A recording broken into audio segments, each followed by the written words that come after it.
The night was as cool as water, as chilling as frost. The 36 tombstones appeared exceedingly desolate in the moonlight, each marked by a simple stone tablet, devoid of photographs or inscriptions, bearing only a solitary number ranging from 1 to 36. Wang Yi sat before the grave marked 7, laughing and weeping simultaneously, resembling a madman. These graves were erected by Wang Yi himself for his deceased brothers and sisters. This seventh one was dedicated to himself.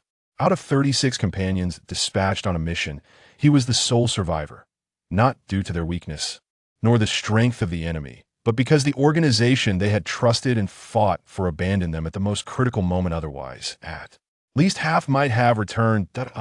Wang Yi howled skyward, his lament echoing like a mournful dirge, as he poured a cup of strong liquor into the air, shattering the glass into countless fragments upon the gravestone. Number 7. Since you have returned alive, why not report back to the organization? A woman's voice resonated from behind him.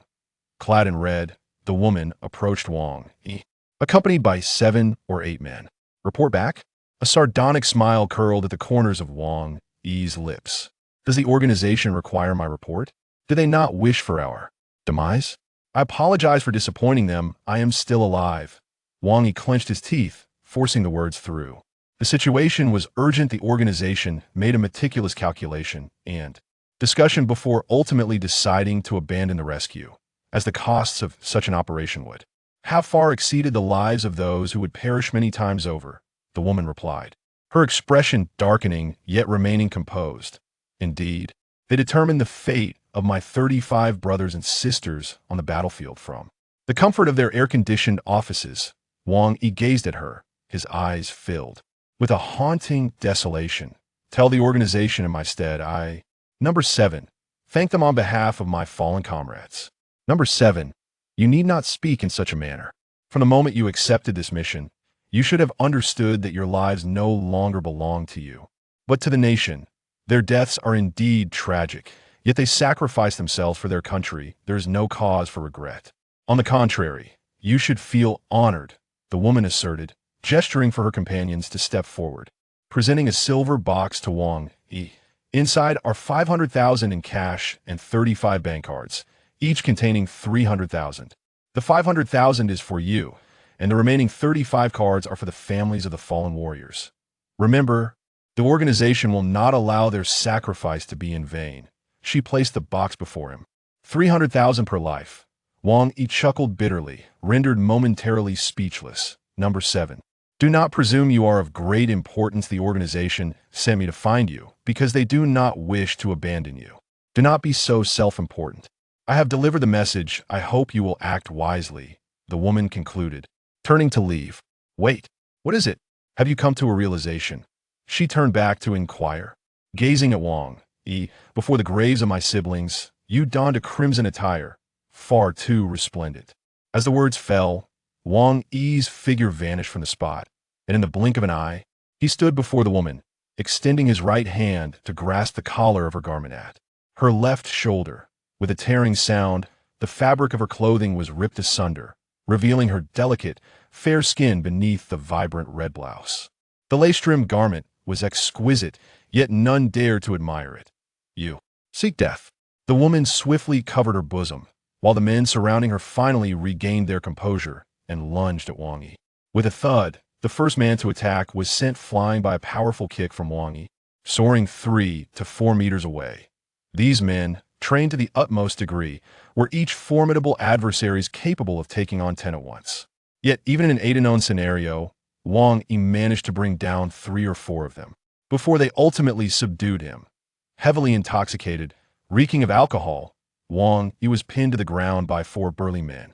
The woman draped herself in a suit jacket taken from one of the men, casting a disdainful glance at Wang. Yuan Jia, how should we handle him? One man inquired. A person like him is no longer worth the organization's effort to retrieve. Bringing him back would merely squander food and air, the woman replied dismissively. What should we do then? In his current state, if we disregard him, it could easily lead to trouble. One man expressed his unease. Trouble? Hasn't he already met his demise? He even erected his own grave. What more is there to fear? We have given him a chance, yet he has spurned it. Let him be. For the higher-ups are unaware that he still lives, the woman concluded, turning to walk away. Had it not been for her relatively good mood today, Wang Yi's earlier transgression of tearing her clothing would have warranted severe repercussions. Once the woman had distanced herself, the men who had restrained Wang Yi exchanged glances, releasing him with a hint of embarrassment. Do not hold it against us given the path you chose. Many things are beyond our control. The woman walked for quite some time, while Wang Yi remained sprawled before the gravestone, a box containing cash and bank cards lying beside him. Suddenly, a diminutive figure slowly approached Wang Yi. Is this wretch really worth $1 million for his head? The man muttered disdainfully to himself. Shuehua, a professional assassin, had been tasked with a mission to procure the head of number 7 for a sum of $1 million. Now, the very number 7 who had caused so many troubles abroad lay before him. And with the $500,000 in cash and 35 bank cards in the box beside him, Shuehua's earnings for this venture would exceed $10 million. With a smile, Shuehua approached Wang Yi, a razor-sharp military dagger in his right hand. He crouched beside Wang Yi, slightly wrinkling his nose at the pungent stench of alcohol. $10 million was within reach, easily attainable. With a swift motion, Shuehua brought the dagger towards Wang Yi's neck. With a swift motion, the military dagger executed a peculiar spin as it descended, slicing through the night sky and plunging into the Baihui acupoint of Shuehua. The Baihui acupoint is the essence of a person's vitality. Shuehua had no time to react and collapsed instantly. At the very moment he fell, another flash of white light pierced the Zhongmen acupoint with a second strike. A third blow struck the Tailong acupoint. In the blink of an eye, Shuehua could scarcely comprehend how his military dagger had found its way into Wang Yi's hands. With the 3 fatal acupoints by Hui, Zhongmen, and Tailong pierced, Shuehua had no opportunity to ponder why the seemingly feeble Wang Yi had transformed into such a formidable adversary.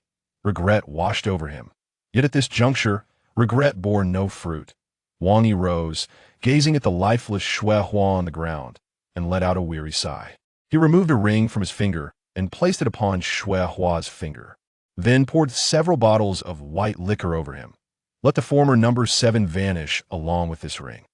Above is heaven, below are Suzhou and Hangzhou. The city of Hangzhou comes alive at night, more vibrant than during the day. On the overpass, the aroma of sweet potatoes wafts through the air. A young man in his 20s, clad in flip-flops and beach shorts, with a once white t-shirt now soaked in sweat, enthusiastically calls out, "Sweet potatoes for sale. Wild sweet potatoes, a family recipe that is undeniably sweet, sweeter than your first love. 1 is unforgettable. 2 will nourish your skin and enhance your curves. 3 will leave you stuffed." Wang Yi shouts while packing up his stall, completely oblivious to the disdainful glances from passing women. 3 yuan each, 10 yuan for 3. Last 3. Miss it, and you will miss the century. Xiao Wang. Can we tone it down a bit? Those who want to buy will naturally come. With you shouting like a madman, who would dare to purchase? Besides, who in their right mind would buy 1 for 3 yuan or 3 for 10? Do you think others are foolish? A weary uncle selling squid nearby, named Pan Yue, observes Wang Yi's antics with a mixture of exasperation and amusement. Despite his name suggesting success, Pan is quite the opposite. Perhaps a victim of his own honesty in this merciless society. He toils daily selling grilled squid, earning a modest income, which, while demanding, allows him a semblance of peace as long as no calamities arise. Old Pan, you simply don't understand. In our line of work, this atmosphere is essential. Without shouting, how do we attract customers? This is marketing, akin to relationships. Imagine if your woman remained silent during intimate moments. What would be the point? Wang Yi asserts with earnestness. What kind of nonsense is this? Pan Yue finds himself at a loss for words in response to Wang Yi's peculiar reasoning. Look at me. My sweet potatoes are nearly sold out, and I can wrap up early. Meanwhile, your shyness means you'll be laboring all day. Wang Yi smugly packs his belongings into a Wuling Hongguang. By the way, tomorrow is the weekend. Will your precious daughter be coming? Upon mentioning his daughter, Pan Yue's face lights up with pride. She should come. Her help makes my work so much easier. Haha, this girl, being an intellectual, doesn't mind my dirty and laborious job. Xiaoya is quite the good girl. It's been a week since I last saw her. I actually miss her. Wang Yi admits, unreservedly. Pan Yue's daughter frequently assists, often peeling sweet potatoes for Wang Yi, leading to a warm camaraderie. Well, No need to linger. There is not much for two men to discuss. Tomorrow, when Sheya arrives, I'll be sure to put in some extra hours. Haha. The squid smells delightful. Just as Wang Yi prepares to depart with a jest, a voice interrupts him. Following this, a man adorned in sunglasses and a flashy gold chain stumbles before Pan Yue. Boss Pan, your squid stall sure produces a lot of smoke, he sighs. This man, Lu Chong, is a local tough, backed by an influential uncle in the area, and has been extorting protection money for quite some time now. Pan Yue was certainly aware of Lu Chang's intentions. It was nothing more than a demand for money. Such encounters had transpired countless times before. Under normal circumstances, Pan Yue would have considered it a necessary expense to ensure peace of mind. However, today, his left hand clutched tightly the modest sum of over 100 yuan earned from selling squid. Brother Chang, my wife has been hospitalized recently and is in urgent need of funds. May I defer my payment until next time? Despite being at least a decade older than Lu Chong, Pan Yue uttered the term of endearment out of sheer helplessness. Lu Chong frequented this spot every few days, and on each visit, Pan Yue typically handed over between 100 to 200 yuan. Although the amount was not substantial, every penny was hard-earned, sometimes yielding no more than 100 yuan in a day's labor. Hospitalized? Lu Chong raised an eyebrow at Pan Yue, concern etched on his face. Misinterpreting Lu Chang's reaction as an expression of compassion, Pan Yue began, "The doctor said my wife." Before he could finish, Lu Chang interjected, "Old Pan, you usually pay 100. Given your wife's illness and our friendship, I am not heartless. Considering the market price for a box of anti-inflammatory medication is about 10 yuan, I'll reduce the fee by 10, making it 90. With that, Lu Chang extended his right hand toward Pan Yue. "You." Pan Yue was taken aback by Lu Chang's proposition. "What? Are you unwilling?" Lu Chang's demeanor darkened. "If you're hesitant, I can easily save that 10 yuan. It's 100, not a cent less." Lu Chang's previously jovial expression shifted to one of menace as his two unruly lackeys approached Pan Yue's squid stand, their legs shaking with anticipation. "Lu Chang, I haven't made much today. I truly need this money.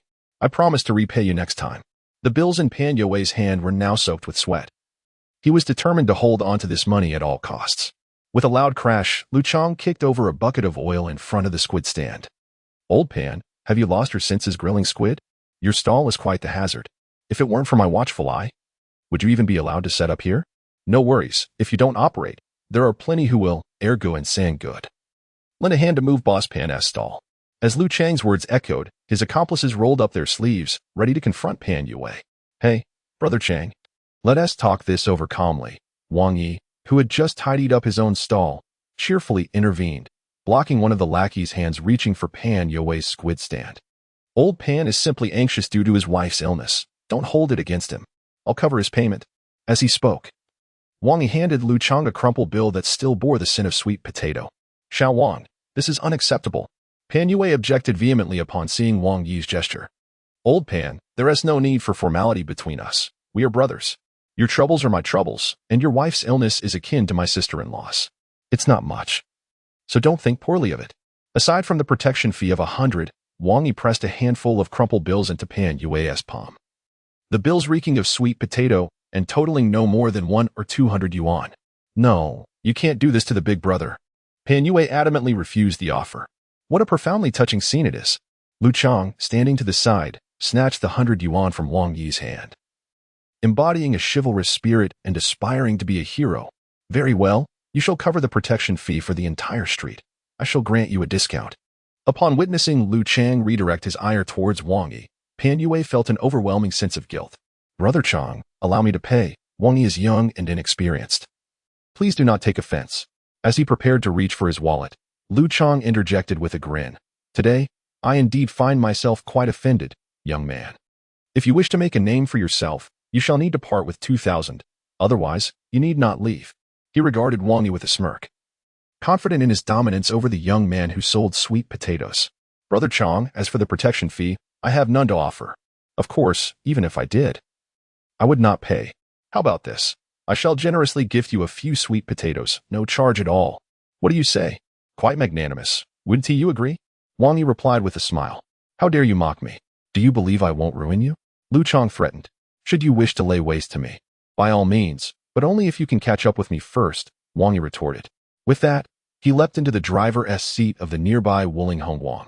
Releasing the handbrake and pressing the clutch, as the vehicle roared to life. "How dare you provoke me with a mere van?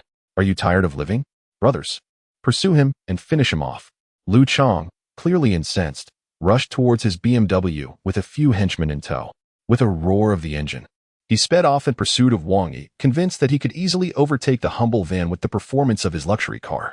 Wang Yi rested his left hand against the car window, while his right hand deftly maneuvered the steering wheel, occasionally pressing the brake to wait for the approaching BMW behind him. "Do you even know how to drive? You're crawling along at this pace. You might as well get out and walk." A woman in an Audi passing by, heavily made up, expressed her disdain, lamenting that if it weren't for these clunky vehicles, the roads wouldn't be so congested. Wang Yi rolled down his window, languidly licked the sweet potato residue stuck to his teeth, and spat it out with a mix of saliva. "Pa, ma'am, your breath reeks. Do you also enjoy sweet potatoes? Eating too many can lead to flatulence. But judging by your tooting, you must not be a local." The woman was momentarily silenced by Wang Yi's retort, lacking any semblance of grace. It served her right for driving such a clunky car. Frowning, she sped off in her Audi. Wang Yi, unfazed, continued to whistle and hum, catching sight of the BMW closing in through the rearview mirror. Inside the BMW, Lu Chang fixated on the tail lights of the Wuling Hongguang ahead, fury igniting within him. "Today, I'll catch up to you and make you pay. Hurry, get ahead of him and force him to stop," Lu Chang commanded his accomplice. And the BMW roared forward. Noticing the acceleration, Wang Yi pressed down on the gas, swiftly overtaking the woman in the Audi after navigating a few curves. "What the hell? It's this clunker again. What bad luck." The woman in the Audi muttered disdainfully, then abruptly positioned her car in front of Wang Yi, slamming on the brakes unexpectedly. "I'll scare you to death." She laughed triumphantly, but her laughter was cut short as she saw the silver Wuling appear before her, followed by a reckless drift that produced thick clouds of smoke from the tires. Startled, the woman panicked, instinctively steering right and pressing the gas instead of the brake, resulting in her car executing a bold 720-degree spin on the road. With a resounding crash, the pursuing BMW collided with the back of the Audi. Fortunately, as they were in a turn, the BMW was moving slowly enough that the occupants of both vehicles should escape serious harm. "Damn it. Do you even know how to drive? Do you want me to end you?" Lu Chang erupted from the BMW, furiously pointing at the Audi as he launched into a tirade. "You dare to shout after hitting me? I could call someone to deal with you in a heartbeat." Observing the impending altercation in his rearview mirror, Wang Yi merely smiled, thinking they were still too young. Pressing the accelerator, he hummed a tune and directed his vehicle toward Linglong Mountain. Linglong Mountain is a place of elegance, shrouded in dense mist at its peak. It stands as one of the most enchanting mountains in Hangzhou, towering over 700 meters, with clouds swirling at its summit and verdant pines lining the mountain streams. A winding asphalt road, notorious for its 49 bends, ascends, making it an ideal spot for daytime hikers and a playground for young men showcasing their cars and flirting with women by night. At the top of Linglong Mountain, neon lights pulsated with an intoxicating allure as a group of rebellious youths, sporting dyed red hair and piercings, lounged with cigarettes in hand, embracing women and shouting boisterously. Beneath the street lamp stood a row of opulent vehicles, each one marred by a glaring indentation where the emblem had been forcibly removed. Among these affluent young scions, the leading figure was a silver-haired youth named Feng Huawei, the heir of a prominent local enterprise in Hangzhou. Known for his passion for racing, he had garnered a certain reputation in the region, boasting wealth and luxury cars that earned him the moniker Brother Hui around Linglong Mountain. However, his status was significantly challenged by Wang Yi, who once drove a humble Wuling Hongguang while delivering sweet potatoes. From the foot of the mountain to its summit and back again, Feng Huawei had exchanged several vehicles, yet Wang Yi had bested him in numerous encounters, leaving him utterly exasperated. Each time Feng was defeated, Wang Yi would remove the emblem from Feng's car and affix it to his own Wuling, resulting in Feng's luxury cars being devoid of their badges. Meanwhile, Wang Yi's vehicle bore an eclectic collection of prestigious emblems, including those of BMW, Mercedes, Audi, Mustang, and even Ferrari and Lamborghini. It was not only Feng Huawei. Many young aristocrats around Linglong Mountain had contributed their emblems to Wang Yi, thus adorning his Wuling with such a lavish display. Today, Wang Yi had arrived early at the scene, prompted by Feng Huawei's repeated pleas for assistance in reclaiming their honor. As someone had dared to challenge Brother Hui's standing, the Wuling Hongguang skidded to a halt at the edge of the road, stirring up a cloud of dust. Not far away, the young scions rushed over upon spotting the vehicle. "Brother Mouse, you have arrived." If you hadn't come, we would surely be left destitute. Fang Huahui looked at Wang Yi as if he were a savior. The term Brother Mouse was a title of respect for Wang Yi. Initially named Sweet Potato Brother due to his trade, but it later evolved into the more formidable moniker, Brother Mouse. As Wang Yi humorously noted, among the 12 zodiac animals, the rat is the largest, which justified the title. Enough of your frivolities. Get to the point. Are there more emblems to be delivered to me? Wang Yi retorted disdainfully. Brother Mouse is truly astute. Recently, a fellow from Taiwan has arrived, boasting a modified Mustang that has bested 7 or 8 of our brothers. Thus, we have no choice but to enlist your aid. Losing money is trivial, but tarnishing your esteemed name is simply unacceptable. Wouldn't you agree? Go away.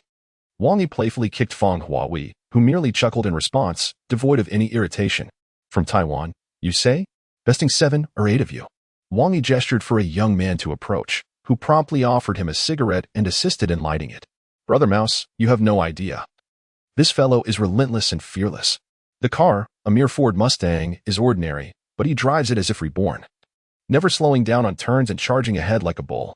We dared not gamble our lives against him, which is why we sought your esteemed presence. Fang Huahui chuckled, scratching his head. Where is he? Wang Yi, feeling somewhat disinclined to inquire further, understood that racing in a place like Linglong Mountain required more than mere automotive prowess. It demanded skill and audacity. After all, the numerous treacherous curves posed significant challenges. If it were a highway, even a driver possessed by the spirit of Schumacher would struggle to outpace a supercar in a Wuling Hongguang. I had arranged to meet him here at 8 in the evening. That brash young man had boasted that if he won against us once, he would take away $1 million. As it stood, we had already invested nearly $10 million over the past few days, which left Fang Huahui somewhat indignant. Clearly, money was abundant. If similar opportunities arose in the future, do remember to involve me. Should I win, I would only take half. Wang Yi glanced at his watch. It was less than 20 minutes to 8. Hey, our brother Shu doesn't care about such trivial sums, does he? Fang Huahui thought to himself, chuckling, considering that competing against him was akin to throwing money into the water. Brother Shu, do you require anything for the race? Wang Yi inhaled deeply, recalling how those impressive race cars on television always had glamorous models beside them. We certainly couldn't afford to lose face in front of the Taiwanese, could we? Please arrange for a beautiful girl to accompany the car, he said, his gaze sweeping over the faces of several young women present, only to sigh softly. None seemed to meet his aesthetic standards. Fang Huahui was taken aback by Wang Yi's request, thinking it somewhat excessive to demand a model when driving a Wuling. However, he dared not voice his thoughts, as he relied on Wang Yi to help restore their reputation and recoup their losses. Thus, he pointed to a woman nearby, Xiaoli, who had a semblance of beauty. You, later, will accompany Brother Fan's car. After you disembark, I will reward you with 100,000. The girl, appearing to be in her early 20s, felt compelled to comply with Fang Huahui's request. While 100,000 was no small sum, she was acutely aware of the life-threatening risks involved. Incidents of car wrecks and fatalities at Linglong Mountain were not uncommon, and she had no desire to become the next casualty. At 7:57, a roar of engines heralded the arrival of a Mustang, its silver body gleaming splendidly in the evening darkness. Wang Yi observed the Mustang, muttering to himself about the rare model from Taiwan, the M-Benz with its 5.4L V8 engine, supercharged to deliver torque exceeding 70 kgm, cornering with the ferocity of a bull. Its maximum horsepower could reach 350 kilowatts, making it a formidable presence on the straights, though not the pinnacle of performance. Nevertheless, typical supercars would tread cautiously in its presence, as it combined cornering finesse with explosive acceleration.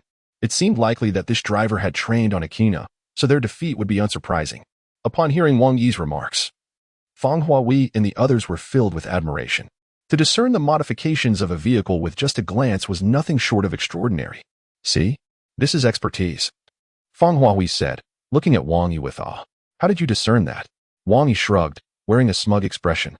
I guessed. It resembles a car I saw in a Taiwanese film.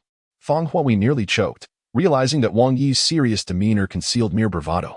As the conversation unfolded, the wild stallion came to a halt before Wang Yi and his companions.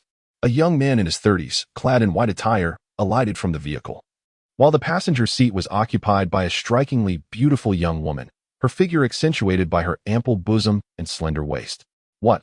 Are you here to shower me with money again? Mouse brother, it's him. This fellow is Du Wenjie, and he is quite arrogant, Fang Huahui remarked. More arrogant than I? Wang Yi retorted. Not quite, Feng Huahui replied, rendered speechless. Then what is there to fear? Let us proceed, Wang Yi said with a smile. Striding toward Du Wenjie. Without further ado, he stated, if I lose, how much do you want? Asked Feng Huahui. If you lose, you'll have to remove the car emblem for me. What? Du Wenjie, momentarily taken aback by Wang Yi's words, glanced at Feng Huahui.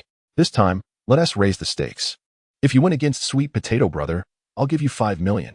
If you lose, you'll only owe me 4 million. But you must remove the emblem for Mouse Brother. What do you say? While speaking, Feng Huahui placed a blank check before Du Wenjie. Deal, Du Wenjie replied, not bothering with excessive chatter. Having previously triumphed over Feng Huahui despite being unfamiliar with the Linglong Mountain circuit, he now felt confident, fully acquainted with the terrain. Believing he could best even the world as top racers, Du Wenjie approached Wang Yi, observing his beach shorts and flip-flops, and frowned slightly. Is this how you intend to compete with me? Noticing the disdainful look in Du Wenjie's eyes and his comical Mandarin, Wang Yi chuckled. Is it not acceptable for me to dress this way? Fine, what car will you use? Du Wenjie inquired, glancing at the lineup of sports cars. Assuming Wang Yi would select one from the array. To his surprise, Wang Yi walked directly toward a Wuling Hongguang park nearby. Shally, come. Let uncle take you for a ride, Wang Yi called to the girl, who was still processing the situation as he climbed into the driver's seat. Du Wenjie nearly exclaimed in disbelief. He was to compete with a Wuling Hongguang? Hey, are we racing or not? My time is precious. I need to prepare sweet potatoes for tomorrow's roast. If we're racing, let us depart promptly at 8:10. And the winner shall be the one who returns here first after buying a sausage from old Wang's food store at the foot of the mountain. Wang Yi shouted out the window at Du Wenjie. Are you out of your mind? Du Wenjie shot a glance at Wang Yi, then turned to Feng Huahui and the others, noting their serious demeanor, which only fueled his disdain. If you have money to spare, I don't mind helping you spend it, he said, climbing back into the driver's seat of the wild stallion. His right hand firmly squeezing the thigh of the car model beside him. To him, earning 5 million today seemed alarmingly effortless. As the moment to depart arrived, preparations were made. 3, 2, 1. The young girl in the middle of the road waved a red flag, and the wild stallion roared as it surged down the mountain. Wang Yi glanced at the anxious Xiao Li in the passenger seat and smiled. Buckle up. Uncle will let you experience the legendary feeling of acceleration. The wild stallion led the way, and after navigating several curves, there was still no sign of Wang Yi's Wuling Hongguang in the rearview mirror, prompting Du Wenjie to swell with pride. Do you believe these individuals are suffering from a lack of sound judgment? Previously, they must have been foolish, attempting to compare a Mirvan with me. Even if I were driving a Japanese automatic, I could easily outpace it by several blocks. Today, having earned 5 million, I shall take you. Du Wenjie rested his hand upon the woman's thigh. His words abruptly halted mid-sentence. Brother Jia, what do you intend to do with me? The woman, perceiving Du Wenjie's sudden silence as a playful tease, responded with a flirtatious tone. Meanwhile, Du Wenjie was astonished to discover that the Wuling Hongguang had appeared less than 20 meters behind his vehicle. How is this possible? He withdrew his hand from the woman's thigh, shifted gears, and pressed the accelerator, the Mustang roaring back to life. Inside the Wuling Hongguang, Wang Yi whistled, glancing at the co-pilot, who was gripping the overhead handle tightly. Fear not, Xiao Li, I shall treat you to ice cream shortly, he reassured her.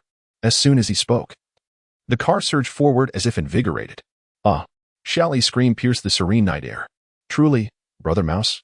Driving at 80 kilometers per hour around a bend without hesitation, Xiao Li must have been thoroughly terrified. At the mountaintop, Feng Huahui and others observed through binoculars.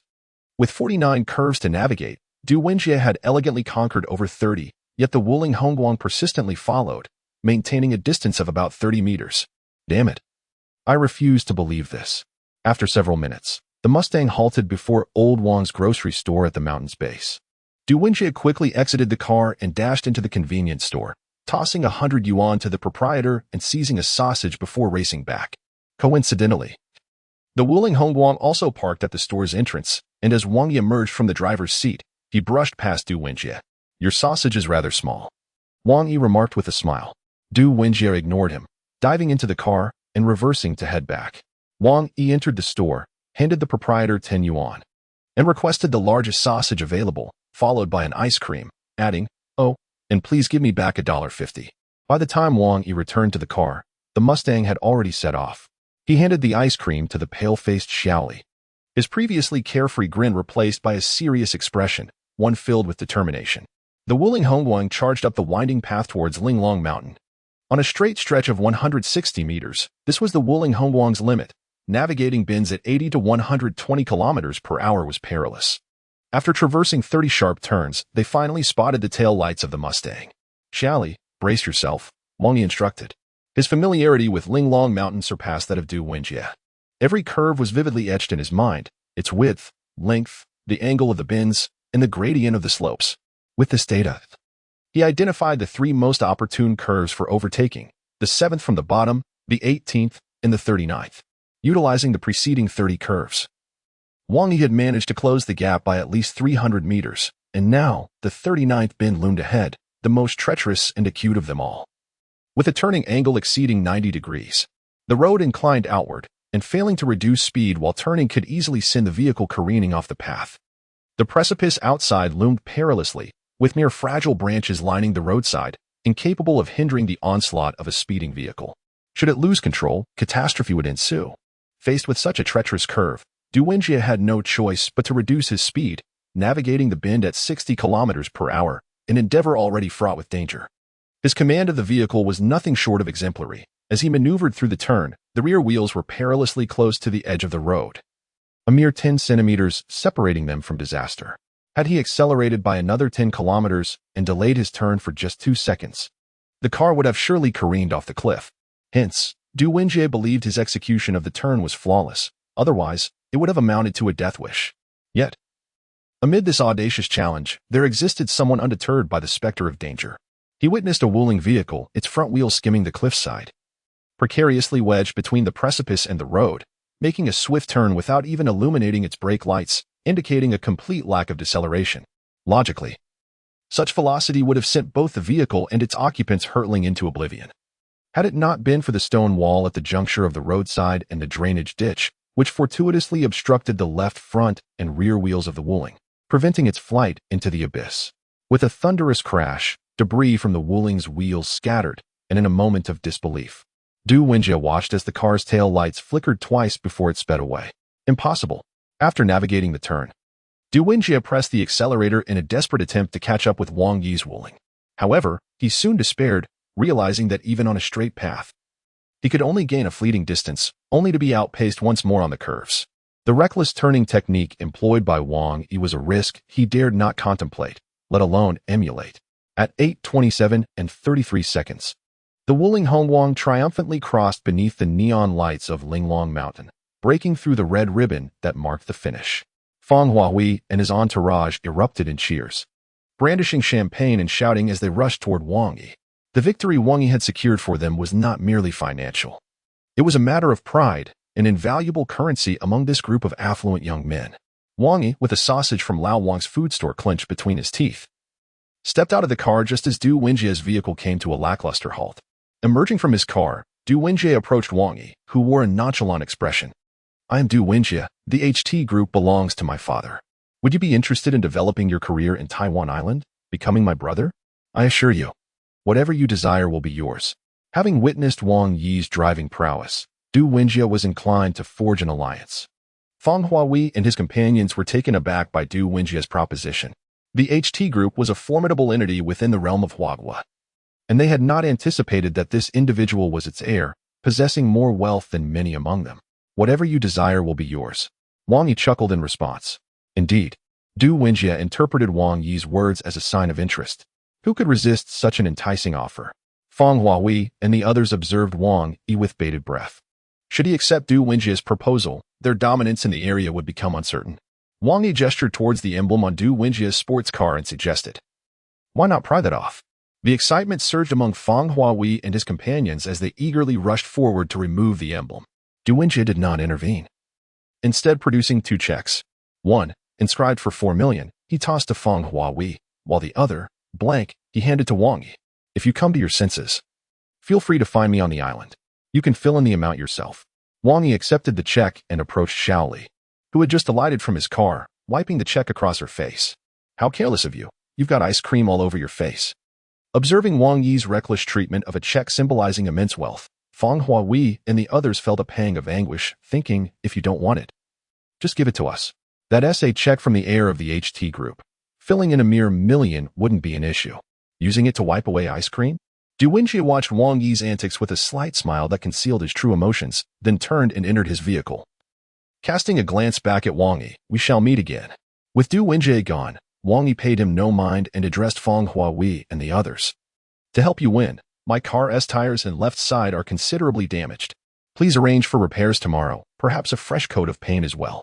Oh. And there are some sweet potatoes in the car. You can share them. They're 5 yuan each, I've counted. Repair what? Brother Mouse, as long as you wish. I'll buy you a row of Wuling vehicles tomorrow. Or just say the word, and I can arrange a position for you in my family's company. Feng Huawei found it perplexing why someone with Wang Yi's racing prowess would resort to selling sweet potatoes when earning 100,000 would be as easy as having a meal. Just as Feng Huawei finished speaking, he was silenced by Wang Yi's piercing gaze, compelling him to refrain from continuing. I will definitely arrange for repairs tomorrow, but refrain from seeking my assistance in such matters in the future, or else I might just ruin you. I am a person with a respectable job. Wang Yi threatened as he hopped into his car, stuffing a spicy Diqianmen into his mouth before driving down the hill.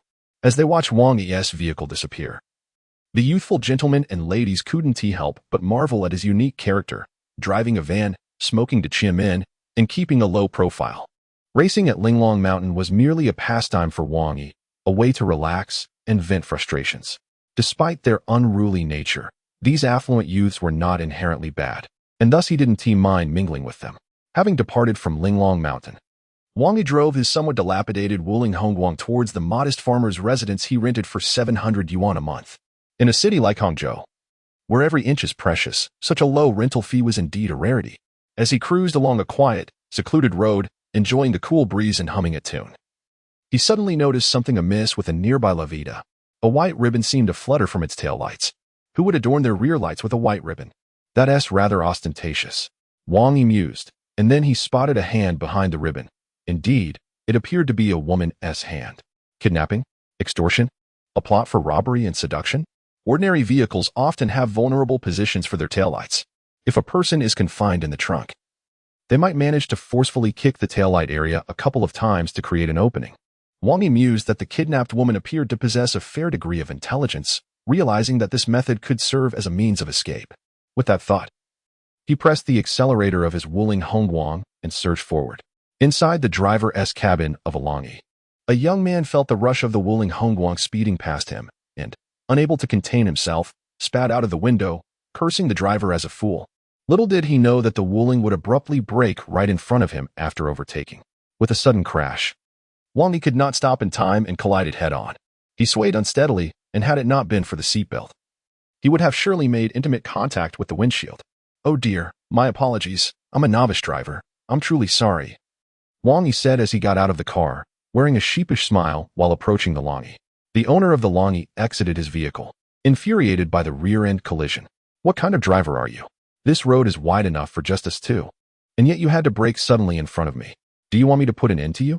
In response to the tirade, Wang Yi remained unruffled, smiling amiably. My fault, my apologies. How about we call the police? When they arrive, I'll admit it was my mistake and take full responsibility for the damages. Upon hearing Wang Yi mention calling the police, the passenger peered out, addressing the furious Longi owner. Old 3, let it go. We have more pressing matters to attend to. Wang Yi glanced at the man, who appeared to be in his 30s and bore a menacing scar across his face. Consider yourself fortunate this time. I'll let it slide, but should I encounter you again, I will smash your car. The man referred to as Old 3 shot Wang Yi a disdainful look before retreating back into the driver's seat, preparing to leave. Wang Yi, undeterred, cheerfully approached the rear of the Longi and gently tapped on the trunk. Brother, it seems the rear tire is flat. Inside the vehicle, the driver anxiously remarked to the man beside him. What on earth? It was perfectly fine just a moment ago. The scarred-faced passenger's expression darkened, an ominous premonition washing over him as he abruptly pushed the door open and stepped out. What are you doing? The scarred man felt a tightness in his chest upon seeing Wang Yi standing behind the vehicle, and he quickly advanced towards him. The Longi is far more expensive than my Wuling. How many sweet potatoes would I need to sell to afford such a car? Wang Yi chuckled while playfully patting the trunk. My Wuling is only fit for carrying sweet potatoes, while yours can transport beauties. That's the difference.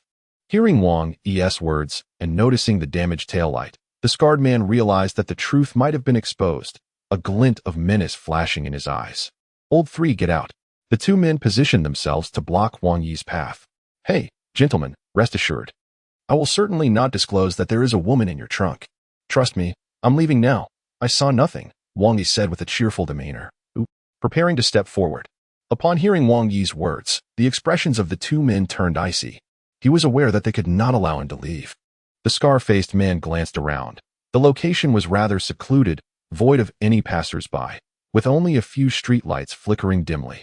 Certain actions, once executed, could leave no trace behind. 2 minutes later, Wang Yi discarded the two men by the roadside, then retrieved his phone, dialing a number while opening the trunk of the car. "Is this the police?" he inquired. "I have discovered someone tied up by the bridge on Waterfur Road." Just as he was about to utter the word kidnapping, his voice caught in his throat upon glimpsing the bound woman within the trunk. Her mouth was gagged with a cloth, yet her exquisite visage bore an uncanny resemblance to someone etched in Wang Yi's memory. "Hello, what is the matter?" The officer on the other end of the line sounded somewhat anxious. I've come across a car accident near Waterfur Road." As Wang Yi reached out to remove the cloth from the woman's mouth, he was taken aback by the scorching heat emanating from her skin. Beads of sweat trickling down her flushed face, her eyes glazed, and her legs trembling uncontrollably. In such a predicament, without hesitation, Wang Yi lifted the woman from the trunk, discreetly scanned for surveillance cameras, and then hastily placed her into his Wuling Hongguang before speeding away. A few minutes later, in a modest hotel near Waterfur Road, Wang Yi gently laid the woman on the bed, then filled a basin with cold water from the bathroom. As he approached the bed, the woman abruptly embraced him, her lips pressing against his. Gazing upon her familiar face, yet sensing an entirely different aura, Wang Yi's heart swirled with unease and hesitation. At that moment, for any man, it would be a torment and a test, for the woman was indeed breathtaking. Fiery red lips, long legs, a delicate figure, a visage akin to that of an angel. Yet, it was not merely her beauty. It was the ethereal quality she possessed that rendered her irresistibly alluring to any man, especially in a hotel room, with her making advances toward him. "Damn it. The heavens are blind, forcing me to become a paragon of virtue," Wang Yi mused with self-deprecation, wrapping his arms around her waist. He then pressed his fingers on various acupressure points, including Yongquan, Higu, Dazui, Shimen, Baihui, and Naguan, swiftly calming her. He wiped away the drool from her face and gently laid her back down on the bed, then picked up a towel to soak it in the cold water beside him. As night deepened, the woman slept soundly like an infant, while Wang Yi leaned against the window, quietly observing her slumber, all the while puffing on low-quality cigarettes. She bore an uncanny resemblance to another, yet he was certain she was not that person, merely a look-alike. The following morning, the woman awoke, taking in the simplicity of the room, her brow furrowing slightly. By the slightly ajar window, a plastic bottle was filled with a dozen cigarette butts, and she could even detect the lingering scent of tobacco in the air. Lowering her head, the woman discovered that her original attire had vanished, replaced by a shirt as pure as snow. She was not wearing any trousers. Instead, a pristine, soft towel lay draped over her smooth, white thighs. A wave of unease washed over her heart as she struggled to recall the events of the previous night. A chilling realization struck her, accompanied by an overwhelming sense of desolation and anger. "You're awake?" If not for Wang Yi's voice, the woman might not have noticed the man standing in the corner beside the bathroom, a striking figure tinged with melancholy. His attire, reminiscent of market stalls, and the stubble adorning his face lent him an air of weariness and neglect. Surprisingly, the woman neither screamed nor expressed rage. "Did you change my clothes?" she asked coldly. Wang Yi nodded in affirmation. "Your original clothes were unwearable, so I purchased a new set for you. The trousers were inconvenient. You should wear them yourself." With an impassive expression, the woman descended from the bed and donned the visibly inferior trousers resting on the edge of the bed. She approached Wang Yi, scrutinizing his face closely. "Did you see everything?" she inquired. "I claim to possess special abilities. I changed your clothes with my eyes closed. Do you believe me?" Wang Yi replied weakly. In a swift motion, the woman aimed a slap at his face, but he caught her hand, halting it midair. "Aren't you being ungrateful?" he remarked. A twitch at the corner of his mouth. "If it weren't for me, you might have been cornered last night. I saved you, and even bought you new clothes. You could at least thank me instead of trying to hit me." The woman understood that this seemingly disheveled man was likely not her kidnapper from the previous night. Although her garments had been removed, she realized that she had not been violated. If Wang Yi had been the one to abduct her, she wouldn't be standing here, unharmed. However, the thought that he had seen her body in its entirety stirred a profound sense of injustice within her. The vehicle's license plate is JEXC 585. A man with a scar on his face, around 35 years old. Consider whom you may have offended, or perhaps he was merely a thief seeking both money and pleasure. In any case, you should investigate this yourself. Since you are awake, I must take my leave. Farewell. With that, Wang Yi released her hand, turned, and prepared to depart. Watching his retreating figure, the woman felt her sense of grievance intensify. The tears that had been brimming in her eyes finally spilled over, cascading down her cheeks. What is your name? Call me Red Scarf. Wang Yi waved his hand dismissively as he exited the room. As Wang Yi departed, the tears hidden at the corner of the woman's eyes fell to the ground. Her gaze turned icy as she rummaged through her bag on the bed. Retrieving her phone and dialing a number. Uncle Chen, please assist me in locating a vehicle and a few individuals.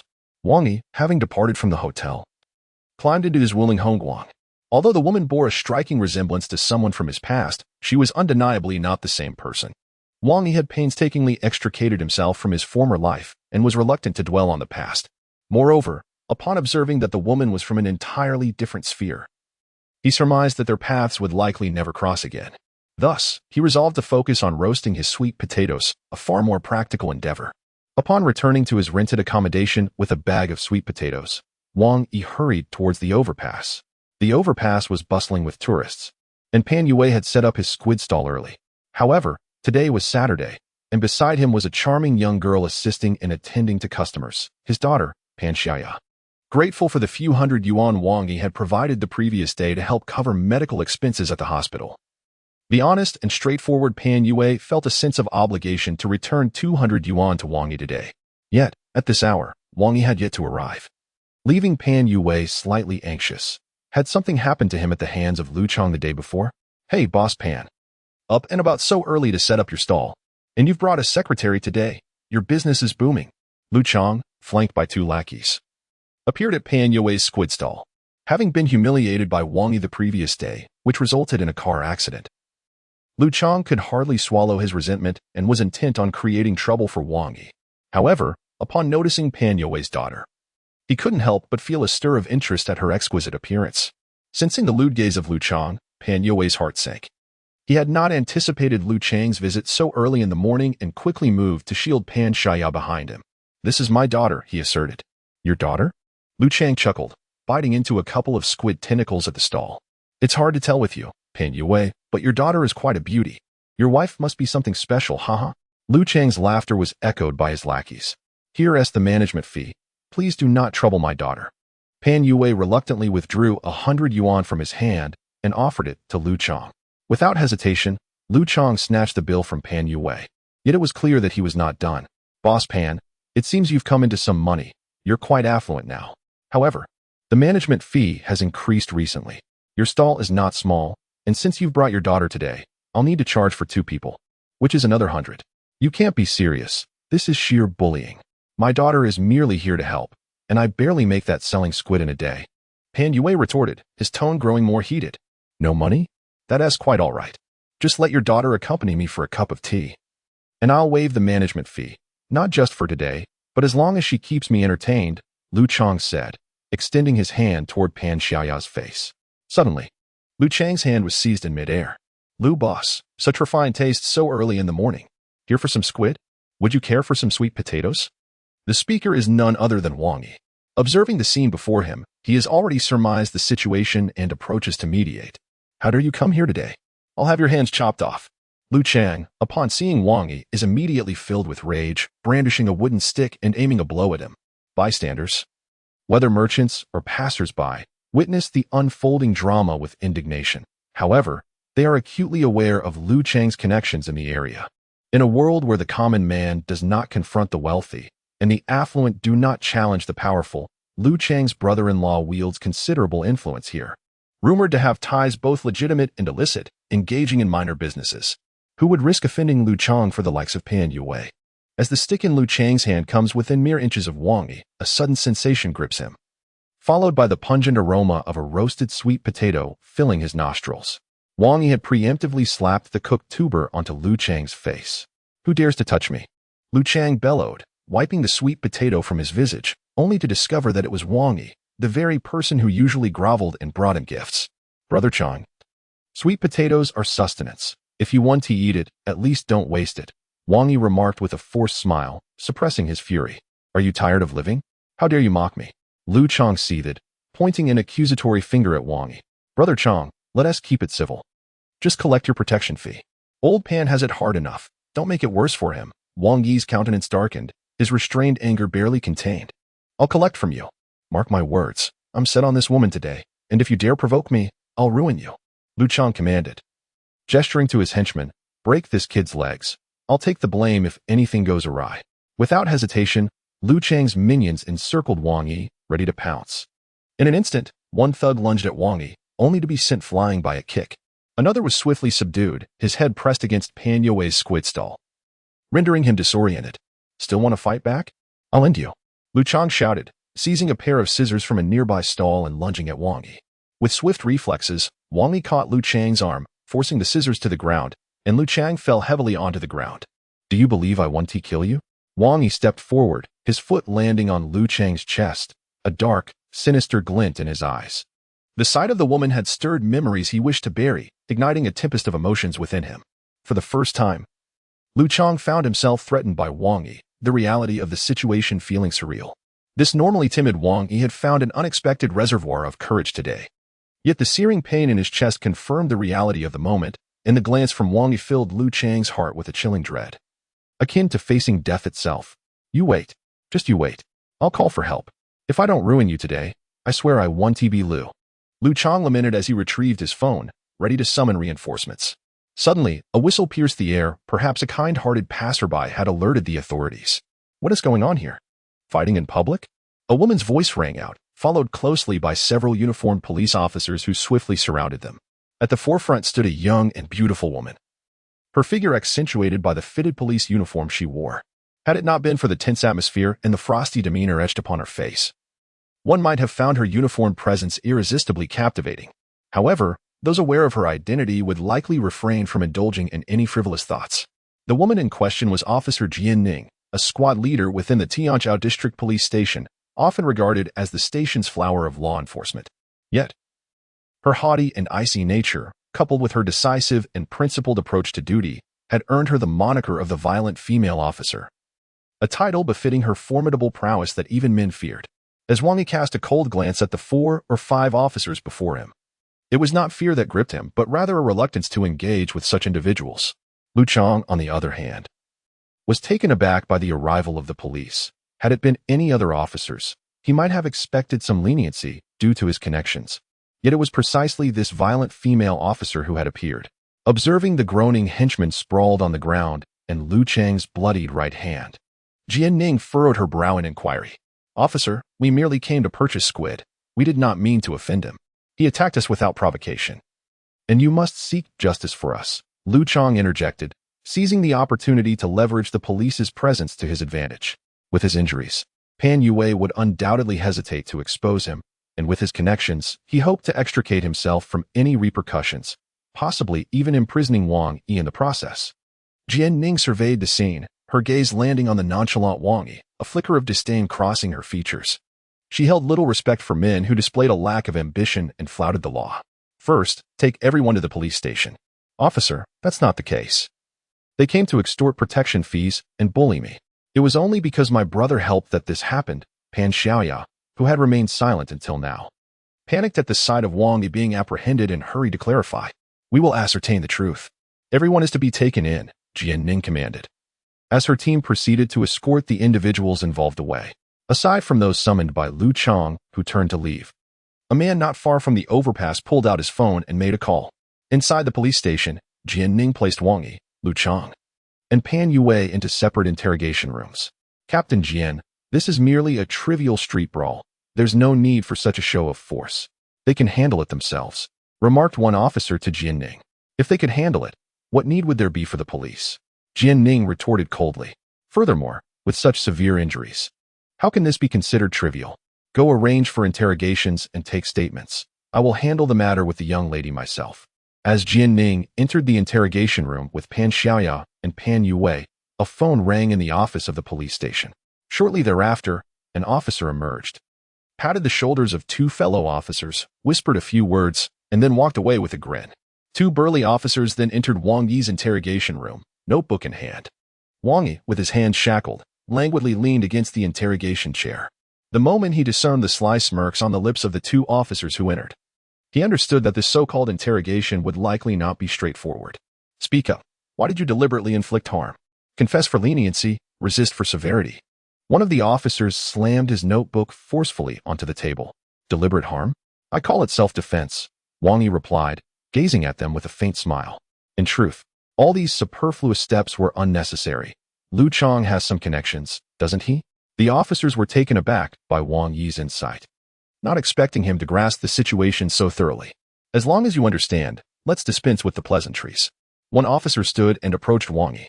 Meanwhile, Jian Ning had gathered sufficient information from Pan Yue and Pan Xiaoya, which was consistent with the accounts provided by several bystanders. Within less than half an hour, Lu Chong had already been bailed out. Officer, can we release Brother Wang Yi now? Pan Xiaoya timidly inquired. Jian Ning, somewhat begrudgingly, tossed the record onto the table and then turned to one of the officers. Where is the person you brought in earlier? Which interrogation room? Who was conducting the interrogation? Let him come out. The young officer hesitated and replied, Captain Jian, he is in interrogation room 2, being questioned by Wei Qiang and Hua Zhong. Oh, let them release him, Jian Ning instructed. Captain Jian, we just received a call stating. The young officer informed Jian Ning about the call, mentioning that someone had requested to take care of Wang Yi, which immediately darkened her expression. Is that so? I will handle this myself. Jian Ning's face grew serious. Her initial intention in bringing Wang Yi in was merely to ascertain the facts and to mete out appropriate punishment. However, she had not anticipated that the guilty parties had been bailed out while the one who acted justly was confined in the interrogation room, subjected to unjust treatment. As a police officer, Jian Ning could not tolerate such an occurrence. After banging on the door twice without response, she forcefully kicked open the door to interrogation room 2. She was aware that some individuals within the police station employed unscrupulous methods, which caused her to worry that Wang Yi might be facing unfortunate circumstances. However, the situation inside the interrogation room was somewhat unexpected. Wang Yi remained seated with his hands still shackled, while the two officers who had been interrogating him lay on the floor, bruised and convulsing, evidently injured. What happened? Jian Ning immediately became alert. Well, earlier, the two officers entered and began arguing over who would question me first. As the exchange escalated, they ended up fighting. I attempted to intervene, but with my hands restrained.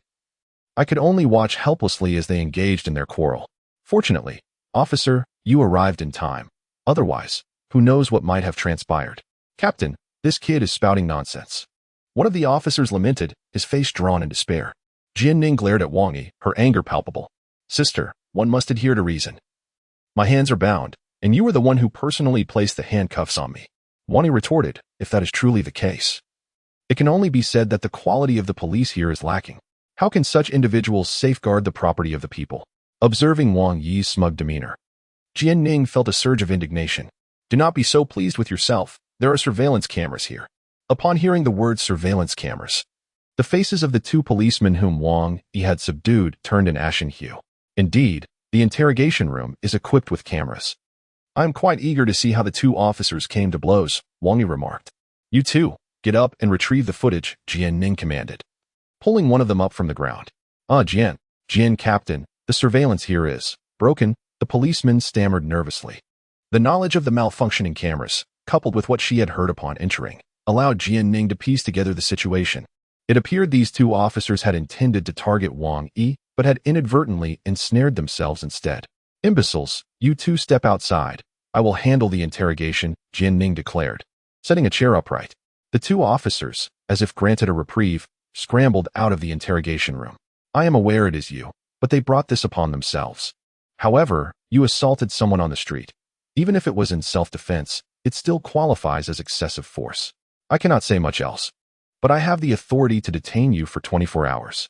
Officer, rather than detaining me, why not investigate why I felt compelled to defend myself on the street? You neglect the bullies who oppress the innocent and conspire with power for personal gain, yet you choose to vent your frustrations on powerless citizens like us. Being a police officer must feel quite imposing, Wang Yi replied defiantly. You are outrageous. Regardless of who it is, as long as they violate the law, I will intervene. I will immediately look into what you've mentioned, but you must remain here. You are hardly a paragon of virtue yourself. Jian Ning, a police officer with a deep-seated disdain for wrongdoing, could hardly tolerate Wang Yi's provocations and stood up, preparing to leave. Suddenly, a policeman rushed in, flustered. What is it? You can't even knock before entering? Jian Ning said irritably. Captain Jian, someone is here to bail him out. Bail? Who is it? Jian Ning asked, surprised by her subordinate's revelation. Lawyer Gua, the esteemed Gua Zijian from Hongqing's legal community, has personally come. The policeman cautiously reported, unable to suppress his curiosity. Glancing at Wang Yi, baffled as to why someone like him would warrant such attention from Gua Zijian. Not only the police were astonished, but Wang Yi himself was equally taken aback. He had prepared himself to spend the night here, never expecting a lawyer to come forth to secure his release. As Jian Ning exited the interrogation room, she encountered a middle-aged man, donned in a tailored suit and sporting gentlemanly spectacles, holding a document folder with utmost seriousness, none other than Gua Zijian himself. Hello, Officer Jian. I am Gua Zijian, here to bail out Wang Yi. Here are the relevant documents and materials, Gua Zijian stated with a composed demeanor as he handed over the paperwork to Jian Ning. Lawyer Gua, Wang Yi has been involved in a disturbance and has injured others. There are many details still under investigation, so even if bail is sought, it will likely be after 24 hours, Jian Ning replied, somewhat unwillingly. Listening to Jian Ning's words, Gua Zijian offered a faint smile. Indeed, Officer Jian was as upright as they come. However, it seemed that some legal stipulations were not entirely clear to you. Within this, you will find all the information you seek. When you have the time, do peruse it. Not a single extraneous word exists. Even the punctuation holds significance. I assure you, I currently possess the authority to take Wang Yi away. Thank you, officer. Gua Zijian lightly tapped the documents on the table. Faced with Gua Zijian's sarcasm, Jian Ning felt a surge of anger. Just as she prepared to retort, the director, who had just returned to the precinct, placed a hand on her shoulder. What Lawyer Gua says is correct. Release him. 5 minutes later, under Gua Zijian's guidance, Wang Yi swaggered out of the police station. Not far off, a vehicle stood quietly. Lu Chang, observing Wang Yi emerge unscathed, was taken aback. Wasn't it agreed that they would thoroughly deal with this young man? How was it that he exited just as Lu Chang entered? Hey, little brother-in-law, I am your brother-in-law. Wasn't it settled that we would handle that kid? Lu Chang's words were abruptly cut off as the call ended. Damn it, what is this? They claim to be able to navigate both sides. Yet they can't even manage a mere sweet potato vendor. Do they think I can't get by without them? Lu Chang furiously tossed his phone onto the passenger seat. What shall we do now, Brother Chang? Several underlings inquired.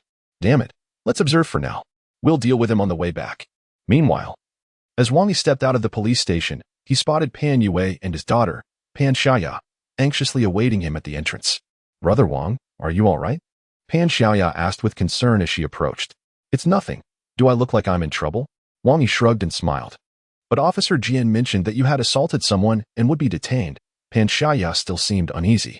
Oh, that was to fool you. What I did was an act of heroism. Had I not been so modest, the police would have awarded me for it, Wang Yi replied, glancing back at Jian Ning. Isn't that right, beautiful officer? Humph. Jian Ning felt quite displeased by Wang Yi's teasing but refrained from expressing her irritation, instead harboring a desire for retribution. She thought to herself, you better not escape my grasp in the future, otherwise there will be consequences for you. Mr. Wang, our boss is waiting for you. Please accompany us. Just as Wang Yi was about to leave with Pan Yue and his daughter, a group of tall men in suits and sunglasses stepped forward, blocking his path. The aura and physique of these men indicated they were undoubtedly trained fighters, and their skills were formidable. Wang Yi cast a glance at the two luxurious vehicles parked nearby, a GLK and a 600. Gua Zijian nodded at the men in black before slipping into the GLK, clearly indicating that the most renowned lawyer in Hangzhou had indeed summoned these individuals. Your boss? Wang Yi questioned, eyeing them curiously. I don't believe I know anyone like that. From a young age, my teachers instilled in me the importance of not following strangers, lest. Before Wang Yi could finish his sentence, one of the individuals stepped forward, emanating an aura of formidable strength. Mr. Wang, do not put us in a difficult position. Though the words sounded courteous, an air of unyielding authority lurked within. Wang Yi cast a glance at the speaker, then turned his attention to Pan Yue and his daughter. If you wish for me to meet your boss, that is acceptable, but first, escort them to the overpass. The vehicle accommodates only 5 people. Us 4, plus you, Mr. Wang. One of the men in black asserted. That is simple. You may select 2 individuals to take another vehicle, Wang Yi replied, gesturing towards a Toyota across the street. Like that one. 5 minutes later, Pan Yue and his daughter entered the luxurious 600 alongside Wang Yi. As the car gently pulled away, Lu Chang, who had been observing the scene from a distance, was taken aback. He hadn't anticipated that someone like Wang Yi, along with Pan Yue, would have a Mercedes to escort them. He hastily directed his lackey in the driver's seat to start the engine, only to be confronted by 2 men in black standing before his car. "Who are you?" Lu Chang stammered, his voice laced with anxiety. "Do not follow us, or you will encounter trouble." The 600 halted at the overpass, and Pan Yue and Pan Shaya timidly emerged from the vehicle. Neither had ever experienced such opulence in transport, fearing that a mere misstep could lead to disaster. The 20-minute journey had left them thoroughly on edge. Wang Yi exited the car and helped Pan Yue tidy his seafood stall. "Old Pan, I won't be setting up today. You have your daughter with you, so you won't feel lonely. I shall visit sister-in-law in the hospital when I find some time in the coming days." "Hey, don't worry about sister-in-law. Just be cautious of Lu Chang," Pan Yue expressed his concerns. "Rest assured, he will no longer demand protection fees from us. You can focus on earning money and aim for opening a branch," Wang Yi assured him before getting into his nearby Wuling Hongguang. The men in black stood momentarily bewildered, unsure whether to stop him or take another course of action. "What are you still doing? Were you not supposed to take me to meet your boss?" "My schedule is quite full," Wang Yi remarked as the Wuling Hongguang sped away, leaving the 600 struggling to keep pace on the bustling street. Half an hour later, the Wuling Hongguang followed the 600 to one of the most luxurious office buildings in Hangzhou, the Shuya International. Here, even a 600 appeared commonplace, with countless high-end sports cars and luxury vehicles worth millions lining the exterior. License plates numbered 666 and 888 were abundant. Luxury cars were hardly a surprise. Yet it was Wang Yi's Wuling Hongguang, adorned with the emblems of luxury brands, that drew attention. Several security guards watched in confusion as Wang Yi emerged from the Wuling Hongguang. How could such a vehicle gain entrance? Just as they prepared to approach, they noticed several bodyguards in black emerging from the Mercedes, taking positions respectfully beside Wang Yi. Goodness, the wealthy love to flaunt their status, accustomed to luxury cars.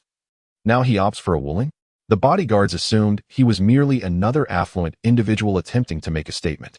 The man in black tossed the car keys to a bodyguard, instructing him to park the vehicle, while Wang Yi pretended to casually fling his Wuling car keys to another bodyguard, saying, "Please park it carefully, don't scratch it." The bodyguard received the keys with a sneer, thinking to himself, who would bother to scratch such a car?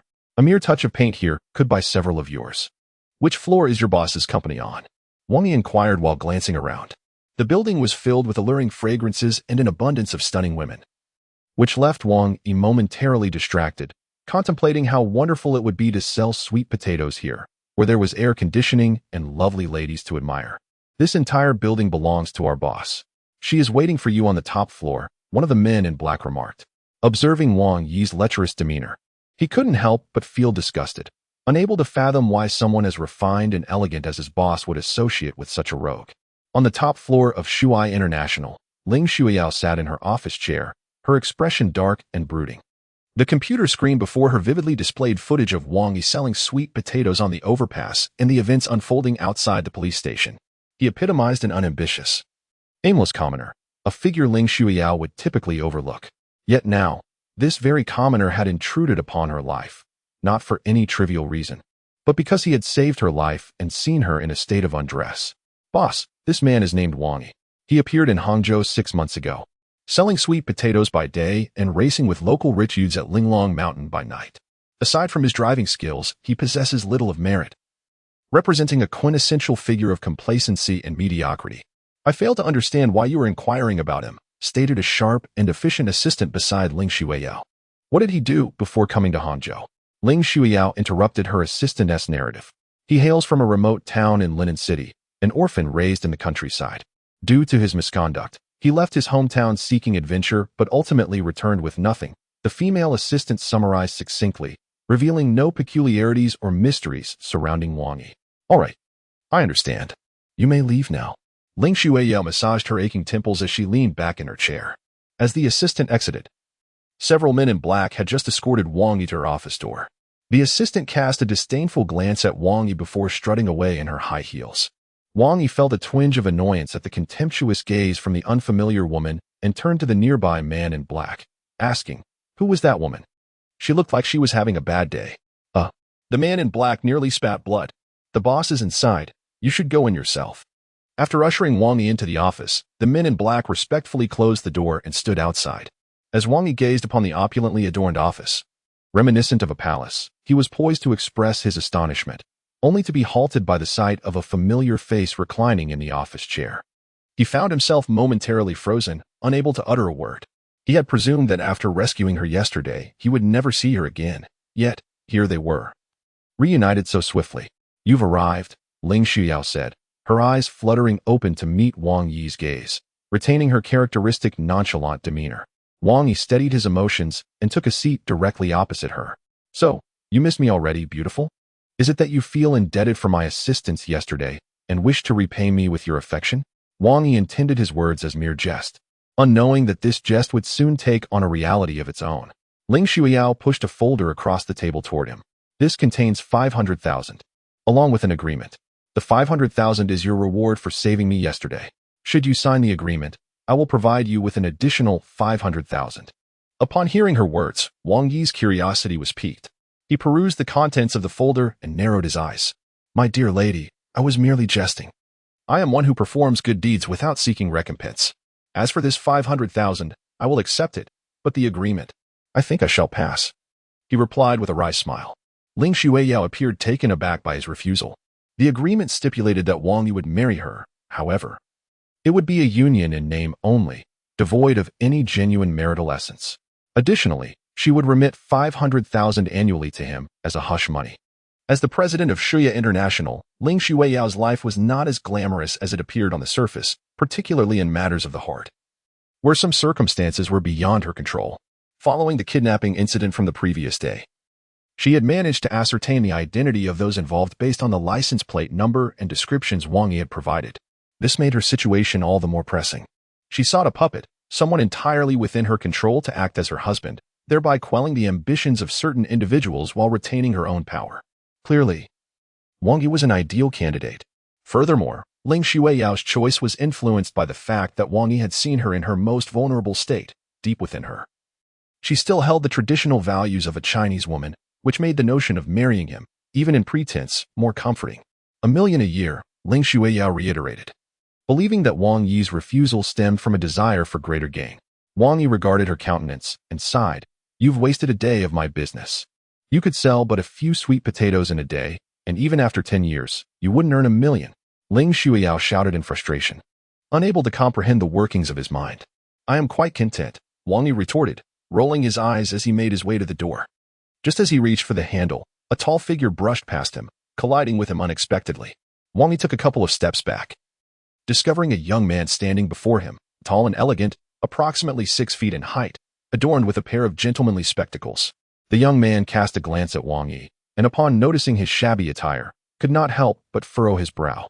He retrieved a handkerchief from his breast pocket and delicately dabbed at the area where their clothes had come into contact. Unperturbed, Wang Yi shifted aside, preparing to depart. "Darling, wait a moment," came the voice of Ling Shuyao from behind, causing Wang Yi to nearly collide with the wall before him.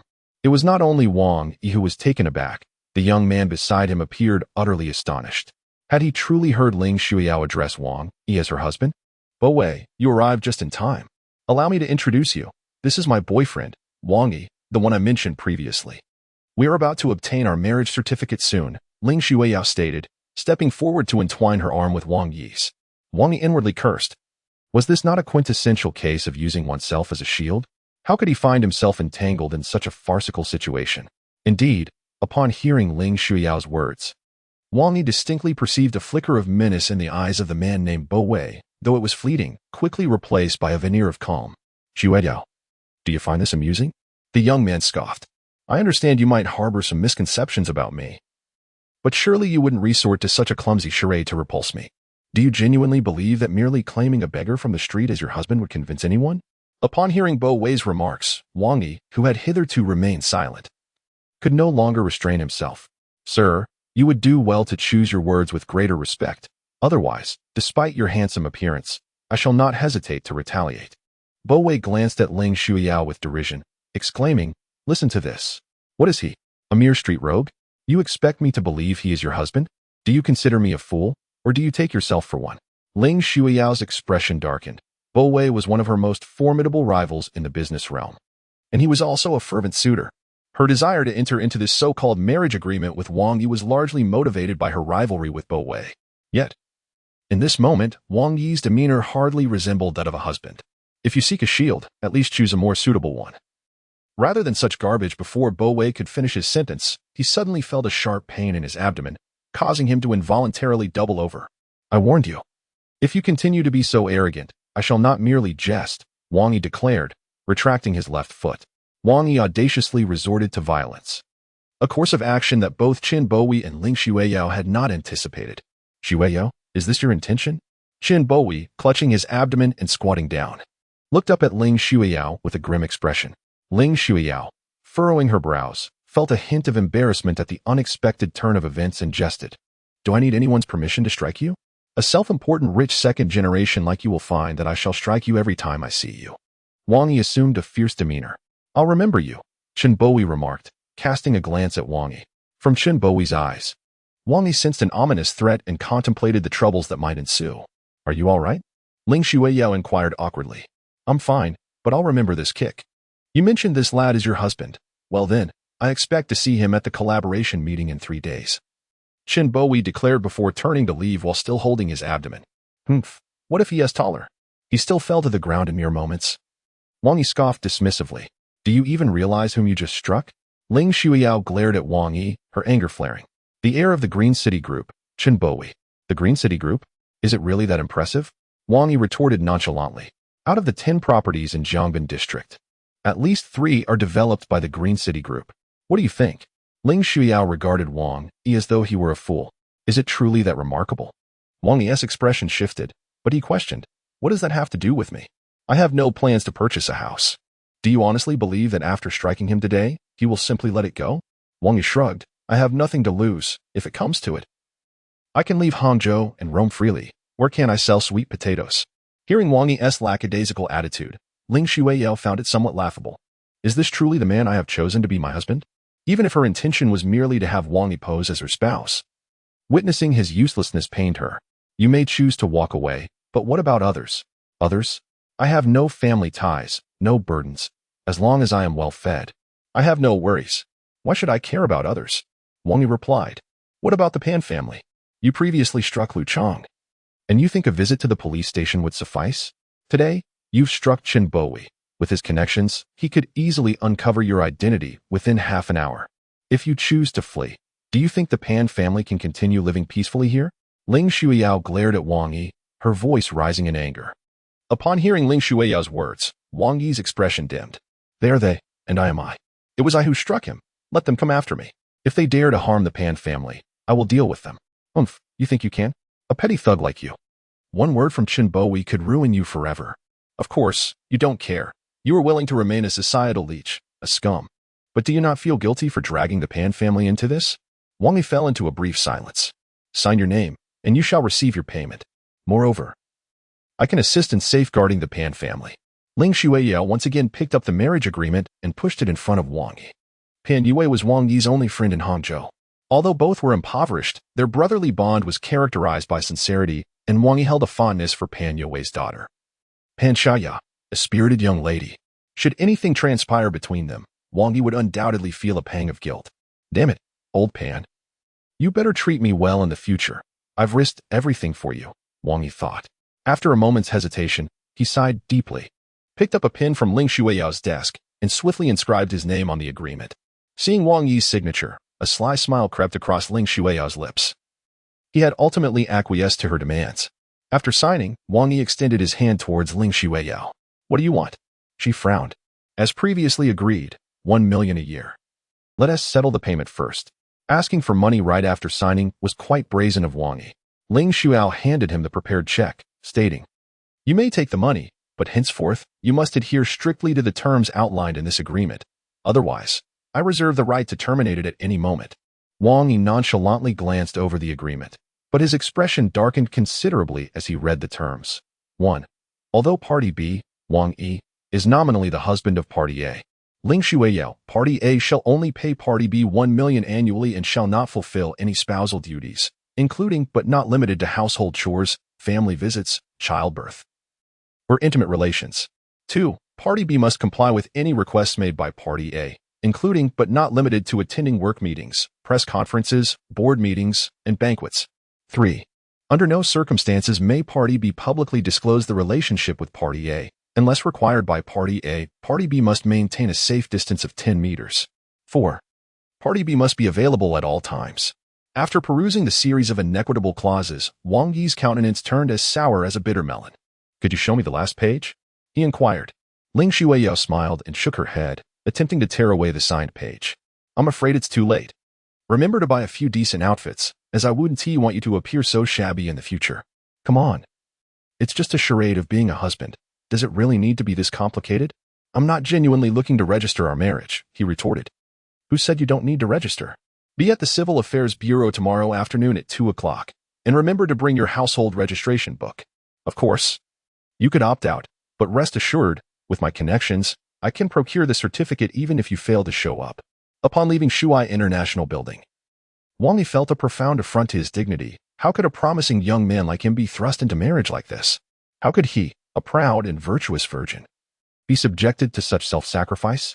As he settled into his Wuling Hongguang, he leaned back in contemplation, and after a considerable pause, a smile broke across his face. Perhaps the reason he acquiesced to Ling Shuiyao's impertinent demands was simply because she bore an uncanny resemblance to that individual. If it were merely to protect Pan Yue's family, Wang Yi had countless ways to achieve that. Wang Yi, ultimately, it all boils down to women. He chuckled at himself as he roared away in his Wuling Hongguang. Astonishingly, this humble van exuded an air of superiority akin to a Ferrari. One wonders who the fool might be. A security guard at one of the entrances let out a disdainful sneer. Not far off, Jinbo stood quietly, observing Wang Yi's departure with a hint of malice playing at the corners of his mouth. Within the brief moment since leaving Lin Shuiyao's office, he had already unearthed detailed information about Wang Yi, including the grudge between him and Lu Chang from the previous day. Shenboi, the epitome of elegance, preferred not to get his hands dirty. Orchestrating others to do his bidding was the most effective strategy. "Lu Chang, I am aware of your animosity with Wang Yi, the potato seller from the overpass. I care not for your methods, but I do not wish to see him in Hangzhou any longer. Resolve this matter, and I shall ensure the aftermath is handled." As Wang Yi left Shuyuan International, he hummed a tune while heading back to his rented apartment. He had thought that he and Ling Shuiyao would have no further entanglements. Yet fate had intertwined their paths once more in such an unexpected manner. Wang Yi was well aware that the troubles of being Ling Shuiyao's puppet husband would far exceed the threats posed by someone like Lu Chang, yet he acquiesced nonetheless. An agreement could not truly bind Wang Yi. What tethered him was the long-buried affection he harbored in his heart for that person. Although Ling Shuiyao bore only a superficial resemblance to her, that alone was sufficient for Wang Yi to sacrifice much in her name. Seize the day, for tomorrow may bring only bitter waters. After all the commotion, Wang Yi resolved to grant himself a day of respite, to return home and sleep. It is only after loss that one yearns for what was once had. If only time could be reversed. The following morning, Wang Yi was awakened by the insistent ringing of his phone. "Hello, this is driver Xiao Wang at your service. How may I assist you?" Given his occasional work as a clandestine driver, this phrase rolled off his tongue with ease. "Wang Yi, consider yourself fortunate that you weren't eliminated at the police station. If you wish to avert calamity for Pan Yue and his daughter, come immediately to the warehouse in the development zone. Otherwise, I will see to their demise. You know well how exquisite Pan Yue's daughter is. I cannot predict what my brothers might do." The voice on the other end was laced with Lu Chang's menacing threats.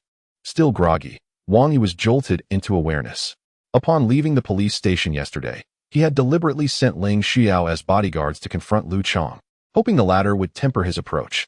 To his dismay, Lu Chang had escalated his threats, now utilizing Pan Yue and his daughter as leverage against him. "If you dare lay a finger on her, you will regret it for all eternity." Perhaps spurred by Ling Shuiyao's presence, memories Wang Yi had wished to forget surged back, igniting a tempest within his previously calm heart. "Humph, I expect to see you at the warehouse in the development zone within half an hour. Otherwise." With that, the call ended abruptly. Wang Yi dialed Pan Yue's number, but to his dismay, it went unanswered, causing his heart to sink. In his Wuling Hongguang, he sped through several red lights, enduring countless curses of folly, and ultimately reached his destination in a mere fraction of the half-hour journey. In the development zone, a recently leveled village, rumored to be a prime property of Green Capital Real Estate, stands amidst the ruins a row of warehouses constructed from shipping containers. Wang Yi bent down and casually picked up a steel rebar as he approached a warehouse with its doors wide open. Inside, Lu Chang sat atop a paint bucket, flanked by a dozen henchmen. Previously humiliated by Wang, Lu Chang found himself without support from his younger brother and had also been warned by 2 bodyguards from Shuya International, leaving him seething with frustration. Just as Lu Chang was brooding, he received a call from the so-called heir of Green Capital Group, instructing him to deal with Wang Yi and promising assistance in tidying things up. Such an extraordinary opportunity was not one to be missed. He swiftly summoned his henchmen to lie in wait for Wang Yi. However, the claim of having kidnapped Pan Yue and his daughter was merely a fabrication. As Lu Chang lacked the audacity for such an act, it was merely a ruse to lure Wang Yi into a trap. Wang Yi, brandishing the steel rebar, entered the warehouse and soon stood before Lu Chang and his entourage. "Ah, you are indeed quick, daring to come alone," Lu Chang remarked with a smirk. "Here to rescue Pan Yue and his daughter? My brother is enjoying himself inside. Why not wait a moment?" Lu Chang provocatively gestured towards a shutter door behind him. "You have captured Pan Yue and his daughter? Are they locked up in the back? Who is behind this?" Wang Yi disregarded Lu Chang's taunts and posed 3 direct questions.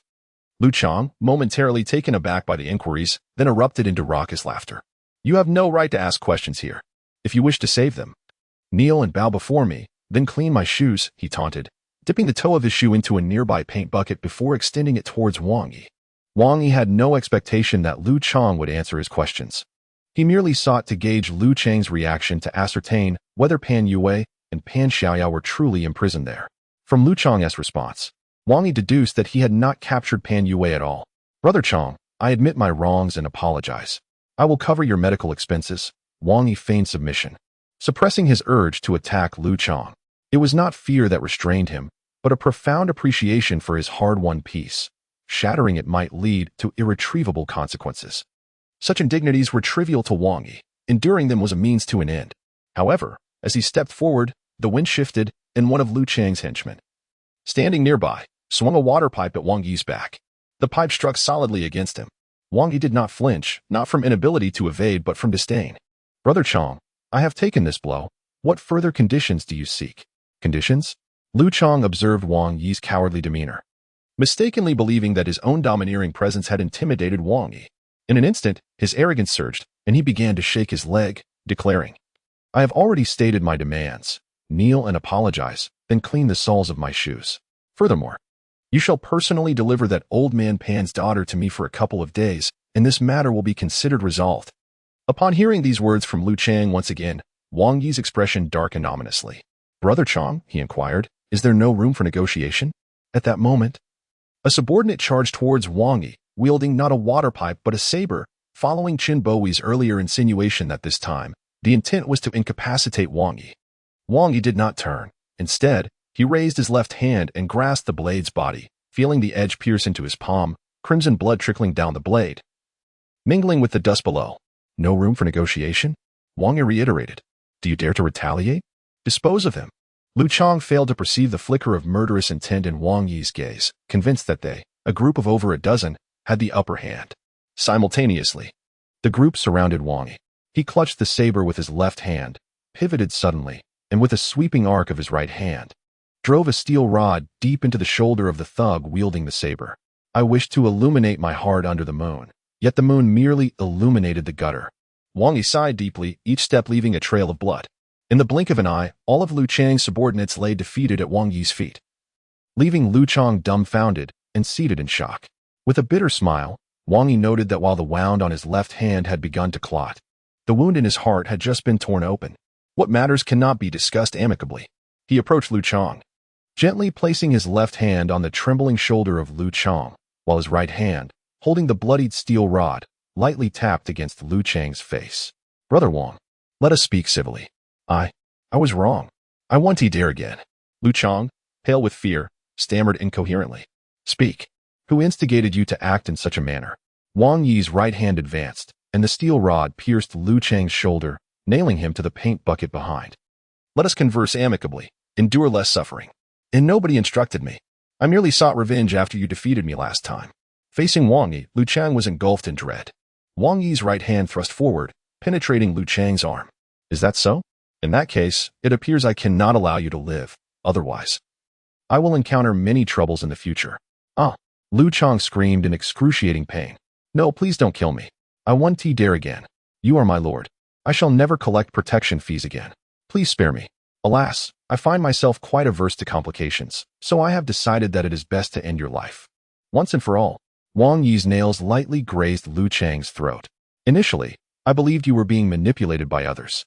Hence my intention to teach you a lesson before pursuing the true instigator. I never anticipated it was your own idea, thus, there is no alternative. No. It wasn't me.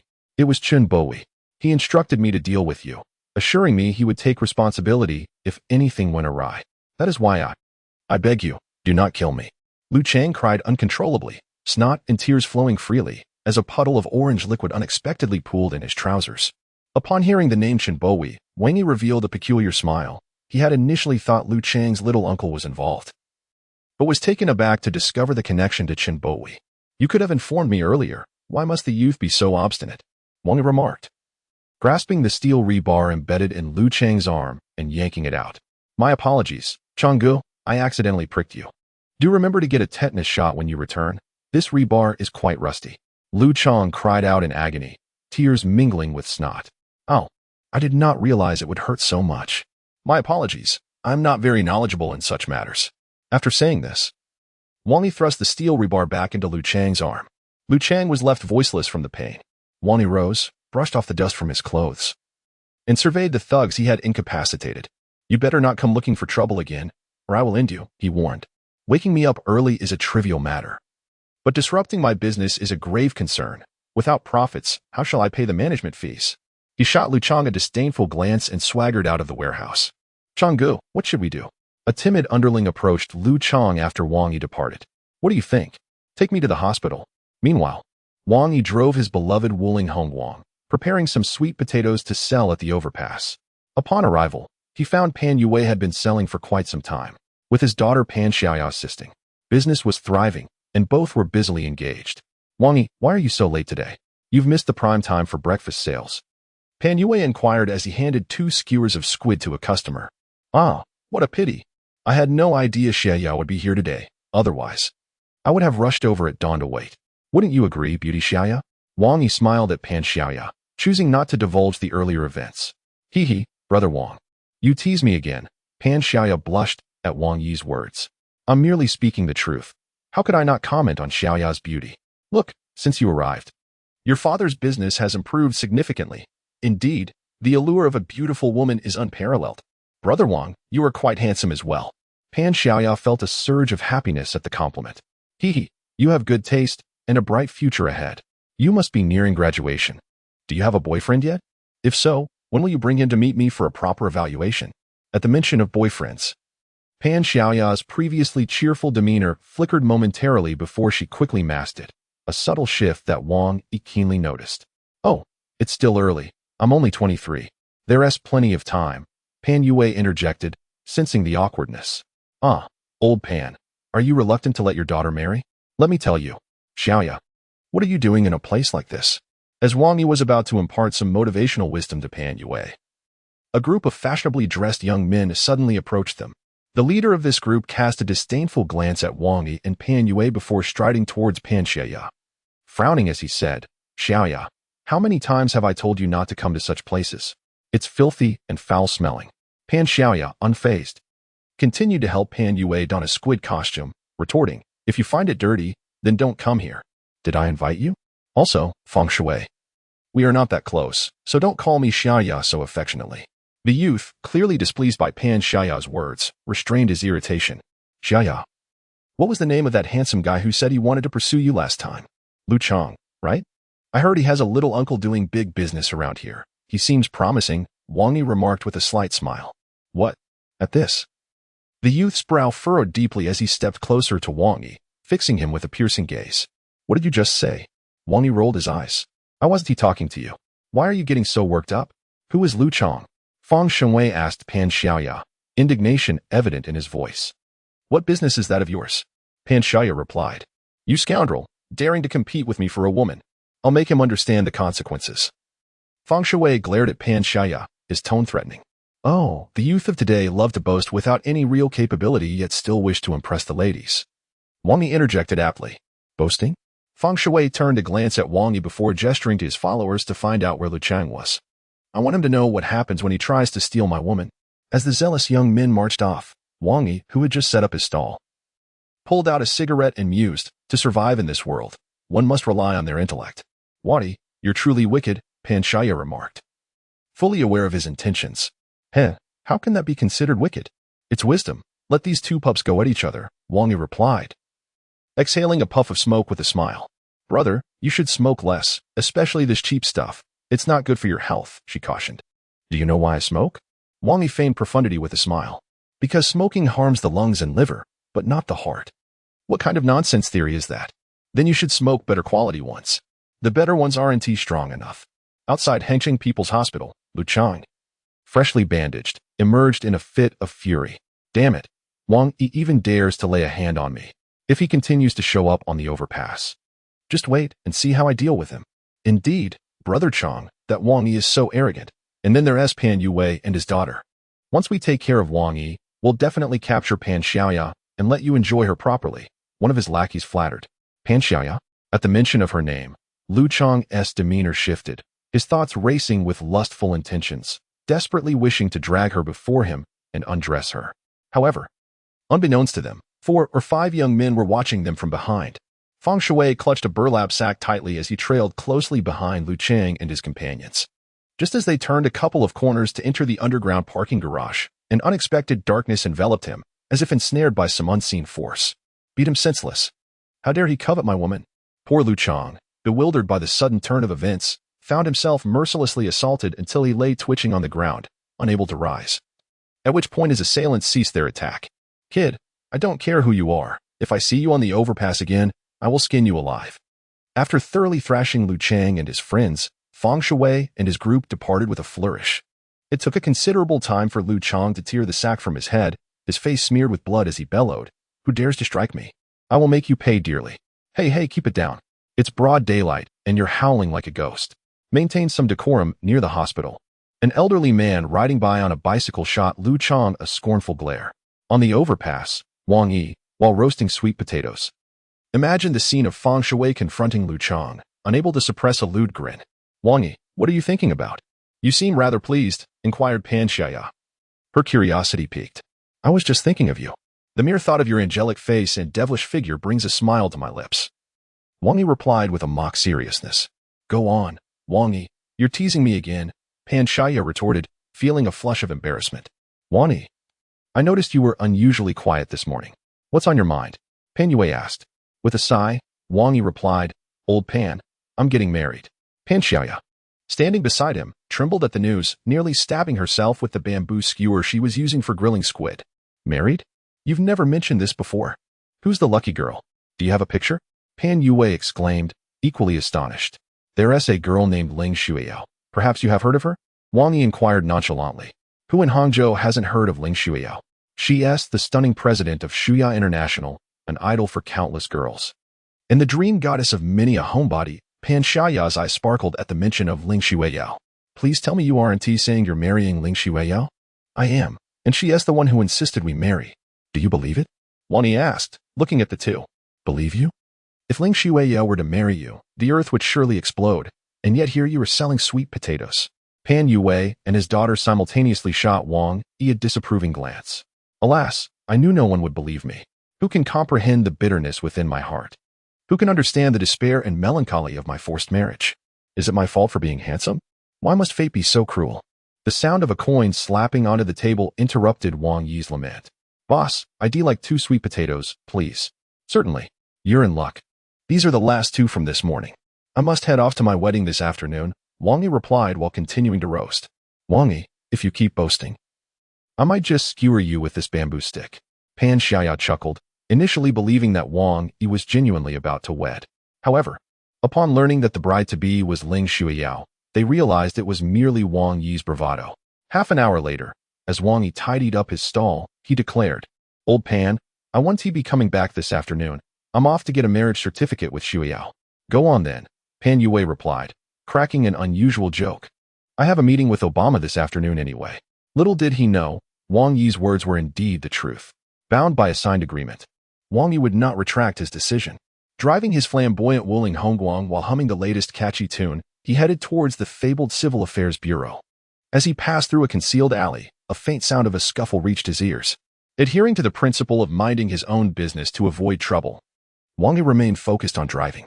However, fate had other plans. After hearing a muffled grunt, he was astounded to see a shadow leap from the towering wall beside him, landing squarely on the roof of his car. Without hesitation, the figure scrambled into his vehicle through the window.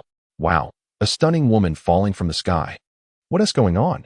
Quick, to the back seat. The woman's tone was urgent, hinting at a significant injury. Where to, gorgeous? Wang Yi had hoped to steer clear of such chaos, but it appeared unavoidable now. Anywhere, just drive, or I swear, I'll kill you. The woman brandished a dagger threateningly. Without a moment's hesitation, Wang Yi pressed the accelerator, speeding away. Just as his car roared to life, he caught sight of 4 or 5 figures vaulting over the wall, seemingly armed. Quick, chase them, the leader shouted, darting towards a few nearby vehicles. Navigating the bustling streets with skill, Wang Yi expertly maneuvered through traffic, swiftly distancing himself from their pursuit. I've shaken off the tail. Beautiful, Wang Yi remarked. I just ran at least 3 red lights. My license is on the verge of being revoked, so you owe me for this escapade. Instead of a reply, a sudden sound of ripping fabric filled the air. Glancing in the rearview mirror, Wang Yi was taken aback to see the woman tearing her own clothing, revealing her delicate shoulder and the tight black bra beneath. Yet, a gruesome wound gaped at her chest, blood oozing profusely. Is it common now for girls to strip at a moment's notice? I'm on my way to get married, and if my future wife sees this, it would be quite the predicament, he muttered while adjusting the mirror for a better view. The woman, seemingly indifferent to Wang Yi's presence, fashioned strips of her clothing to bind her chest, then plunged the dagger into her own wound, extracting a bullet moments later. Hey, beautiful. Should I take you to the hospital? Wang Yi inquired. Take me to the Royal Dynasty Entertainment, the woman managed to utter with great difficulty. Although the bullet had been extracted, she felt utterly drained, a wave of lethargy washing over her. Goodness, please don't die in my car. Wang Yi thought no further, taking a turn at the intersection towards the Royal Dynasty Entertainment. After approximately half an hour, the vehicle finally came to a stop at the entrance of the establishment. On an ordinary day, the venue bustled with activity, but today it appeared unusually quiet, with luxury cars lined up at the entrance. 2 rows of men in black stood solemnly, and as soon as Wang Yi's vehicle halted, 7 or 8 of them swiftly surrounded his Wuling. There is someone in my back seat whom I brought here, Wang Yi said, a bitter smile on his face as he realized he had once again attracted trouble. A middle-aged man clad in traditional Chinese attire approached the side of Wang Yi's vehicle, his expression grim. Sir, I have delivered her, but I ran 3 red lights on the way. Can you assist with this situation? The man glanced at Wang Yi, surprised that he could articulate such a request under the circumstances. Moreover, it seems she is not only injured but also poisoned. If you don't mind, please summon a couple of individuals to assist in getting her out. With a wave of his hand, several men in black quickly moved forward. It would be preferable to have 2 women help, as she is not dressed, Wang Yi added. After a woman from the back seat was draped in a garment and carried out, he felt no inclination to linger and shifted into gear, preparing to leave. However, before he could drive off, several men in black obstructed his path, their faces radiating an intense aura of menace. Let him go. He knows nothing, muttered the woman, still in a daze. Upon hearing her words, the elderly man in traditional attire gestured, and the men stepped back, creating a passage for Wang Yi. At least he has some conscience. He hasn't repaid kindness with malice. Wang Yi scoffed, and with a roar from his Wuling, he made a swift U-turn. 30 grams of half-branch lotus, 6 qian of turmeric, combined with 5 qian each of white flower tongue and astragalus, and 500 milligrams of black mamba venom. If possible, add some common anti-inflammatory medication. The effect should be quite good, he remarked enigmatically as he departed. The man in traditional attire eyed the now unconscious woman beside him. What about her condition?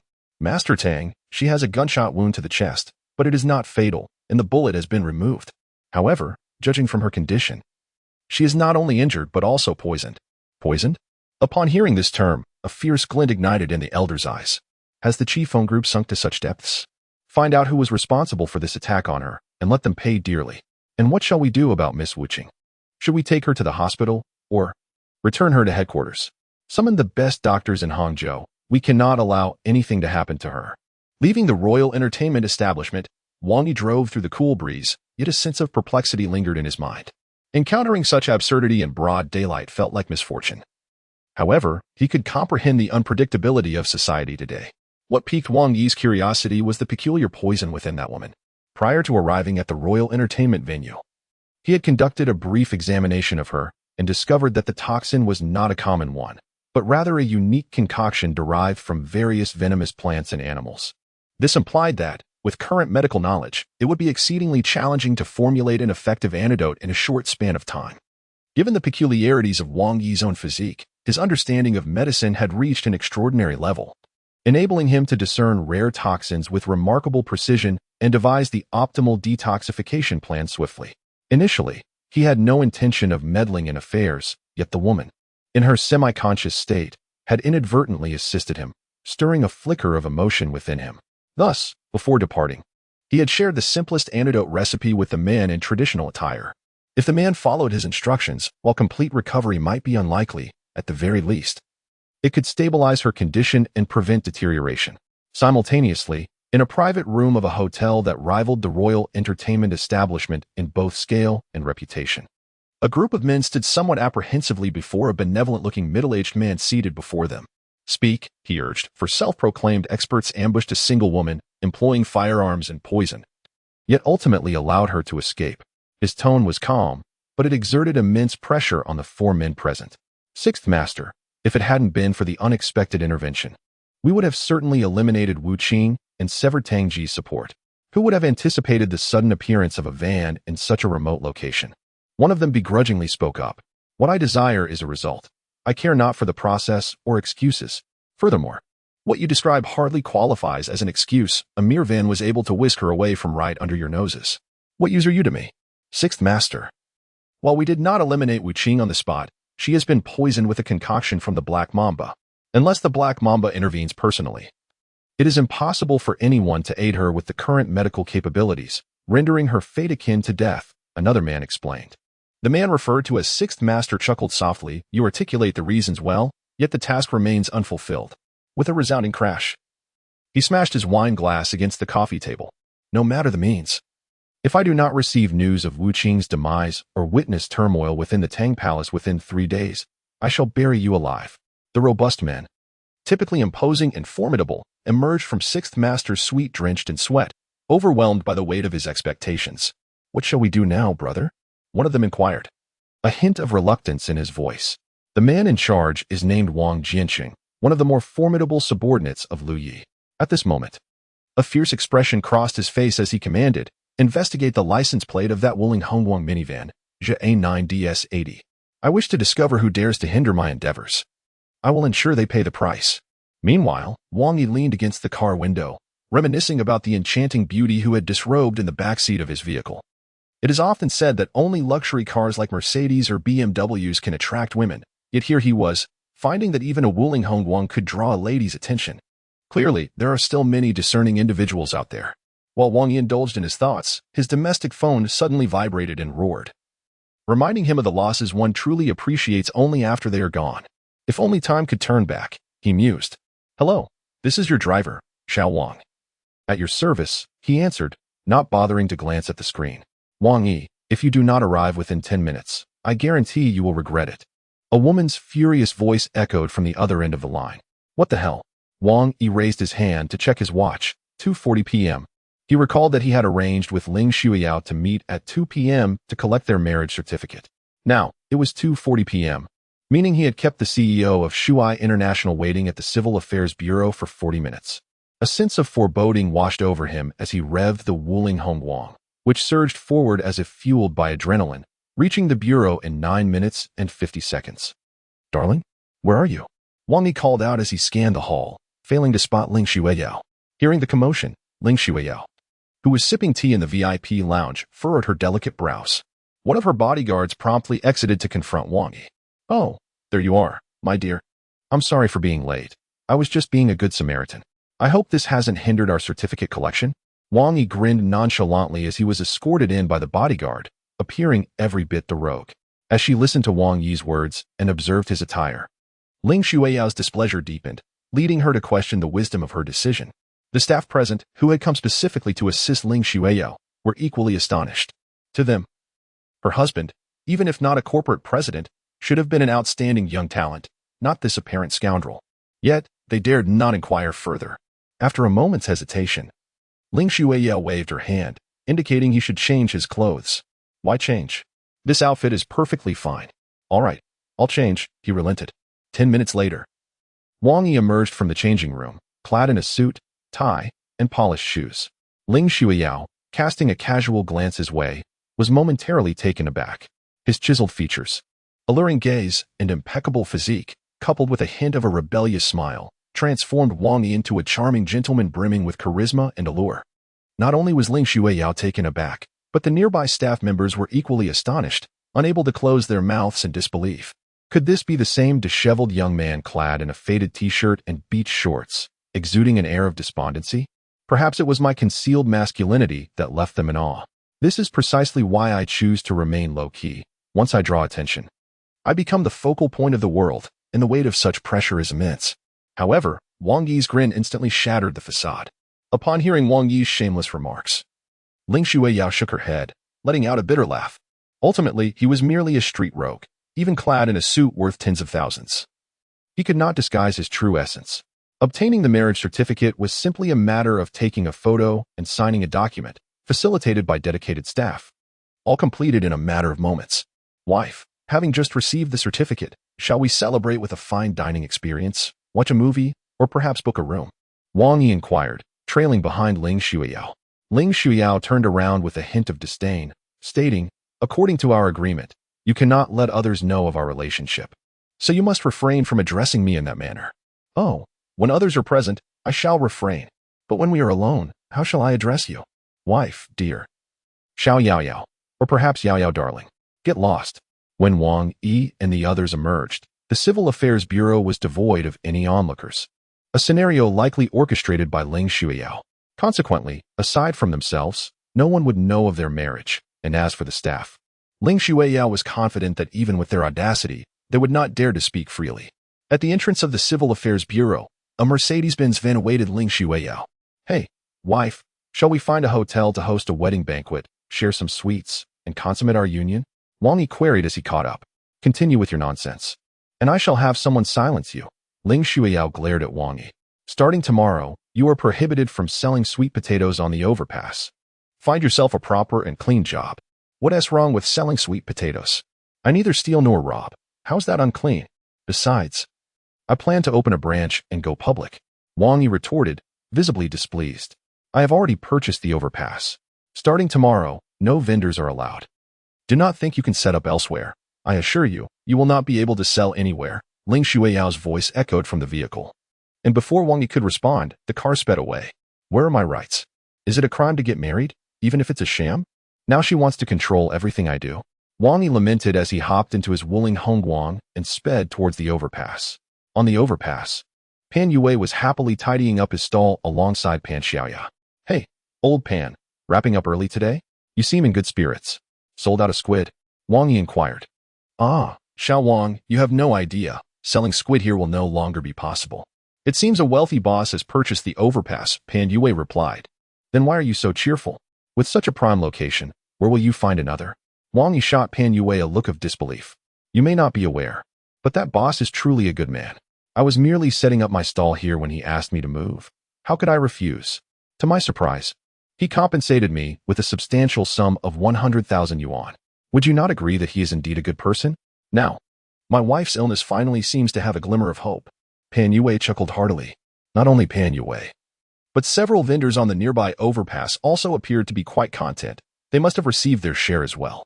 Alas, Wang Yi, you left early today and missed out on the money. You should hurry and inquire about it since you also set up your stall here. After all, this is 100,000 yuan, remarked Pan Yue kindly. Heh, if I told you this money was given to you by my wife, would you believe me? Wang Yi pondered, and he couldn't help but admire Ling Xueyao's remarkable efficiency. She was quite determined to ensure he did not continue selling. What plans do you have next? What about your stall? Pan Yue smiled. For now, I will focus on my wife's treatment.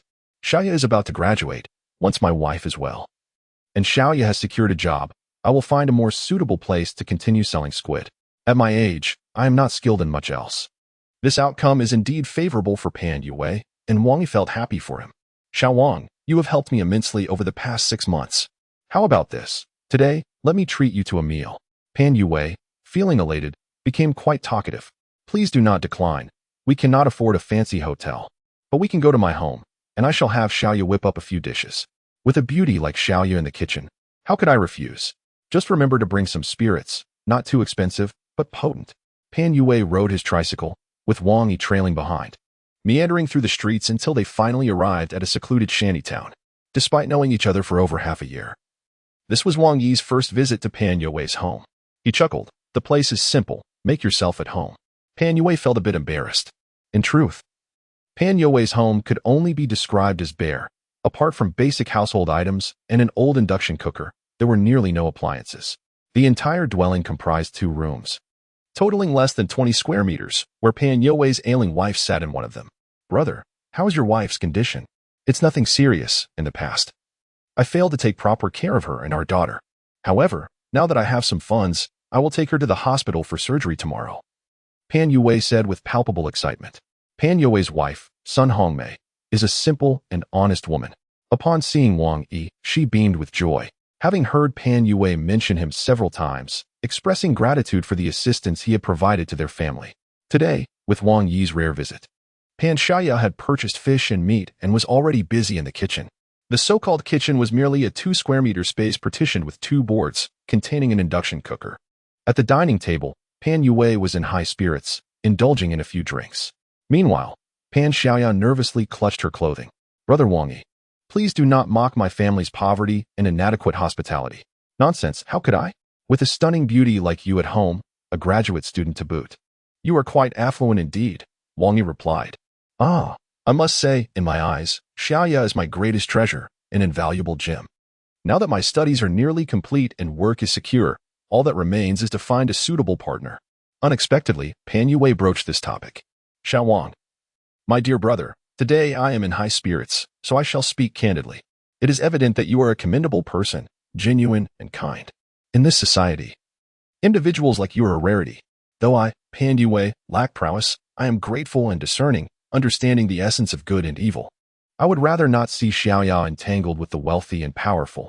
My hope is for her to find someone kind-hearted, someone who cherishes her, even if he lacks wealth. Listening to Pan Yue, Wang Yi felt a wave of confusion. What was he implying? Wang Yi, let me ask you this. What do you think of my daughter Xiaoya? Do you think you are worthy of her? Upon hearing Pan Yue's words, Wang Yi nearly spat out the morsel of food he had just taken. Ah, old Pan. One may drink generously, but let us not speak recklessly. Xiaoya is an exceptional scholar, a stunning beauty, while I am merely a humble sweet potato vendor. Please refrain from such talk in the future, Wang Yi replied. Pan Yue's wife, sitting nearby, also showed a change in expression, discreetly kicking her husband under the table. I apologize, Xiao Wang. He has had too much to drink. Please do not take offense. Wang Yi smiled, signaling that it was of no concern. Meanwhile, Xiaoya, who had remained silent, felt a twinge of embarrassment. It was indeed surprising that her father would bring up such matters. Yet Wang Yi's swift and direct rejection left her with a hint of disappointment. Aside from this minor incident, the meal was enjoyable. An hour later, Wang Yi departed from Pan Yue's home. To drink and not drive, to drive and not drink. Wang Yi gently tapped his car and chuckled. It seems I must walk home today. The shanty town resembled a place abandoned by the city, filthy, chaotic, and impoverished, with theft and brawls occurring frequently. With his hands in his pockets, Wang Yi strolled into a relatively secluded alley, under the darkened sky and in the stillness of the night. It was indeed a prime time for nefarious deeds. Leaning against the wall, he muttered to himself, after following me for so long, why not step out for a chat? He had sensed someone tailing him since leaving Pan Yue's home, which was why he had deliberately chosen this obscure passageway, facilitating both their approach and his own plans. As anticipated, upon hearing Wang Yi's words, 4 figures clad in black emerged from the shadows, advancing toward him. Kid, what is your relationship with that woman? How dare you snatch someone from us? These 4 were Wang Jianqing and his associates, who had been reprimanded by the 6th master of the Qing gang and were now seeking Wang Yi. Upon hearing their words, Wang Yi quickly grasped the reason for their confrontation, It seemed that rescuing that woman had indeed brought him trouble, and quite significant trouble at that. I assure you, I do not know her. I was merely passing by. Do you believe me? Wang Yi replied with a bitter smile, hoping they might be impulsive enough to take his words at face value. However, it appeared that the opposing parties' wits had not been completely unraveled. Wang Jianqing had received a directive from the sixth master. If this matter could not be resolved, he risked being submerged in the Qian'an River. Thus, he could not afford to overlook Wang Yi as a potential weak link. Regardless of their relationship, he resolved to apprehend Wang Yi and interrogate him gradually. It was certain that information would eventually be extracted. Yet, just as they charged towards Wang Yi, numerous shadowy figures suddenly descended from the adjacent wall, all clad in black and seemingly armed. Take the leader back and eliminate the rest, commanded the foremost figure, without uttering a single unnecessary word. The newly emerged assailants swiftly encircled the four men, unleashing lethal strikes. In the blink of an eye, aside from Wang Jianqing, the other three had their throats slit, leaving them lifeless. Bring him and Wang Yi back to see Master Tang. However, when they turned to seize Wang Yi, they discovered that he had vanished without a trace. The group searched high and low but found no sign of him. What do we do, brother? One of the black-clad men inquired, perplexed.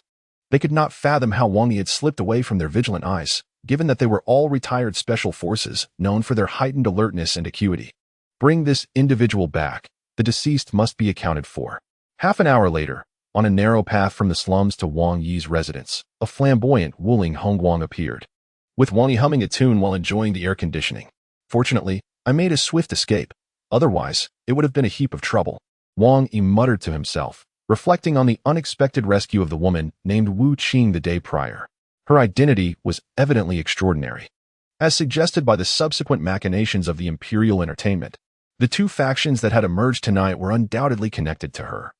And Wang Yi had no desire to be embroiled in such disputes. Yet, he was acutely aware that from the moment that woman had leapt into his car, he had already been drawn into the fray. Now, he could only hope to distance himself as much as possible. Should have stopped the car.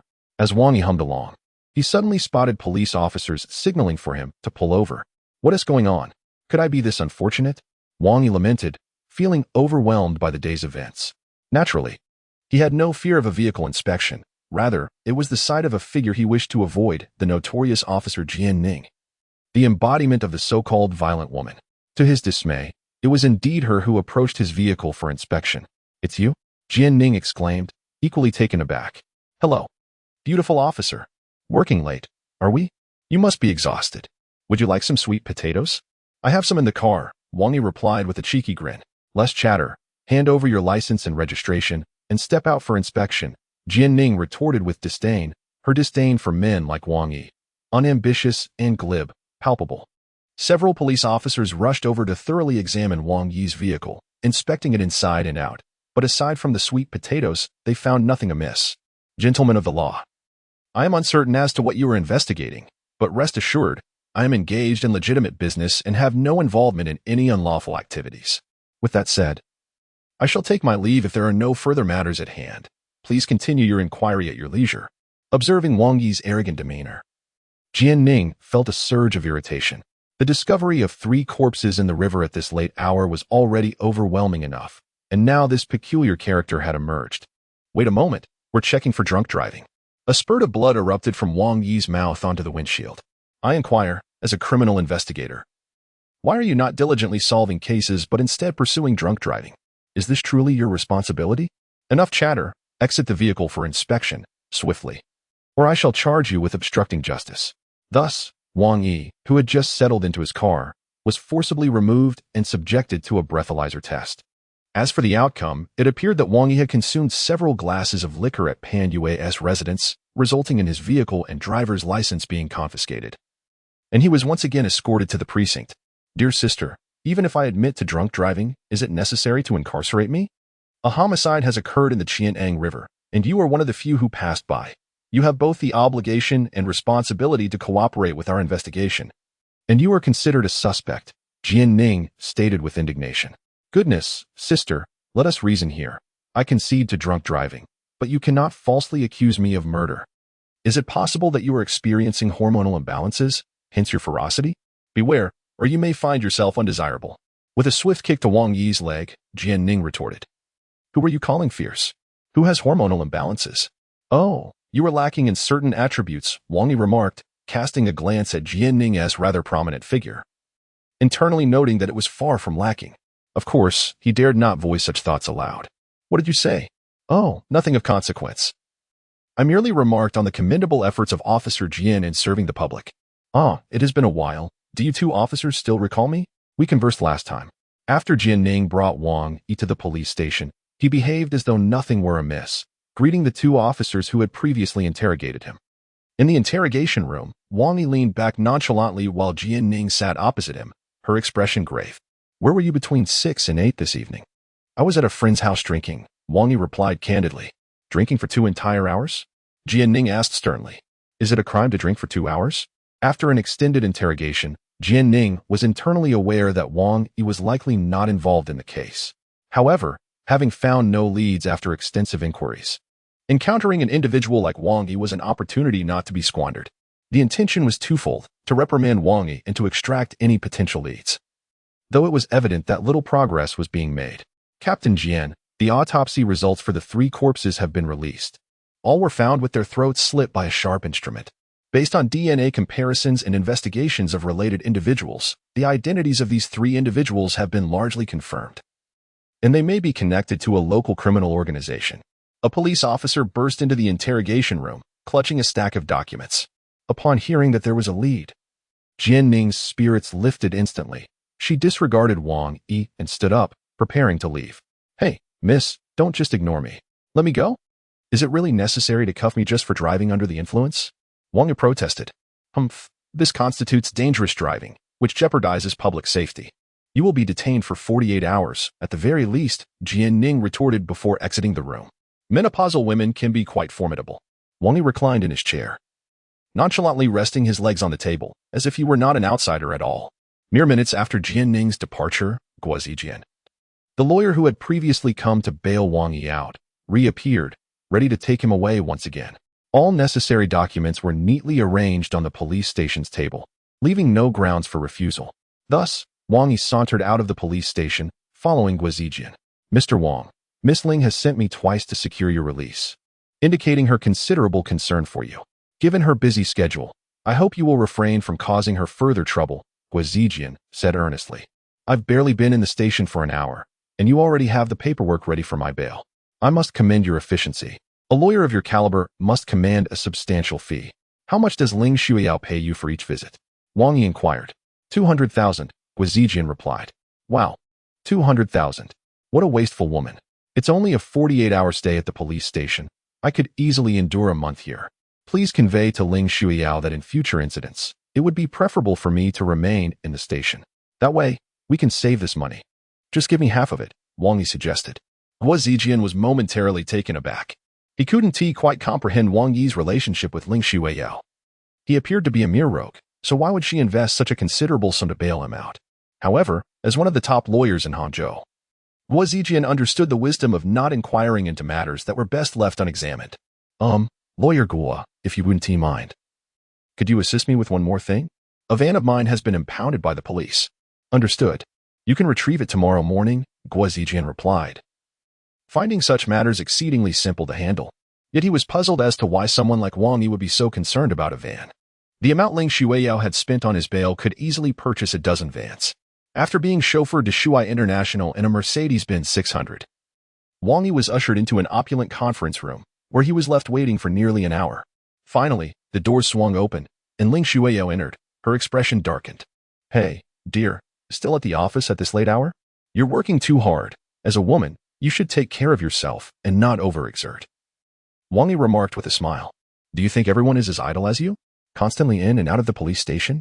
Ling Shuiyao replied, exasperated. I am far from idle. I am engaged in a venture with aspirations to export sweet potatoes overseas. As for incarceration, that is merely a personal vendetta by that brazen policewoman. Even if you refuse to bail me out, I could be released within a day at most. Wang Yi shamelessly remarked, what if such a situation arises again? Please refrain from calling that lawyer, Guo, for my bail. It costs 200,000 each time. And just the thought of it pains me. Humph, do you think I desire to bail you out? If there's another incident, I'll let you rot in there. Lin Shuiyao retorted. I have a meeting the day after tomorrow, and you will accompany me. Tomorrow, I will arrange for someone to brief you on the essentials. Meet me at the top floor of Shuai International at 5 in the morning. A meeting? You don't mean that collaboration meeting Shin Bowen threatened me with, do you? I refuse to attend. That man obviously has ulterior motives toward you. If you expect me to masquerade as your partner, I could very well end up in a dire situation. Wang Yi resolutely shook his head. Attendance is not optional. Our agreement explicitly states that you must cooperate with me in attending various meetings. Are you really using the contract to coerce me? Wang Yi exclaimed in outrage. What is the matter? Is that unacceptable? Or do you wish to breach the agreement now? Lin Shuiyao asked solemnly. Preposterous. Do you think I can be intimidated by a mere contract? Your habit of invoking agreements is quite persuasive. Fine. I assure you I will be there tomorrow. Wang Yi conceded, albeit begrudgingly. Seeing Wang Yi relent, a smirk of satisfaction adorned Lin Shuiyao's face. At least the agreement was now officially in effect. As he was escorted out of Shuai International, it was already past 10 in the evening. Wang Yi used the executive exit. So it was likely no one in the company knew of his presence. Stepping out of the international building, and I just realized I'm without a vehicle. Am I to walk home? Wang Yi lamented, reluctant to spend money on a taxi. Hey, Mouse brother, out for a nighttime drive? Suddenly, an unmarked BMW Z4 pulled up in front of Wang Yi. Upon hearing the voice, he glanced over. Although he didn't recognize the individual well, the absence of the car's emblem suggested that this person had once raced against Wang Yi on Linglong Mountain and naturally had been thoroughly defeated. Do you believe I've just been scolded by my wife and now have no means to return home? Wang Yi chuckled. I believe anything you say, Mouse brother. If you don't mind, I could give you a lift home? The young man beamed with an ingratiating smile. Of course, I don't mind. Wang Yi replied without hesitation, jumping into the car. Unbeknownst to him, a business vehicle discreetly followed the Z4 as it departed, navigating through the twists and turns. The Z4 finally delivered Wang Yi to his humble abode. Mouse brother, you reside in such a place?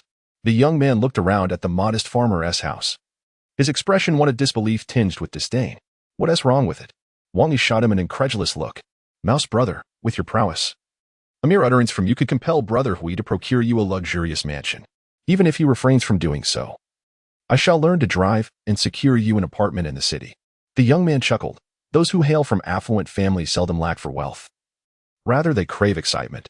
Wang Yi beckoned the other closer, inquiring, do you know why I reside in such a remote location? The other shook his head, thinking the primary reason for residing in such a place must be a lack of funds.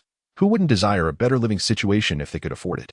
For here, the vastness is coupled with a sparse population, a fitting locale for nefarious deeds, where one could commit acts of violence and obliterate evidence. As he spoke, Wang Yi's gaze fixated on a nearby business vehicle, a glimmer of amusement dancing in his eyes.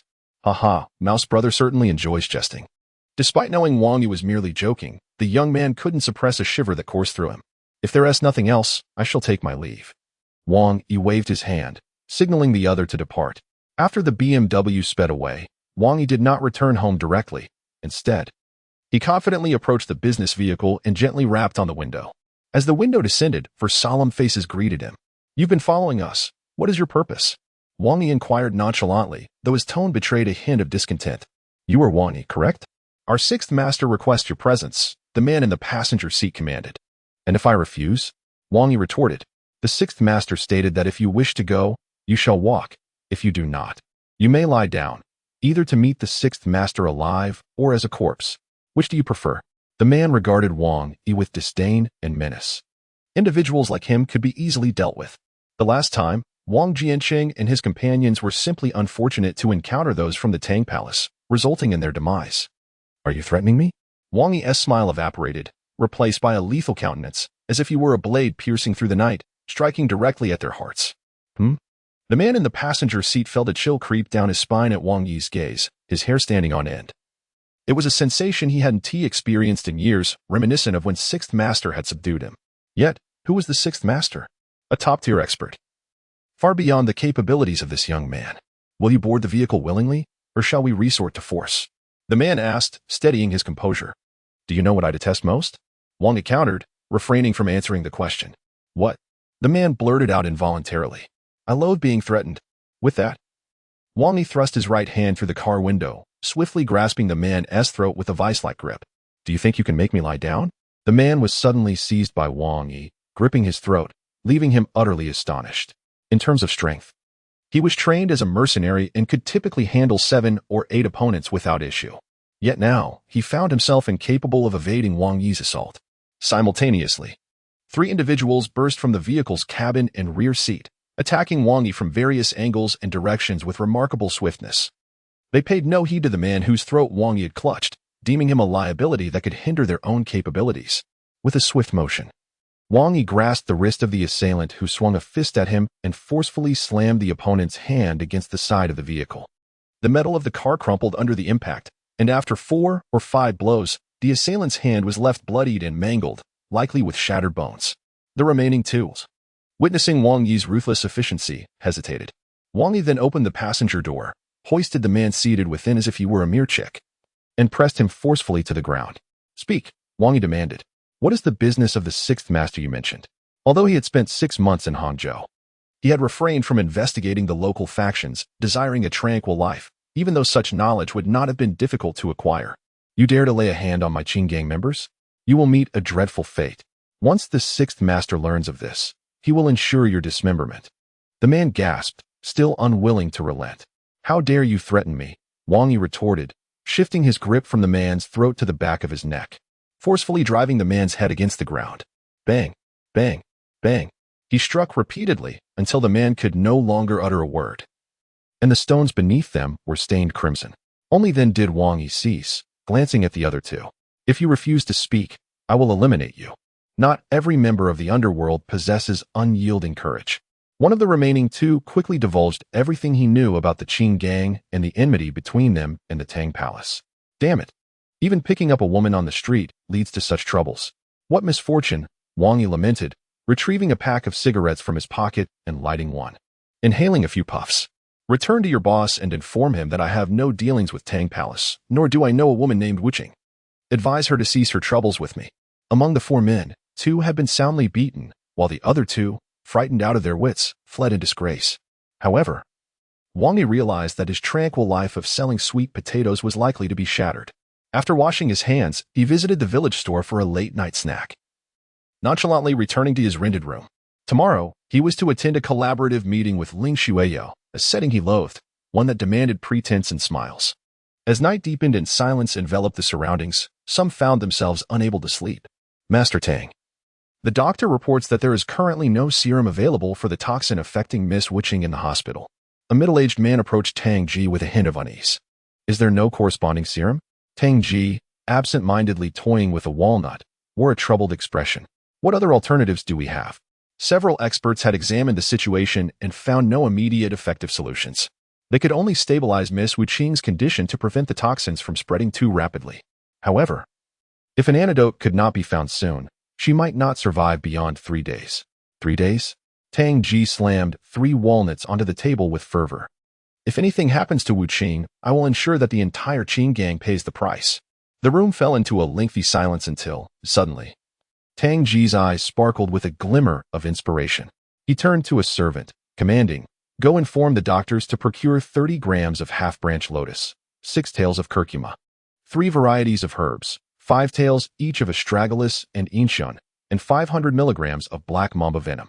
The following morning, Wang Yi engaged in a brief morning workout in his room before sitting on the dilapidated balcony, his expression clouded with worry as he inhaled deeply from a low-quality cigarette. Unlike the earlier troubles with Lu Cheng and his ilk, Wang Yi found himself more troubled by the implications surrounding Ling Xueyao and the entanglements with the Tang Palace and Qing gang that had arisen due to her. This situation threatened to disrupt Wang Yi's previously tranquil life of selling sweet potatoes and driving a black car.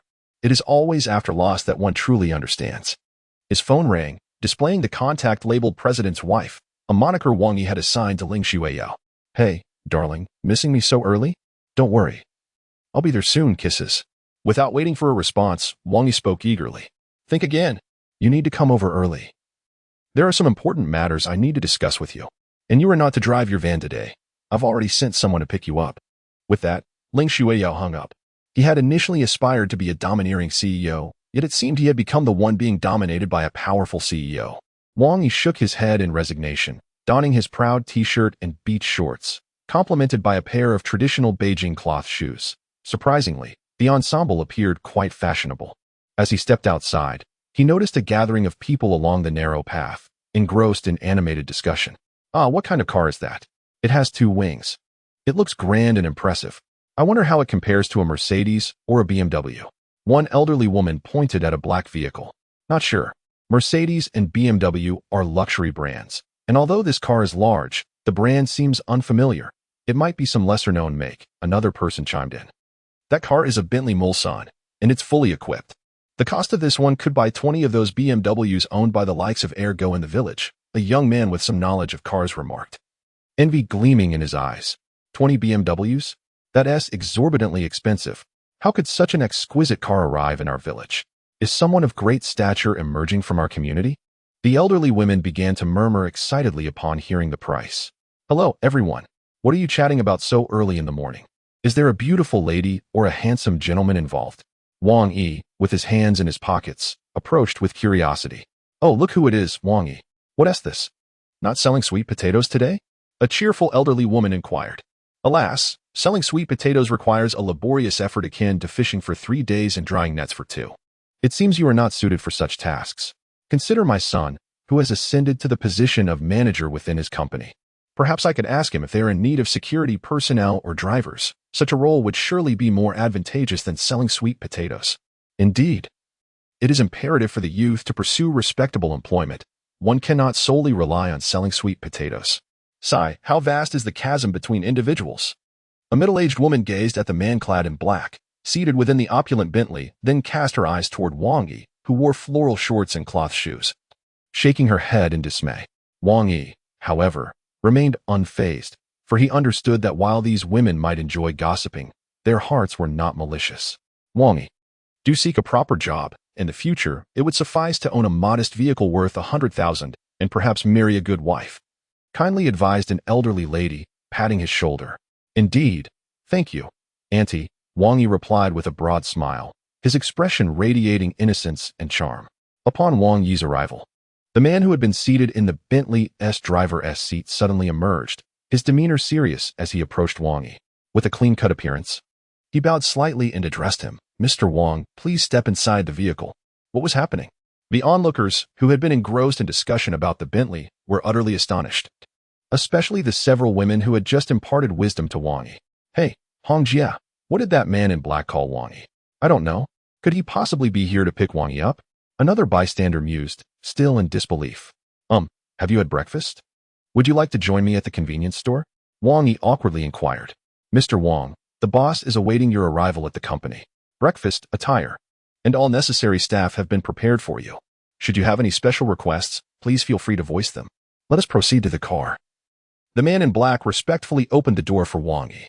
With the situation as it was, Wang Yi could hardly insist on breakfast, and thus resigned himself to embark on the journey with an empty stomach.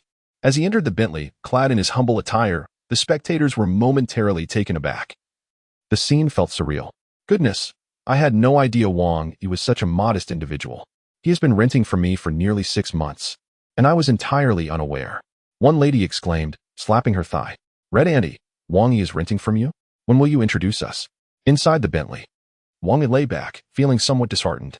He mused, in the future, if you come to find me, could you refrain from such ostentation? A simple van would suffice. Or I could take a taxi myself. There is no need for such grand gestures, as I prefer to remain low-key. The driver, taken aback by Wang Yi's words, found himself at a loss. In this day and age, which young person does not revel in flaunting their wealth? If offered a Bentley for transportation, most would be elated. Yet here was Wang Yi, expressing dissatisfaction. Half an hour later, the Bentley came to a halt in the underground garage of Shua International. Wang Yi was escorted to the entrance of the executive elevator, after which the driver took his leave. Alas, what a domineering CEO. Even the elevator is designated exclusively for her use.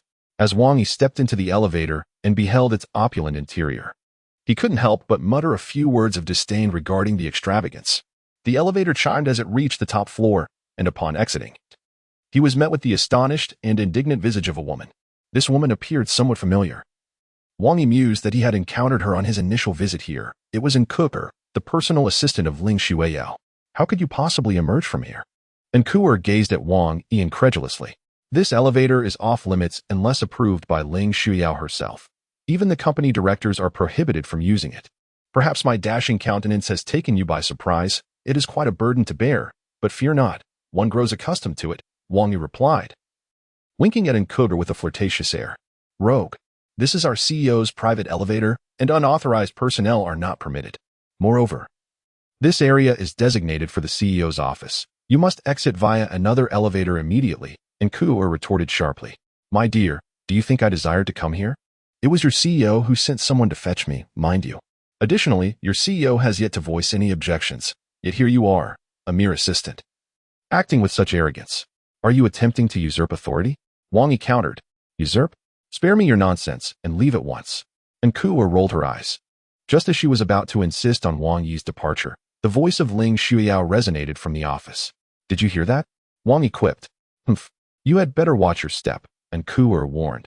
But with Ling Shuiyao's consent, she had no choice but to relent, casting a discontented glare at Wang Yi before departing. Upon entering the office, Wang Yi found Ling Shuiyao furrowing her brows over a pair of documents on her desk. Hello, my dear wife, working so diligently this early in the day. Allow me to offer you a hug, he said, extending his arms toward her. Formal attire, shoes, and watch her all on the sofa. Change immediately. The changing room is to the right of the sofa, Ling Shuiyao replied without lifting her gaze. Seeing the indifferent woman, Wang Yi could only smile wryly, realizing that she truly regarded him as nothing more than a mere tool, reluctantly bound by their agreement. He took the clothes and entered the changing room. Even an office has a changing room. This woman is indeed extravagant, Wang Yi mused as he began to undress. Suddenly, he noticed a yellow strap peeking out from the corner of a drawer in the changing room. Driven purely by curiosity, he opened the drawer, revealing a lovely yellow lace bra adorned with a cartoon Mickey Mouse at its center. Goodness! Wang Yi exclaimed, his excitement palpable as he examined the size of the garment. He then peeked through the door crack to catch a glimpse of Ling Shuiyao, who was engrossed in reviewing documents. With a discerning eye, he conducted a brief assessment. And after meticulous consideration of the size, fabric quality, and other factors, he concluded that this was undoubtedly Ling Shuiyao's. Astonishingly, I never anticipated that such a frosty woman would take delight in adorning herself with such juvenile trinkets. It is quite distinct. I find it appealing. Haha. Moments later, Wang Yi emerged from the changing room clad in a tailored suit.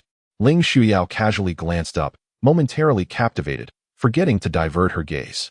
She had previously witnessed Wang Yi in formal attire when they registered their marriage, yet seeing him again, with his subtly mischievous eyes and slightly disheveled demeanor, left her momentarily spellbound. Very well, this ensemble will suffice. On the coffee table, you will find some notes regarding the meeting we are to attend shortly. Do peruse them carefully and memorize them. I would prefer not to be embarrassed, she remarked, regaining her composure after the brief lapse. Ah, dear wife. May I pose a question? Do you have an affinity for Mickey Mouse? Wang Yi inquired. Mickey Mouse? Ling Shuiyao looked up in confusion, her brow furrowing for a few seconds before her frosty visage flushed a deep crimson. Did you tamper with my belongings? I merely instructed you to change. Who permitted you to rummage through them?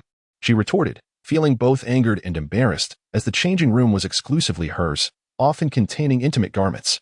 She never anticipated that today Wang Yi would stumble upon them. Well, would you believe it was your own carelessness that left them exposed? Wang Yi feigned innocence. You. The usually composed Ling Shuiyao felt on the verge of collapse. The realization that not only her bras but also other intimate apparel lay exposed in the cabinet sent her into a flurry of dismay.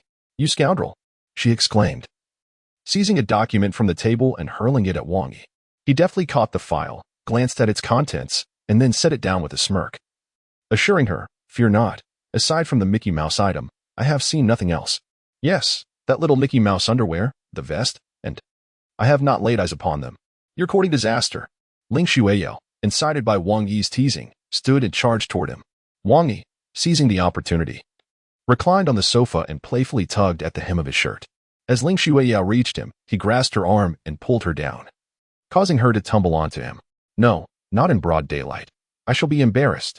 Oh, be gentle, dear wife. It hurts, Wang Yi exclaimed, despite his shameless demeanor. Should anyone have heard them without witnessing the scene, they might certainly misconstrue the context. At that very moment, the door to Ling Shuiyao's office swung open, and the heir of the Green Capital Group, Chen Bohui, strode in. Oh dear, someone has arrived, Wang Yi said, releasing Ling Shuiyao and hastily standing, pretending to adjust his shirt. Ling Shuiyao, facing away from the door, recognized the intruder by the sound of the door opening. Only one person would dare enter without knocking, Chen Bowie. Ah, my dear wife.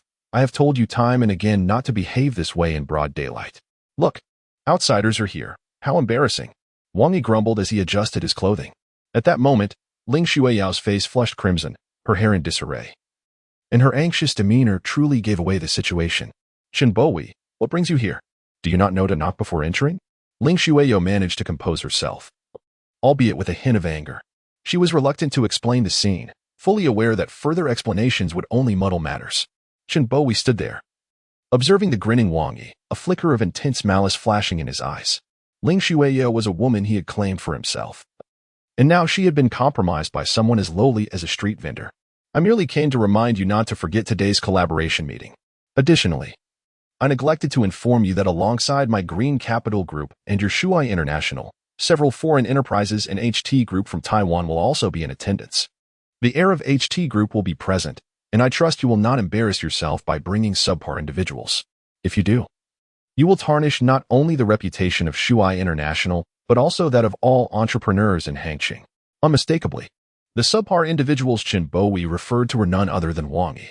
I can manage my own affairs without your interference. Just take care of your own people. Do not assume I am unaware of the schemes at play. Should this happen again, do not blame me for severing ties, Ling Xueyao retorted. Observing Ling Xueyao's stance, Chen Bowie furrowed his brow. Her words seemed to carry a deeper implication. What do you mean by that? Ling Xueyao smiled faintly. What do I mean? I am merely stating the obvious, Scarface. JACX 585, do not think I am oblivious to everything. After Wang Yi had disclosed the license plate information to her, she promptly dispatched someone to investigate, ultimately tracing it back to Chen Bowie. I had assumed you were simply cunning in business. I did not expect you to stoop so low in character.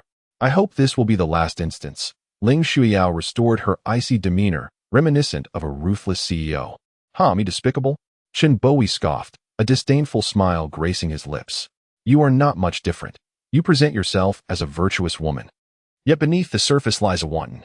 However, I must say, your tastes are quite peculiar. It's surprising you can tolerate such company. Do not think that your handsome visage grants you the right to act so arrogantly. Is the beating you received not enough? Do you dare challenge me again? Wang Yi threatened, brandishing his fists at Chen Bowie. Indeed, I am that kind of woman, and now you see it for yourself. Do not bother me again. Seek out someone pure and obedient, Ling Xueyao declared. Xueyao, you are mistaken. The more audacious you are, the more I am drawn to you, Chen Bowie replied, casting a glance at Wang Yi, hoping he might survive a few more days. Otherwise, he would lose his source of amusement. I cannot predict how long I will live. But it will surely be longer than you, Wang Yi retorted dismissively. After Chen Bowie departed, Ling Xueyao sank into her office chair, her eyes reddened, appearing as though she had endured a great injustice. My dear, do not stoop to his level. Let me massage your shoulders, Wang Yi offered as he approached her. Get lost, Ling Xueyao shouted sharply. Observing her agitation, Wang Yi refrained from approaching her, choosing instead to settle onto the nearby sofa, where he picked up the notes Ling had previously asked him to review. 1. Upon entering the venue, refrain from casting curious glances or whispering to one another. 2. Be mindful of your posture while walking. 3.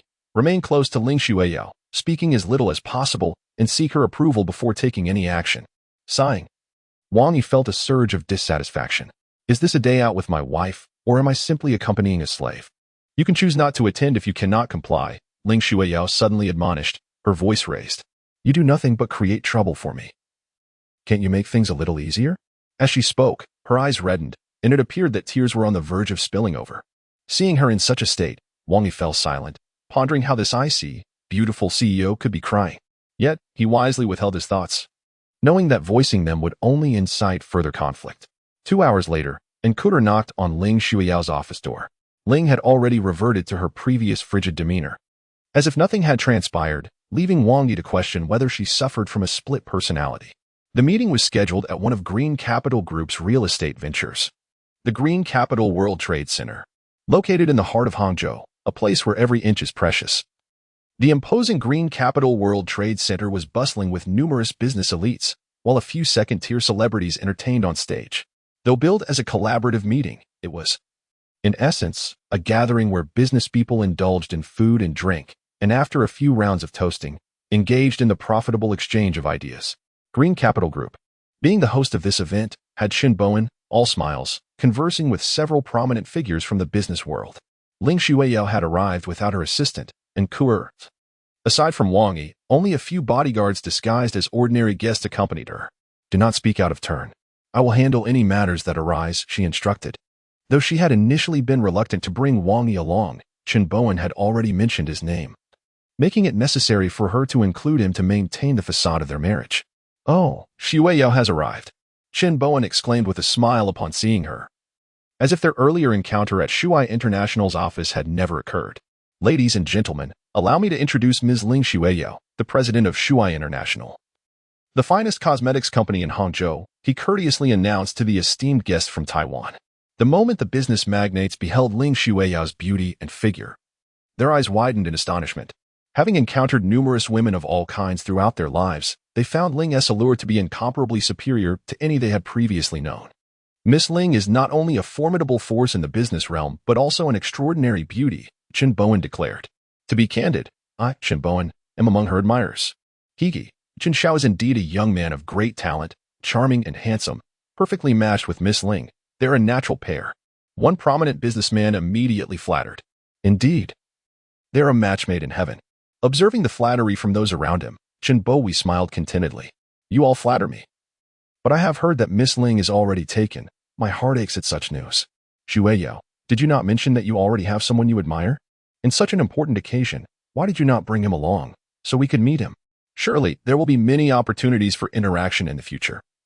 Chen Bowie remarked deliberately, yet he did not cast a glance at Wang Yi, who stood beside Ling Shuiyao, seemingly intent on ignoring him, as if to humiliate him. Upon hearing Chen Bowie's words, the other businessmen nearby became intrigued. Ling Shuiyao was indeed to their taste. They were eager to discover who was fortunate enough to win the affections of such a stunning beauty. If the man's status was substantial and his background formidable, then everything would proceed smoothly for business discussions. Conversely, if he were merely a soft target, perhaps they might have the opportunity to savor the allure of this exquisite beauty. Yes, Miss Ling, let us see who is so lucky to be your boyfriend. As they conversed, Ling Shuiyao furrowed her brow, fully aware that Chen Bowie had brought Wang Yi into the spotlight solely to embarrass him. Just as she was about to politely decline, she felt Wang Yi suddenly wrap his right arm around her delicate waist. Everyone, I must say, your taste is commendable. My wife indeed possesses a beauty that eclipses the moon and stars. Unfortunately for you, I am the fortunate one you speak of. Wang Yi laughed, taking a step forward while holding Ling Shuiyao. Feeling Wang Yi's arm around her waist sent a jolt through Ling Shuiyao. Instinctively, she wanted to break free, but found herself firmly held. Then she recalled that Wang Yi was her shield. If she were to escape his grasp, her ruse would be exposed. Thus, she reluctantly allowed him to hold her close. And you are? One businessman from Taiwan inquired, looking at Wang Yi with some confusion. Yes. Shuiyao, why don't you introduce your boyfriend to everyone? He looks quite dashing. Is he a scion from a prominent family or a distinguished returnee from abroad? Chen Bowie chuckled. Oh, comrade Chen Bowie, how hypocritical of you. Just a few days ago, I kicked you out. Have you forgotten who I am so quickly? Wang Yi replied candidly. Comrade Chen Bowie? Hearing Wang Yi address him by name nearly made Ling Shuiyao laugh. Hee, someone like you is worth remembering? Chen Bowie sneered. You merely wish to flaunt your superiority. Just say so, and I will oblige. I am a sweet potato vendor on the bridge in Hangzhou. What of it? Wang Yi declared. In a gathering where every individual was either a billionaire, a corporate president, or heir to a conglomerate, the revelation that Wang Yi, who claimed to be Ling Shuiyao's partner, was merely a sweet potato vendor captured everyone's attention. It's commendable that you possess some self-awareness and do not put on airs. Today, do you truly believe you are worthy of Shuiyao? Chen Bowie remarked. What I am deserving of regarding Shuiyao is of no concern to you. If I am unworthy, does that make you, a mere pretender, any more deserving? Wang Yi retorted. What did you say? Chen Bowie appeared visibly provoked by Wang Yi's words, his complexion darkening. Isn't it true? You bear the name of Bowie, yet regrettably, you are but a wilted flower, are you not, young Master Chen? Wang Yi chuckled. Chen Bowie felt as though Wang Yi had struck a nerve, his demeanor instantly turning menacing. Chen's attendant sensed the tension and quickly called out. Humph. I shall not stoop to a war of words with you. Once the meeting officially commences, we shall see how long you can maintain this facade. The so-called meeting began amidst a spectacle of alluring dances, followed by pairs of handsome men and beautiful women stepping into the center of the hall to perform ballroom dances. Esteemed friends from Taiwan and abroad, It is my honor that you have graced me with your presence today. I hope our collaboration unfolds in a relaxed and joyous atmosphere. Cooperation does not necessitate the dreariness of a conference room where we must pound the table and glare at one another. Today, I desire for us to achieve a mutually beneficial outcome while we dance and enjoy drinks together. After delivering what he believed to be a rather creative speech, Chen Bowie approached Ling Xueyao. Xueyao, if you don't mind, would you care to join me for a dance? Chen Bowie said, casting a provocative glance at Wang Yi. Whether Xueyao minds, I cannot say, but I certainly do. Wang Yi interjected. What? Are you suggesting that one cannot invite Xueyao to dance simply because you cannot? Mr. Wang. Such pettiness may earn you ridicule from our esteemed guests. Chen Bowie shot back. His voice was loud enough for many nearby to overhear, drawing curious glances towards Wang Yi. Who said I cannot dance? Had you not been present, I would have already danced several rounds with my wife. You are merely meddling, Wang Yi replied, rising and extending his hand towards Ling Xueyao, executing a perfectly elegant invitation to dance. Hey, beautiful, would you care to join me for a dance? Just as Wang Yi intended to stop, Ling Xueyao realized it was too late. Chen Bowie was clearly trying to provoke Wang Yi, and yet Wang Yi had fallen for the bait. Ling Xueyao believed she had thoroughly investigated Wang Yi. He was merely a petty vendor who operated an unlicensed taxi service. How could he possibly dance? If it were an ordinary occasion, perhaps it would suffice, but this was a gathering of merchants from Taiwan and abroad. To be ridiculed here would be utterly embarrassing. What are you doing? Ling Xueyao glared at Wang Yi, unable to unleash her frustration. Trust me. Wang Yi smiled gently at Ling Xueyao, taking her hand and leading her to the center of the hall. Ling Xueyao had undergone the most professional training, and dancing was second nature to her. Just as she pondered how to guide Wang Yi without losing face, she felt herself being pulled towards him.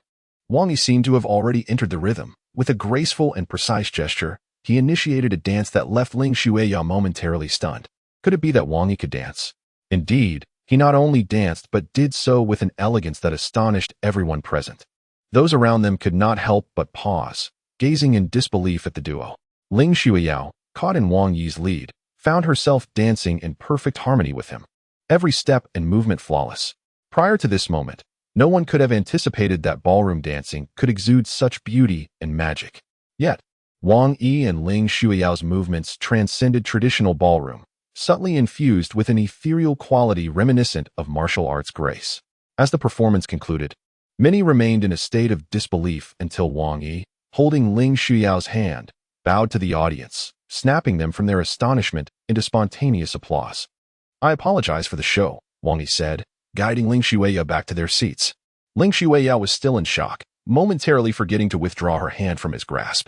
You can actually dance? This dance had significantly altered Ling Xueyao's perception of Wang Yi. Absolutely. After roasting sweet potatoes, I enjoy challenging the aunties at the square to dance battles. Just joking. I have a nickname. The Anti-Slayer or King of Square Ballroom, Wang Yi chuckled. Hearing his words, the slight fondness Ling Xueyao had just begun to feel for him shattered instantly. She shot him a sharp glare and withdrew her hand from his. Standing nearby, Chen Bowie wore a displeased expression. Rather than embarrassing Wang Yi, the dance had only served to elevate his stature, much to Chen Bowie's chagrin. Just as he contemplated how to create trouble for Wang Yi, the grand entrance doors swung open, revealing a line of impeccably dressed bodyguards forming two rows. Then, a dapper young man in sunglasses strode confidently towards the center of the hall. Mr. Du Wenjie, the heir of HT Group, has arrived. Upon seeing him, Chen Bowie's expression shifted, and he momentarily shelved his plans to confront Wang Yi, approaching with a forced smile. I apologize for the delay. The roads were a bit congested. Du Wenjie said with a grin, his Mandarin somewhat awkward. No worries at all. Your presence has truly graced this occasion, Chen Bowie flatteringly responded. The Green Capital Group, while respectable in Hangzhou and throughout Zhejiang, paled in comparison to the leading HT Group from Taiwan, prompting Chen Bowie to lower his demeanor in Du Wenjie's presence. I have a project to discuss with Du Wenjie shortly, so please refrain from speaking out of turn, even if Chen Bowie provokes you. I hope you can endure it. Ling Xueyao cautiously advised. As Ling Xueyao uttered those words, a sense of discomfort washed over her. After all, Wang Yi was, at least in name, her boyfriend. Yet she found herself asking him to endure the jibes of others. Oh, it's nothing, for the noble cause of my beloved wife. It is of no consequence if my husband suffers a little. Wang Yi chuckled lightheartedly, for he had recognized Du Wenjie the moment he entered. After all, Du Wenjie had lost a race to Wang Yi on Linglong Mountain and had notably taken the car emblem. It was unlikely he had forgotten Wang Yi. In this bidding war, my primary rival is Qin Boyi.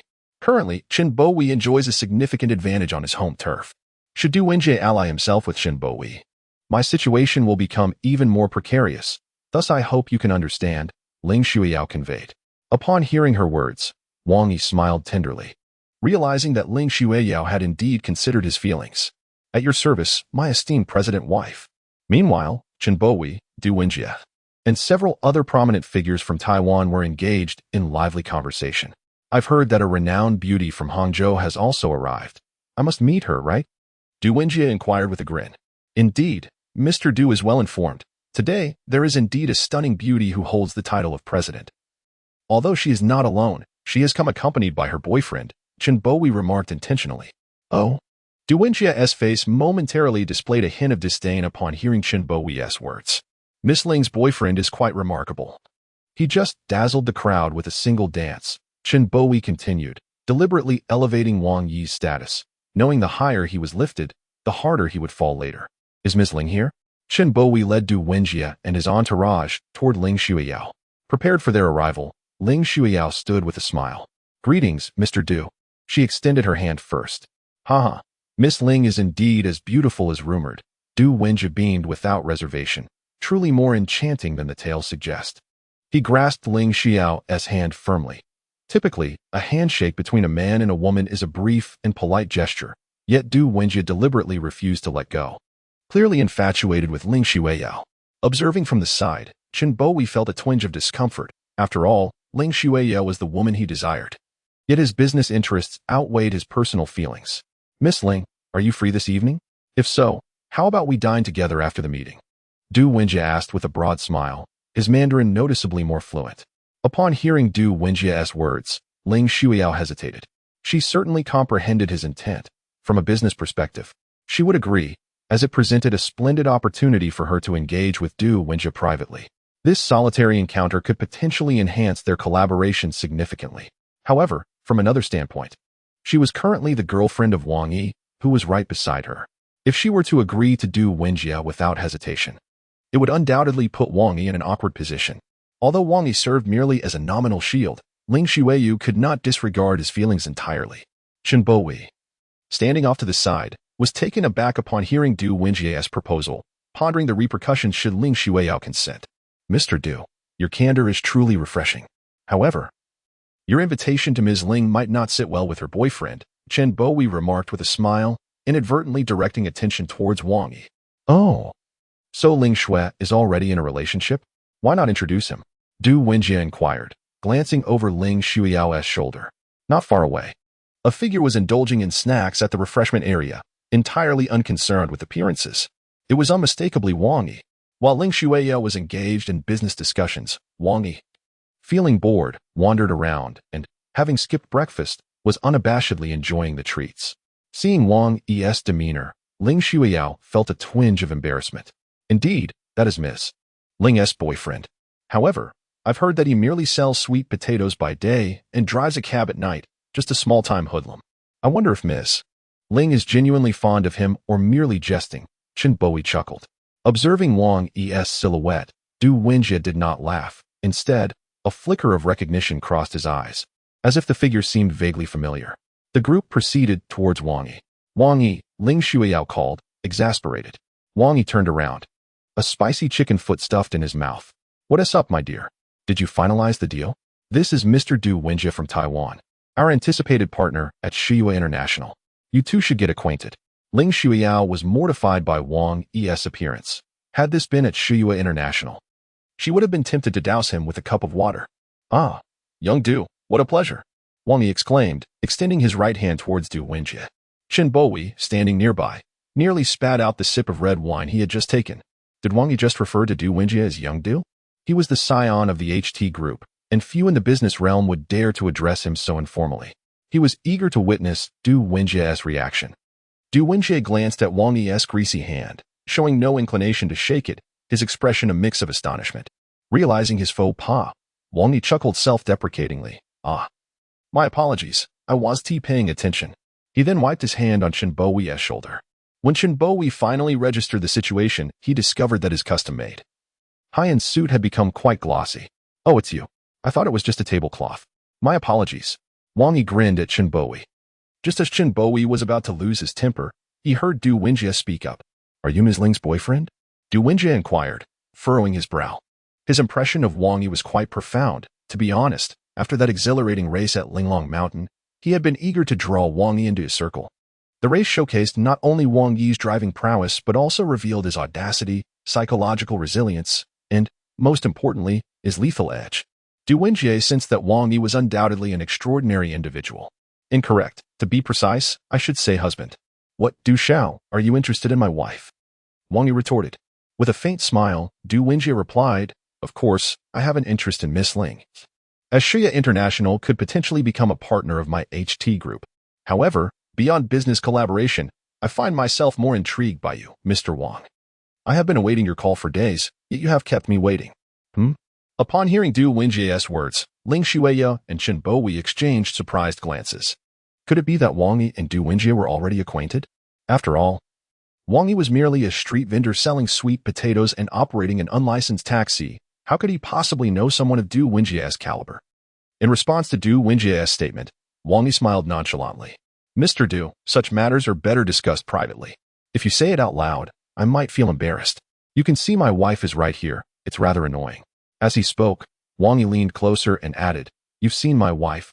She is beautiful, wealthy, and most importantly, exceptional at night. How could I ever bear to leave her?"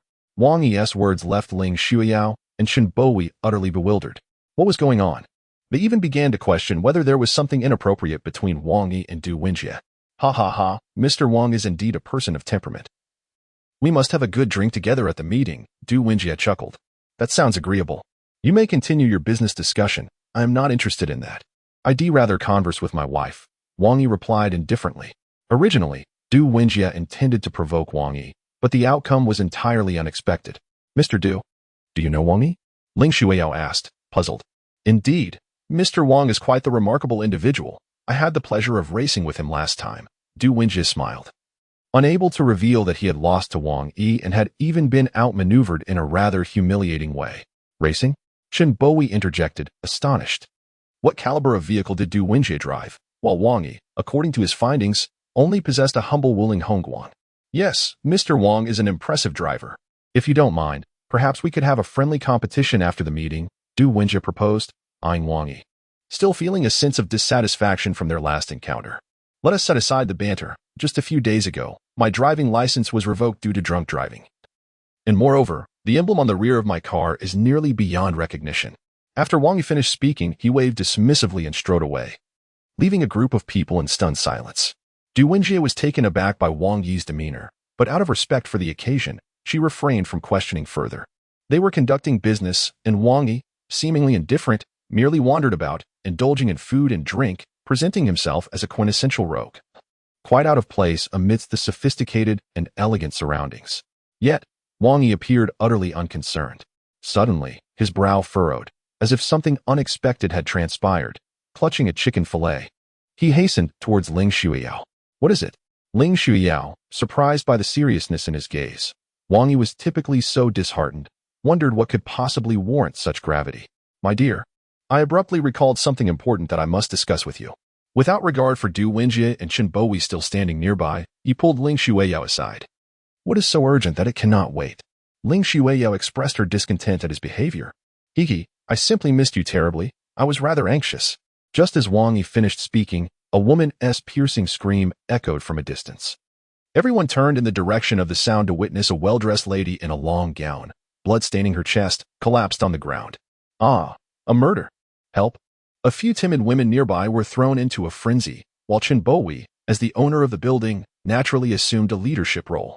Du Wenjie found himself encircled by a throng of bodyguards. Wang Yi cast a fleeting glance at the woman before surveying the entire venue: servers, staff, distinguished guests, executives. Every individual present fell under his scrutiny. Ling Xueya momentarily set aside her annoyance at being forcibly pulled away and frowned at the deceased woman. A nagging sense of unease washing over her. Something about the woman's death felt suspicious. The trajectory of the steel needle protruding from the woman's chest suggested a particular angle. And had Ling Xiao not been pulled away by Wang Yi, she could very well have been the intended target. Was this mere coincidence, or was there a deeper reason? The police arrived on the scene in less than 5 minutes, including Officer Jin Ning, who had a notable connection to Wang Yi. Just a few days had passed since the last homicide, placing considerable pressure on the officers. The attendees, affluent and influential, wasted no time in leveraging their connections, making it difficult for the police to conduct thorough investigations. They could only gather basic evidence from the scene. Wang Yi seized Ling Shuyao's arm. "I will escort you home." "Home?" Ling Shuyao replied, exasperated. In such circumstances, could one simply return home? The details of the woman's demise remained unclear, and her business dealings with Du Wenjie were yet to be finalized. She could not afford to abandon them so easily. Even amidst tragedy, her business obligations persisted. "We can discuss business at home. This place is unsafe," Wang Yi asserted with gravity. "Unsafe?" Ling Shuyao gestured subtly, and 8 men resembling service staff appeared around her.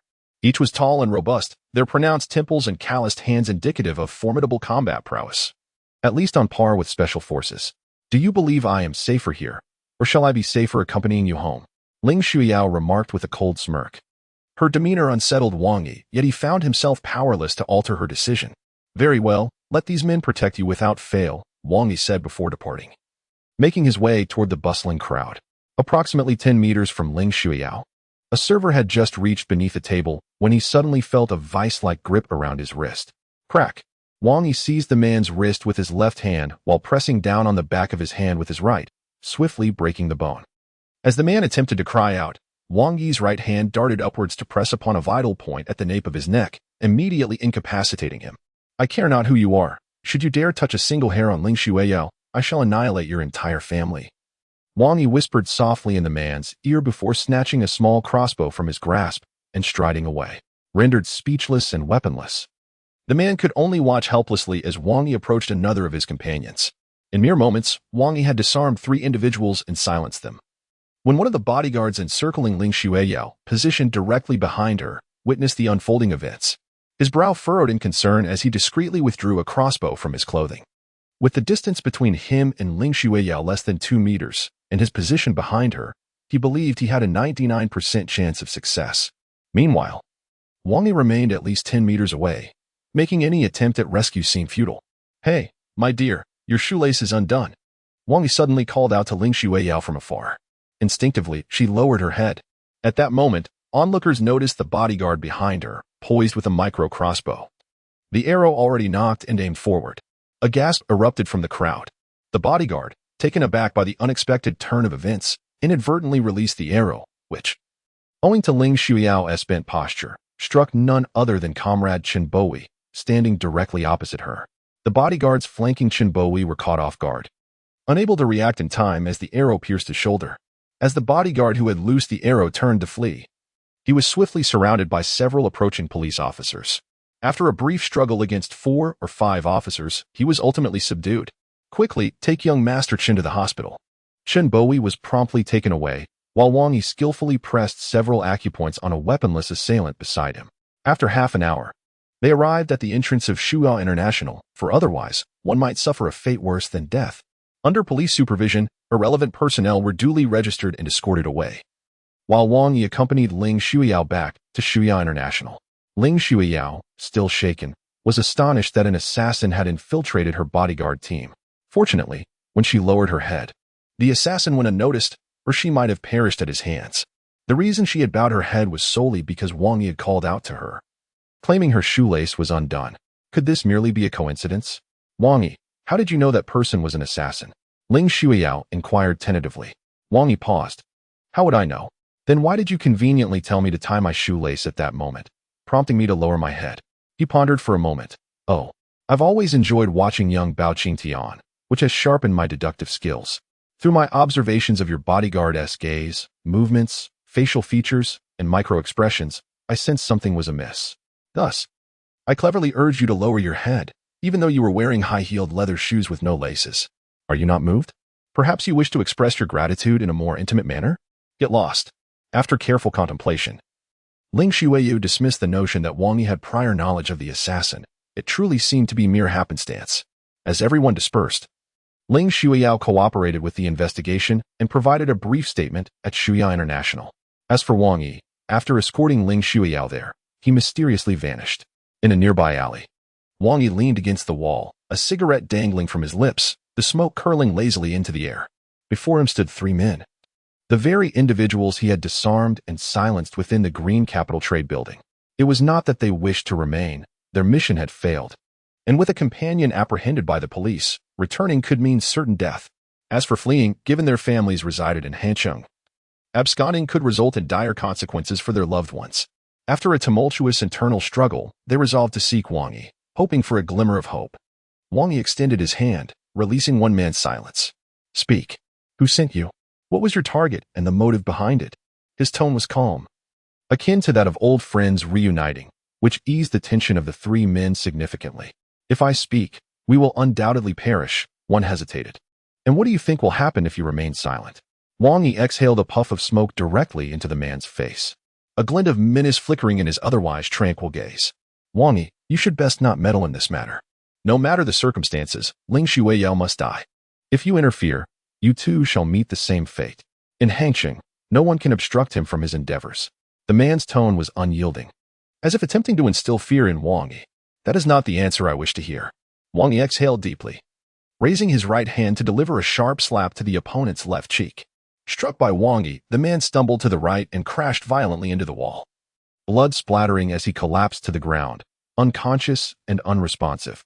Subsequently, Wang Yi unsealed the acupressure point of the second individual, maintaining a calm demeanor as he articulated commands and objectives. The man looked at his bleeding companion on the ground, and the once relaxed tension in him surged to his throat. They feared the sixth master of the Qin gang, yet this young man before them seemed no more merciful. "I shall grant you 3 seconds to contemplate. Should you remain silent, I will dispose of you in the Qian'an River to feed the fish," Wang Yi declared, his eyes unblinking and his tone unwavering. The opponent, a seasoned enforcer familiar with bloodshed, realized that the Qin gang would not have sent him to assassinate Ling Shuiyao if he were not capable. Yet, facing Wang Yi, he felt an instinctive terror. He understood that a man of Wang Yi's caliber must have taken many lives. I will speak," he stammered, unable to withstand Wang Yi's piercing gaze. "It is the Qin gang, but our target is not Ling Shuiyao. We merely sought to create a diversion aimed at you." "The Qin gang?"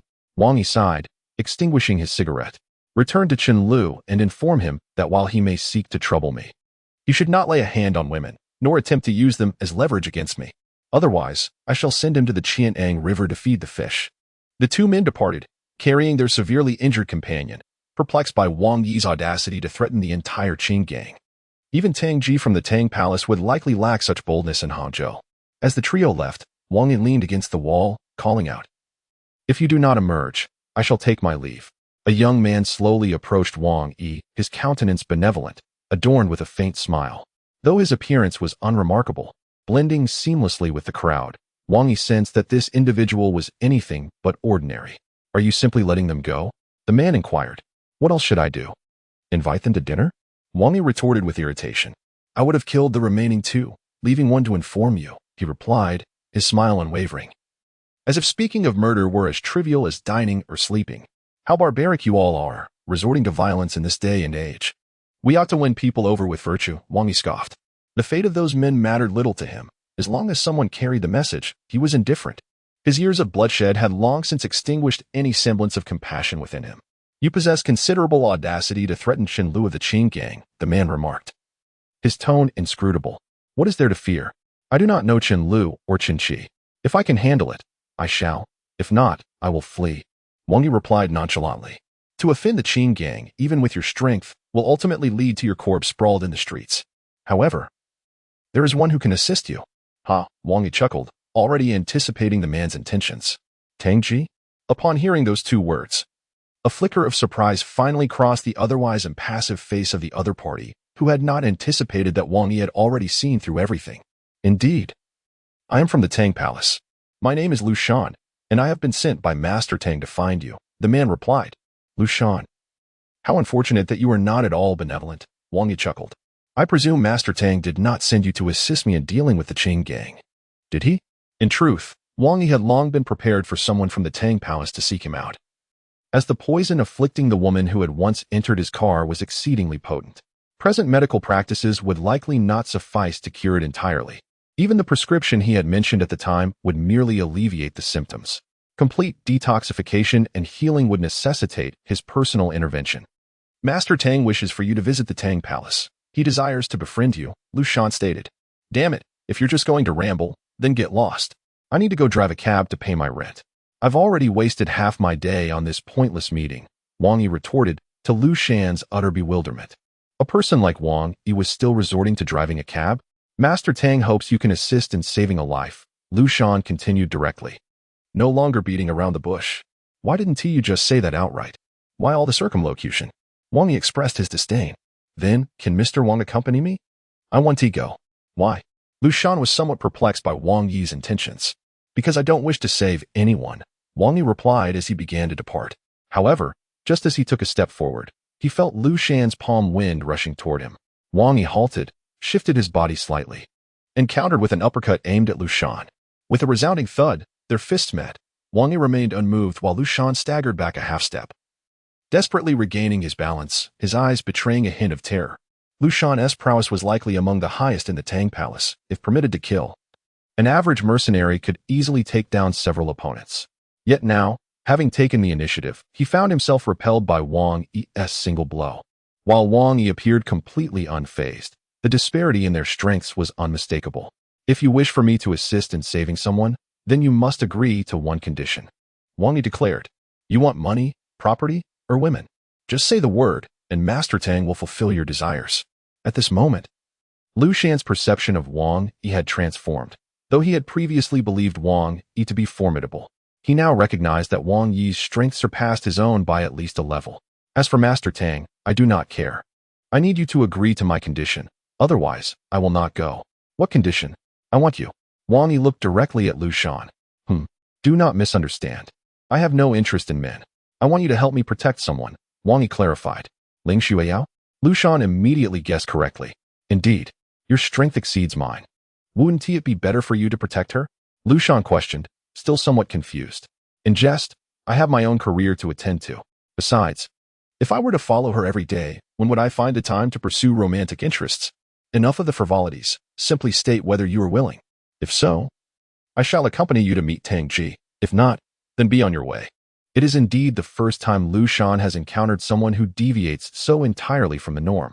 How long shall I be protected? Until I deem it unnecessary. Of course. What is wrong? Are you unwilling? If so, then let it be. Thus, a notorious enforcer of a dark faction, in an effort to persuade Wang Yi to visit the Tang Palace, has consented to such a humiliating agreement.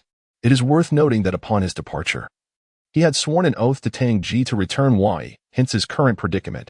Come with me. Lu Shan rolled his eyes. Were it not for the realization that he could not overpower Wang Yi, he would have surely rendered him unconscious and carried him away in a sack. No need for that. You may commence your task of protecting Ling Xueyao at Shua International. Simply give me a call, and I will make my own way to the Tang Palace, Wang Yi remarked with a smile. Remember, it is a covert protection. Do not let Ling Xueyao perceive your presence. Additionally, when she is bathing, changing clothes, or using the restroom, it would be wise for you to maintain your distance. Should I discover you spying on her, I shall gouge out your eyes. Seeing Lu Shan's about to explode demeanor, Wang Yi finally ceased his banter. Very well, off you go. Some individuals, with merely a glance, allow Wang Yi to discern their true nature. Lu Shan possesses formidable skills and a ruthless disposition. Yet it is evident that he harbors a significant trait that can also be perceived as a flaw: loyalty. His unwavering allegiance to the Tang Palace is precisely why Wang Yi feels secure in trusting him with the protection of Ling Xueyao. Surrounding Ling Xueyao are a cadre of capable bodyguards, yet Wang Yi remains uneasy. Confronted with assassins of Lu Shan's caliber, those bodyguards would likely prove inadequate. Thus, Lu Shan remained at Shua International, while Wang Yi hailed a taxi heading towards Dynasty Entertainment. At Dynasty Entertainment, within a suite that exudes understated elegance, several doctors clad in white coats wore furrowed brows. What is the situation? Tang Ji's countenance appeared grim. Master Tang, after utilizing the prescription you provided, the spread of the toxin has been momentarily contained, yet removing it proves to be quite challenging. Despite employing the most advanced instruments and medical techniques for an entire morning, we have extracted less than 3 milligrams of the toxin, one of the doctors conveyed nervously, acutely aware of the weight of his audience. I understand. You should take a well-deserved rest after 2 arduous days. Tang Ji reclined in his chair, Exhaling deeply, his mood somewhat despondent. Lu Shan had already contacted him, relaying Wang Yi's demands, and now Tang Ji awaited Wang Yi's arrival. No matter the cost, he would not allow Wu Qing to come to harm, even if it meant waging war against the Qing gang.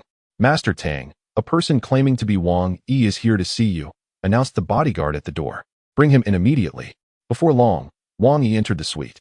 Upon stepping inside, he inhaled deeply, involuntarily furrowing his brow. Mr. Wang, you have arrived. Tang Ji, displaying remarkable politeness, initiated a conversation, and I shall refrain from unnecessary words. Please assist me in saving Wu Qing.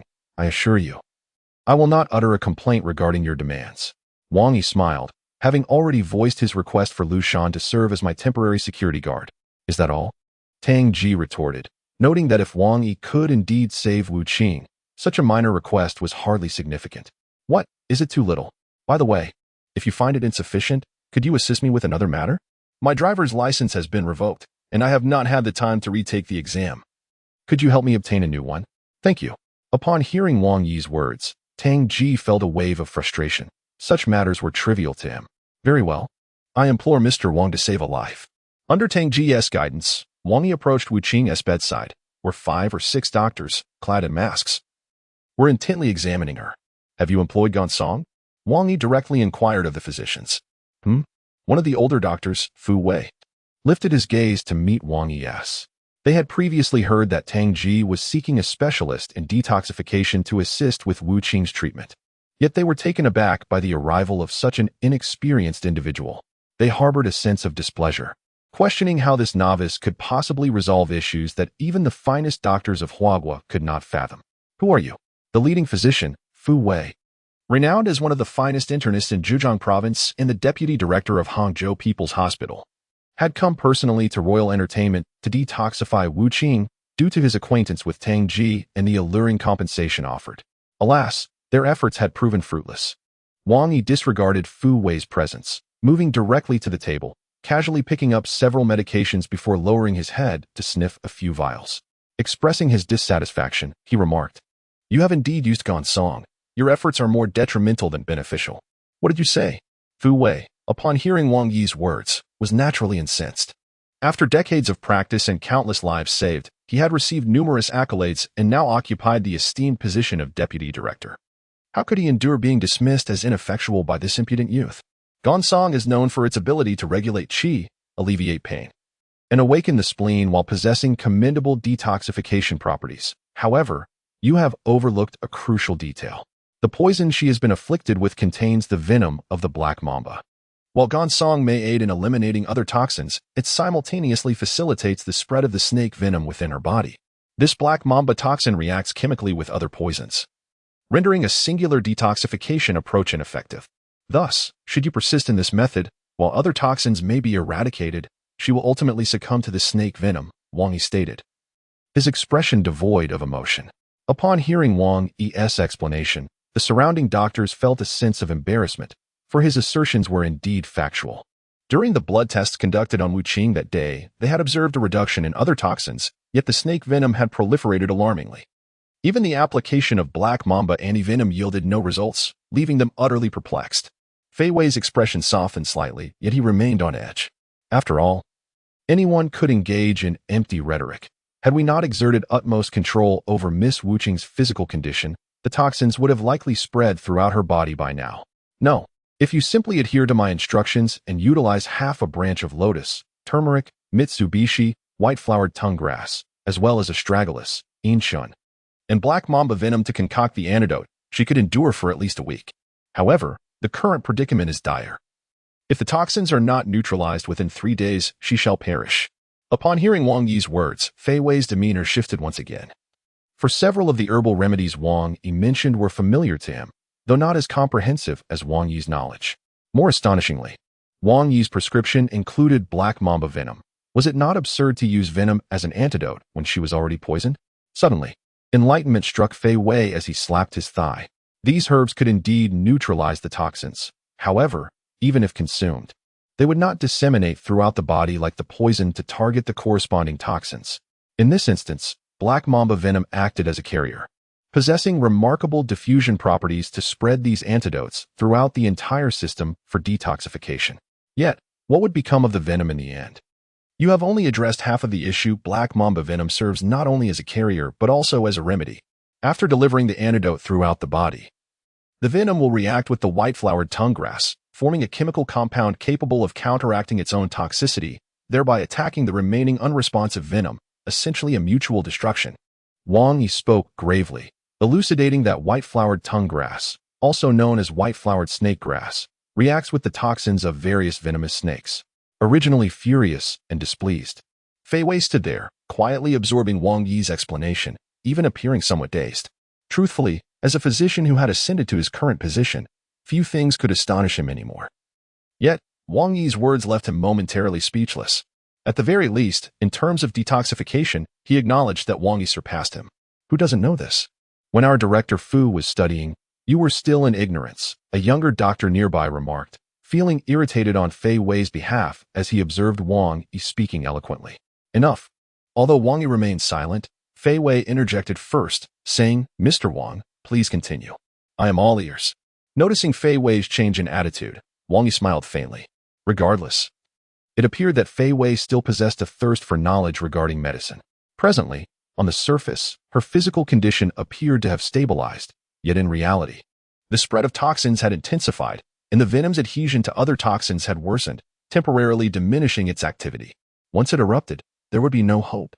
The difficulty of detoxification had increased exponentially. "Mr. Wang, please express your needs. I will pay any price to save Wuqing." Tang Ji, who had been standing nearby, spoke up. "Indeed, Tang, you possess great loyalty. I wonder, what is this Miss Wuqing to you? Is she your daughter or your young lover? Why care for her so deeply?" Upon hearing Wang Yi's words, the surrounding doctors and several guards from the Tang Palace were taken aback, unable to fathom such audacity. Tang Ji was momentarily stunned, but soon calmed himself. Wuqing was his adopted daughter, raised by his side since childhood, with a profound bond between them. He earnestly hoped for Mr. Wang's miraculous intervention. "Modesty is not my forte." Wang Yi waved his hand dismissively. "If you wouldn't mind, please procure a few live black mambas for me, along with 3 portions of the herbs I previously mentioned and a package of top-quality silver needles." "Understood," Tang Ji replied, without uttering another word, immediately instructing his subordinates to prepare the items. "I shall be administering the antidote to Miss Wuqing shortly. If all goes well, there will be a need for her to disrobe. I hope you gentlemen will excuse yourselves, though, of course, if Master Tang has no objections, I shall have none either." "Very well, as you wish," Tang Ji acquiesced. The deputy director of Hangzhou People's Hospital, Fu Wei, who had been standing there, appeared somewhat hesitant, as if he wished to voice something. "Old Fu, what troubles you? Speak freely. This incident was unforeseen, and I know you have done your utmost," Tang Ji remarked. Observing Fu Wei, "You are well aware of my character. Given our friendship, there is no need for concern regarding such matters." Tang Ji assumed that Fu Wei was merely feeling awkward. Old Tang, Mr. Wang, I have a request that I hope you might consider." Fu Wei hesitated before speaking. "May I be present when you administer the antidote to Miss Wuqing? I would like to assist, if only as an observer." As a doctor, Fu Wei was not lacking in wealth, fame, or status. The only thing that still captivated him was the art of medicine, and he was eager to witness how Wang Yi would address the very poison that had him at a loss. "Of course, I will step back when it becomes inconvenient," Fu Wei added, referring to the moment when Wang Yi would need Wuqing to remove her clothing. Upon hearing Fu Wei's request, Tang Ji was somewhat taken aback. He was willing to be a mere assistant to Wang Yi. He turned to Wang Yi for approval. Understanding that some practitioners of unique medical techniques preferred not to unveil their methods to others. "I have no objections," Wang Yi shrugged. For even if Fu Wei were to observe, he would likely not be able to replicate what he sees. "Thank you very much, Mr. Wang," Fu Wei replied, deeply grateful. Soon, all the medicinal ingredients, including the black mambas, were gathered. Tang Ji and the others exited the room, leaving only Wang Yi and Fu Wei behind. Fu Wei proactively assisted Wang Yi in preparing the various herbs, separating them for external and internal use, before Wang Yi finally produced the silver needles. "Mr. Wang, are you going to perform acupuncture?" Fu Wei inquired with curiosity. "Indeed, the herbs have encapsulated the toxins within her body.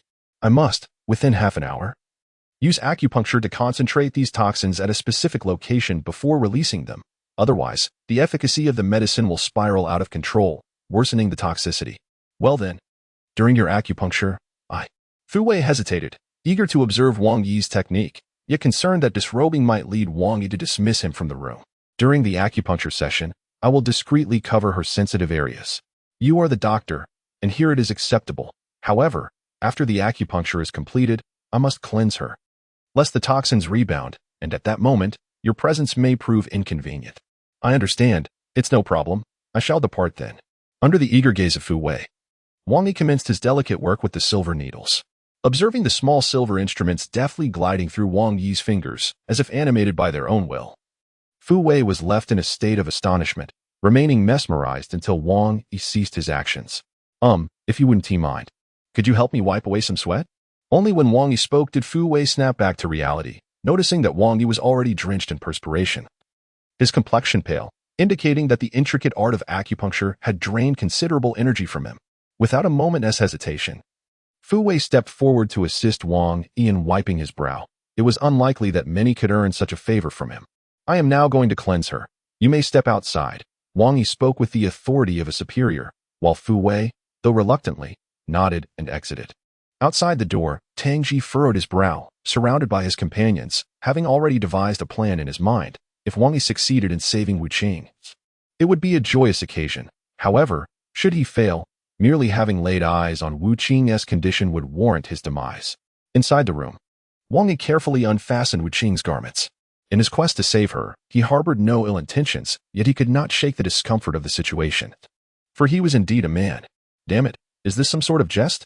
What a torment! Wang Yi inhaled deeply, then cautiously removed the remainder of Wu Qing's clothing. I could perish from this self-righteousness, he lamented, tilting his head towards the heavens, on the verge of a nosebleed, calling out for Lu Xiaohui. Regaining his composure, Wang Yi placed his right hand upon Wu Qing's chest and his left on her abdomen, focusing intently as a surge of warmth flowed into her body. Before long, countless black substances began to seep from her pores, enveloping her entire form in a dark shroud, replete with a foul odor. Alas, I am destined for toil, he muttered as he hoisted Wu Qing towards the nearby bathroom. Within the bathroom, Wang Yi utilized the shower head to wash away the black residue from Wu Qing's body. Soon, a figure of exquisite beauty emerged before him. Poor Wang Yi, confronted with a goddess-like visage, yet unable to touch, was a profound torment to his very humanity. He was neither Lu Xiaohui nor blind, and certainly no longer the Na'vi young man of legend. Thus, this predicament left him quite vexed. Thankfully, he possessed a degree of self-restraint, preventing him from losing control in the presence of a woman. After several minutes, the principled Wang Yi donned sunglasses, a precaution to shield himself from unwarranted sights, stuffing his nostrils with napkins to stave off any potential nosebleed. In truth, the final step of bathing the emotionless one was one that Wang Yi could have delegated to someone else. However, adhering to the principle of seeing a good deed through to its conclusion, he resolutely decided to undertake the task himself, believing it would be more reassuring. Little did he know that it would become such a tormenting ordeal. Had he foreseen this, he would have surely called upon another. Gritting his teeth, Wang Yi continued to wipe down the emotionless figure, yet the anguish and suffering did not diminish, even with sunglasses perched upon his nose and napkins stuffed within. Perhaps it was the cold water that provoked her, but the emotionless one inadvertently emitted a faint whimper. It was a sound that, once uttered, sent Wang Yi into a state of near hysteria.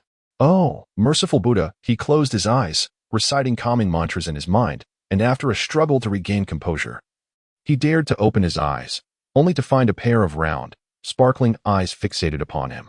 To his astonishment, the emotionless one had awakened. My lady, allow me to explain, Wang Yi began, but before he could finish, he felt the piercing gaze of the emotionless one, accompanied by a swift kick from her fair leg aimed squarely at him. I risk my life to save you, and yet you would sever my lineage. Truly, the heart of a woman is the most perilous. With a nimble movement, Wang Yi evaded into the adjacent room. Upon awakening, the emotionless one found herself unclothed and cradled by a man, leading her to conjure thoughts best left unconsidered, believing the worst had transpired. Enraged, she swiftly wrapped a towel around herself and charged toward Wang Yi, her intent unmistakable. She would not rest until he faced judgment. Hey, beautiful, let us discuss this calmly. I am a doctor. You may inquire with Tang Ji, he pleaded, retreating to the bedside. Yet the emotionless one paid no heed to Wang Yi's entreaties. With a swift stride, she leaped across the bed and unleashed a flying kick aimed at his head, just as Wang Yi prepared to defend himself. He was met with the sight of her raised leg, her flawless skin exposed before him. How is this fair?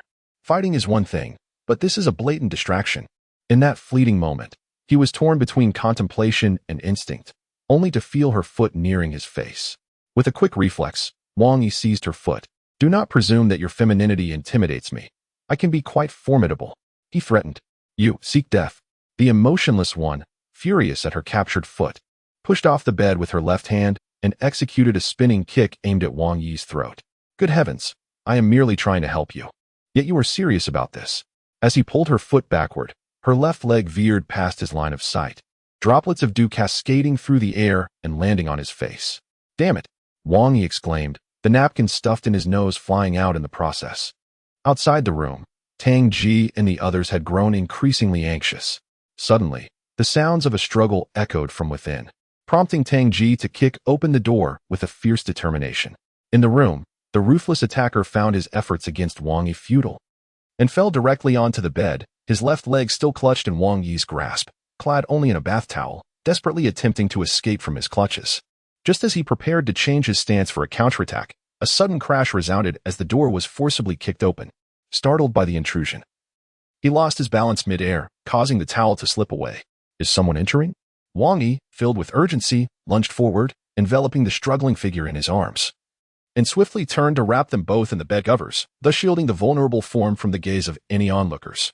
As Tang Ji and Fu Wei burst into the room, they were met with the sight of Wang Yi and the figure entwined in the blankets.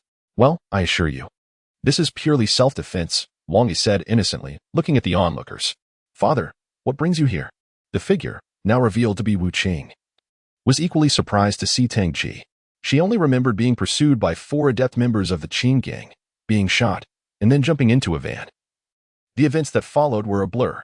Wu Qing, you are awake, Tang Ji exclaimed with delight upon hearing her speak. He moved forward but halted, realizing the rather compromising position of Wang Yi and Wu Qing.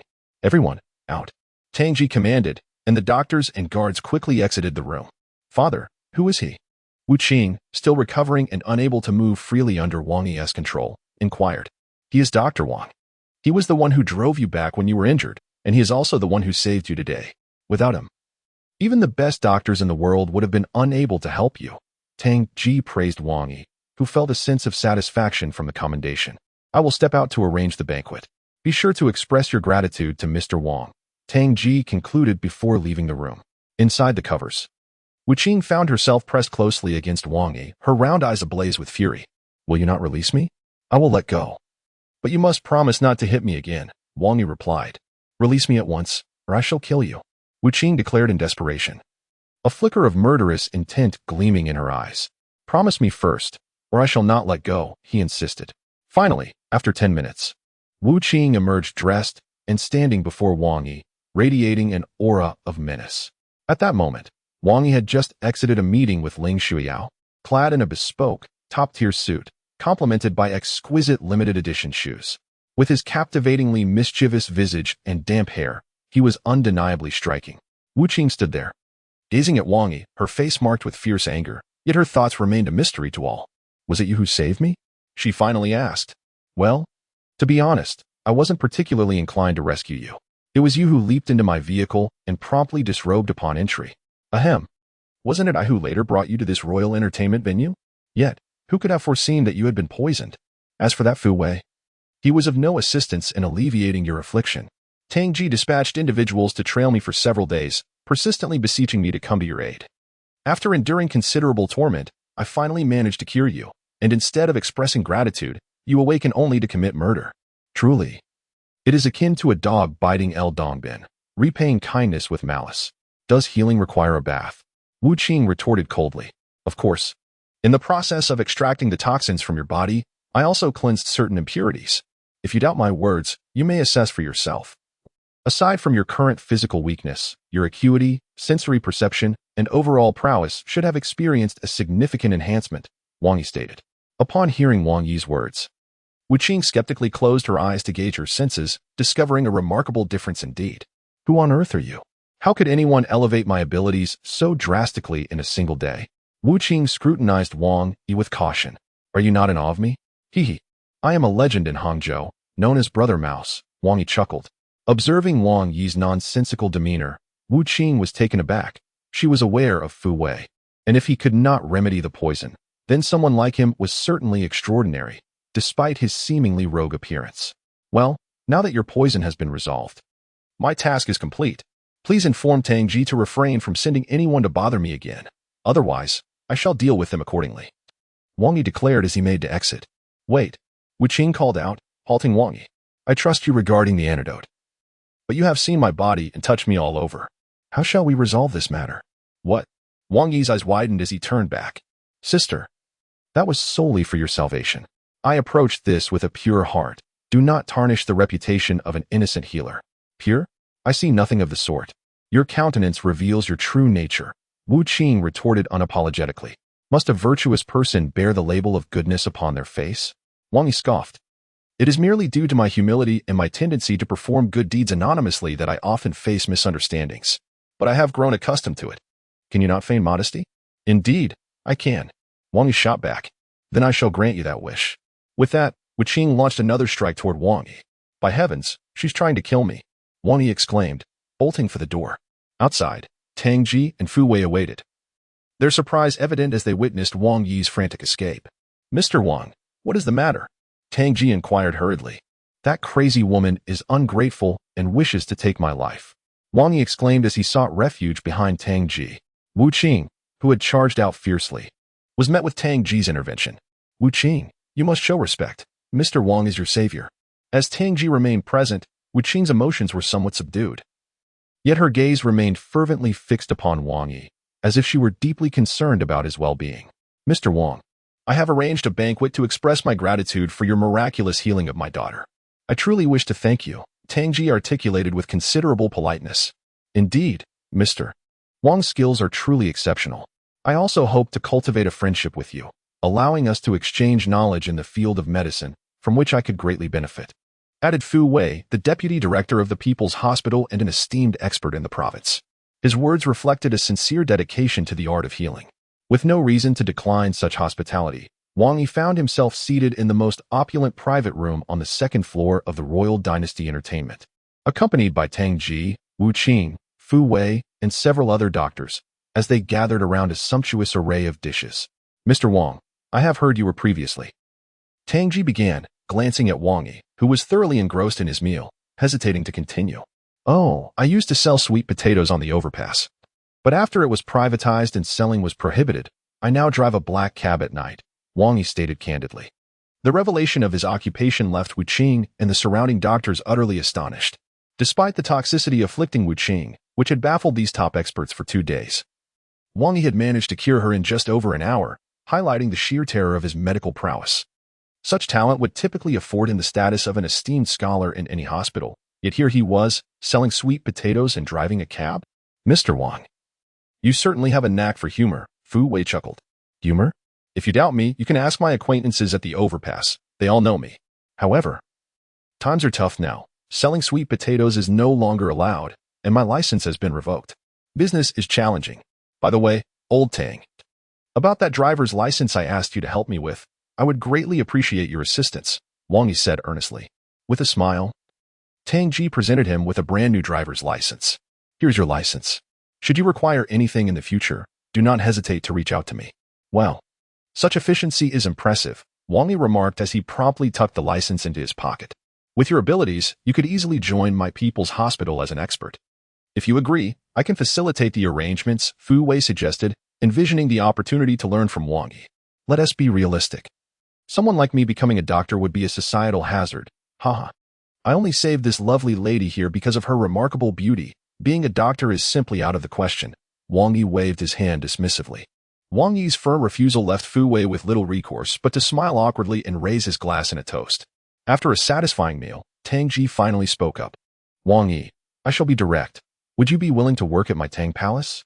Upon hearing Tang Ji's words, the usually unfeeling Wu Qing suddenly adopted a serious demeanor.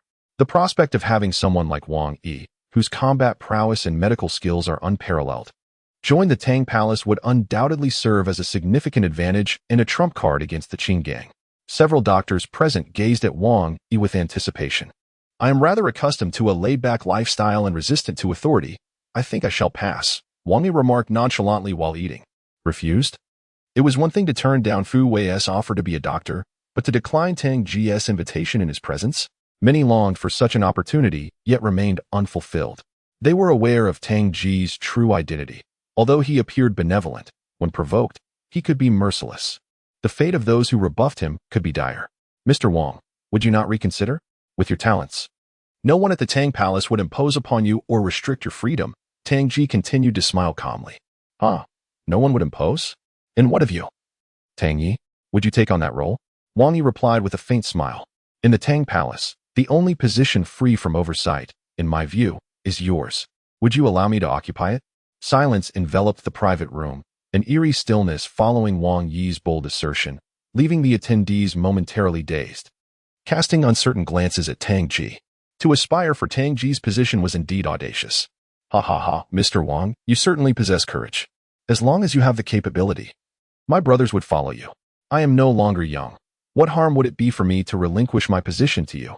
Tang Ji's response left Wu Qing and the others astounded. Ha, I was merely jesting. Tang Yi is a legendary figure, while I am but a rogue of the streets. How could I possibly be worthy of your seat? Let us not dwell on that. I must finish my meal and head out to gather clients, Wang Yi laughed.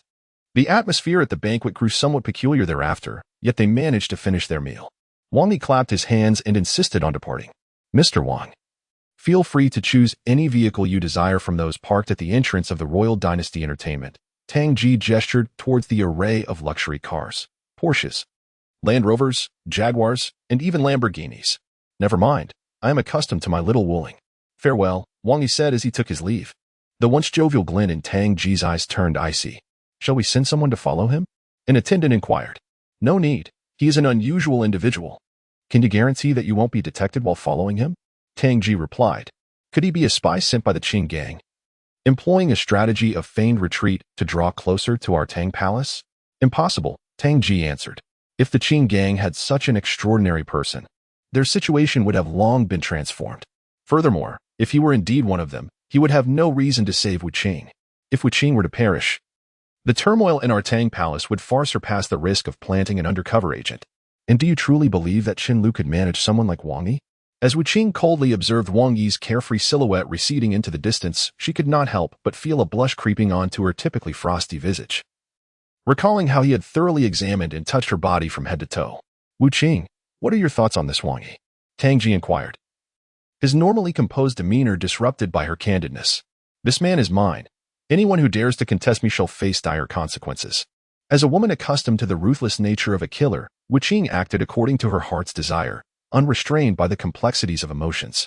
The fact that Wang Yi had seen and touched her was one matter. What truly captivated her was his medical expertise, audacity, and his unruly demeanor, all of which had successfully drawn her in.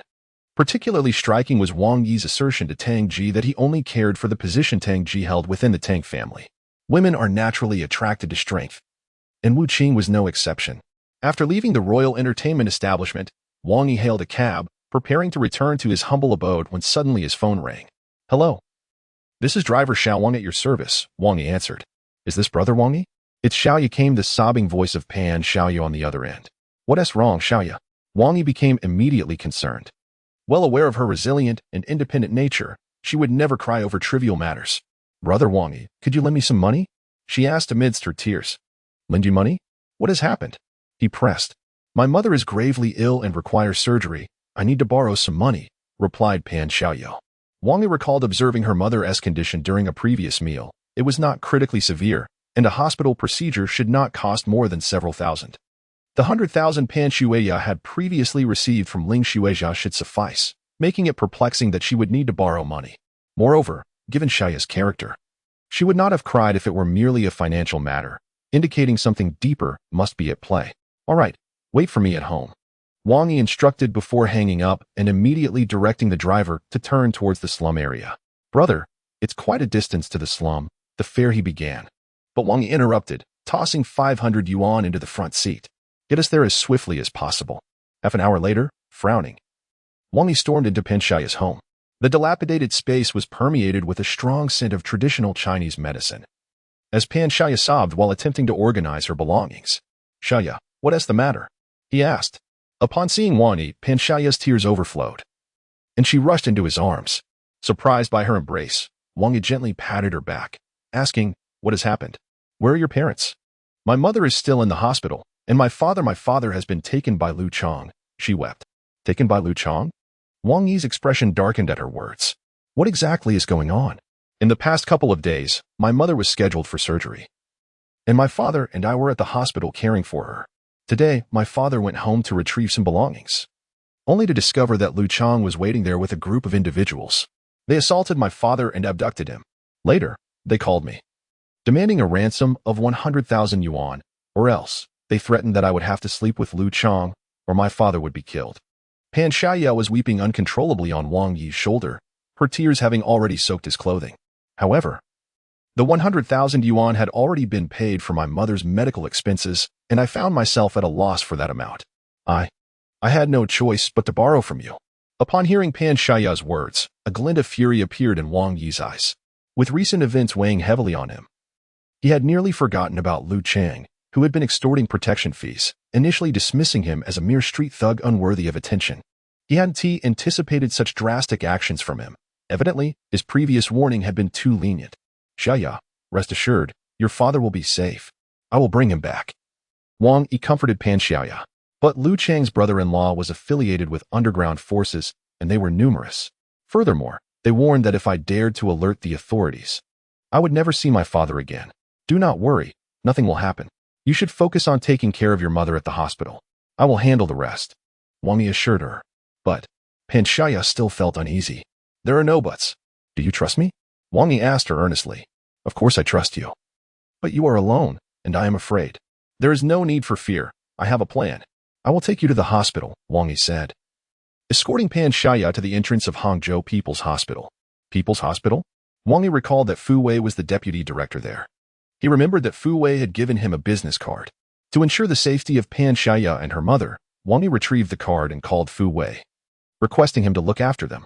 On the other end of the line, Fu Wei responded with great respect and eagerness, relieved that Wang Yi had reached out, as it provided him an opportunity to connect further with him. After securing Pan Xiaoya's safety, Wang Yi swiftly entered an internet CAF near the hospital.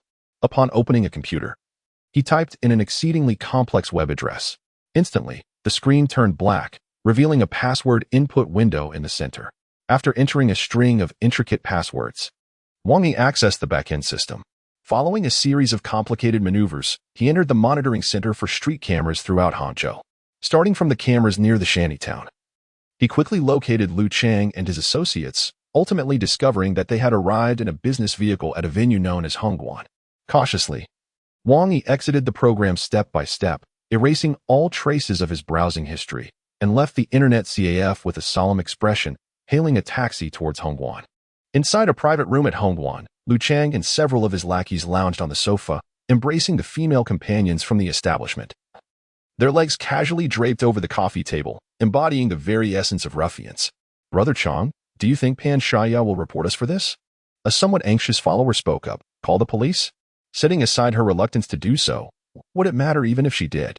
With just a word from my uncle, would the police dare to apprehend me? Lu Chang's expression darkened as he swirled his drink, continuously pouring beer into his glass. "That girl pretends to be a saint every day. This time, I shall make her aware that there is no woman I, Lu Chang, cannot possess. There never was, and there never will be, and she, Pan Xiaoya, is no exception.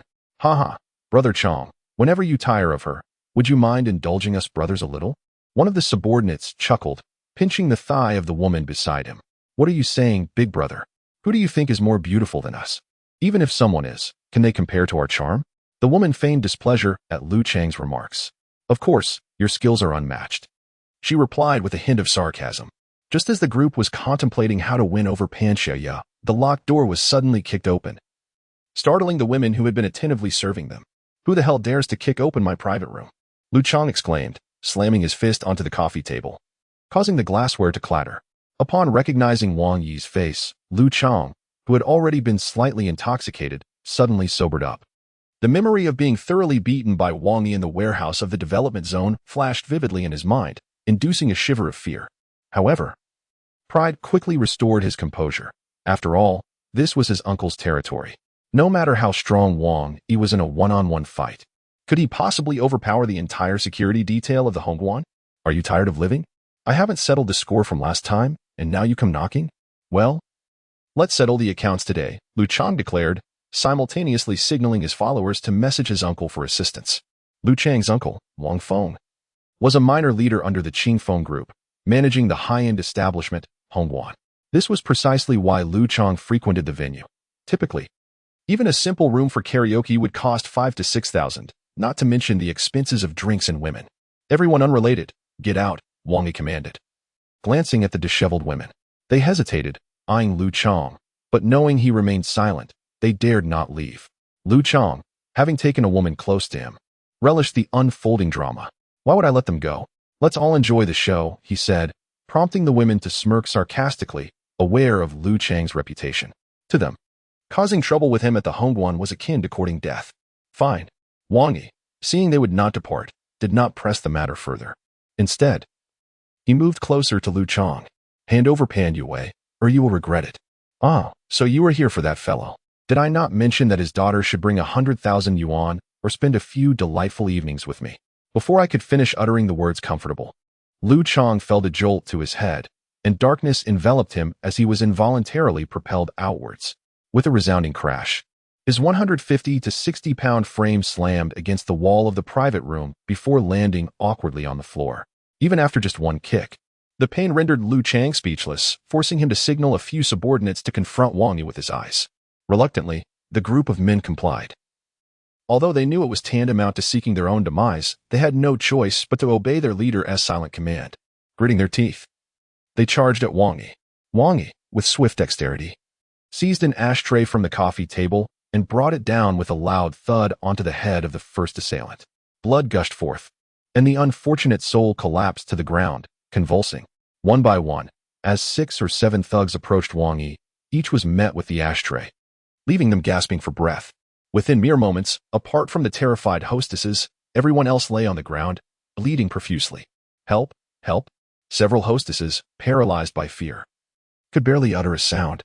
The door to the private room swung open, revealing a young man with a grim expression, flanked by a dozen bodyguards.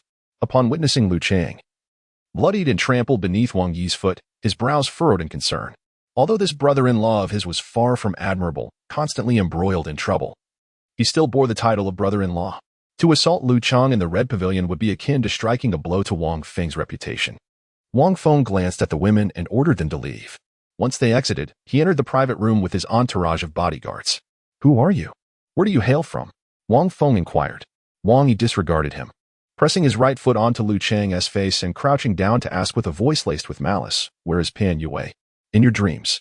Lu Chang stammered before Wang Yi unhesitatingly smashed the ashtray onto his forehead, blood splattering in the air. Yet, Wang Yi's control over his strength was impeccable. Each blow inflicted excruciating pain without being fatal. "I shall grant you one more chance. Damn it, get up and kill this brat." Wang Feng, unable to tolerate Wang Yi's blatant disregard and his assault on Lu Chang in front of him, commanded his bodyguards to charge. The Red Pavilion was indeed a prestigious establishment, and these bodyguards were carefully selected elites. They were accustomed to dealing with unruly patrons, including those with a bit of power and influence, who, after a rude awakening at the hands of Wang Feng and his men, would ultimately find themselves on the streets, compelled to return with money to apologize. Wang Feng was confident that this time would be no different. However, this time he was quickly met with disappointment. Before the first bodyguard could reach Wang Yi, he was struck squarely in the face by a flying ashtray. As the ashtray fell, a hand reached out to catch it and then swung upward, sending the second bodyguard flying as well. A few minutes later, the dozen or so once mighty bodyguards lay incapacitated, injured, if not dead, entirely devoid of combat capability.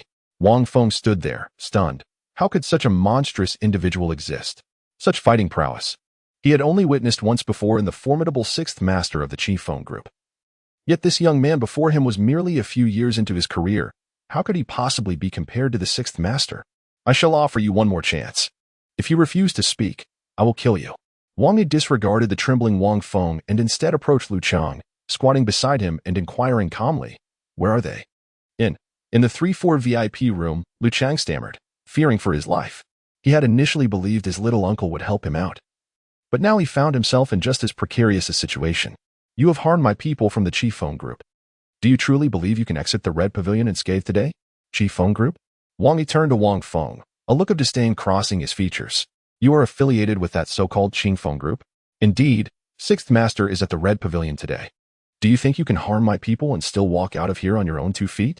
Wang Feng observed Wang Yi's reaction, sensing he might have instilled fear in him. What if I were to kill you all and leave your bodies in the VIP room?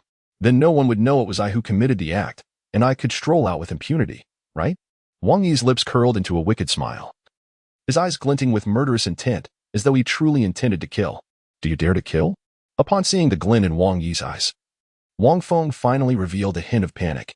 As the head of the Chi Feng group, he still had many good days ahead of him. To be killed so unjustly would be a tragedy.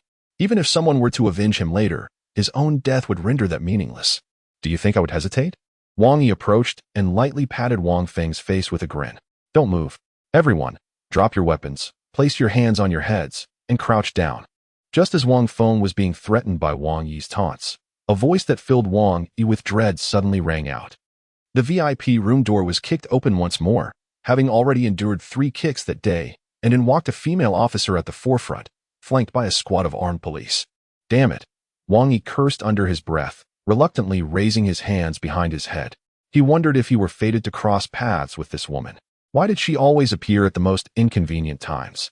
Unsurprisingly, the leading officer was none other than Jian Ning, who, upon spotting Wang Yi, felt both shock and deep indignation, realizing that this individual was somehow connected to the recent spate of violent incidents.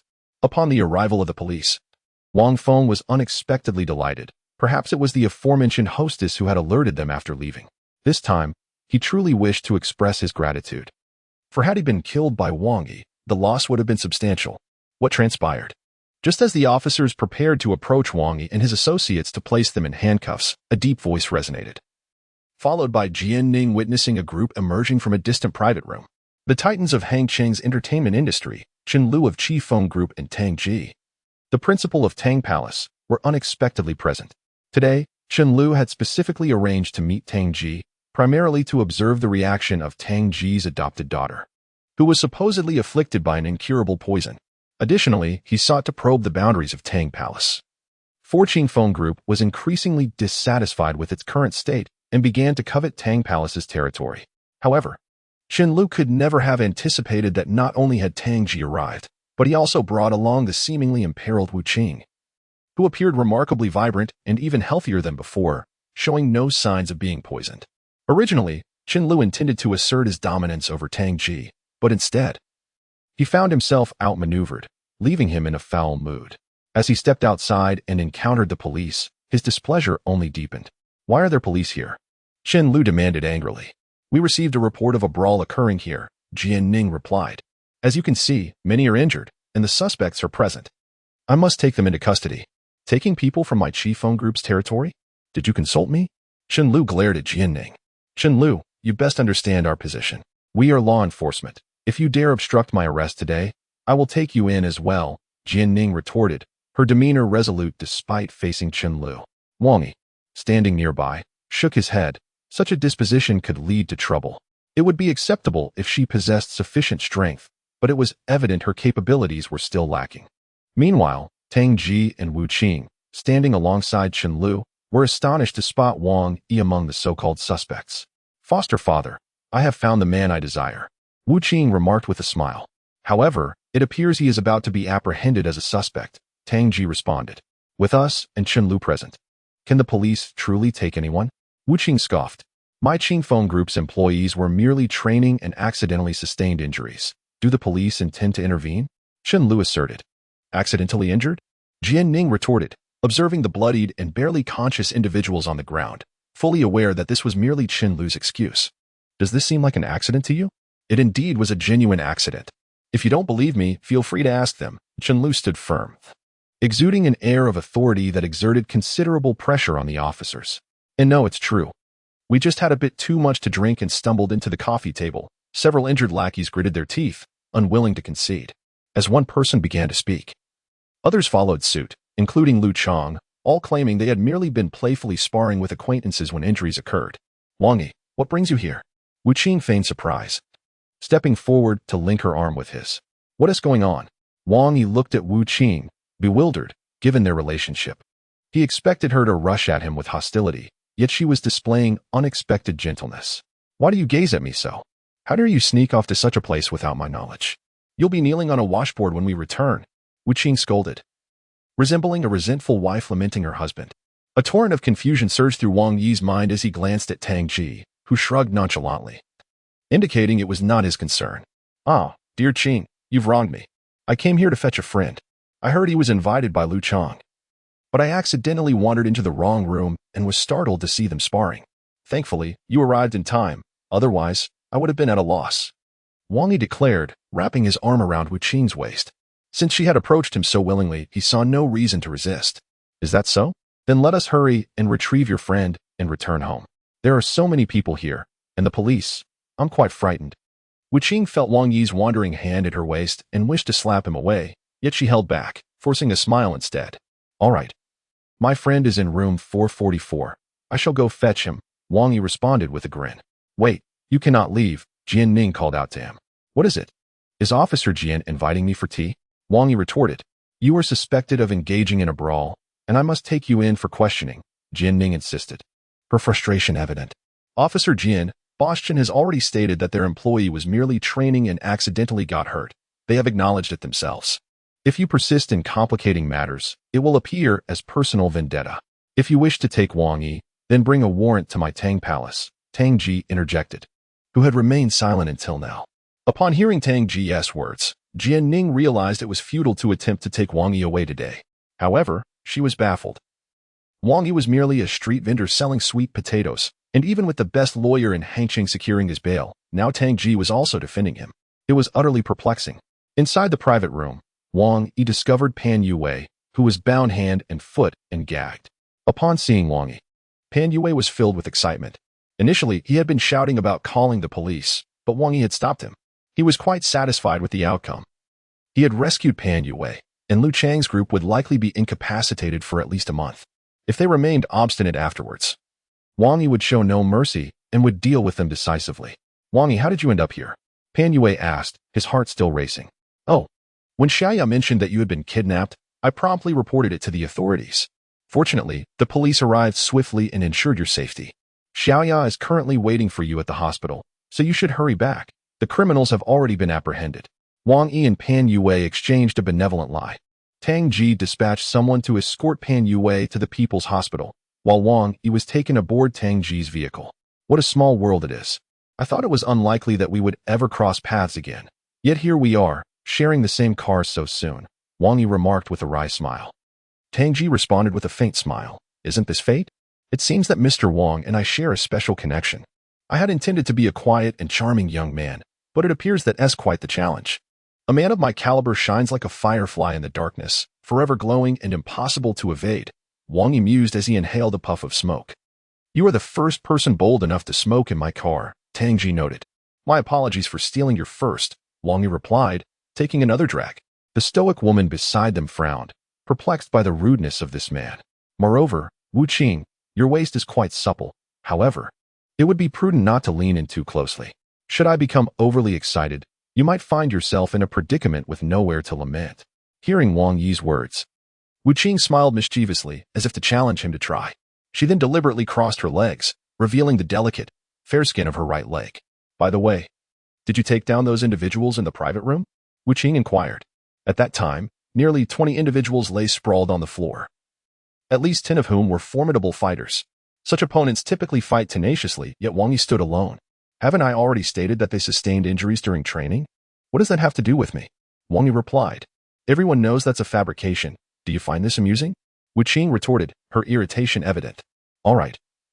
I confess I was responsible. I had intended to reason with them, but when they resorted to violence, I had no choice but to defend myself. However, I exercised restraint. Not a single one died. Yet, should there be a next time, a fierce glint flashed in Wang Yi's eyes, leaving his words unspoken. In the future, we will keep an eye on Pan Yue and ensure he remains untouched by the Qing gang. However, you have undoubtedly become a thorn in their side. They will spare no effort to eliminate you, and regardless of your strength, you cannot fend off the unrelenting onslaught of both open and covert attacks. So, it seems I must join the Tang Palace after all, Wang Yi sighed. I have stated my lack of interest. I have grown accustomed to a leisurely lifestyle and prefer not to rely on others. However, should you require assistance in treating beautiful women in the future, consider this my debt to you. As he spoke, Wang Yi abruptly flung open the car door and leapt out. Wu Qing and Tang Ji were momentarily rendered speechless, as the vehicle was traveling at nearly 80 miles per hour. Such an act would surely leave an ordinary person either dead or severely injured. Yet, through the rearview mirror, they observed Wang Yi striding away into the distance. Although the attempt to win over Wang Yi was unsuccessful, at least he now stands opposed to the Qing gang, which is a favorable development for the Tang Palace. Tang Ji said, "Humph, I will certainly bring him to the Tang Palace." Wu Qing, feeling discontented, replied, "Shao Qing, you are no longer young. It is indeed time to consider marriage. Although I have trained you to be an assassin, you are ultimately a woman. However, I can see that Wang Yi, despite his seemingly carefree demeanor, is akin to a deep-sea dragon. When he takes flight, he will soar to great heights. Do not be deceived by his current insignificance. Following him will likely present challenges far more perilous than those at the Tang Palace." Tang Ji spoke earnestly. "Father-in-law, what are you saying?" Wu Qing felt a bit embarrassed upon hearing Tang Ji's words. Tang Ji continued, "You are a person who loves fiercely and hates just as passionately. I understand you better than anyone. If you truly like him, then pursue him without hesitation. I am aging, and the Tang Palace will eventually belong to the younger generation. I have no children, and my greatest concern is you. However, as a woman, if I were to entrust the Tang Palace to you, many would resist your authority. If Wang Yi is genuinely willing to assist you, then these issues may become trivial. Do you remember what Wang Yi once said? He claimed that there was no suitable position for him in the Tang Palace. If he were to sit, it would be at my side. If anyone else had said such a thing, I would have killed them. But if you truly love Wang Yi, what harm is there?" "Father-in-law," Wu Qing exclaimed, only to hear Tang Ji laugh heartily. "I was merely jesting to lighten the somber atmosphere. There will undoubtedly be continued friction between the Qing gang and the Tang Palace. Be cautious and do not let your guard down as you did last time." At that moment, in a private room at the Red Pavilion, Chun Lu sat expressionless on the sofa, while the coffee table lay overturned at a distance. "Wu Qing is unscathed. The assassin sent by my Qing gang was drowned in the Qian'ang River." Tang Ji swaggered in, and then out of the Red Pavilion, "And I, Chun Lu, have not suffered such humiliation in decades." Before him, Wang Feng and the others fell silent, too intimidated to speak. "Hey Mamba, did you not claim that your poison is unsolvable by anyone but you? Why is it that Wu Qing stands before us unharmed?" A man with a visage reminiscent of the western regions toyed with a small, entirely crimson snake in his hand. "With current medical knowledge, it is indeed impossible to eradicate my toxin unless they possess a poison expert akin to myself. Such individuals are, at most, one or two in the entire Hua country. I will find him, and then I will kill him." The speaker was known as He Mamba, the Serpent King of the western regions, a highly paid assassin hired by the Qing gang. Had it not been for He Mamba's previous impressive performances, Chen Lu might have doubted his judgment. "Very well, I believe you. I grant you 3 days' time. After 3 days, I expect to see Wu Qing, Tang Ji, and the corpse of the poison expert you mentioned. If I do not see them, you need not remain in my Qing gang any longer. Return to the western regions and play with your snakes." Chen Lu's demeanor softened slightly as he spoke. I discerned the ominous expression on the Black Mamba's face, as the small crimson serpent darted swiftly into his sleeve. 3 days hence, they would remain unscathed, while I would perish. Leaping from Tang Ji's vehicle, Wang Yi swiftly hailed a cab back to his rented abode. The Wuling Hongguang, which Ling Shuyao had procured for herself, still lingered outside his residence. Wang Yi intended to drive it to procure some fruits and visit the Pan family at the People's Hospital, for the young girl was likely terrified this time. However, upon alighting from the taxi, he encountered the familiar figures clad in black standing outside his dwelling, a sight that filled him with resignation. Once again, they were sent by Ling Shuyao. "Ah, you all have come to escort me once more. There is no need for such formality. I possess my own vehicle," he remarked, gesturing towards the dilapidated Wuling Hongguang nearby. "The landlord has graciously refunded your rent, Mr. Wang. You may ascend and ascertain if there is anything you wish to take with you," the leader of the black-clad men stated respectfully. "Refunded? Where shall I reside henceforth?" Wang Yi replied, visibly displeased. "The landlord has arranged alternative accommodations for you. Our sole duty is to escort you." casting a glance at the stern-faced bodyguards. Wang Yi felt little inclination to inquire further, for he knew that little could be gleaned from them. Thus, he hastened into his room. Inside, everything remained unchanged since his departure, which offered him a slight sense of relief. Approaching a corner, he crouched down and, with a single punch, shattered the cement floor to reveal a hidden cavity from which he extracted an ancient yet exquisite chest. Upon opening the chest, he found a photograph of 36 individuals. However, at this moment, 35 of them lay in cold graves. Additionally, there was a sword measuring 3 feet and 3 inches, as delicate as a cicada's wing, and as cold as silver frost, known as the Empty City Sword. Legend has it that the sword's master, in a blood sacrifice, devoted 49 days without departing from the sword, during which time his wife and children were brutally slain by enemies.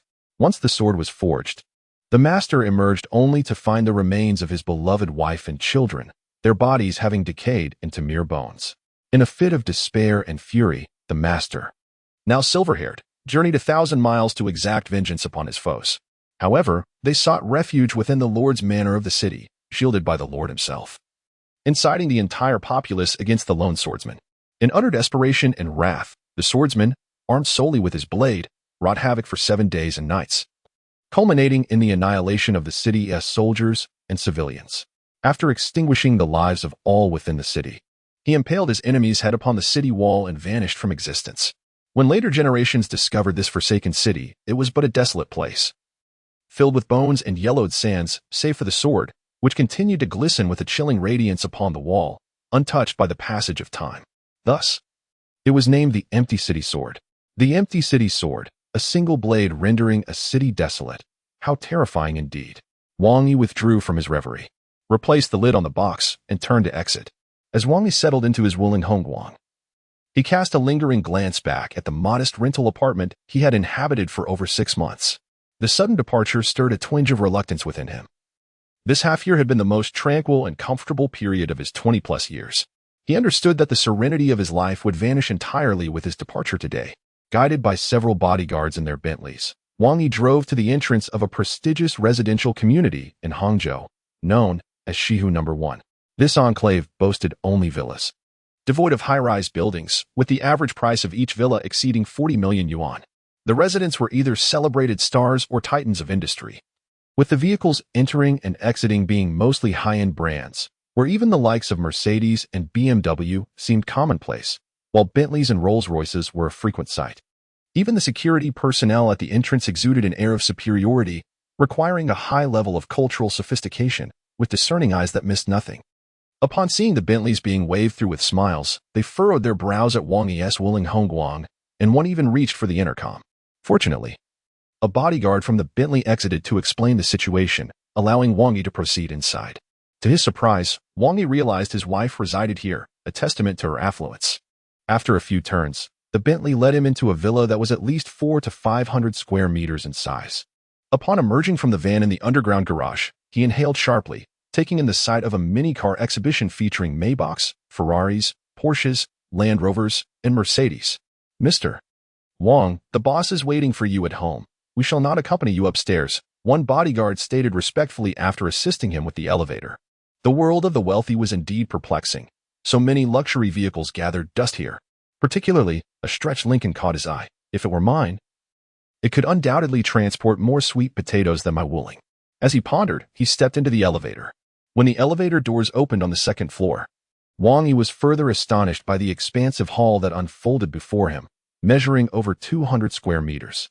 The walls were adorned with masterpieces from the European Renaissance, and the ceiling showcased an enormous crystal chandelier previously displayed in a fashionable British hall.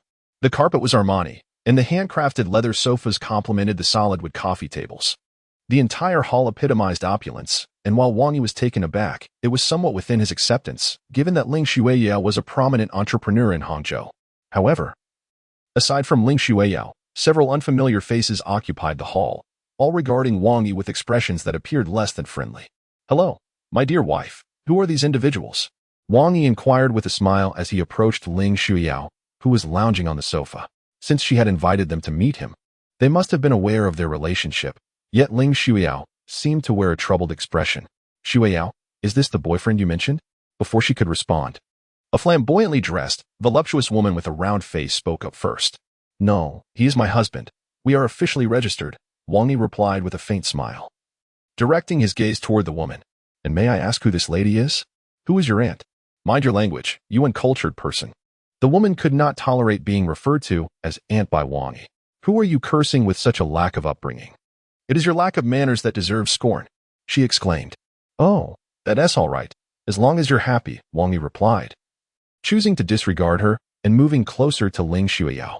Upon approaching, he noticed that her eyes were slightly red and swollen, as if she had been crying. What is wrong, my dear? Who has bullied you? Tell your husband, and I shall seek justice for you. His voice was gentle, as though the surrounding crowd had vanished. Hearing his tender tone, Ling Shuiyao momentarily lost her composure, although he was merely her contractual husband at that moment. He boldly declared his intent to protect her in front of many onlookers. Hey, are you Wang Yi? A stout man lounging with his legs crossed on the sofa queried, regarding Wang Yi with a disdainful expression. May I ask who this uncle is? Wang Yi turned his head. This is my uncle, and that is my aunt. Along with my aunt and uncle, they are all major shareholders in my company and have come to see you today, Ling Shuiyao explained. To see me? Wang Yi smirked lightly. Why didn't you tell me earlier? I could have dressed up a bit. You're just a street thug selling sweet potatoes. No matter how you dress up, you remain a thug. Do you really think we are fools? You casually bring some street vendor to introduce as your husband. Do you not regard us elders at all? Her uncle rebuked angrily. What business is it of yours whom I marry? You have your own sons and daughters to care for. Why meddle in my affairs? Ling Shuiyao retorted sharply. Oh, now you've grown wings and no longer regard us. Her uncle continued. Let me remind you, your parents passed away early. If it weren't for us providing for you, do you think you would have achieved your current status? And now, you wish to sever ties? Ling Shuiyao's aunt pointed an accusatory finger at her. Indeed, Shuiyao. Marriage is a significant matter. You cannot approach it so hastily. What makes Bo Wei any less than him? You will surely regret this decision, her aunt interjected. Humph. All this talk is merely to pressure me into marrying Shin Bo Wei, Ling Shuiyao scoffed. My parents died young, and I have lived with my grandfather until now. Do not assume I am unaware of your intentions. When my grandfather's company was struggling and sought your financial assistance, did any of you offer even a penny? You even had the audacity to scold him, calling him an old fool for pursuing futile endeavors. And when my grandfather's company prospered, you came seeking a share, expecting gratitude for the generosity you never showed. My grandfather, being kind-hearted, overlooked your past transgressions and even granted you shares before his passing. Yet, instead of gratitude, you have only become more insatiable. As she spoke, her eyes grew moist once more, evidently recalling her deceased grandfather. After his death, I lived in the company, ate and slept there. Have I ever consumed a meal or drunk a drop of water from you? A few individuals, upon receiving a scathing reprimand from Ling Shuiyao, found themselves at a loss, their faces devoid of color, unsure of how to respond. Shuiyao, your words are unjust. We are your family, after all. Blood ties cannot be erased. We arranged your marriage to Qinbo, which was for your own good, heir to the Green Capital Group. He is certainly a superior match compared to this boy. One of her aunts, still possessing a semblance of shame, softened her tone after being chastised by Ling Shuiyao. You heartless wretch, just like your late grandfather. As your uncles and aunts, we only received a meager 5% of the shares, while outsiders were granted a far greater portion. Yet you claim to value familial bonds. I see nothing but senility. It's no wonder your father and mother passed away so early. This is merely karmic retribution. Ling Shuiyao's aunt scolded her vehemently. What did you say? Ling Shuiyao, taken aback by her aunt's words, recoiled 2 steps, disbelief etched across her features. She simply could not fathom that her aunt would utter such things. I said your grandfather was an old, but before she could finish her sentence, a sharp pain pierced her chest, and her corpulent form fell heavily onto the ground. Do not assume that I will spare you simply because you are a woman. If you dare to bully my wife, I shall strike without hesitation, Wang Yi retorted as he withdrew his right leg with a cold snort. You dare to hit someone? Ling Shuiyao's uncle, witnessing his wife being kicked, rose with the intent to retaliate. However, as his hand reached out, it felt as if it had been ensnared by a vice. Wang Yi grasped 3 of his fingers and executed a swift 180-degree twist. Ah! The sound of 3 fingers snapping echoed, and Ling Shuiyao's uncle emitted a wretched cry akin to that of a slaughtered pig, beads of sweat cascading down his face as he clasped his injured hand. Sitting on the sofa, too afraid to breathe, beside him, Ling Shuiyao's aunt and uncle fell silent at the scene, fearing they might share the same fate. Well done, Ling Shuiyao. You've summoned outsiders to attack us. Do you believe I won't find someone to end him? The overweight woman who had been kicked continued to hurl insults from the ground, her words laced with venom. My dear, I do not know how much longer you can endure this, but I certainly cannot, Wang Yi declared, lifting the hefty woman and carrying her to the window. With a swift motion, he cast her through the open frame. Ling Shuiyao's attempt to intervene was evidently too late. From the second floor, which was less than 3 meters high, the ground below featured a landscaped area. She would not die, perhaps only suffer a broken limb. Wang Yi dusted off his hands and remarked, What a lovely fall. You scoundrel. I will call the police. I will sue you for murder. Ling Shuiyao's uncle shouted in outrage. Welcome, welcome. But please, file your report outside, Wang Yi replied, seizing him and effortlessly tossing him out the window as well. Leaning out, he cheerfully called out, Goodbye, uncle and aunt. Do visit us again. Turning back, Wang Yi surveyed the stunned onlookers and grinned. What's the matter? Do I have flowers on my face? He then turned to the remaining two, his smile unwavering. Ah, you must be the aunt and uncle. Shall I invite you to stay for dinner? Higi, there's still some matters to attend to at home, so I must take my leave. The two of them dared not linger any longer. Wang Yi was nothing short of a violent maniac, quick to resort to physical force at the slightest provocation, even tossing people out of windows. They certainly did not wish to meet such a fate. Soon, the room was left with only Ling Shuiyao, Wang Yi, and a maid busy with cooking and cleaning. Hey, my dear wife, why the long face?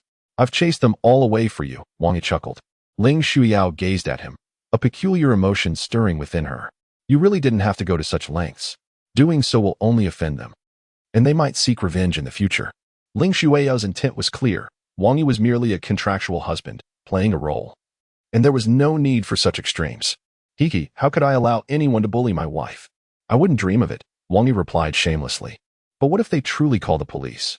You could get into trouble, Ling Shuiyao cautioned. Call the police? So what if I spend a night in the station? I've been there before. The food and drink are quite satisfactory, Wang Yi laughed. Hearing his lack of ambition extinguished the flicker of gratitude that had just begun to blossom within Ling Shuiyao. This must be the son-in-law, right? Thank goodness you're back. Otherwise, Miss would have been bullied again, the maid interjected with genuine relief. This is Aunt Lu, who has cared for me since childhood, Ling Shuiyao explained. Hello, Aunt Lu. Wang Yi greeted her with a cheerful shout. All right, you two chat. I'll go make something to eat, Aunt Lu said before briskly heading to the kitchen. Hiki. Aunt Lu is quite astute, knowing to give us our private time, Wang Yi remarked. Do you find it amusing? Ling Shuiyao's eyes lacked any glimmer as she stared blankly out the window. Amusing? What is there to find funny? Wang Yi responded. In the business world, it matters not how my competitors or enemies scheme against me. They are outsiders. Yet, I never anticipated that the deepest betrayal would come from my own kin. Ling Shuiyao's voice was devoid of emotion, tinged with profound sadness. When my grandfather fell ill, none of them cared for him even for a day. Each family contributed a mere 3,000 yuan, and for that paltry sum, my grandfather bequeathed them each 5% of Shuai International. 5%, equating to several hundred million yuan at the current market value, an amount they could never exhaust. Yet, they remain unsatisfied, oblivious to whatever promises Chen Bowie has made to compel them to force my hand in marriage to him. Wang Yi listened quietly as Ling Shuiyao recounted her tale, gradually grasping the intricacies of her familial strife. Such domestic turmoil was a headache for him, as he had never experienced family life. In his view, why resort to words when problems could be solved with fists? Fear not, my beloved wife, with your husband by your side, no one shall ever bully you again. Wang Yi gently assured her, patting her shoulder. Hee, although I know you are merely comforting me, it still brings me joy, Ling Shuiyao replied. Ling Shuiyao shifted her body closer to Wang Yi, resting her head gently upon his shoulder. My dear, this is just right. Your shoulder is always here for me to lean on. Please, let me rest a moment, she murmured. Leaning quietly against Wang Yi, she soon drifted into slumber. As for her uncle and aunt, they did not return, presumably heading to the hospital first. Any thoughts of vengeance would have to wait until their injuries healed. Aunt Lu prepared some food, and as she brought it out, she caught sight of Ling Shuiyao peacefully sleeping on Wang Yi's shoulder, a smile gracing her lips. Having a man in the house certainly made things better.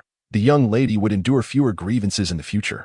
To avoid disturbing Ling Shuiyao's rest, Wang Yi remained still for a full 3 hours until she finally began to stir and open her eyes. You're awake? Wang Yi lowered his head, intending to exchange a few words, but inadvertently caught a glimpse of the delicate scenery beneath Ling Shuiyao's collar. However, at that moment, he felt no malice. Simply gazing at her with tenderness and affection, a sentiment he had not experienced in quite some time. "What are you looking at?" Ling Shuiyao noticed his gaze and quickly grasped her collar, pushing him away. Wang Yi said, sheepishly rubbing his nose, "I'll just go to the restroom." "Ah, you truly are a decent fellow. This place is beginning to feel like home," Aunt Lu remarked to Ling Xiao after Wang Yi left. "He sat there motionless for 3 hours, afraid to wake you, even holding back from using the restroom. It's evident how much he cares for you." Touched by Aunt Lu's words, Ling Shuiyao felt a swell of emotion. As the president of Shuyang International, she maintained an air of superiority and capability in front of everyone. Yet, it was only here that she could reveal her vulnerabilities and sorrow, and until now, Wang Yi was the first, besides Aunt Lu, to witness this side of her. "Aunt Lu, please prepare something for him to eat," Ling Shuiyao requested. "Haha, I've already made some. I just reheated it. You and your fiancé enjoy your meal. Other matters can wait. They will pass in time," Aunt Lu replied, cheerfully lifting the lid off the dishes and setting 2 sets of chopsticks on the table. "Ah, there's food. I must admit, my stomach has begun to protest," Wang Yi said with a grin as he emerged from the restroom, patting his belly and heading toward the dining table. "Glutton," Ling Shuiyao teased, also making her way to the table. Aunt Lu's cooking is exquisite. It truly has the essence of home," Wang Yi praised while devouring his food. "Haha, I'm glad you like it. I was worried it might not suit your taste," Aunt Lu responded. "It fits perfectly." "Oh, Aunt Lu, you shouldn't just stand there. Please join us," Wang Yi insisted. "No, I'll eat later," Aunt Lu chuckled, recognizing her place as a servant and feeling it inappropriate to dine with her masters. "Why wait until later? Eating together creates a sense of home," Ling Shuiyao urged. As Wang Yi spoke, he stood up and gently pressed Aunt Lu down into the chair, then hurriedly fetched a pair of chopsticks for her. Observing Wang Yi's demeanor, Ling Shuiyao bit her lip, suddenly feeling a sense of disorientation that she had not experienced in a long time. "Miss, Aunt Lu glanced at Ling Shuiyao with a hint of shyness. "Let us eat together. We used to do so before," Ling Shuiyao replied with a smile, her earlier gloom dissipating. After a little over 10 minutes, Ling Shuiyao set down her chopsticks, while Aunt Lu took her bowl to wash in the kitchen. "Wang Yi, from today onward, you will reside here. Your room is upstairs, and I have arranged everything for you. You are not permitted to touch anything in the house without my consent, and you must not enter my room," Ling Shuiyao instructed Wang Yi. "Weren't we supposed to share a room?" Wang Yi asked, disappointment evident in his voice. "Dream on. If Aunt Lu discovers that we aren't sharing a room, wouldn't she suspect our marital status?" He continued. "I have already informed Aunt Lu that you prefer to sleep alone, so I prepared a separate room for you," Ling Shuiyao replied. Wang Yi's mind raced with a torrent of frustration. "You have placed this burden on me unjustly. Am I a eunuch? With such a beautiful woman before me, am I to claim I prefer solitude? Have I lost my senses? Regardless, you are not allowed to enter my room," Ling Shuiyao retorted. "And do I stand any chance of formalizing my position?" Wang Yi inquired. "Formalizing?" Ling Shuiyao hesitated at the term. The sole reason she had married Wang Yi was to fend off the incessant meddling of Chen Bowie and her relatives. She had never contemplated what their future together would entail. "I'm busy and have work to attend to.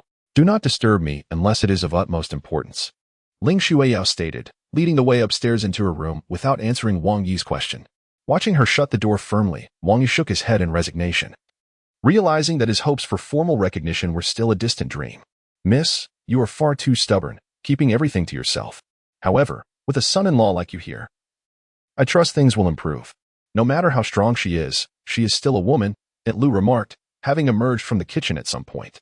Wang Yi turned to Aunt Lu. "Please take good care of Shuiyao and ensure she rests early. I have some matters to attend to outside." "Going out at this hour?" Aunt Lu began, but Wang Yi had already opened the door and stepped outside. Once away from the villa where Ling Shuiyao resided, Wang Yi's expression darkened. He called out into the shadows not far from the villa.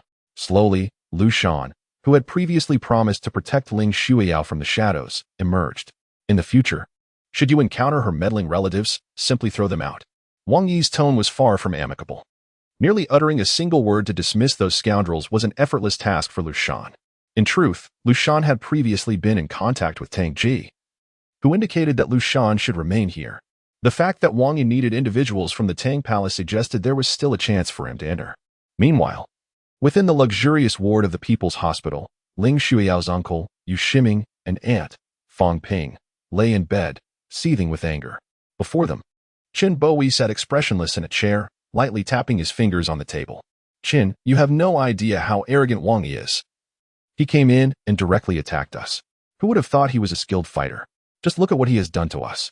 We cannot let this go unpunished. You must help us seek revenge, Fang Ping exclaimed with indignation.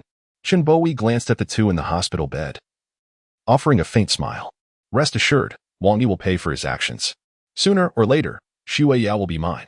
Of course. It is a blessing for Ling Xueyao to have your attention, Qin.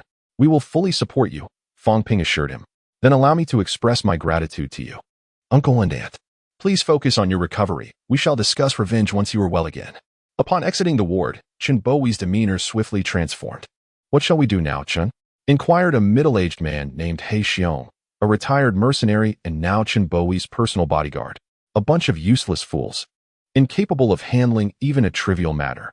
It seems I must take matters into my own hands. Find Wang Yi for me, cripple him and toss him onto the streets to beg, Qin commanded. Understood, He Xiong replied. Just as he prepared to leave, a voice, familiar to Qin Bowie, echoed, Oh, isn't this Qin? What a coincidence to run into you here at the hospital. Truly fate, isn't it? Turning to see Wang Yi approaching with a large bouquet in hand. Qin Bowie seated. Wang Yi. Upon hearing that name, He Xiong's eyes sparked with excitement. It appeared there was no need to search, as Wang Yi had come to them. Observing Wang Yi's slender figure, barely over 1.7 meters tall, He Xiong's gaze reflected disdain. In his mercenary days, he could have effortlessly taken down a dozen opponents like Wang Yi. What brings you here? Qin Bowie asked. That question should be posed to you. I'm visiting a relative at the hospital, but what are you doing standing at the door of my wife's uncle and aunt's ward? Wang Yi stepped forward, his gaze clashing with He Xiong's, igniting a palpable tension in the air. You are Wang Yi, He Xiong stated, extending his right hand. My goodness, look at your build. You resemble a bear and are quite dark. You wouldn't happen to be called He Xiong, would you? Wang Yi casually remarked, unwittingly hitting the nail on the head. As Wang Yi observed the outstretched right hand of the black bear, he too smiled and extended his hand to engage in a firm handshake. Their palms met, and the black bear's energy surged through his arm, transferring an immensely powerful force into Wang Yi's grasp. The black bear earned his name not only from his towering stature and dark complexion but also due to his extraordinary strength.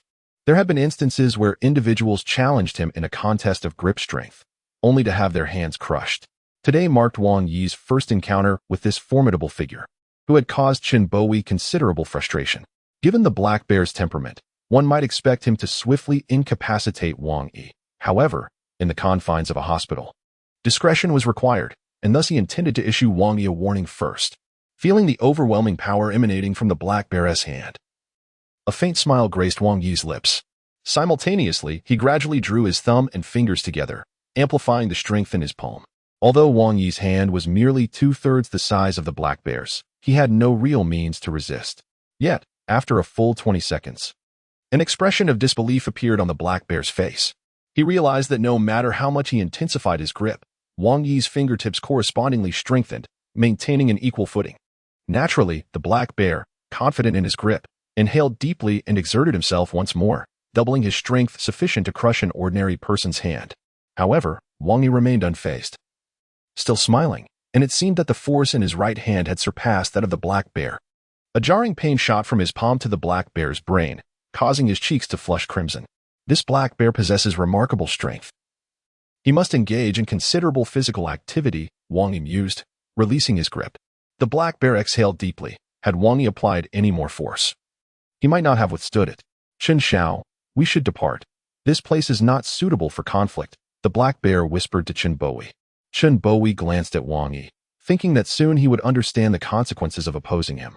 Wang Yi, unperturbed, merely remarked on Qin Bowie's deteriorating attributes, suggesting that he cease his futile attempts to compete for a partner who he could no longer satisfy.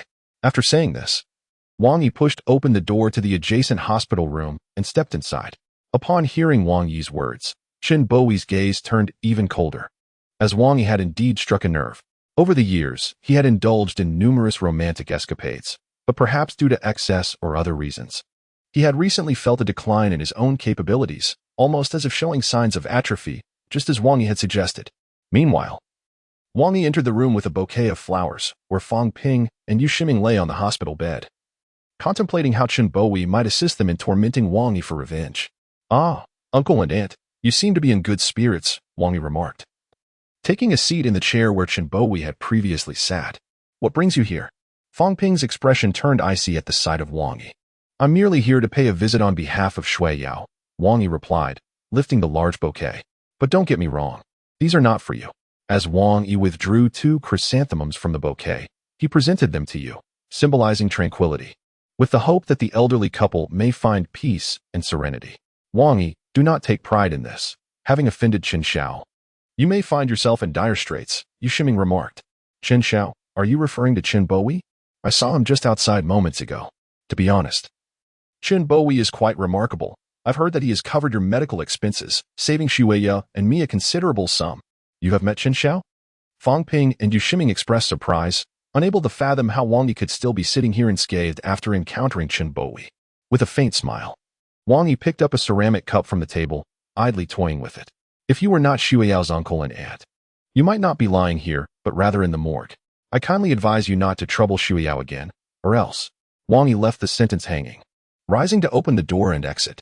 Or else what? Do you dare to kill us? Fang Ping seethed, cursing under her breath. Meanwhile, her husband stared blankly at the chair recently occupied by Wang Yi, for he had just seen the ceramic cup Wang Yi held turn to dust, scattered across the floor. Having departed from Fang Ping and Yu Shiming's hospital room, Wang Yi hurried to another room on the top floor where Pan Xiaoyao's mother was also hospitalized. Thanks to Fu Wei's assistance, the ward was well equipped, and the medical staff was attentive. It was said that the surgery had been quite successful, leaving only the matter of recuperation. Hello, Brother Pan, sister-in-law, and our lovely Xiaoya. You all seem to be in good spirits, Wang Yi announced as he entered the room, flowers in hand. Upon seeing Wang Yi, Pan Xiaoya quickly got up to offer a seat. Wang Yi, what brings you here? She inquired. With a gentle smile, Wang Yi replied, why, may I not visit? I was simply too busy before, but now that I have time, I certainly must check on sister-in-law.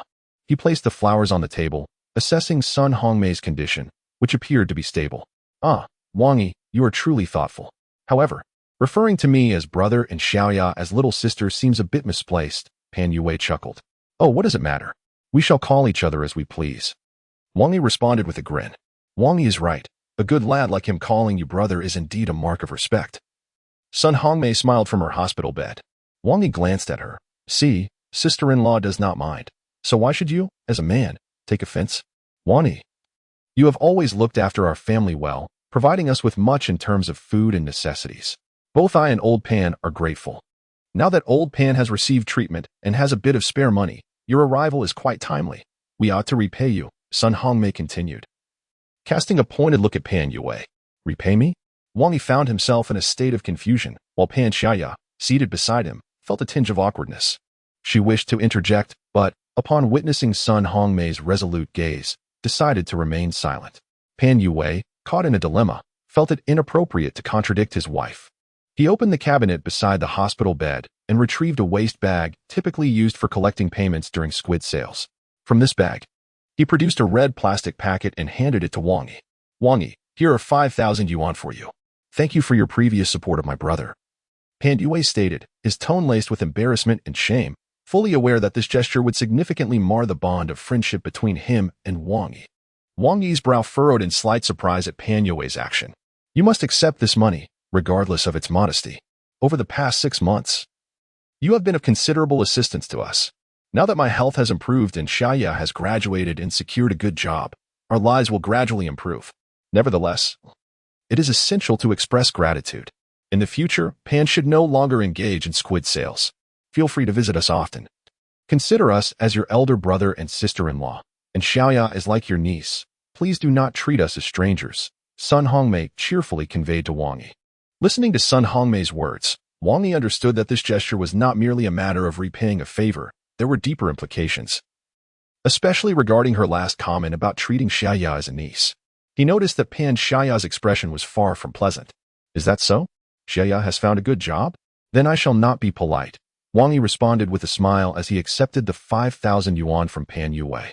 Though Wang Yi was not in need of money, he recognized that if he did not accept this sum today, Pan Yue's family would remain unsettled. Yes, Pan Xiaoya nodded. I have passed the interview at Shuang International and will start working soon. Oh, that is wonderful. It will alleviate the family's burden. Wait a moment. Where will you be working? Wang Yi suddenly countered. Shuang International. Why? Pan Shaya asked timidly. Shuyang International is among the top 100 private enterprises in our province. Many graduates from prestigious universities fail to pass the interview. Fortunately, our Xiaoya is quite tenacious. Sun Hongmei beamed with pride. And that young man, Feng Shengwei, seems promising as well. His family is. Mom, if you continue, I shall leave. Pan Shaya interrupted before Sun Hongmei could finish her thought. Observing Pan Shaya's demeanor, Wang Yi could surmise that something was amiss. However, as this was a familial matter, he chose not to intrude further, opting instead to smile and move past it. Sister-in-law, please take care of yourself. I have some matters to attend to, so I shall take my leave, he said, tucking the 5,000 yuan into his pocket and preparing to depart. Wang Yi, let me see you out.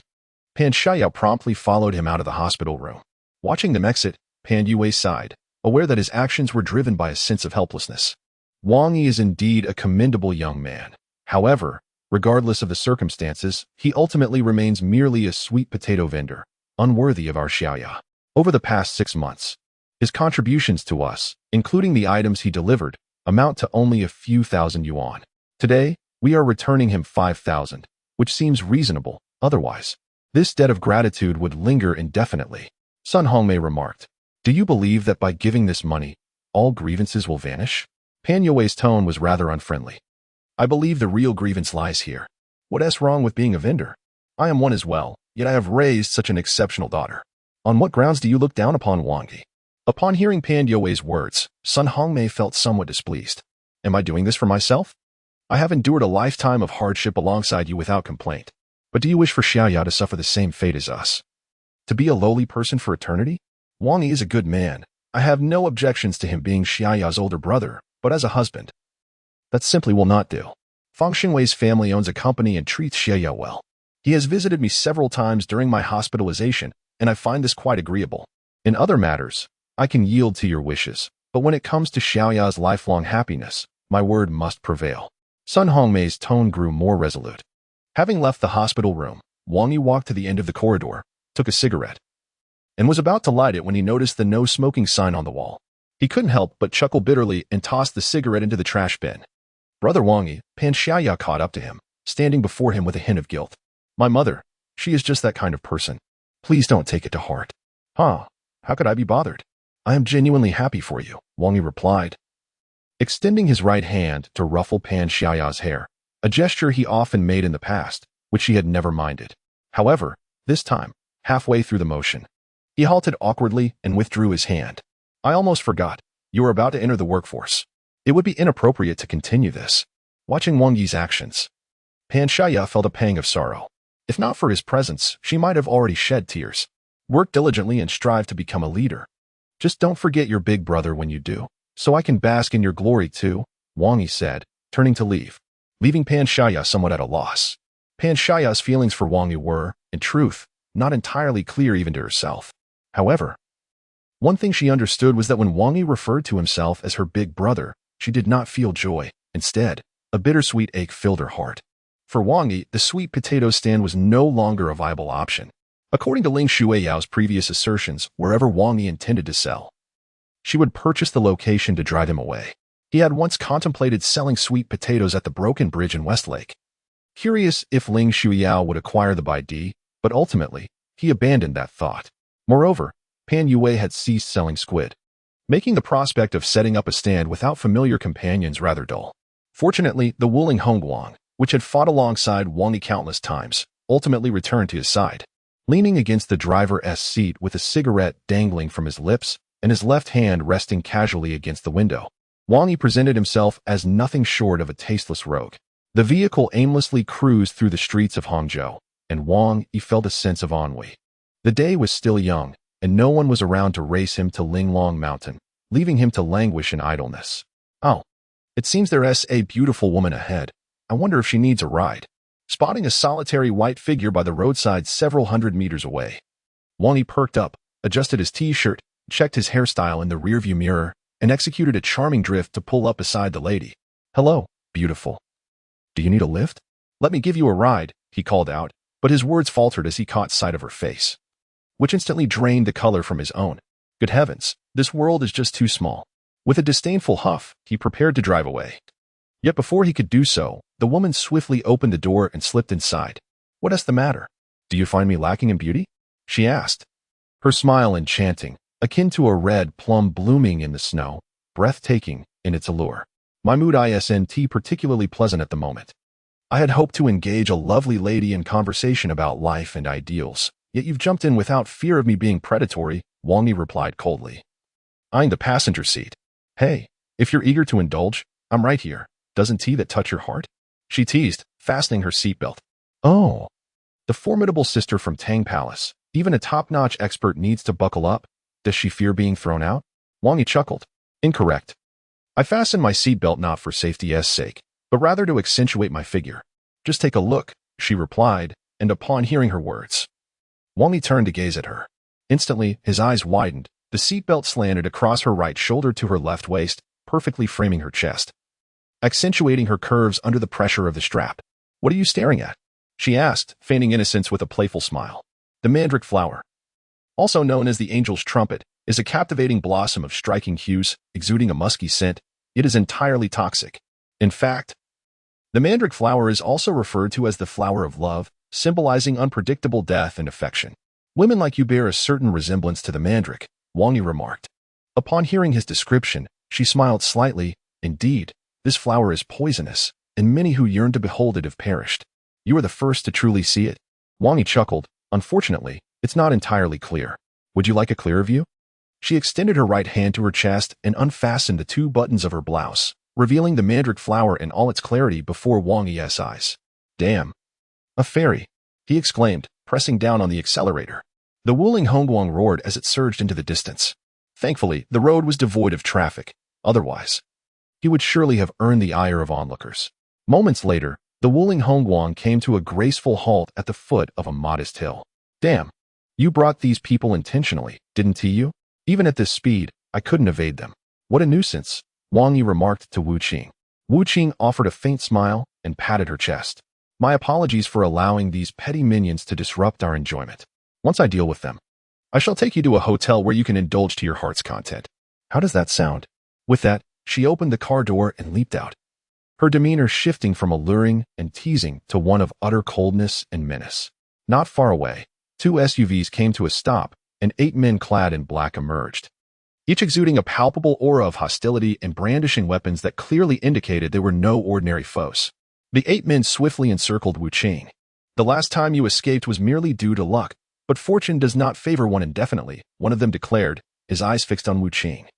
"I have not forgotten the grudge from our previous encounter. Today is the day of reckoning."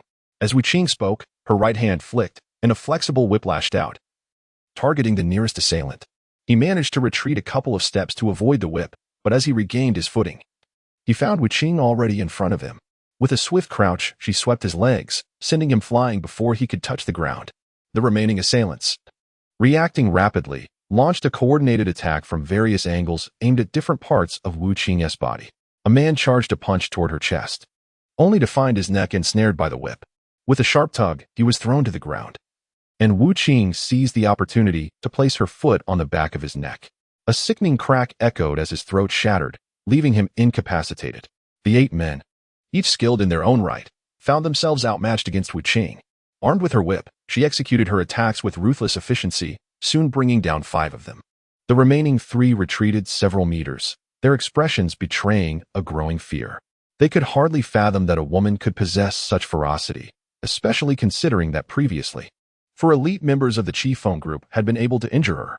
Wu Qing herself found the situation somewhat peculiar, since her injuries had healed. She noticed a marked increase in her agility and reflexes, as if her opponent's movements had slowed. This newfound prowess allowed her to dispatch her foes with ease, which would not have been the case had she faced 8 masters of the Qifeng group in her previous state. Given the proximity to the city, the Qifeng group members had refrained from carrying firearms, aware that recent incidents had drawn significant police attention. Thus, they were reluctant to resort to weapons.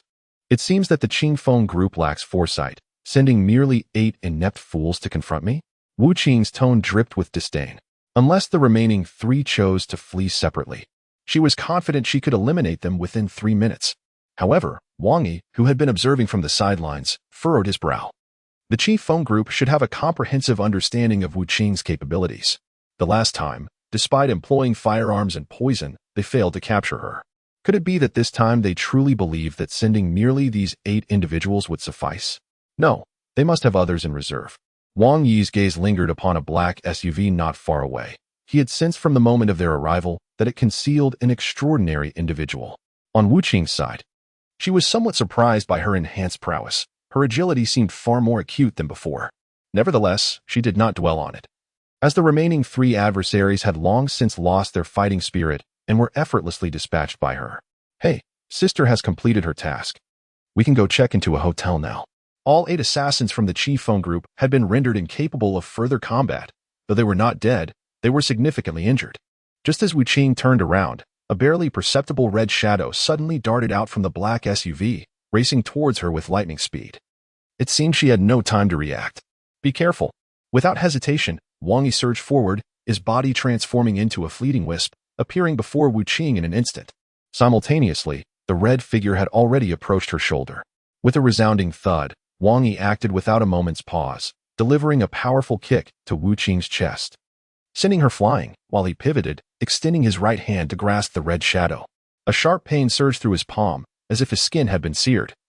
Looking down, he saw a small red snake, no thicker than a chopstick, coiling around his hand, leaving 2 distinct wounds on his fingers. Damn it. I tolerated your knives and guns, but now you resort to snakes? Wang Yi clenched his palm tightly, capturing the small serpent and forcefully driving it down towards the ground. With a loud thud, just as his hand was about to make contact with the earth, he opened his palm, slamming the little red snake down. He had anticipated killing it outright, yet to his astonishment, the snake swiftly burrowed into the soil, only to emerge a dozen meters away, back in the grasp of the shadowy figure. Wu Qing had been propelled 4 or 5 meters by Wang Yi's kick. Just as she was about to curse, she noticed the small red snake he had held moments before. She contemplated that had Wang Yi not intervened, that snake would have sunk its fangs not into his palm, but into her throat. Who are you? Wang Yi inquired, his right hand resting behind his back as he regarded the man clad in black, whose skin was as dark as if he had emerged from Africa. The man's eyes glinted blue, his nose sharp, and his crimson lips resembled a venomous serpent poised to strike, instilling fear at a mere glance. Such a figure would terrify any young girl encountered at night. To be able to capture my little golden dragon with your bare hands, you are the first I have ever encountered. You must have been the one who assisted this woman with her antidote last time, am I correct? The black mamba slowly approached Wang Yi, his voice chilling, reminiscent of the frigid depths of an ice cellar. Upon hearing the black mamba's words, Wu Qing realized that the poison she had been afflicted with previously was indeed administered by the man before her. The nature of the small snake he had recently released was enough to indicate that this man was anything but ordinary. Wang Yi felt a sharp pain coursing through his hand, accompanied by an intense heat radiating from his fingertips, spreading throughout his body, wherever this sensation traveled. His blood seemed to boil, leaving him in a state of feverish discomfort, as if he were on the brink of combustion. Do you feel that overwhelming heat? The black mamba taunted, observing Wang Yi, who had just been bitten by his little golden dragon. It's a miracle that you can still stand, but it's futile. I do not believe you possess any fighting strength left. Once you attempt to harness your energy, your blood will quicken, and before long, the toxins will overtake your body, reducing you to a mere puddle of blood. Wang Yi remained silent in response to the black mamba's words, while Wu Qing stood by in shock. She glanced at Wang Yi's right hand, which had turned a reddish-brown hue, the intricate veins visibly pulsating with alarming rapidity. Wang Yi, how are you faring? Wu Qing, her demeanor now grave, inquired. Having experienced this man's poison herself, she understood its perilous nature, and it was evident that Wang Yi's affliction was far more severe than hers had been. In a moment, I will command his venomous snake. You must strike at his lower body. I will provide assistance from the side. We must conclude this within 10 moves. Otherwise, I will flee, and you will perish. Wang Yi instructed Wu Qing. But you are already poisoned, she replied, her concern evident. That is not for you to ponder. I will initiate the attack. I will engage him at close range while you target his lower body. If he releases the snake, I will handle it. Focus solely on your 10 strikes. If you cannot prevail within those 10 moves, find your own means of escape. I will not come to your aid, Wang Yi declared, then propelled himself forward with a swift motion of his right foot. As Wang Yi launched his assault, Wu Qing wasted no time, wielding her whip skillfully, striking toward the black mamba. The black mamba, initially confident in his victory, was taken aback by Wang Yi's audacity to attack first despite his poisoned state. A flicker of disdain crossing his eyes as he thought him foolish. The lash of the whip aimed at the black mamba's legs, and just as he prepared to rise, Wang Yi's palm descended from above with tremendous force, a desperate attack fueled by sheer will. The black mamba, unwilling to risk mutual destruction, sidestepped to evade. But during his retreat, Wuqing's whip grazed his calf, leaving a gruesome wound. The first strike was executed with commendable teamwork between Wang Yi and Wuqing. Although they did not achieve victory, they had at least inflicted injury upon their adversary. As soon as the first strike concluded, the second followed swiftly. Wuqing's whip traced an arc, encircling the black mamba from behind, while Wang Yi continued his relentless close-quarters assault. This time, the black mamba found no opportunity to retreat. With a steely gaze, he unleashed a powerful punch, engaging Wang Yi in a fierce clash. The impact of their fist resonated, forcing the black mamba to retreat several steps, while Wuqing's whip once again struck, causing blood to flow freely from his legs. In stark contrast, Wang Yi stood motionless, his combat prowess far surpassing that of the black mamba. Yet, at this moment, he was afflicted by a potent venom. The black mamba doubted Wang Yi's ability to endure, and indeed, reality mirrored his skepticism. Wang Yi's skin had begun to radiate heat, and his right arm had nearly succumbed to numbness. Let us see how much longer you can hold out. The black mamba, enduring the sharp pains in his feet, unleashed the small golden dragon from his sleeve once more. The dragon soared towards Ruthless, while he himself targeted Wang Yi's vital points. Within 3 moves, I shall resolve this, Wang Yi shouted at Ruthless, initially hoping for 10 moves. However, it was evident that if he did not vanquish this opponent within 3 moves, the situation would become dire. Ruthless evaded with agility, disregarding the small golden dragon hurtling towards her, and lunged at the black mamba with her whip. Wang Yi charged towards Ruthless, wholly ignoring the attack looming from the black mamba behind him. The small golden dragon was seized once again by Wang Yi, but simultaneously, the black mamba's palm struck firmly against Wang Yi's back. With a cough, Wang Yi expelled a mouthful of darkened blood. Fortunately, at that moment, Ruthless's whip ensnared the black mamba's waist, and with all her might, she pulled back, causing him to lurch forward. Enduring excruciating pain, Wang Yi pivoted, wrapping his left arm around the black mamba while his right hand, still clutching the small golden dragon, delivered a powerful punch to the black mamba's abdomen. Ah! The black mamba involuntarily cried out as his abdomen was struck. In that fleeting moment, Wang Yi pressed his right hand against the black mamba's mouth, causing the small golden dragon to burrow directly inside him. Feeling the dragon penetrate his body, the black mamba's expression changed dramatically. He was acutely aware of the venom's potency. If it remained external, he could manage it, but now that it had entered his very being, controlling it was impossible. Suddenly, his countenance shifted again as a searing pain erupted in his belly, undoubtedly inflicted by the small golden dragon's bite. Save me! The black mamba screamed in a near-manic frenzy, his skin flushing red. He began to pound his abdomen vigorously, even resorting to tearing at his own flesh in a futile attempt to extract the dragon from within. Witnessing the black mamba's pitiable state, Ruthless felt a wave of nausea wash over her. She glanced at Wang Yi, who had also been bitten by the small golden dragon, and a wave of concern gripped her heart.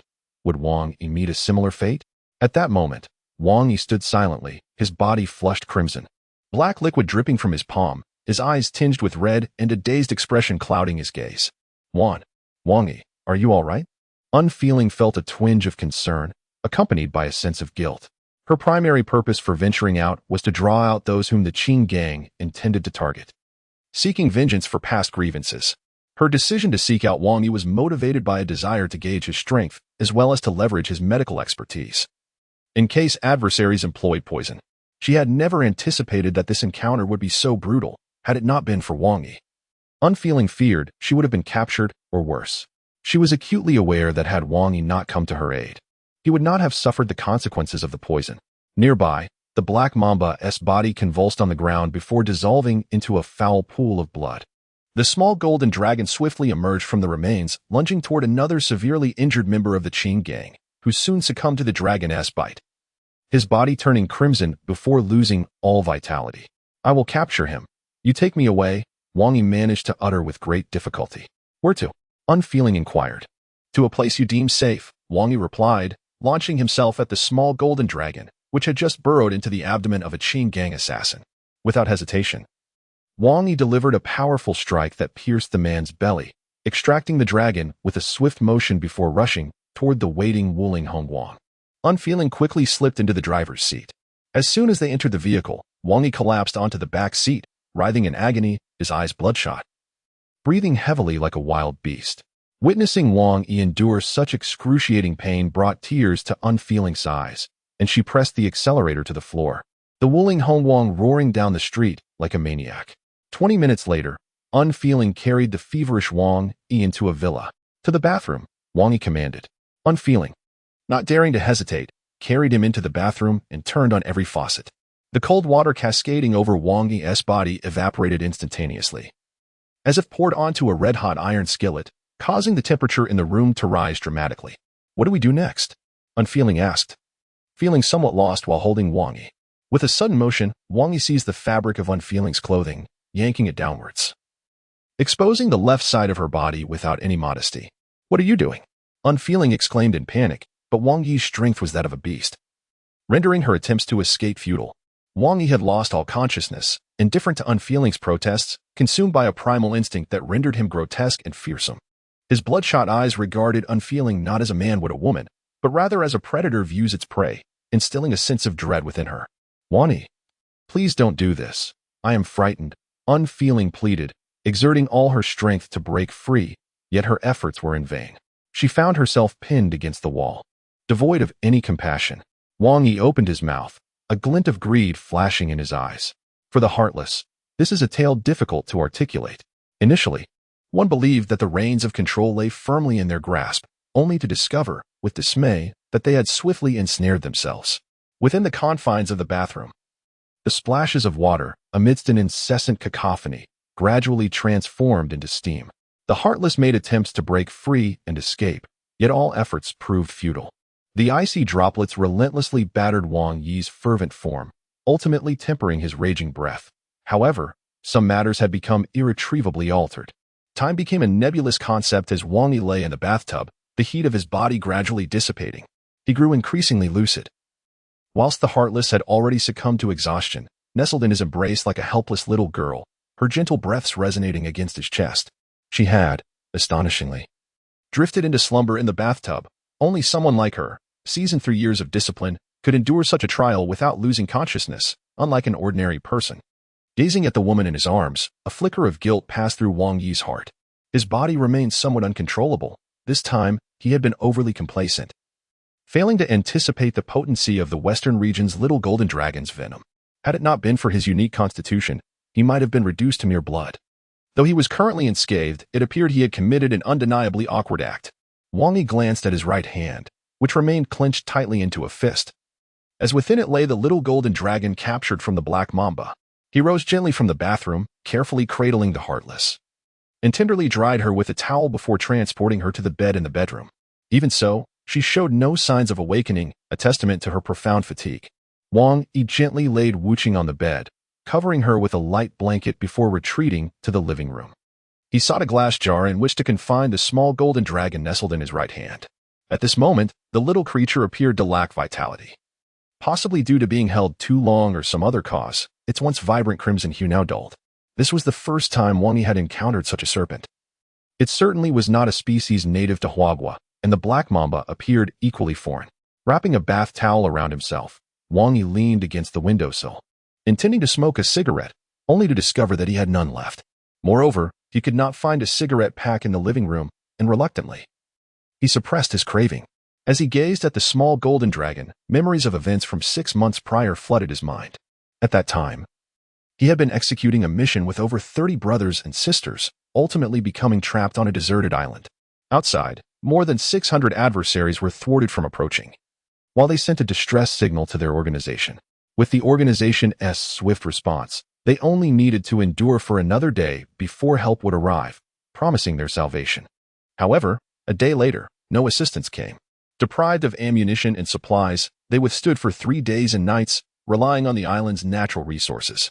On the third day, several comrades were bitten by venomous snakes. Soon, more and more of their group succumbed to the poison. Feeling abandoned by their organization, morale plummeted. And when half of their number had been poisoned, their defenses crumbled, allowing their enemies to overrun the island.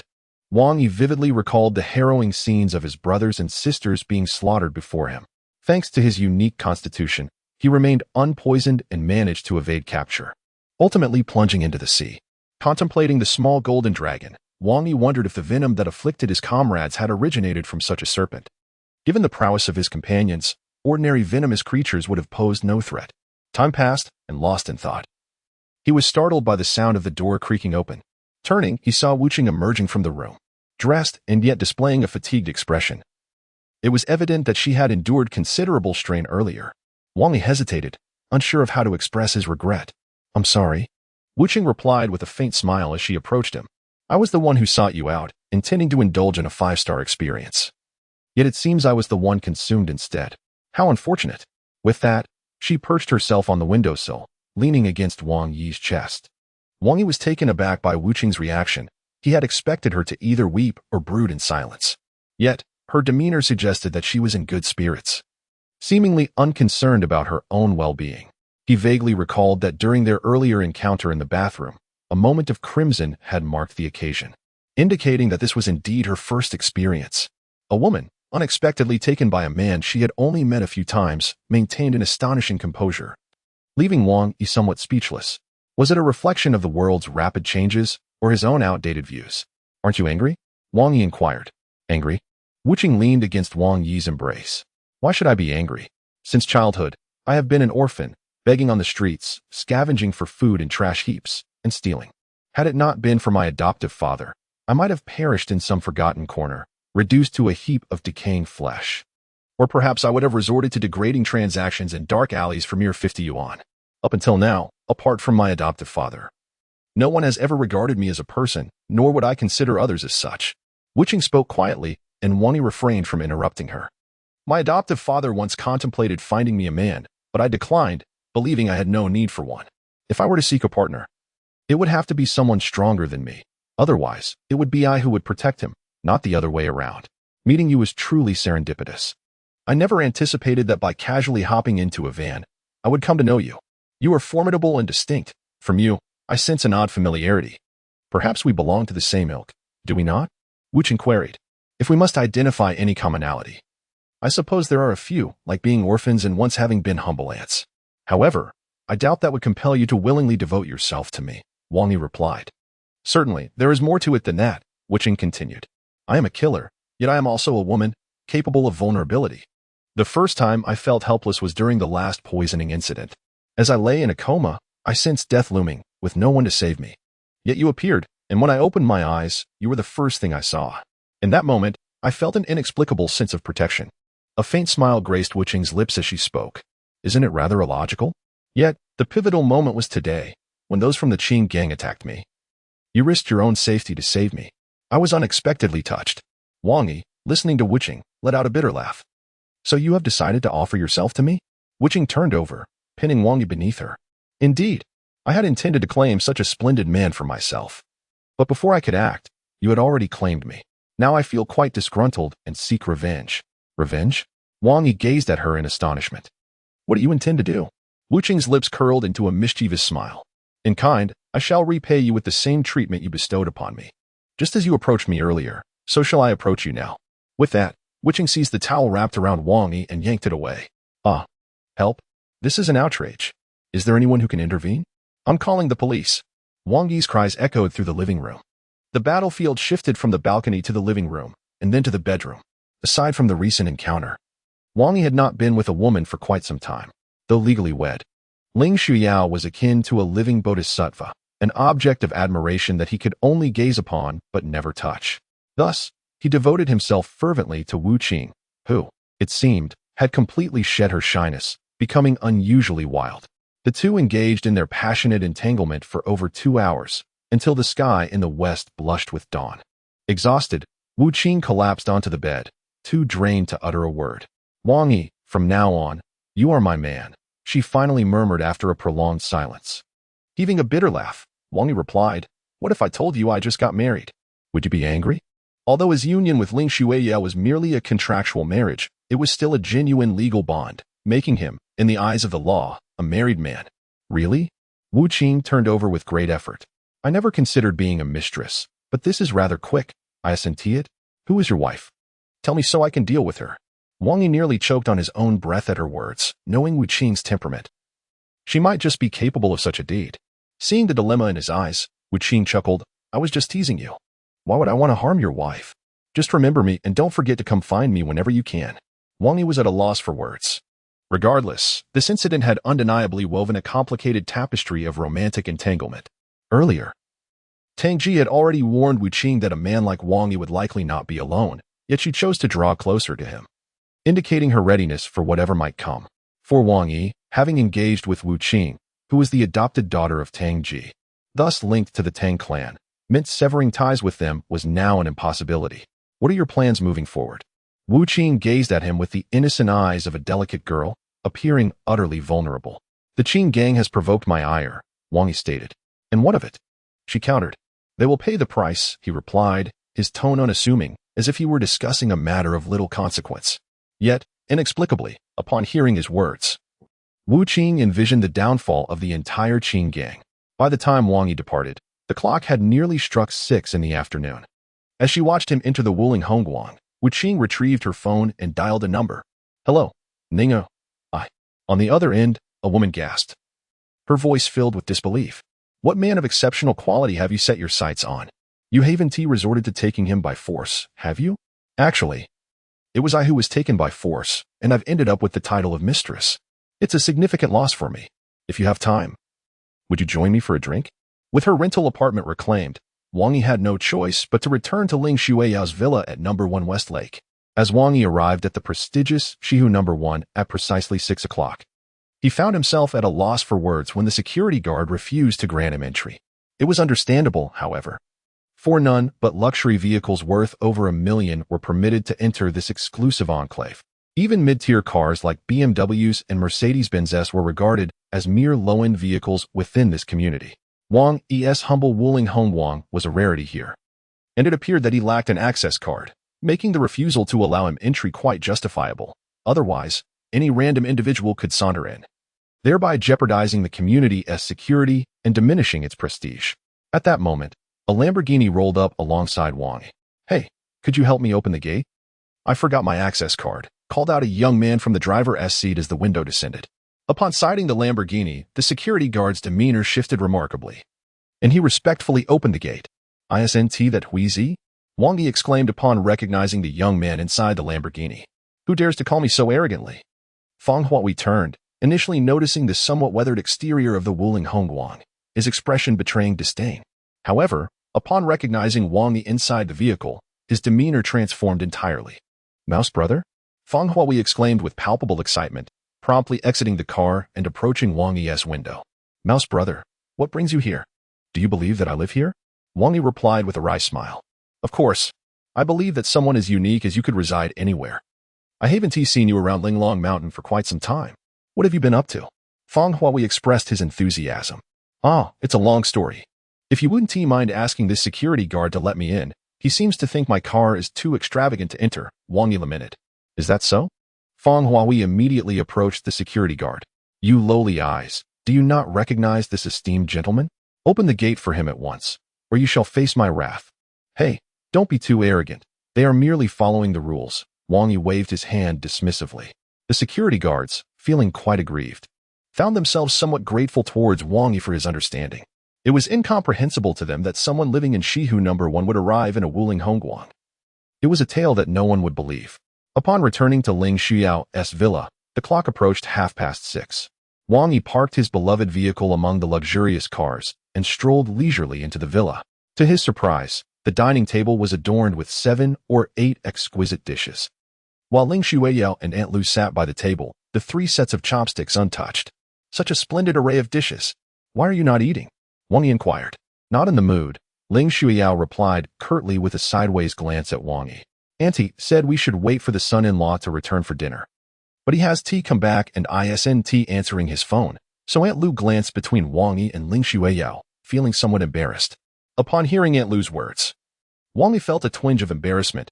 His phone had long since vanished during the confrontation with the Black Mamba. All right, the son-in-law has arrived.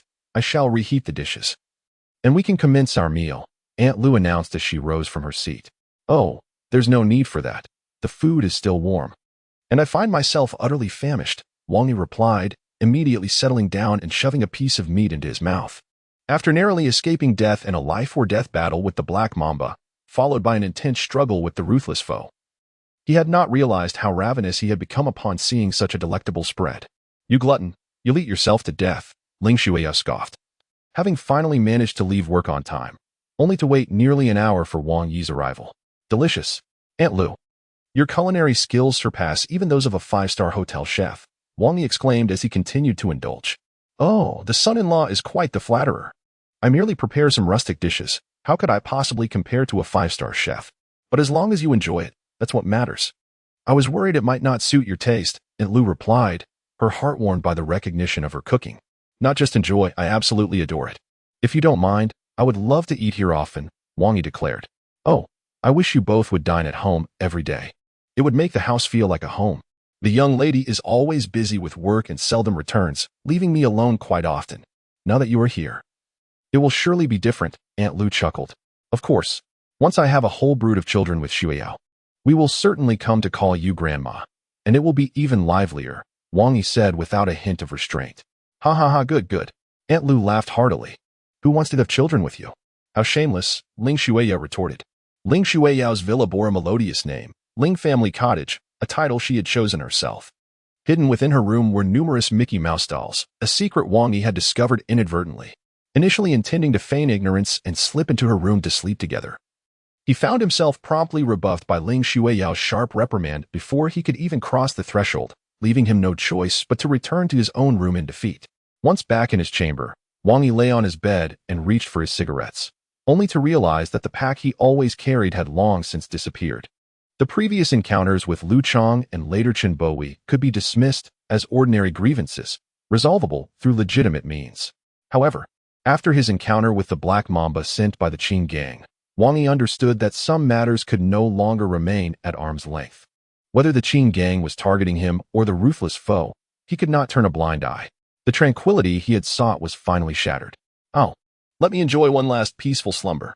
Meanwhile, at a small bar by Westlake, two women sat face to face at a table adorned with a dozen cans of German dark beer. Ah, I must say, your demeanor reveals no signs of sorrow. Rather, you appear to be brimming with excitement, perfectly embodying your character. Pray tell, which unfortunate gentleman has captured your attention? Ha ha ha. A woman, laughing with a straw between her lips, gazes at the indifference. The once unfeeling figure, having indulged in several pints of stout, now sports a flushed complexion. And upon recalling the absurdities shared with Wang Yi, feels a tinge of embarrassment. Though she is quite bold, she is, after all, a woman and prone to shyness. Oh my, you're blushing. How extraordinary. What manner of person can transform our seemingly heartless one into a creature of such sentiment? The woman resumes her playful teasing. After sipping 2 more gulps of beer, the unfeeling one declares, Qing, I am in love. Goodness, have you no shame?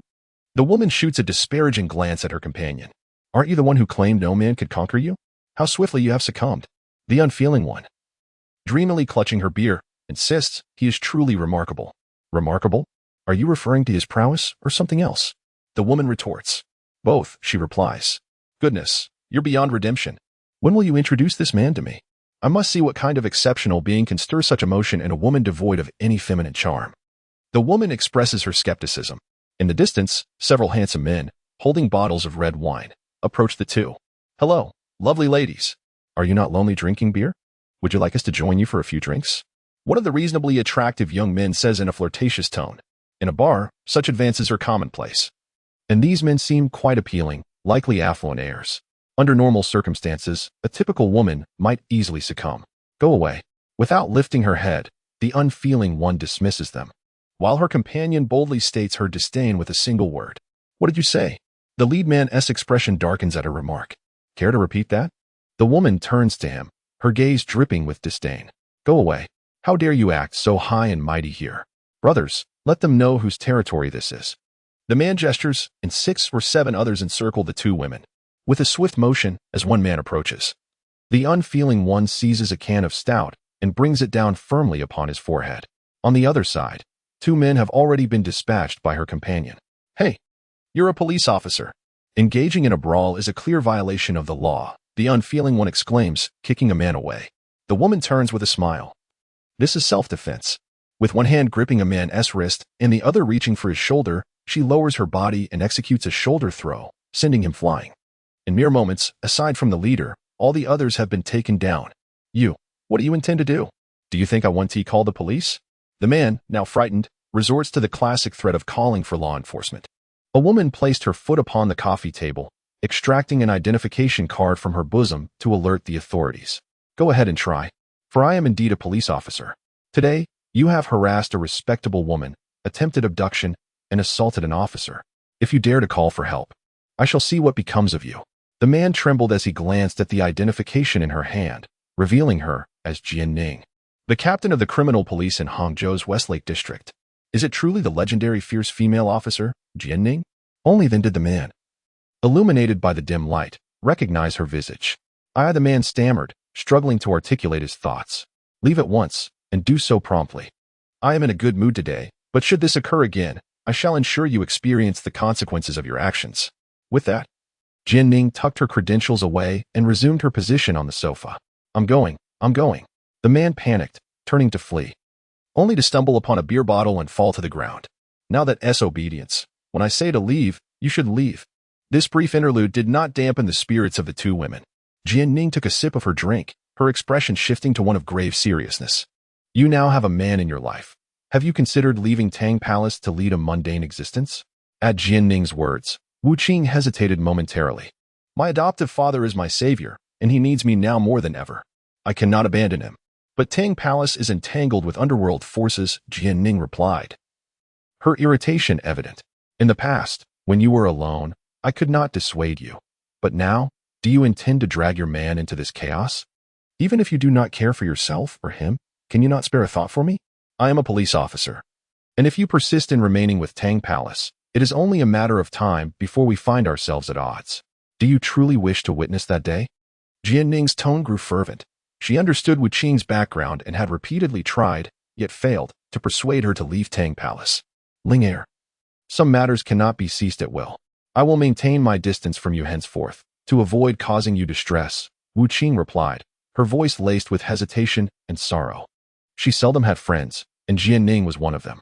The reason she valued their friendship was Jian Ning's identity and her capability for self-defense.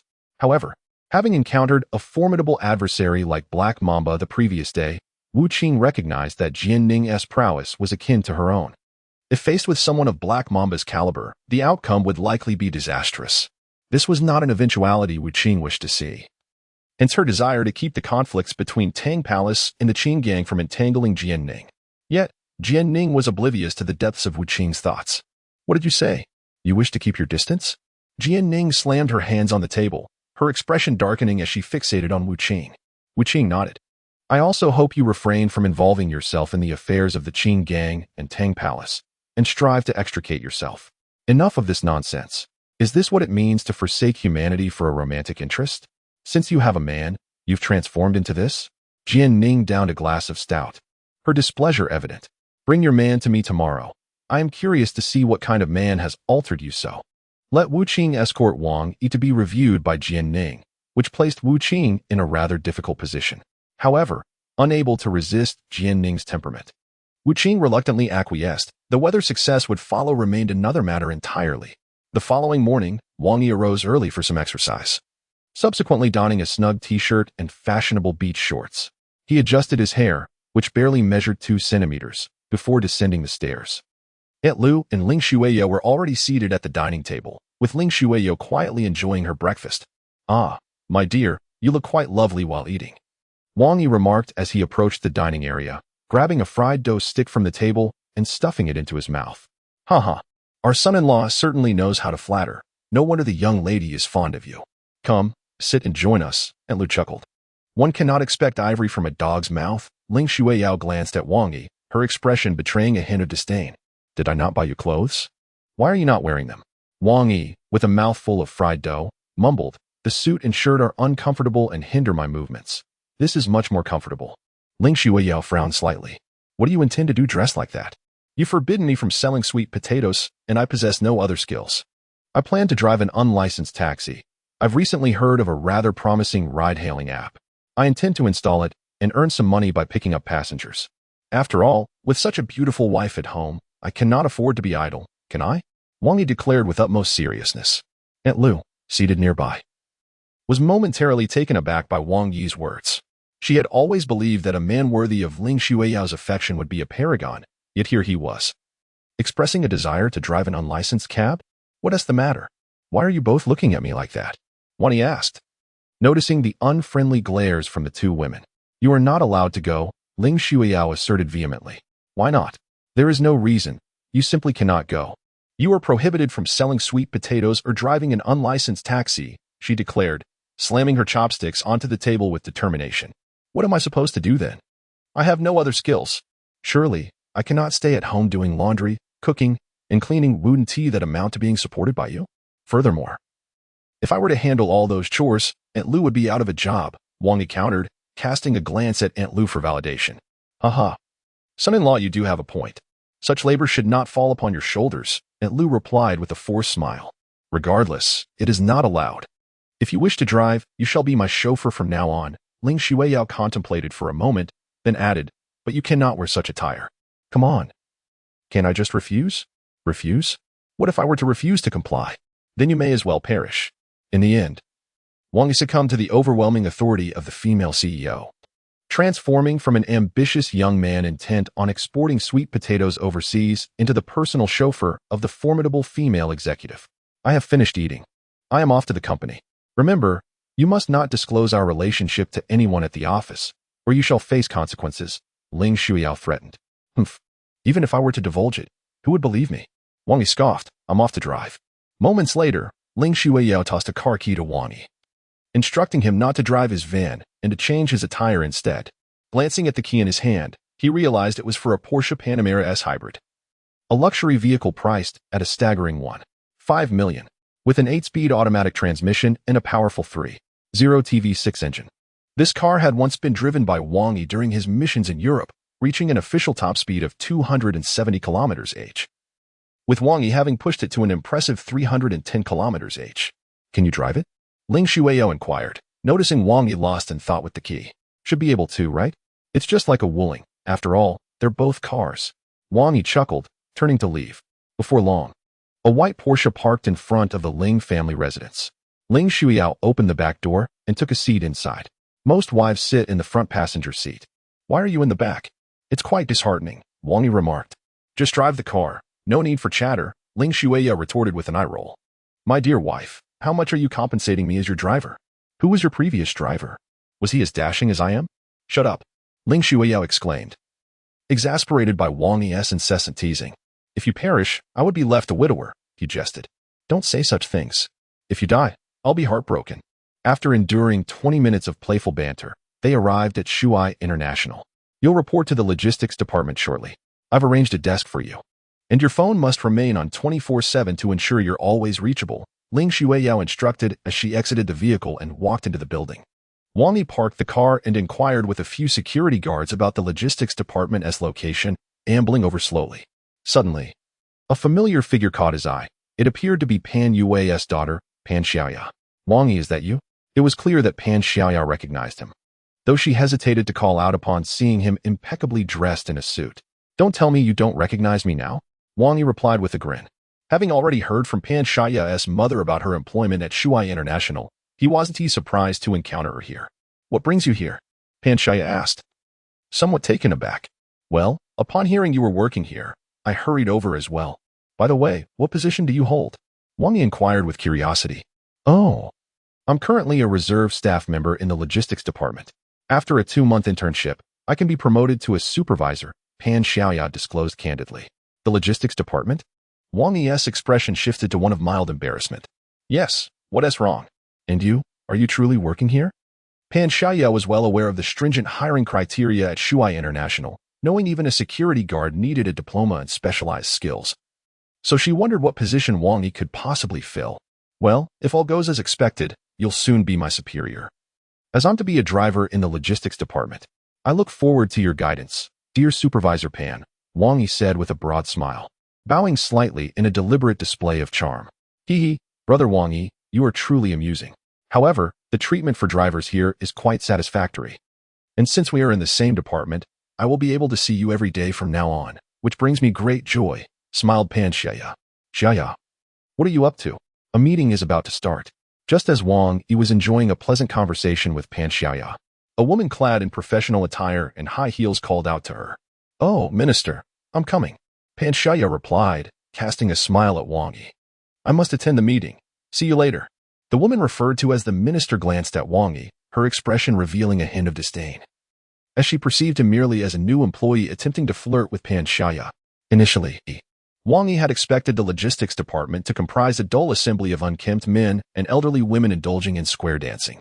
However, upon entering the logistics office, he was utterly taken aback. Aside from a few gaunt men huddled in a corner, the rest were all stunning women. Goodness, have I entered the wrong place? Wang Yi instinctively took a step back to reconfirm the doorplate. Ah, another charming young man has arrived. Our logistics department is about to welcome a new burst of energy. One woman exclaimed, her laughter brightening the atmosphere. Indeed, he appears quite robust and handsome. It seems the company has bestowed us with new benefits, another chimed in. Perhaps, let us not speak of anything else. Just look at that youthful face. He is undoubtedly a heartthrob, and I believe with proper guidance, he holds great potential. I have high hopes for him. I share your sentiments. Wang Yi felt an overwhelming sense of being in a den of wolves. He could understand why the few male colleagues appeared somewhat dispirited amidst such alluring company. Greetings, esteemed seniors and lovely ladies. My name is Wang Yi, the new driver. I look forward to your guidance, he greeted with a smile. A driver? A woman with fiery red lips and long legs approached Wang Yi, her delicate hand resting on his shoulder. Our company's drivers typically do not work here. The driver ISNT here? Wang Yi was momentarily taken aback. But my superior clearly instructed me to report here. I was informed a desk had been reserved for me. Upon hearing Wang Yi's words, the women exchanged surprised glances, recalling that the minister had indeed instructed them to prepare a new desk for a new colleague, not expecting it to be a driver. Special treatment. It seems you are quite the experienced driver, the woman said, licking her red lips. Observing the demeanor of these women and listening to their banter, Wang Yi felt certain that his days here would be anything but dull. All right, Xiao, you should refrain from teasing the young man. Be careful not to attract unwanted attention. Another woman, slightly older, stood up. You are Wang Yi, correct? I am Zhang Li, the eldest here. You may call me Sister Li. From now on, we will be colleagues. Let me introduce you. This is Ma Xiao. You should be able to discern her insatiable demeanor, so be cautious. Do not let her consume you, Zhang Li remarked, pointing to the woman who had just teased Wang Yi. Sister Li, you are quite mistaken. Surely you do not intend to keep it all for yourself? Ma Jiao chuckled. Zhang Li ignored Ma Jiao and proceeded to introduce Pan Chen, who was in charge of reception, Wang Yixian, responsible for logistics and documentation, and Li Wenjie, who handles the physical labor. With Wang Yi's charm and the enthusiasm of these women, he swiftly blended in. What exactly brings you here, Wang Yi? Surely, you are not merely here to pursue one of our lovely sisters from the logistics department? Ma Jiao inquired. I hadn't considered it at first, but now, seeing so many beautiful women, I believe I could entertain the thought, Wang Yi replied with a smile. Speaking of beauty, we are merely past our prime. Recently, we have recruited a new reserve supervisor who is truly radiant, as fresh as dew. If you treat me well, I could help facilitate a connection for you. Ma Jiao teased. The reserve supervisor you refer to wouldn't happen to be Pan Xiaya, would it? Wang Yi replied with a wry smile. Oh, so you have done your homework. Clearly, you came prepared. How promising, a colleague exclaimed, prompting laughter throughout the office. Suddenly, a loud crash reverberated through the doorway. Is there no work to be done? What is this foolishness? The once lively and harmonious office fell silent. Wang Yi turned to see the middle-aged woman who had summoned Pan Xiaoyu for a meeting standing sternly at the entrance. If this happens again, all bonuses will be docked until further notice, she declared before turning on her heel. Wang Yi, that is our department head, Yang Wanxi. She is quite the irritable woman, always finding ways to trouble us. Be cautious. Crossing her could lead to dire consequences, Zhang Li warned. Is she truly that domineering? Is there no one to keep her in check? Wang Yi inquired. She holds the highest authority in the logistics department, and it is rumored she has an ambiguous relationship with the head of the public relations department. So who would dare offend her? Zhang Li explained. Alas, who can deny her talents? Ma Jiao, it seems your skills are not lacking either. Why not consider pursuing a managerial position to bring us some glory? Pan Chen jested. Oh, I prefer younger men, those with a certain quality, Ma Jiao replied, playfully slapping Wang Yi's rear. I too have a preference for captivating and spirited women like you, far more engaging than those older women, especially given their experience, Wang Yi retorted, giving Ma Jiao's backside a mischievous squeeze, nearly eliciting a gasp from her. Huh, a failed attempt at stealth. The others erupted in laughter. But their mirth was abruptly stifled as Yang Wanqi returned, accompanied by the newly appointed reserve supervisor, Pan Xiaoyu. You all take my words lightly, do you? This month, bonuses will be reduced by 20%, Yang Wanqi pointedly addressed Ma Jiao and the others. Is it too much to deduct bonuses for a little laughter among colleagues? Wang Yi questioned Yang Wanqi. And who do you think you are? Stirring trouble upon your arrival? Enough of the nonsense. I'll deduct 50% from you. Yang Wanqi pointed at Wang Yi, just as Wang Yi was about to retort. He was restrained by Pan Xiaoyu, who tugged at his sleeve, signaling him to refrain from acting impulsively. You're quite formidable. Wang Yi thought as he glanced at Yang Wanqi, believing that her arrogance stemmed from an unhappy personal life, and he decided to forgive her for the time being. After Yang Wanqi departed, the atmosphere in the office grew somewhat oppressive. After all, everyone was there to earn a living, and it was understandably disheartening to have money deducted for no apparent reason. Come now, everyone, do not be so downcast. This deduction was merely to welcome me. Consider it on my account, and I shall treat you all to a feast of food, drink, and karaoke as compensation, shall I? Wang Yi declared. Oh, look at you. Little brother, so adept at handling matters. We shall not be polite. We await your provisions, Ma Jiao remarked. Pan Xiaoyu observed Wang Yi's growing camaraderie with several colleagues and felt somewhat surprised. Supervisor, you wouldn't consider reporting to the department head, would you? Ma Jiao inquired, casting a glance at Pan Xiaoyu. Ah, I would not, Pan Xiaoyu replied somewhat timidly, being a newly arrived intern. She was neither as experienced nor as old as Ma Jiao and the others. Despite her higher position, she could not possibly impose on them right away. You need not worry about this. I assure you our supervisor will not engage in such behavior, Wang Yi said with a smile, affectionately ruffling Pan Xiaoyu's hair.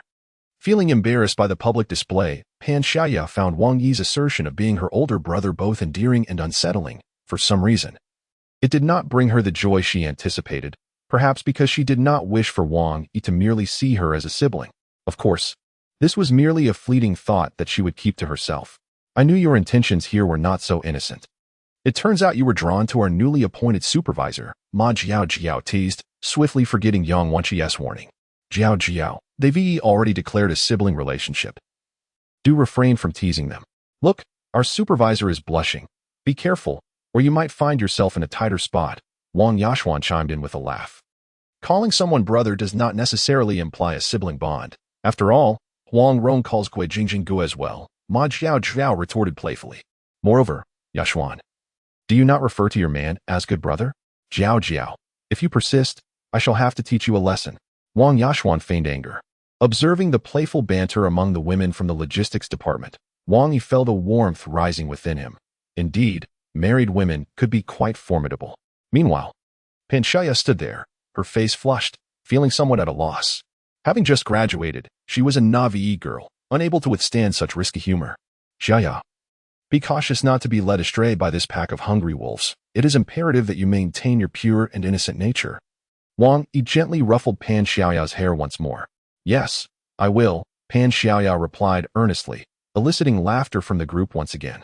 By the way, Brother Wang, are you truly here to work as a driver? Pan Xiaoyu inquired curiously. Indeed, Wang Yi directly approached his desk, taking a seat at his high-end computer. With a dedicated workspace that hardly seemed befitting of a mere driver. To whom do you serve as a chauffeur? Which vehicle do you operate? Ma Jiao inquired. I am uncertain. I am a floating personnel. Whichever vehicle I am instructed to drive, I shall drive, Wang Yi replied with a chuckle as he powered on his computer. One cannot assert that he is merely a dedicated driver for his wife. What do you typically do then? Pan Xiaoyu asked. Oh, my usual work revolves around the study and expansion of practical skills within the realm of digital information, Wang Yi replied with utmost seriousness as he clicked open a web page. Study and expansion of practical skills within the realm of digital information? Ma Jiao and the others listened, somewhat perplexed. Even Pan Xiaoyu, a top student, struggled to comprehend what kind of work that entailed. It wasn't until several minutes later that they finally grasped Wang Yi's meaning. It was merely playing games, specifically a rather trivial one like Angry Birds.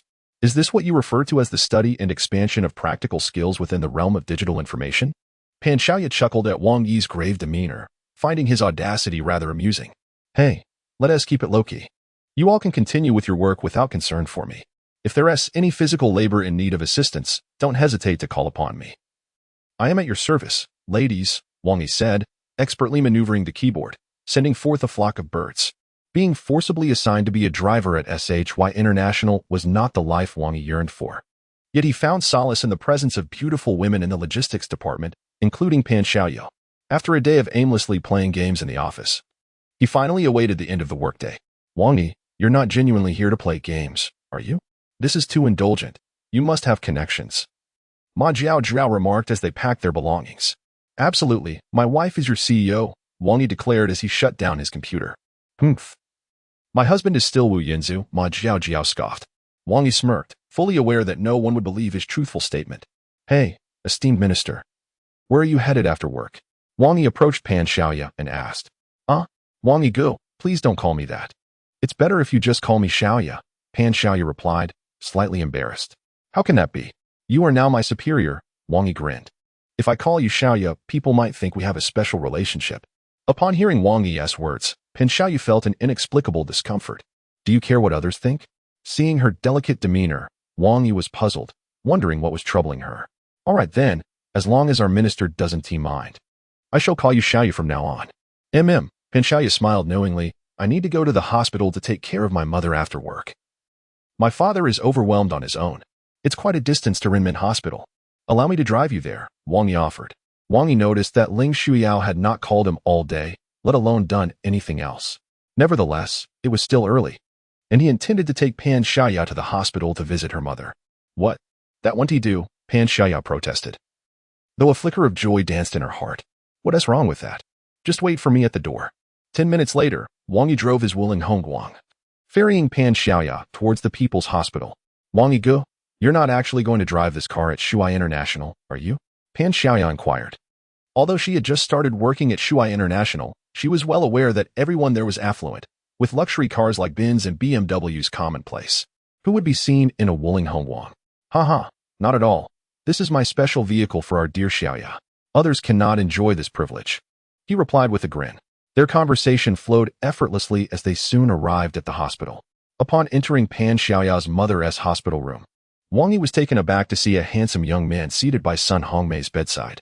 The young man was none other than Feng Shui, the wealthy heir who had previously expressed a desire to pursue Pan Xiaoya when Wang Yi was selling sweet potatoes. I am so grateful to you, Shenwei. You are such a good boy. Having a friend like you is a blessing for Xiaoya, Sun Hongmei exclaimed joyfully as she chatted with Feng Shui. Upon noticing Wang Yi and Pan Xiaoya entering together, a hint of embarrassment flickered in Sun Hongmei's eyes. Feng Shui, what brings you here? Pan Xiaoya asked, surprised. Xiaoya, I can't believe you didn't tell me about your mother's surgery. I could have offered some assistance, Feng Shui remarked, casting a fleeting cold glance at Wang Yi, but quickly masking it with a smile directed at Pan Xiaoya. Why should I inform you about my mother's surgery? Pan Xiaoya retorted, placing the fruits Wang Yi had just bought on the floor, her displeasure evident. Xiaoya, mind your manners.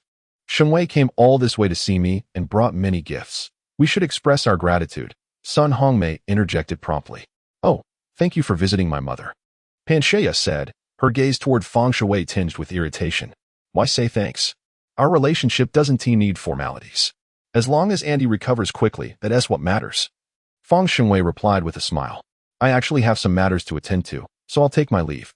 As he spoke, he made his way to the door, casting a provocative smile at Wang Yi as he passed by. Xiaoya, go see Shui off, Sun Hongmei urged. Pan Xiaoya glanced at Wang Yi, and upon seeing him nod, she reluctantly followed Feng Shui out. Thus, the room was left with only Sun Hongmei, Pan Yue, and Wang Yi. Wang Yi cast an awkward glance at Pan Yue and Sun Hongmei, the latter appearing to be in reasonably good spirits. I hope you recover swiftly. If there is nothing else, I shall take my leave. Just as Wang Yi prepared to turn away, he was halted by Sun Hongmei's voice. Wang Yi, please wait a moment. After a brief hesitation, she continued, you've been quite considerate towards our family, and we are truly grateful. However, regarding Xiaoya, what about Xiaoya? Wang Yi inquired, somewhat perplexed by Sun Hongmei's insinuation. Xiaoya is everything to us, she elaborated. We have toiled tirelessly to raise her. And now that she has graduated and secured a respectable job, we hope she can find a good partner and not endure the hardships we faced. Sun Hongmei expressed her concerns. We know you are a good young man, and Xiaoya holds you in high regard. Yet, we hope you might consider her future seriously. Upon hearing these words, Wang Yi understood their apprehension, fearing that he might inadvertently hinder Pan Xiaoya's future. Ah, it's my fault for causing you concern, Pan Yue interjected, sensing the discomfort in the air. If you need anything, just let us know. Come now, brother Pan and sister-in-law. What are you saying? I regard Xiaoya as my own sister, Wang Yi chuckled, feeling a bit embarrassed by their assumptions. Pan Yue's expression softened, while Sun Hongmei beamed with delight. It pleases us to hear you say that, she responded. You need not worry. Xiaoya is a top student who graduated and immediately took a leadership position at Shuai International. How could I ever be worthy of her? Besides, I am already married, Wang Yi remarked, a sigh escaping his lips as he thought of his cold wife. You're married? Pan Yue exclaimed in surprise. Yes, but we haven't held a wedding yet. I promise to invite you when we do, Wang Yi replied with a smile. Certainly. We will bring Xiaoya and Shuwei along. You won't mind, will you? Sun Hongmei interjected eagerly, clearly pleased with Shuwei as a potential son-in-law. How could I possibly mind? Wang Yi replied with a faint smile. As he exited Sun Hongmei's hospital room, an inexplicable discomfort settled within him, and in his distraction, he collided with a hurried group of doctors in the corridor. Who was that, walking without looking? One doctor exclaimed, a mix of urgency and irritation in his voice. Wang Yi turned to retort but was met by a familiar figure, Deputy Director Fu Wei of the People's Hospital, clad in a white coat and glasses. And holding a stack of folders, Fu Wei's brow was furrowed. Upon spotting Wang Yi, his expression shifted from tension to a glimmer of hope. Mr. Wang, what brings you here? Fu Wei asked, visibly surprised. Wang Yi offered a wry smile. A friend is hospitalized. I came to visit. Oh, right. I had almost forgotten. You mentioned it last time. Fu Wei adjusted his glasses, recalling their previous conversation.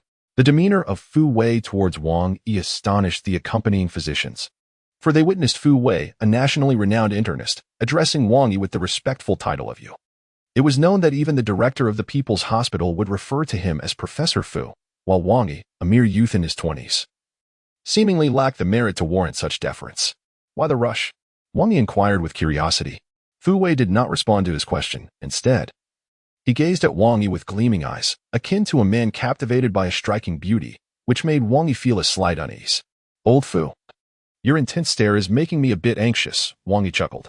The physicians nearby were equally perplexed, with one anxiously interjecting, Professor Fu, the secretary is Wang Yi. Could you do me a favor? Fu Wei finally spoke. A favor? Wang Yi glanced at Fu Wei. As a street vendor, what assistance could I possibly offer you? Human lives are at stake, Mr. Wang. You must help, Fu Wei implored, abruptly grasping Wang Yi's arm and hastily leading him towards a hospital room at the corridor's end. A group of doctors, bewildered by Fu Wei's actions yet hesitant to question, followed closely behind. Upon entering the ward, Wang Yi's eyes were immediately drawn to 6 cold-faced bodyguards clad in black, who stood in indifferent formation around the room, offering comprehensive protection to the individual in the hospital bed. From just a fleeting glance, Wang Yi could sense that these 6 bodyguards possessed formidable capabilities, likely on par with elite special forces. In Hangzhou, while many were affluent, few employed bodyguards, especially of such high caliber, indicating that the person in the bed held significant status. Dr. Fu, who is this person? The lead bodyguard approached cautiously, his gaze betraying a hint of menace. Fu Wei ignored the inquiry and, with palpable excitement, addressed the middle-aged man on the bed. Secretary, I believe there is hope for your condition. At Fu Wei's words, the man slowly opened his eyes, which appeared shrouded in a fog of despondency. Wang Yi recognized him, not personally, but having seen him on television a few times. He was none other than Xie Chunhui, the secretary of the Municipal Committee of Hangzhou. In stark contrast to his vibrant televised persona, the current Xie appeared rather forlorn. Fu Wei glanced back at the 7 or 8 doctors trailing behind, signaling for them to exit. Reluctantly, they complied, leaving only Wang Yi, Fu Wei, Secretary Xie, and the cadre of bodyguards in the room. Secretary, you must understand your condition is not merely an illness, but rather a form of poisoning, a rare toxin. Given the current medical facilities and standards in our country, complete eradication seems implausible. Even if you were to travel to the United States, we cannot guarantee timely arrival. And even if you do arrive in time, the authorities may exploit your situation for their own ends, Fu Wei stated candidly. Listening intently, Secretary Xie responded, "Professor, please speak plainly." Fu Wei inhaled deeply and said, "I cannot guarantee that I can completely eliminate the toxins, but I believe there is someone who can." Upon hearing Fu Wei's words, the 6 black-clad bodyguards all tensed up, their vigilance heightened. "Are you referring to him?" Xie Chunwei pointed at Wang Yi. "Indeed," Fu Wei affirmed. "Professor Fu, the reason we requested your assistance in treating the secretary is due to your esteemed medical skills and experience. Even if you are unwilling, there is no need to feign indifference towards the secretary," the leading bodyguard interjected, stepping closer to Wang Yi, reducing the distance to one where he could subdue him at any moment. Casting a glance at the bodyguard and then at Fu Wei, Wang Yi smirked. "Old Fu, your hurried summons for me here isn't meant for me to rescue him, is it?" He gestured towards Xie Chunwei. "I am merely a street vendor and an unlicensed taxi driver. Such a formidable task as saving lives is best left to you. I have no interest in this. I'm leaving." With that, Wang Yi turned to depart.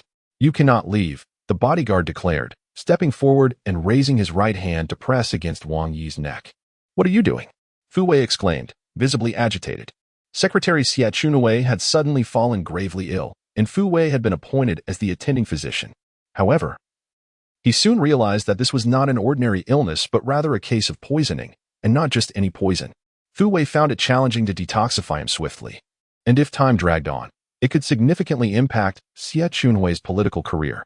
Hence, upon encountering Wang Yi, Fu Wei recalled the incident where Wang Yi had saved Wu Qing at Tang Palace and brought him over without further thought.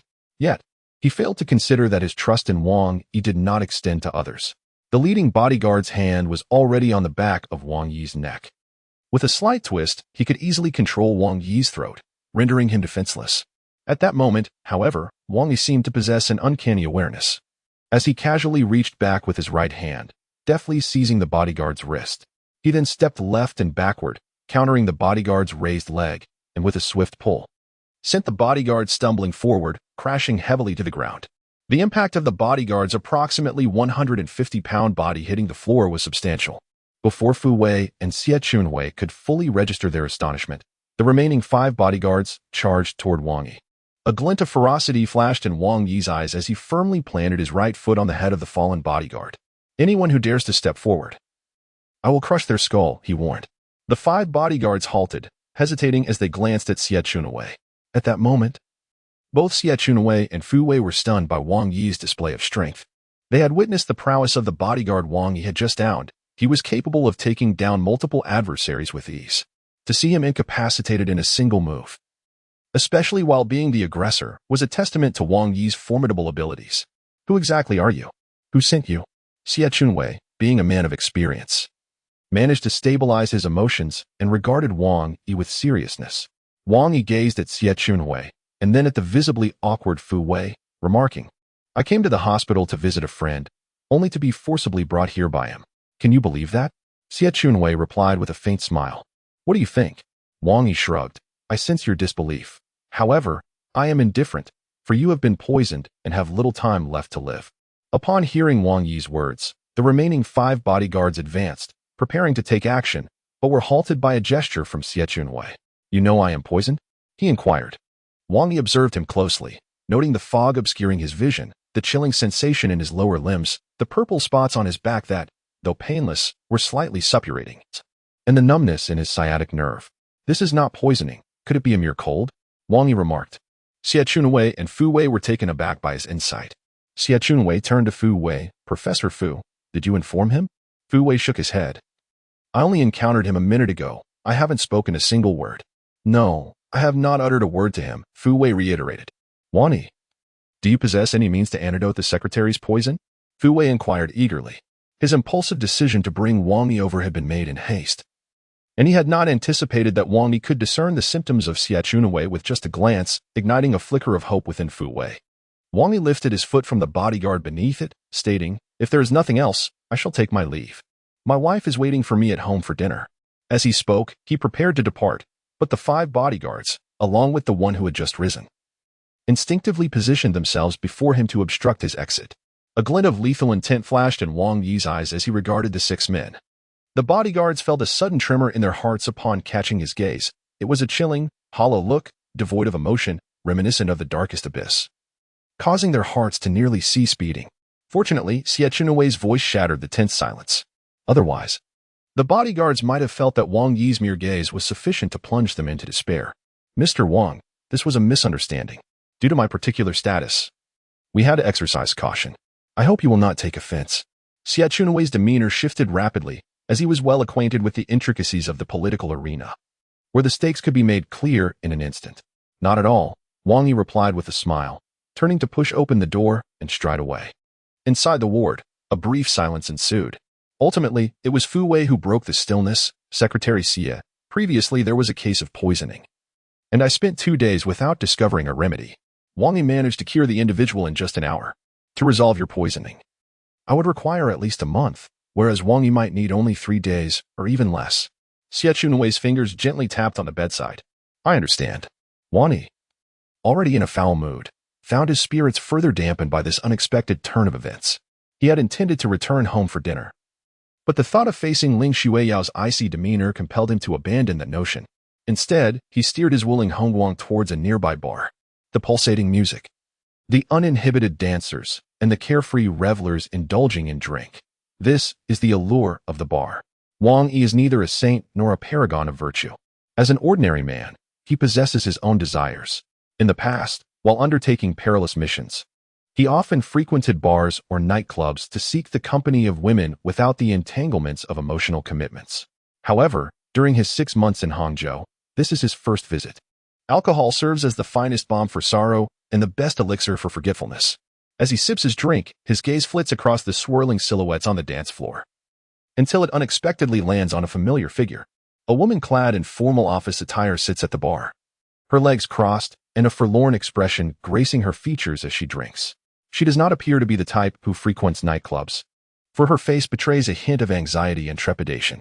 Little does she realize that her presence in such a place could spell danger. Who would have thought you'd be here?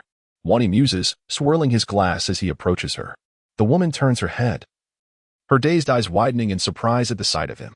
It is none other than Enku, the assistant to Ling Xueyao, who had previously scoffed at Wang Yi during their encounters at Shia International. Typically, Enku exudes the cool demeanor of a formidable career woman, seemingly an emotionless figure. Yet here she is in a bar. What brings you to a bar in search of men? Wang Yi teases with a smile. Men? What good are they? Enku replies with a bitter laugh. They are merely lazy parasites. If men were dependable, pigs would climb trees. With that, she drains her glass, her expression tinged with melancholy. Quite philosophical. However, scientists have indeed proven that pigs can climb trees.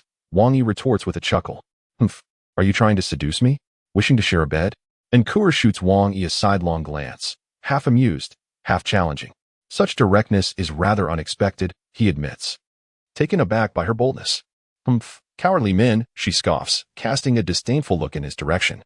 Just because he's a coward doesn't mean all men are. Come with me tonight, and I shall show you what a true man is. Suddenly, a voice interrupts from behind Enku. Wang Yi looks up to see a tall man with a bottle of red wine striding towards her, flanked by 2 companions. It is evident that someone has taken an interest in Enku, which is hardly surprising given her striking beauty. Leave, Enku commands without turning around. She has come to the bar to drown her sorrows, not to seek companionship. Yet, she remains unaware that even without actively seeking men, attention will find her. And not every man can be easily dismissed. A feisty one. I like that, the man responds with a smirk. The man placed the bottle of red wine on the bar, his right hand reaching directly towards Enku's face. We are all here for excitement. There is no need for you to feign virtue, he sneered. Upon seeing his aggressive move, a flicker of disdain crossed Enku's eyes as she raised her wine glass and splashed its contents across the man's face. Get lost. How dare you throw wine at me after I have shown you courtesy? Today, I will make you pay dearly for this affront, he retorted, grasping Enku's shoulder and yanking her backward. Her slender frame faltered against his overwhelming strength, and she collapsed awkwardly onto the floor. Take her to the car.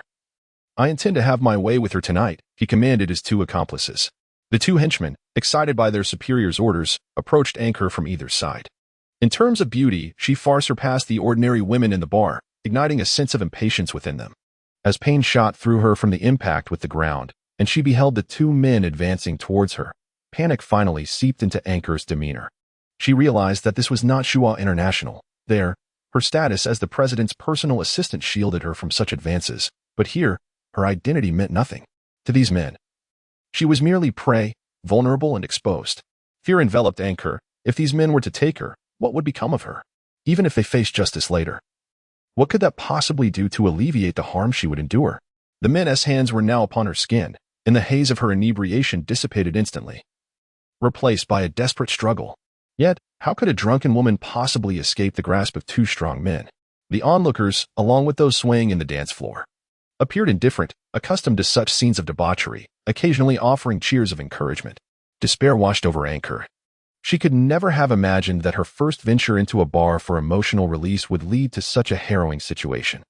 If she were to be violated by these men, death would be a more merciful fate. Hey, this isn't right. I was here first. Don't you understand the rules of first come, first served? A sudden voice interrupted the man preparing to hoist Ankur away, unmistakably belonging to Wang Yi. He had not anticipated the man would be so brazen as to act, almost allowing Ankur to be taken from him. All three men turned simultaneously, and Ankur gazed at Wang Yi in surprise. Despite her disdain for him, she found herself hoping for his intervention. What did you say? The man sneered at Wang Yi. I said I had my eye on this girl first. Is it too much to ask for you to respect that and not take her in front of me? Wang Yi stepped forward, pressing the half-empty glass against his lips as he approached Ankur. Who is this fool daring to steal my woman? Second, teach him a lesson. The man commanded. The man replied, and one of his subordinates lunged at Wang Yi with a fist. Before the assailant could discern Wang Yi's counterattack, darkness enveloped him, and he involuntarily collapsed to the ground. You dare to vie for a woman with me? You must be blind, Wang Yi remarked. Seizing the red wine bottle the man had left on the bar and, without hesitation, struck him on the head. The bottle shattered, red wine spilling everywhere. Before the man could comprehend the situation, Wang Yi delivered a powerful kick, sending him sprawling. Another subordinate, poised to strike, was unexpectedly intercepted by Ankur, who had seized the opportunity to stand and kicked him sharply in the groin, causing him to crumple in pain. Observing the man convulsing on the floor, Wang Yi glanced at Ankur's pointed shoes, feeling a chill in his groin. Indeed, the heart of a woman can be most treacherous. Damn it! How dare you hit me? I'll have you all killed. The man on the ground shouted, clutching his head. Amidst the man's fury, Ankur stood bewildered, unsure how to respond. Hey, sister, are you not leaving? Do you truly wish to engage with them? Wang Yi exclaimed, grasping Ankur's hand and rushing toward the bar's exit. Good grief, a femme fatale. Yet, she is undeniably captivating. Fighting for such a woman is worth it. A bartender remarked, shaking a cocktail and observing Wang Yi and Ankur's retreating figures. In this bar, he had witnessed many altercations sparked by women, with spectacles unfolding every few days. Suddenly, the bartender's expression shifted as he realized, wait, they haven't paid for their drinks. However, by the time he dashed outside, Wang Yi and Ankur had vanished. What a loss. So preoccupied with the drama, he had missed collecting over 100 yuan, which he would have to cover himself. The bartender lamented. Wang Yi dragged Ankur along, running for over 10 minutes before finally stopping, ensuring they were not being pursued. Ankur had long lost her high heels, revealing her dainty feet encased in black stockings before Wang Yi. A philosopher once posited that a woman's feet are the third most alluring aspect, aside from certain other features. Generally, a woman with beautiful feet is not lacking in overall attractiveness. Thank you, Ankur said, leaning against the wall, hands on her knees, breathing heavily. Her gratitude was genuine. Had it not been for Wang Yi, who knows what might have transpired. No need for thanks, but Wang Yi began to offer a polite response, only to turn and behold a striking sight. Ankur, bent over with her hands on her knees, the top button of her shirt undone, breathing rhythmically. The scene was undeniably suggestive. Upon hearing Wang Yi's words, Ankur abruptly turned to him, noticing his unabashed gaze fixated upon her. Following his line of sight, she glanced down at her chest. Pervert, she exclaimed, quickly covering herself with her hands. You're being ungrateful, just for a glance? It's not as if I would lose anything. Besides, I just saved you.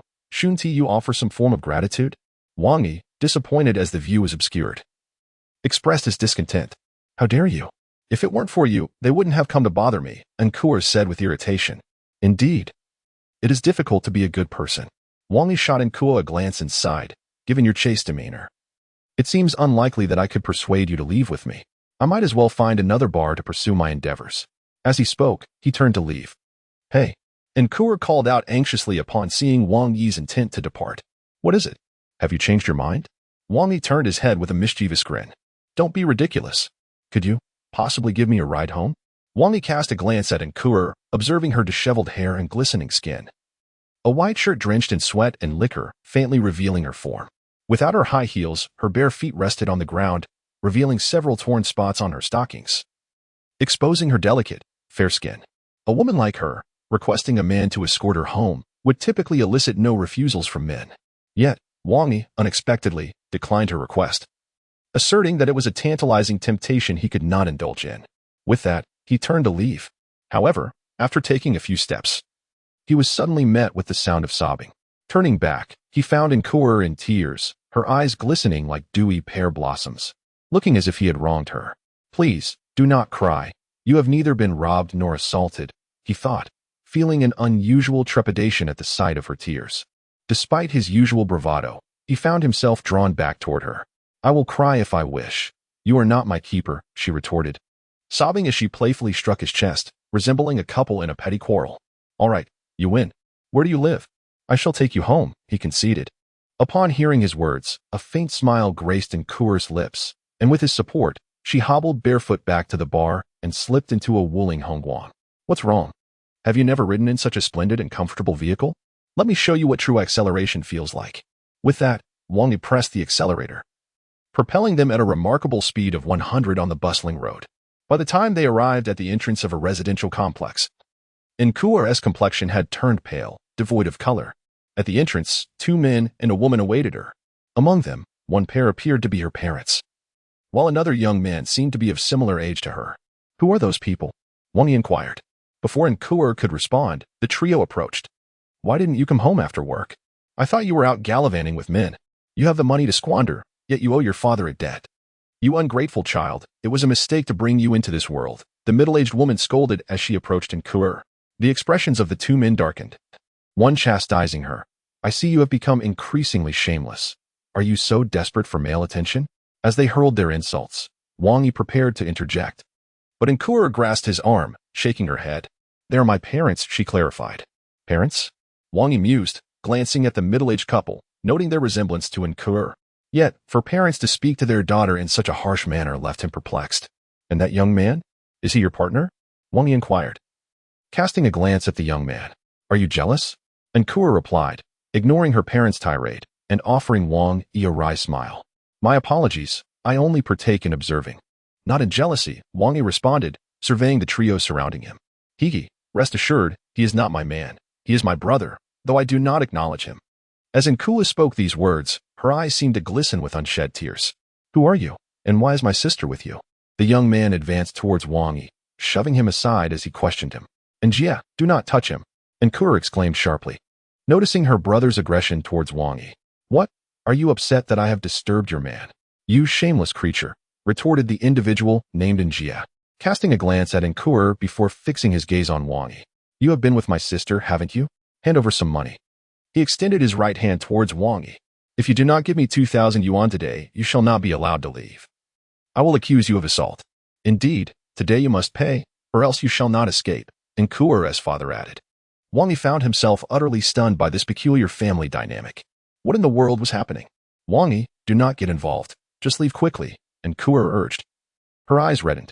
No, I cannot let him leave without payment, her father interjected, stepping in front of Wang Yi to block his path, meeting the gaze of his adversaries.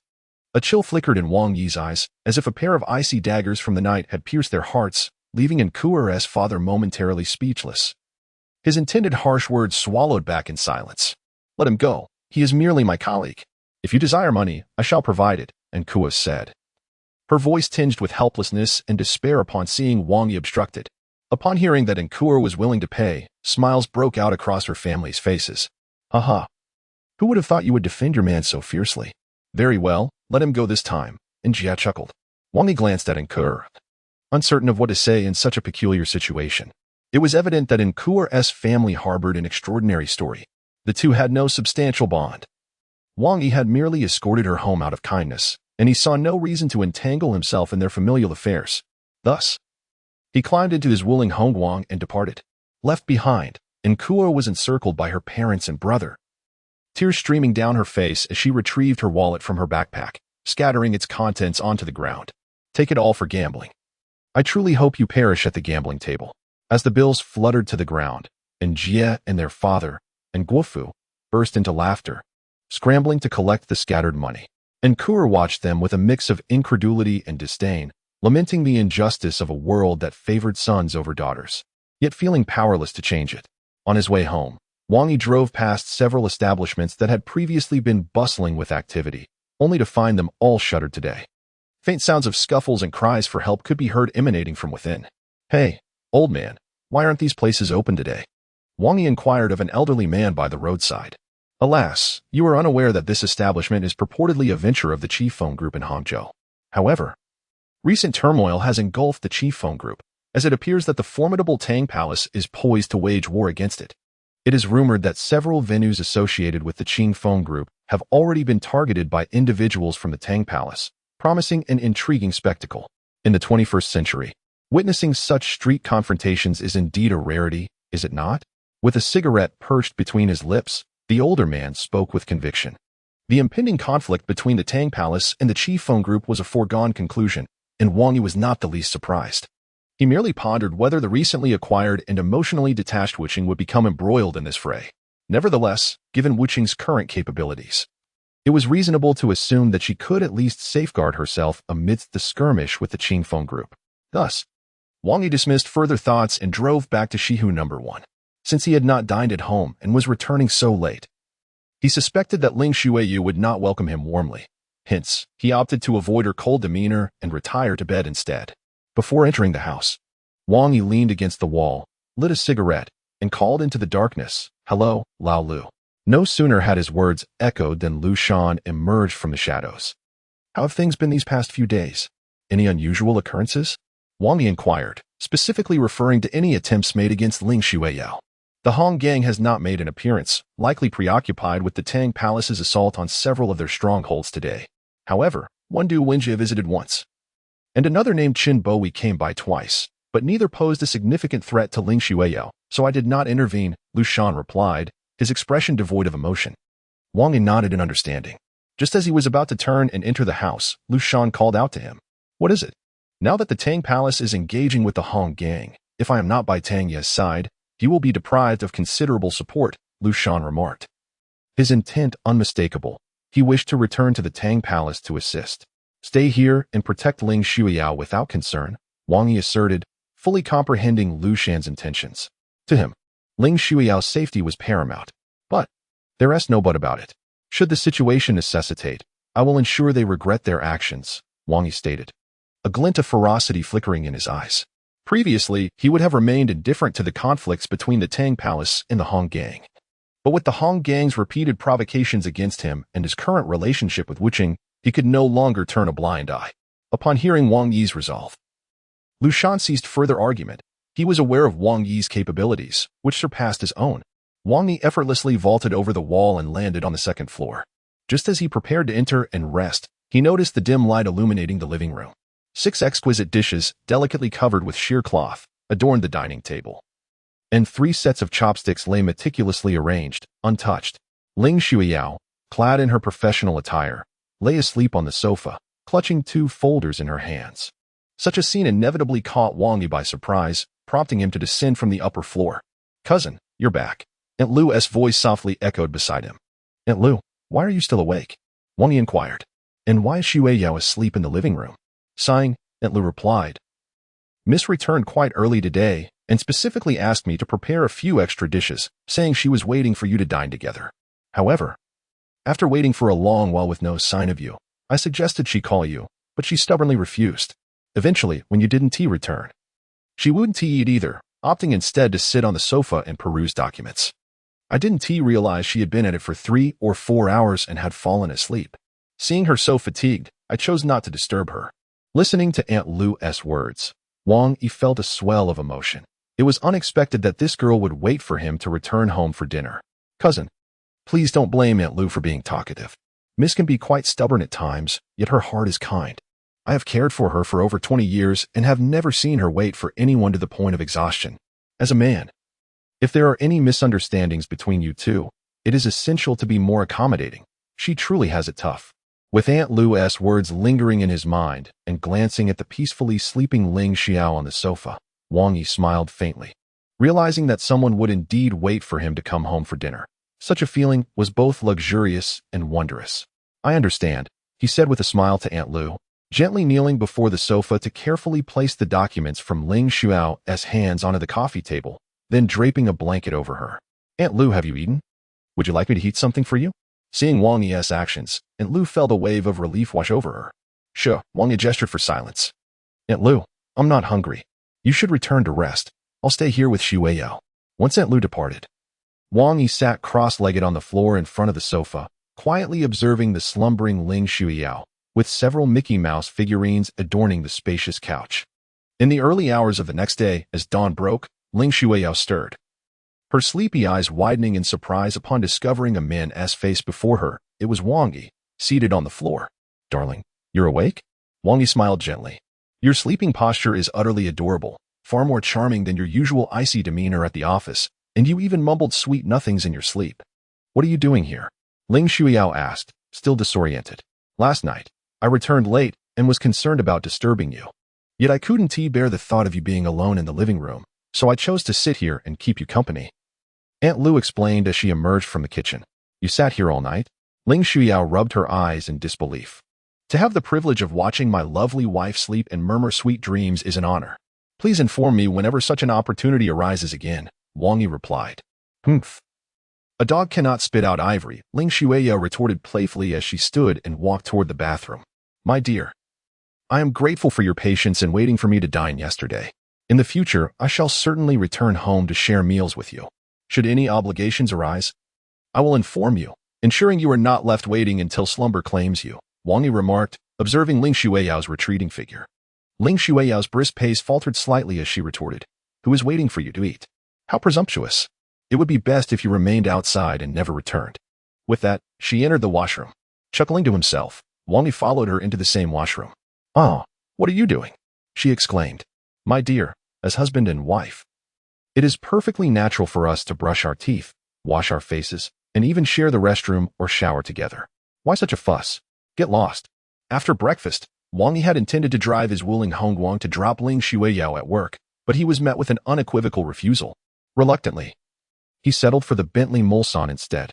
Upon arriving at the office, it was barely past 7 in the morning, and most employees had yet to arrive.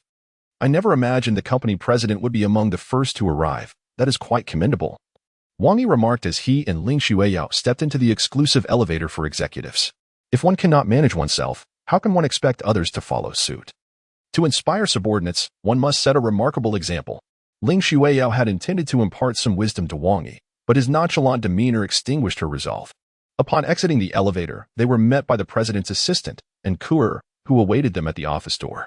Enkuer maintained her usual haughty and icy demeanor, appearing entirely different from the woman they had encountered the previous evening at the bar. Seeing Wang Yi and Ling Xiao emerge from the elevator together took her by surprise. However, this time, she chose to avoid Wang Yi's gaze rather than mock him. Boss, here are the collaboration intentions from HT Group. This is merely a preliminary plan. The finer details will require further discussion, and Kuer handed a stack of documents to Ling Xiao. Very well, I understand, Ling Xiao replied, accepting the files. The previous negotiations with HT Group had been halted due to a fatal incident at the venue and Chen Bowen's injuries. Now, Ling Xiao needed to expedite the partnership with HT Group during this interval of Chen Bowen's incapacitation. As Wang Yi attempted to follow Ling Xiao into the office, the door was abruptly slammed shut, leaving him firmly outside. He touched his nose and let out a wry smile, addressing Enkuer, and, my dear beauty, how did you fare yesterday? I have already forgotten about yesterday's events. It would be wise for you to keep your mouth shut as well, Enkuer replied. Her eyes tinged with redness, revealing her fatigue. Yesterday's events? Wang Yi regarded her with indifference. What happened last night? Did I see you? With that, he strode down the stairs towards the logistics department, feeling quite irked. Not only did this woman fail to express gratitude for his assistance, but she also carried an air as though he owed her something. The logistics department remained a vibrant hub of activity, filled with the lively chatter of Ma Jiao, the bashful Pan Chen, the exuberant Wang Yixian, and the serious Zhang Li, among others. As a friend to women, Wang Yi felt somewhat at ease in their company. However, Reflecting on his previous conversation with Sun Hongmei, he deliberately maintained a certain distance from Pan Xiaoya. On her part, Pan Xiaoya felt a pang of grievance as she observed Wang Yi engaging animatedly with several female colleagues while neglecting to approach her for a chat. Yet, she understood the underlying reasons for this and could only suffer in silence. It is often in the wake of loss that one yearns to reclaim what was once held dear. Just as Wang Yi playfully teased the women and prepared to showcase his skills in a game of 90 tanks, his phone suddenly rang. "Hello. This is driver Xiao Wang at your service." A grim voice on the other end inquired. "Wang Yi, you work at Shuya International, correct? Your friend Pan Yue, along with his wife, is currently in room 307 on the top floor of the People's Hospital. Their daughter, like you, is also at Shuya International, isn't she?" Upon hearing this, Wang Yi's expression shifted slightly. "What do you want?" "Ah, I appreciate your straightforwardness. If you wish to prevent Pan Yue and his wife from meeting an untimely demise in the hospital, or their daughter from being abducted on her way home and sold to a nightclub, I suggest you appear at the second floor of the Rose Bar within 20 minutes. The caller remarked before abruptly hanging up. For Wang Yi, who had no family ties and few vulnerabilities, only a select few could evoke a sense of weakness, Ling Shuiyu being one of them. Yet, her status rendered it difficult to target her. He was taken aback to realize that someone had set their sights on Pan Yue's family. "Hey, Wang Yi, what's the matter? You look serious on that call. Was it your wife checking up on you?" Ma Jiao teased, having noticed the change in his demeanor. "Indeed. My wife heard rumors that I was being pursued by someone named Ma Jiao at work and insisted on coming here with a kitchen knife," Wang Yi replied, rising to leave. "Hey, it's still working hours. If Yang Wanqi finds out you've abandoned your post, you might find your salary docked," Zhang Li cautioned. "Let them deduct it. I don't receive a salary anyway," Wang Yi responded without looking back.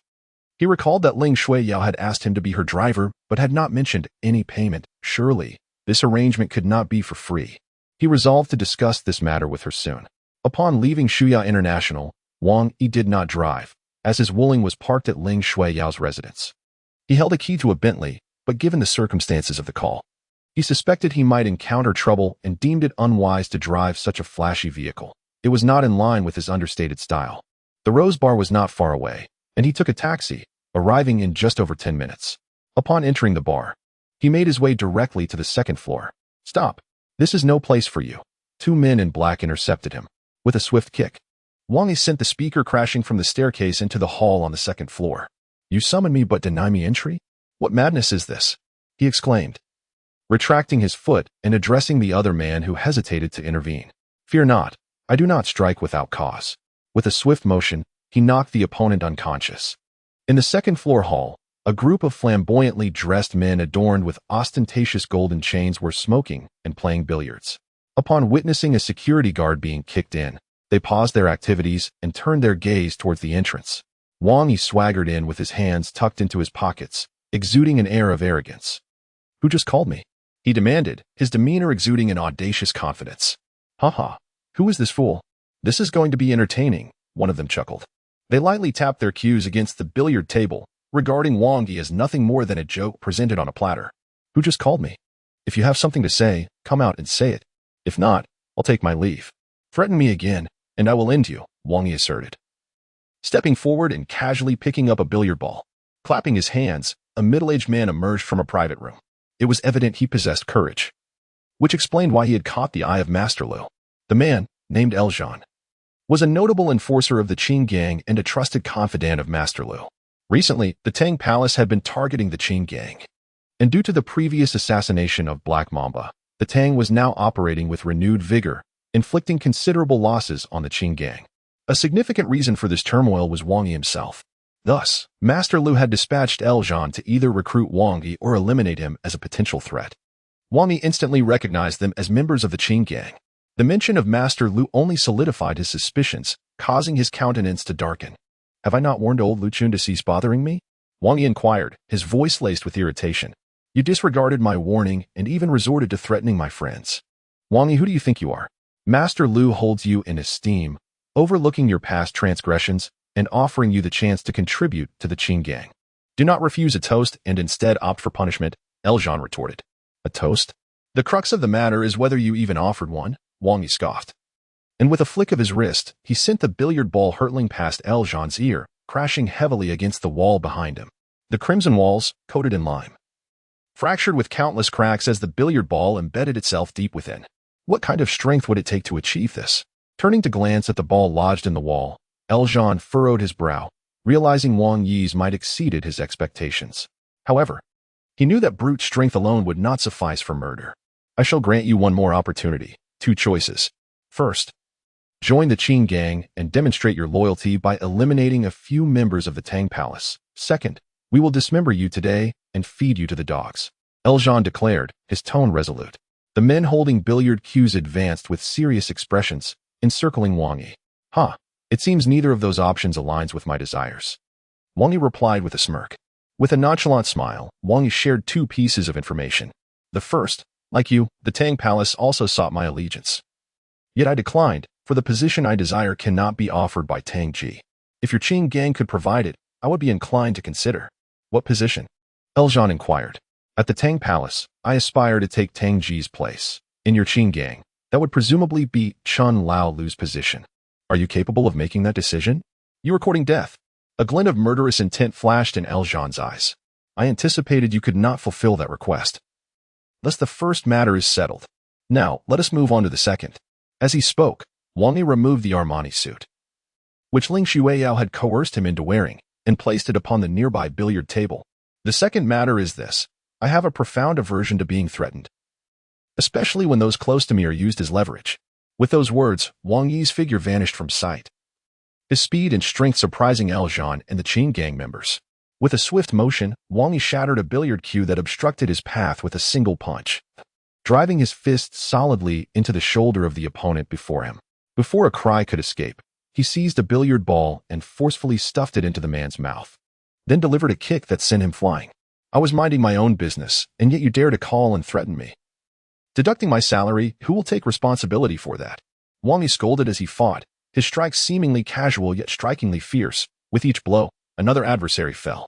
Unlike the foolish characters depicted on television, Wang Yi did not wait for his opponents to regain their strength. Instead, he relentlessly followed up with decisive strikes, ensuring they were rendered entirely incapable of fighting back. In the Rose Bar, the dancers on the first floor continued to sway with abandon, while the patrons shouted boisterously. Meanwhile, on the restricted second floor, a brutal battle ensued. The sounds of wailing, pleas for help, curses, and the clash of weapons melded into the music of the bar. After approximately 20 minutes, Wang Yi leaned against the billiard table, somewhat disenchanted, as he lit a cigarette. Beside him, Eljan glared at him with a dark expression. You are formidable, but if you believe you can single-handedly contend with the entirety of the Qin gang, you are sorely mistaken. We have encountered many like you before. Those with a modicum of skill, ultimately either drowned in the Qiantang River or fed to dogs, Eljan remarked. Wang Yi, unfazed by Eljan's words, took a deep drag from his cigarette. Your standing does not signify your strength. It merely indicates I have yet to make my move. The Qin gang has sought to trouble me on numerous occasions, and I have shown restraint, refraining from taking lives, hoping the Qin gang would recognize the limits and cease their provocations. However, it seems Chun Lao Lu does not grasp my intent. With that, Wang Yi exhaled a plume of smoke and turned his gaze toward Eljan. Under the piercing gaze of Wang Yi, Lujan felt a sudden chill run down his spine, as if every hair on his body stood on end. What sort of gaze was this? Bloodless, devoid of life, resembling a black hole from the depths of hell, threatening to drag one into an endless abyss. Cold, excruciating, filled with despair and confusion. Do you think Chen Lu believes I lack the courage to kill? A sinister smile slowly curved at the corners of Wang Yi's mouth, akin to a demon's grin emerging from the darkest depths of hell. A profound fear surged within Lu Zhan, an unprecedented sense of danger enveloping him. As one of the few elite members of the Qin gang, he had taken lives and witnessed bloodshed. He had endured gruesome scenes. But those were actions he had inflicted upon others. Yet now, without hesitation, Lu Zhan launched a powerful punch toward Wang Yi's forehead. For reasons unknown, the usually self-assured Lu Zhan felt fear this time. He sensed that if he did not strike first, he might not even have the chance to defend himself. The collision of their fists reverberated through the air. Lu Zhan distinctly heard the sound of bones shattering at his fingertips. Despite his battle-hardened experience, the pain was so intense that it contorted his features. In that first encounter, all 5 fingers of Lu Zhan were broken, rendering his right hand nearly useless. However, he had prepared a backup. His left hand gripped a razor-sharp military dagger that was aimed at Wang Yi's throat. To trade 5 fingers for Wang Yi's life seemed worth it. Fingers could be reattached, but a life lost was irretrievable. Lu Zhan did not believe Wang Yi could withstand his dagger. Just as the dagger was within 10 centimeters of Wang Yi's throat, a hand suddenly emerged, gripping the sharp blade. The sound of the blade cutting through flesh was unmistakable. Lu Zhan could feel his dagger making contact with Wang Yi's bone. Yet Wang Yi did not even flinch, as if the injury was not to his own hand. "You do not kill like this," Wang Yi declared, swiftly twisting Lu Zhan's wrist, redirecting the bloody dagger toward Lu Zhan's own throat. With a decisive step forward, he thrust the dagger. Blood sprayed forth, creating a vivid crimson mist that hung in the air. Those who had been severely injured by Wang Yi and lay on the ground gazed in shock at the fallen Lu Zhan. They were thugs, part of the underworld, having engaged in countless brawls, but murder was an act they truly feared. Now, before their very eyes, Wang Yi had slain Lu Zhan of the Qin gang, a spectacle that profoundly shocked them. After killing Lu Zhan, Wang Yi sat on the pool table, gasping for breath, not from injury or fatigue, but from the tumultuous rage that surged within him after taking a life. With bloodshot eyes, he remained seated, and none in the room dared to speak or leave. It was always after loss that the silence was ultimately shattered by the sound of Wang Yi's phone. Upon hearing the familiar ringtone, Wang Yi gradually returned to his senses. He checked his phone, and the name displayed was Wu Qing, whose number he had saved after their previous entanglement. "Hello, darling, where are you?" As soon as he answered, a melodious yet alluring voice reached his ears. "What do you want?" Wang Yi steadied his emotions and inquired. "Oh, I called you with good intentions and warmth. And this is the attitude I receive?" "A mistress truly holds no status," Wu Qing replied from the other end. "Speak, what is it?" Perhaps due to lingering instability in his emotions, Wang Yi's tone came across as somewhat harsh, even frigid, making Wu Qing feel uncomfortable. "It's nothing much. I just wanted to inform you that our Tang Palace is about to launch a series of strikes against the Qin gang. I thought it prudent to give you a heads up to be cautious," Wu Qing said. Sensing Wang Yi's mood was not particularly good, she refrained from further jesting. "All right, I understand. Where are you now? I will come to find you." "Find me?" Wu Qing paused. "That might not be feasible at the moment. I'm leading a team to investigate a bar associated with the Qin gang, so if you wish to see me, it will have to be tomorrow." "A bar? Which bar?" Wang Yi asked. "Well, it's no secret. It's the Rose Bar, which I believe you've heard of. However, after tonight, it will no longer belong to them." Wu Qing replied. "It will no longer belong to them." Upon hearing the name Rose Bar, a bitter smile crept onto Wang Yi's lips. What a coincidence it was. "Darling, what do you mean?" Wu Qing inquired, somewhat perplexed. "I'm at the Rose Bar's second floor, waiting for you in the hall. Come up alone," Wang Yi stated before hanging up. For reasons unknown, Wu Qing felt an inexplicable trust towards Wang Yi. After ending the call, she turned to the elite members of Tang Palace behind her and instructed, "You all wait here. I will go in and take a look." "Sister Wu, reliable sources indicate that over 20 thugs from the Qin gang are inside, along with the formidable fighter El Zhan. It's too dangerous for you to go in alone." A subordinate expressed concern. "It's all right. If anything happens, I will notify you," Wu Qing assured before striding into the bar. Inside the bar on the first floor, revelers were indulging in excess. Wu Qing made her way directly to the second floor, only to be taken aback by the absence of even a single bodyguard at the stairway.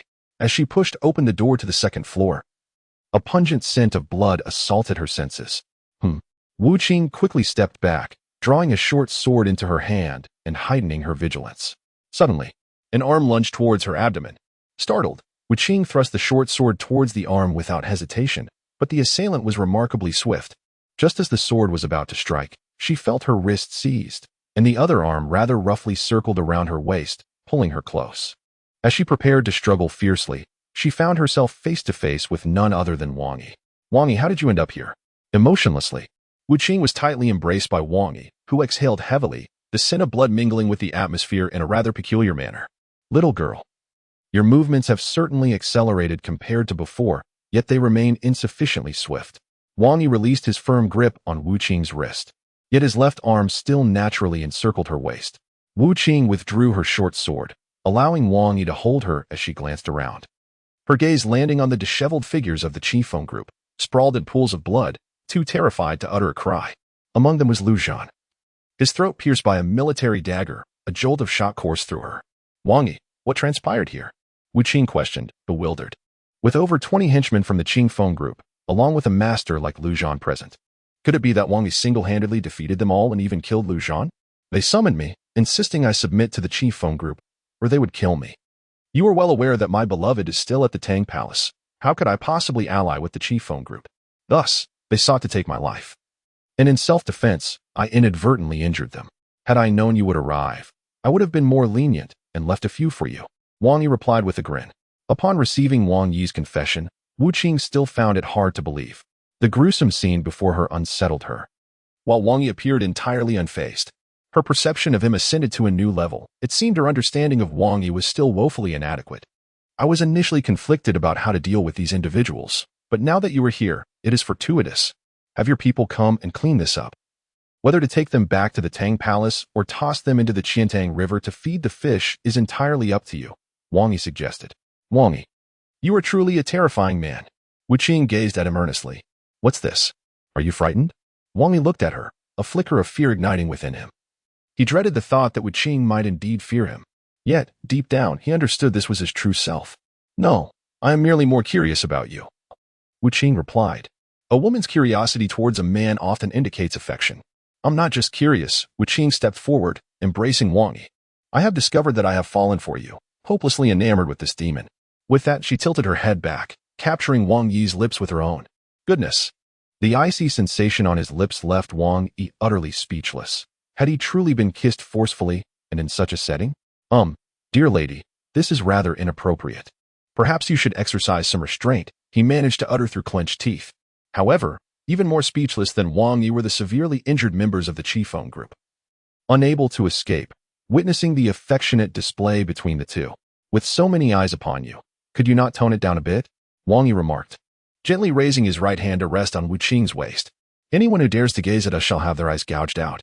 The unfeeling response sent a chill down the spines of the already tormented members of the Qi Feng group, causing them to turn their heads in alarm.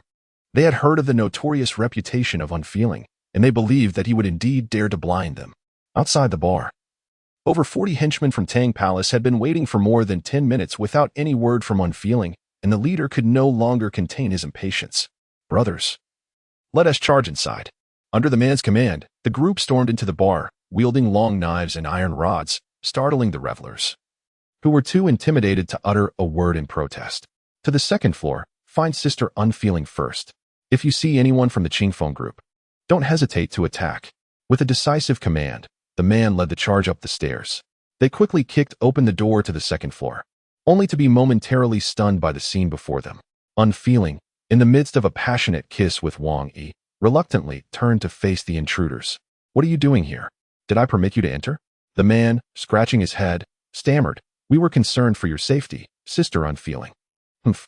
Clear this place out quickly and report back to Tang Yi. Unfeeling retorted, swiftly pulling Wang Yi away from the scene. Wow. Your face is as red as a monkey's backside, Wang Yi teased. You're the one with the monkey's backside. You embarrass me in front of all those people. Now tell me how on earth you ended up at Rose Bar and managed to deal with all those Qi Feng group thugs. Unfeeling pressed. Knowing that Tang Palace had been eyeing Rose Bar for quite some time, due to the presence of the formidable Lu Zhan, they had refrained from making a move. Today, they had fully prepared for an assault, sending Unfeeling to scout the situation first, but who would have thought it would be resolved without a single casualty? It left Unfeeling feeling somewhat incredulous. Wang Yi, without reservation, recounted how the Qi Feng group had threatened him using the Pan family as leverage. Is Pan Xiao beauty? Unfeeling inquired after hearing Wang Yi's account. Seriously, sister, how can you focus on such trivial matters amidst this grave situation? Wang Yi mused, bemused by the peculiar way a woman's mind works. Just answer me. Are you smitten with her? Unfeeling playfully twisted Wang Yi's waist. Sister, I just fought a fierce battle and got injured. You don't show concern for me and even hit me? Is there any justice in this? Wang Yi replied with a pained expression. You're hurt? Unfeeling's concern instantly turned to worry as she examined Wang Yi for injuries. Her genuine care for him was evident. Wang Yi raised his right hand, revealing a wound from where he had intercepted Lu Zhan's military dagger. Though now it bore only traces of blood and was seemingly healed. I was just teasing you. Your husband isn't that easy to injure, Wang Yi proclaimed, pulling Unfeeling into an embrace. Initially, you were supposed to assess the situation at the Rose Bar and take action later in the evening. With these matters now rendered unnecessary, do you find yourself without any tasks to occupy your time? Wang Yi inquired earnestly, gazing intently at Wu Qing. What do you intend to do? Wu Qing responded. Looking back at Wang Yi, it seems there is a hotel up ahead. Have you noticed how we have unwittingly arrived at its entrance? Since fate has led us here, I propose. Without waiting for Wu Qing's response, Wang Yi dragged him into the hotel. Mere minutes later, a piercing wail echoed from the luxurious suite within. Auntie, I despise you. The rose bar was drenched in blood, and Lu Zheng was murdered. This outcome would inevitably create a significant uproar for the Qi Feng Group once again. In recent days, Tang Gong had seized control of numerous establishments belonging to the Qi Feng Group, and with Wang Yi's assistance, had eliminated the likes of Black Mamba and Lu Zhang, thus avenging the previous poisoning of Wu Qing. Having been entrenched in Hangzhou for decades, the Qi Feng Group possessed deep roots, although Tang Gong had taken over several venues. Their foundation remained intact. To prevent Chen Laolu from acting out of desperation, Tang Gong would not push too far. For it was unrealistic to dismantle the Qi Feng Group swiftly. It required a process. Therefore, as long as the Qi Feng Group did not retaliate, tranquility was likely to prevail for a time. With Lu Zhang's death and the credit for seizing the rose bar attributed to Wu Qing, Wang Yi remained in the shadows, once again declining Wu Qing's invitation to join Tang Gong.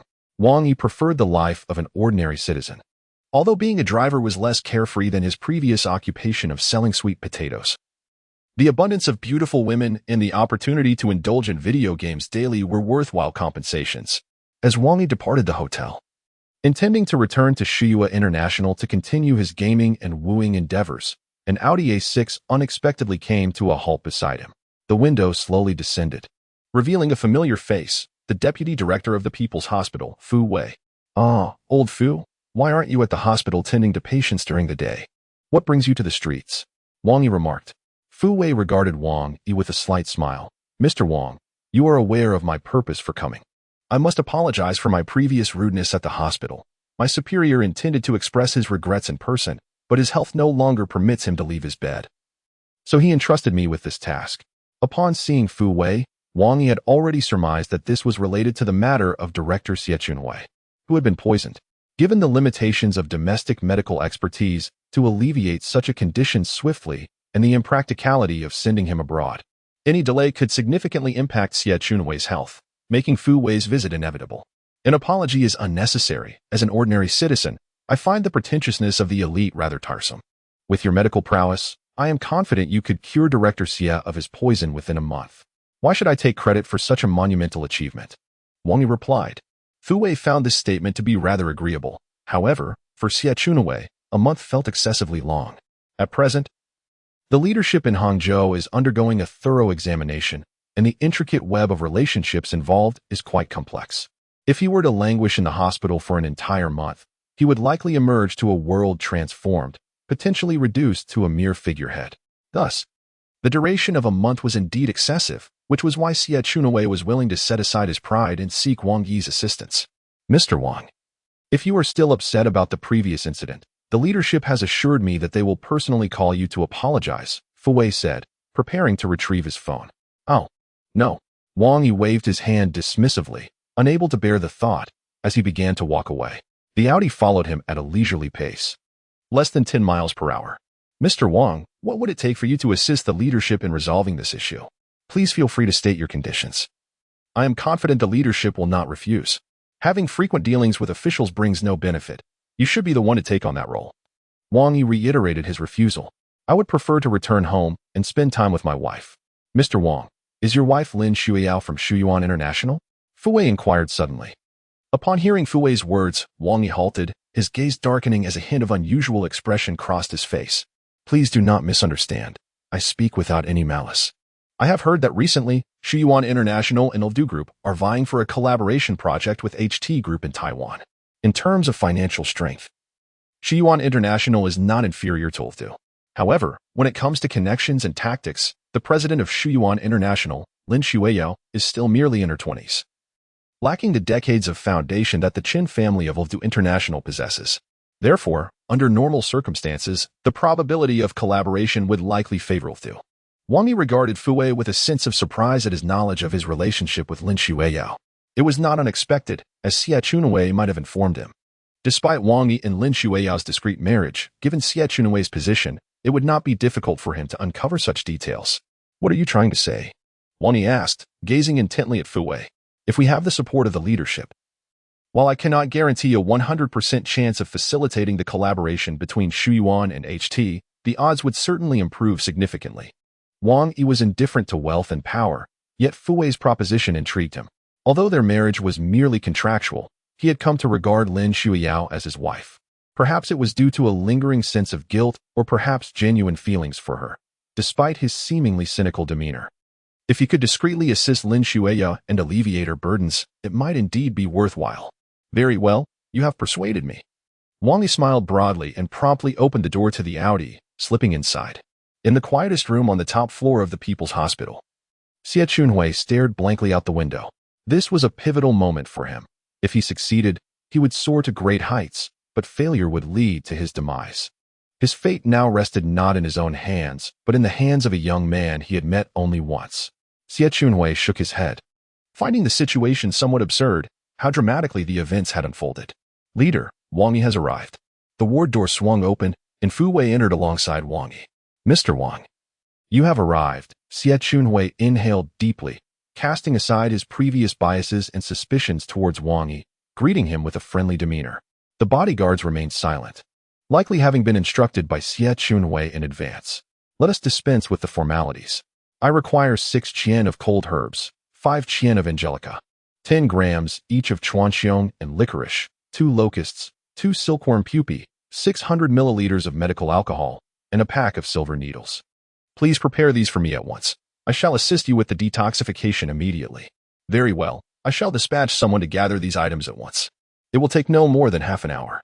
Mr. Wang, please take a seat, Xie Chunhui replied, his status enabling him to procure such items swiftly within the confines of a hospital. In less than 15 minutes, all items were delivered in double portions to Wang Yi. Indeed, there is a distinct advantage to being in a position of authority. If an ordinary citizen were to seek these, it would take days to gather them all. Wang Yi mused. Listening to Wang Yi's words, Xie Chunhui could only manage a dry chuckle in response.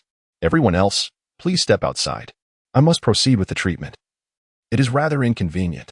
That is unacceptable. We must ensure your safety, the lead bodyguard insisted. Oh, if you refuse to leave, then I shall step outside myself. Wang Yi replied, placing the 2 locusts he had just picked up back into the container. Ayong, do not be rude. You all may leave. I trust Mr. Wang. Xie Chunhui interjected.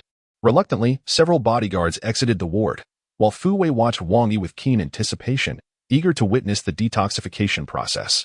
Why aren't you leaving? Wang Yi inquired. Must I also exit? Fu Wei responded, somewhat unwilling. Suit yourself. In a moment, I shall be disrobing entirely, leaving no undergarments. But if you do not mind, then I shall not mind either, Wang Yi stated. Old Fu, you should step outside for a while, Xie Chunhui suggested. Fu Wei exited with great reluctance. Mr. Wang, do you truly need to remove all your clothing? Xie Chunhui asked, a hint of embarrassment in his voice. Indeed, Wang Yi declared, and with a swift motion, he struck Xie Chunhui on the shoulder, rendering him unconscious, before removing his upper garment and retrieving the silver needles. For Wang Yi, medical practice was not his forte. Acupuncture was his true expertise. The herbs mentioned earlier, such as angelica and chuanxiong, would merely serve as auxiliary aids during the recovery process following detoxification. The ordinary silver needles in Wang Yi's hands seemed to possess a life of their own, gliding gracefully over several key acupuncture points on Xie Chunhui's body, revealing the intricate pathways of his meridians. Dark, toxic fluid was visibly converging towards a particular direction within these channels.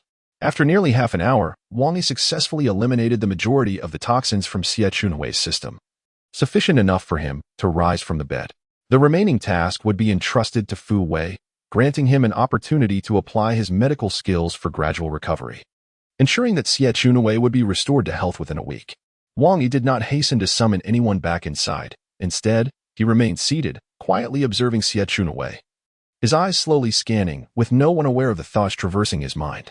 An hour later, Wang Yi opened the door, beckoning the anxious bodyguards and Fu Wei, who had been waiting eagerly, to re-enter. Xie Chunhui remained in a deep slumber, yet he appeared to have improved significantly. The toxins had nearly been eradicated, and the remaining tasks were entrusted to you. Please prepare some medicine according to the prescription I provided earlier and under Fu Wei's guidance. I trust there will be no complications. As Wang Yi spoke, he prepared to depart. Wait, you cannot leave until the leader awakens. A bodyguard stepped forward, obstructing Wang Yi's path. Cannot leave? A flicker of mockery appeared in Wang Yi's gaze, accompanied by an intense chill that rendered the bodyguard momentarily stunned. As if compelled to yield a passage, Mr. Wang, once the leader recovers, I shall certainly accompany him to express our gratitude, Fu Wei stated. Expressing gratitude can wait. Remember the words you once spoke, Wang Yi replied before departing, and none dared to impede him further. A gang, why didn't you stop him? Another bodyguard inquired. A gang, who had just been addressed, suddenly realized his back was drenched in cold sweat. Just a glance from Wang Yi had ensnared him, a seasoned warrior, in an abyss from which he struggled to escape.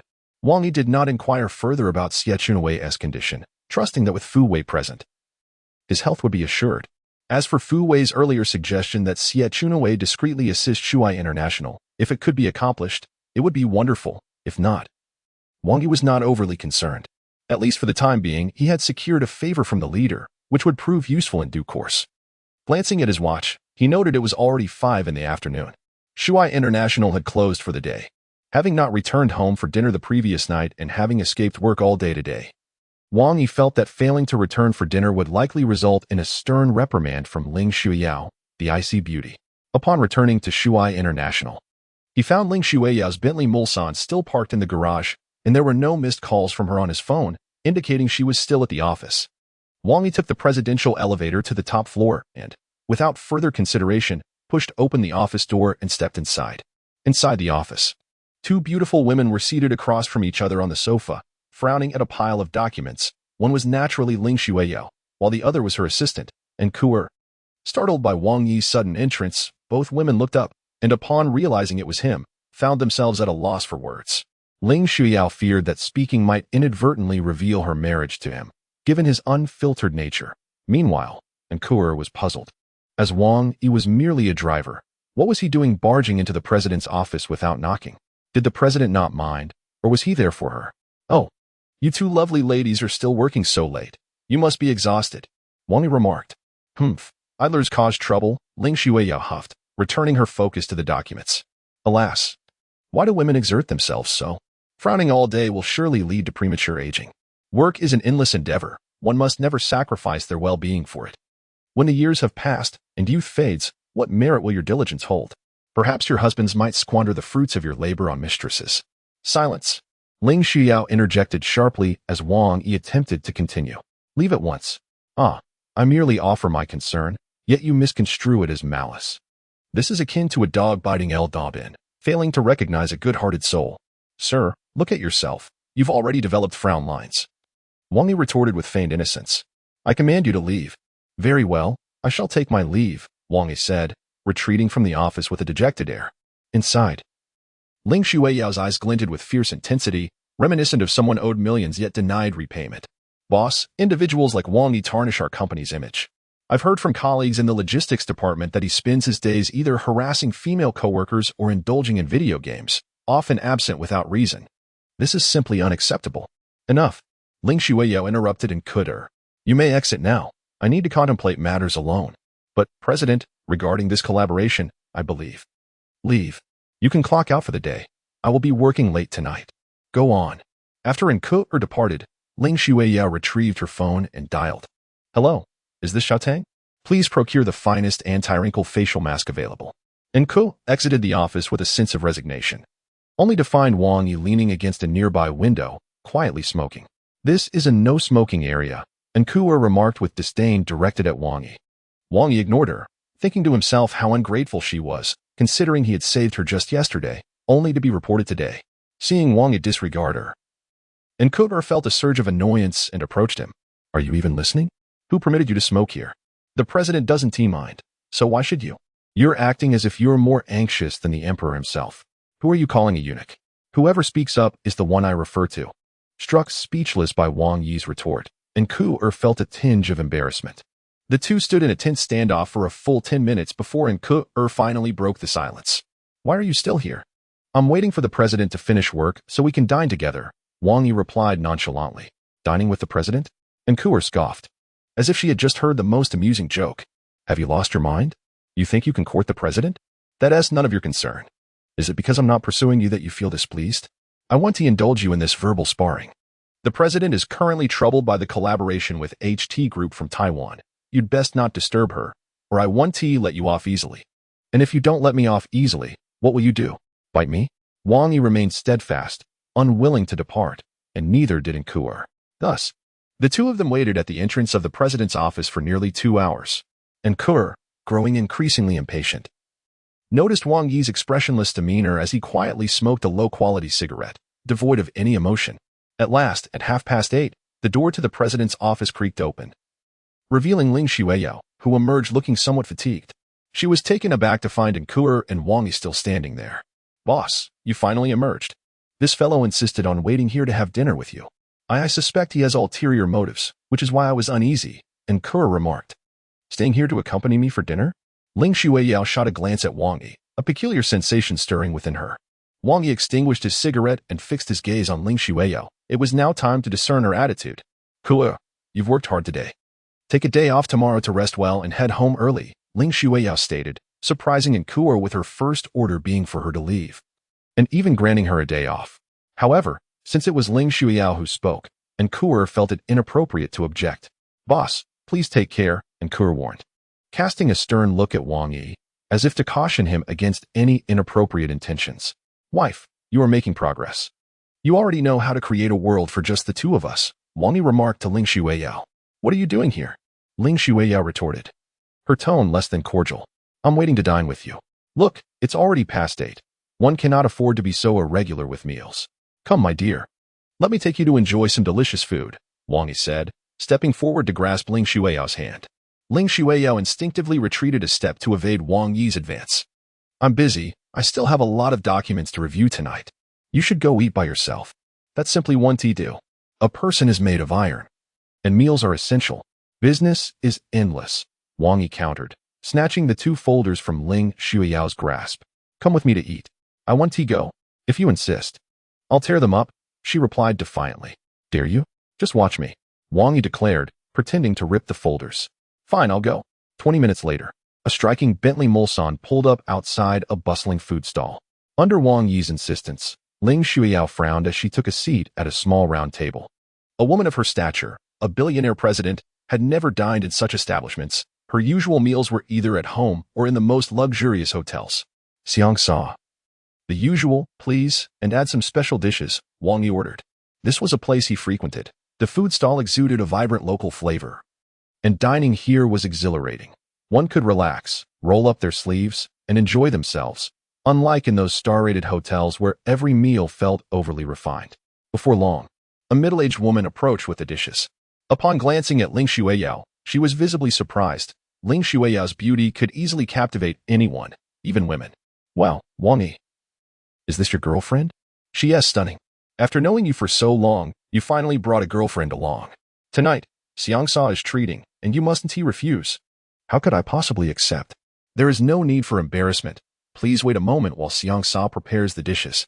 Observing the harmonious and amicable atmosphere around her, and witnessing Wang Yi's friendly interactions with the unfamiliar patrons and the proprietress, Ling Xueyao felt a surge of emotion. It seemed as though such feelings had long been absent from her life, reminiscent of the days when her grandfather would take her to the market for a quick meal. My dear, what's the matter? Is the food not to your liking? Wang Yi inquired, noticing Ling Xueyao's dazed expression and the slight redness around her eyes. It's nothing. I've just been reminiscing, Ling Xueyao replied, quickly regaining her composure and lowering her head to eat, fearful that Wang Yi might perceive her inner thoughts. She was indeed hungry, and perhaps yearning for the taste of homemade dishes prompted her to devour 2 bowls of rice, an unprecedented occurrence, as she savored her meal. Slightly perspiring and her cheeks full, Wang Yi smiled gently, remarking that he wasn't hungry, which allowed her to eat and drink freely, devoid of worries and troubles. Ling Xueyao shot him a glance, exclaiming, It's easy for you to say. I'm currently overwhelmed with the collaboration between our company and HT Group. If HT partners with Wolf do, Xueyao will suffer losses of at least several billion, which would significantly impact our future development. The thousands of employees at Xuya International might end up without jobs. Oh, let's not discuss work at the dinner table. Trust me, HT will undoubtedly choose to collaborate with Xuya, Wang Yi reassured her with a smile. Anyone can say nice things. In terms of financial power, Ildu is not inferior to Shuya, and in terms of connections, Shuya lags behind Ildu significantly. All right, enough said. Rest assured. What is yours will always remain yours. No one can take it away, Wang Yi replied. Suddenly, Ling Shuiyao's phone rang. Hello? She answered, somewhat surprised to receive a call on her personal phone from an unknown number. Who could be calling at this hour? However, as she listened to the voice on the other end, her initially puzzled expression transformed into one of astonishment, tinged with a hint of excitement. All right, I'll be there shortly. Ling Shuiyao exclaimed, hanging up the phone with palpable enthusiasm. What happened? Did you win a prize? You seem so happy, Wang Yi asked. I'm full now. You should head home first. I have something important to attend to, Ling Shuiyao replied. Important matters? Where are you going? Let me drive you. No need. I'm going to meet my superior. You needn't worry. The secretary of her superior had reached out to discuss investment opportunities, and Ling Shuiyao was thrilled. With the support of such an influential figure, her network could rival that of Ildu. In such a setting, Ling Shuiyao was reluctant to bring Wang Yi along, fearing that his personality might jeopardize her endeavors. Little did she know, the very reason her superior wished to meet with her was due to Wang Yi's influence. Upon hearing that Ling Shuiyao was going to her superior's residence, Wang Yi understood the situation and had no desire to accompany her. All right, take care and call me if you need anything, he said. After bidding farewell to Ling Shuiyao, Wang Yi was preparing to return home when he received a message from Lu Shan, whom he had stationed at West Lake No. 1 to protect Ling Shuiyao. The message was unequivocal. There was a situation at West Lake No. 1. Ling Shuiyao had just been by his side, and now she had gone to Xie Chunhui's home. What could possibly be amiss at West Lake No. 1? Wang Yi swiftly entered his car, racing back to West Lake No. 1 in his Bentley, which facilitated a smooth entry into the community. As he parked at his doorstep, Lu Shan unexpectedly appeared from an obscure corner and slipped into the back seat of the vehicle. What transpired? Wang Yi inquired. This afternoon, 3 individuals claiming to be community safety inspectors entered Ling Shuiyao's residence, conducting thorough examinations of her villa, the underground garage, and the yard, Lu Shan explained. What was the issue? Wang Yi asked, aware that Lu Shan's concerns were far from superficial. I observed those 3 individuals closely. Out of the 138 villas in Westlake No. 1, they symbolically inspected over 20 other properties besides Ling Shuiyao's, all with detailed records. However, the thoroughness of their inspection did not compare to that of Ling Shuiyao's residence, suggesting that the inspections of the other properties were merely a facade. As for those 3 individuals, I later investigated them. Their identification is completely legitimate.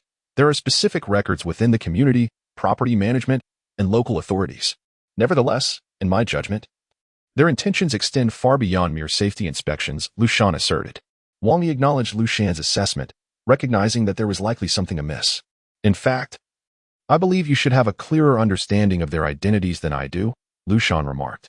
Wang Yi reclined in the car seat, closing his eyes. He understood that the individuals present were likely not here to investigate Ling Shuiyao, but rather to scrutinize him. The only faction in Hangzhou that seemed interested in him was the Qing Gang. If it were indeed the Qing Gang, there would be no need for them to masquerade as community workers, nor would they have disguised their intentions so flawlessly. They could have simply apprehended Aunt Lu for a more effective outcome, yet they chose not to disturb her at all, thus allowing for the reasonable exclusion of the Qing Gang from suspicion. Wang Yi exited the vehicle and stepped into the courtyard, his gaze sweeping over every corner before he ventured into the villa for a brief inspection. Aunt Lu was engaged in cleaning, exhibiting no signs of anything amiss. Eventually, he reached the underground garage, where he stared intently at his Wuling Hongguang for an extended moment, finally exhaling in relief upon returning to the car. It appeared that his belongings had not been taken, but if it wasn't for those items, then what was their purpose? Who were they? Lu Shan inquired. I'm uncertain. Wang Yi replied, his expression darkening. Continue to keep watch for me. Notify me immediately if anyone relevant appears. Once you grasp this situation, you will be free. Lu Shan refrained from further questioning. Previously, to persuade Wang Yi to rescue Wu Qing, he had agreed to assist Wang Yi without establishing a time frame, which left him feeling somewhat awkward if Wang Yi continued to delay his release. The matter of the villa being inspected lingered in Wang Yi's mind. Once inside his room, he powered on his computer, promptly disconnecting the network cable. He inserted an unusual wireless network card into the main unit and typed a series of characters and numbers into the URL bar. Soon, the computer transitioned to a pitch-black screen. After entering an exceedingly complex password and undergoing fingerprint verification, He finally accessed a window revealing the names of several individuals in various languages: Mandarin, English, Spanish, German, encompassing nearly all commonly spoken national languages. After a moment of hesitation, he clicked on the name presented in Mandarin. There were certain matters he preferred not to involve individuals from other nations in. Upon selecting the name, a video dialogue window opened almost instantly. Within 30 seconds, the visage of a woman appeared on the screen. "Hi, Seven. I knew you were still alive. Those ignorant fools said you were dead, which made me quite sorrowful for a time," she exclaimed with palpable excitement, her tone tinged with a hint of playful affection. "Indeed, I am still alive. However, I wish to sever any ties with those individuals. Today, someone came to my residence to investigate me, and I suspect they are with the organization. Please help me look into these 3 individuals' details," Wang Yi stated, sending her a photograph that Lu Shan had provided.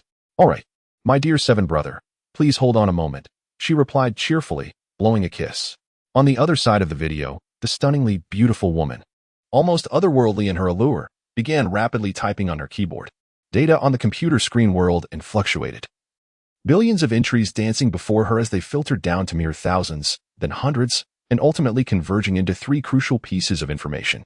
Indeed, they are individuals from the organization, albeit 3 newcomers who joined after the incident 6 months ago, hence you are not acquainted with them. These 3 hail from the Wuling, Dragon Group, and Shadow Group, each an elite among elites.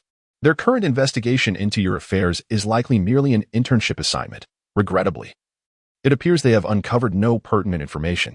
Understood. Please send me their detailed profiles. As Wang Yi spoke, he prepared to close the page. "Seven brother, it was not easy for me to wait for you. Do you not have anything else to share with me?" The woman on the other side of the video displayed a delicate and endearing expression. "Yiming, consider this my gratitude to you this time. By whatever means, be it disguise or seclusion, just ensure your safety. I shall say no more, and please do not seek me out." With that, Wang Yi abruptly ended the video call and exited the program. At that very moment, far away in the capital city, within the library of Tsinghua University, a girl clad in a student uniform with a ponytail gently closed her laptop, a mischievous smile playing on her lips. Number 1 Westlake, Hangzhou, a high-end residential area. It seems the past 6 months have treated you well. Knowing that you are still alive, do you believe you can continue to hide? Xiaoming, it's time for dinner. Shall we head to the cafeteria together? Another equally charming girl approached, linking her arm with the girl's wrist.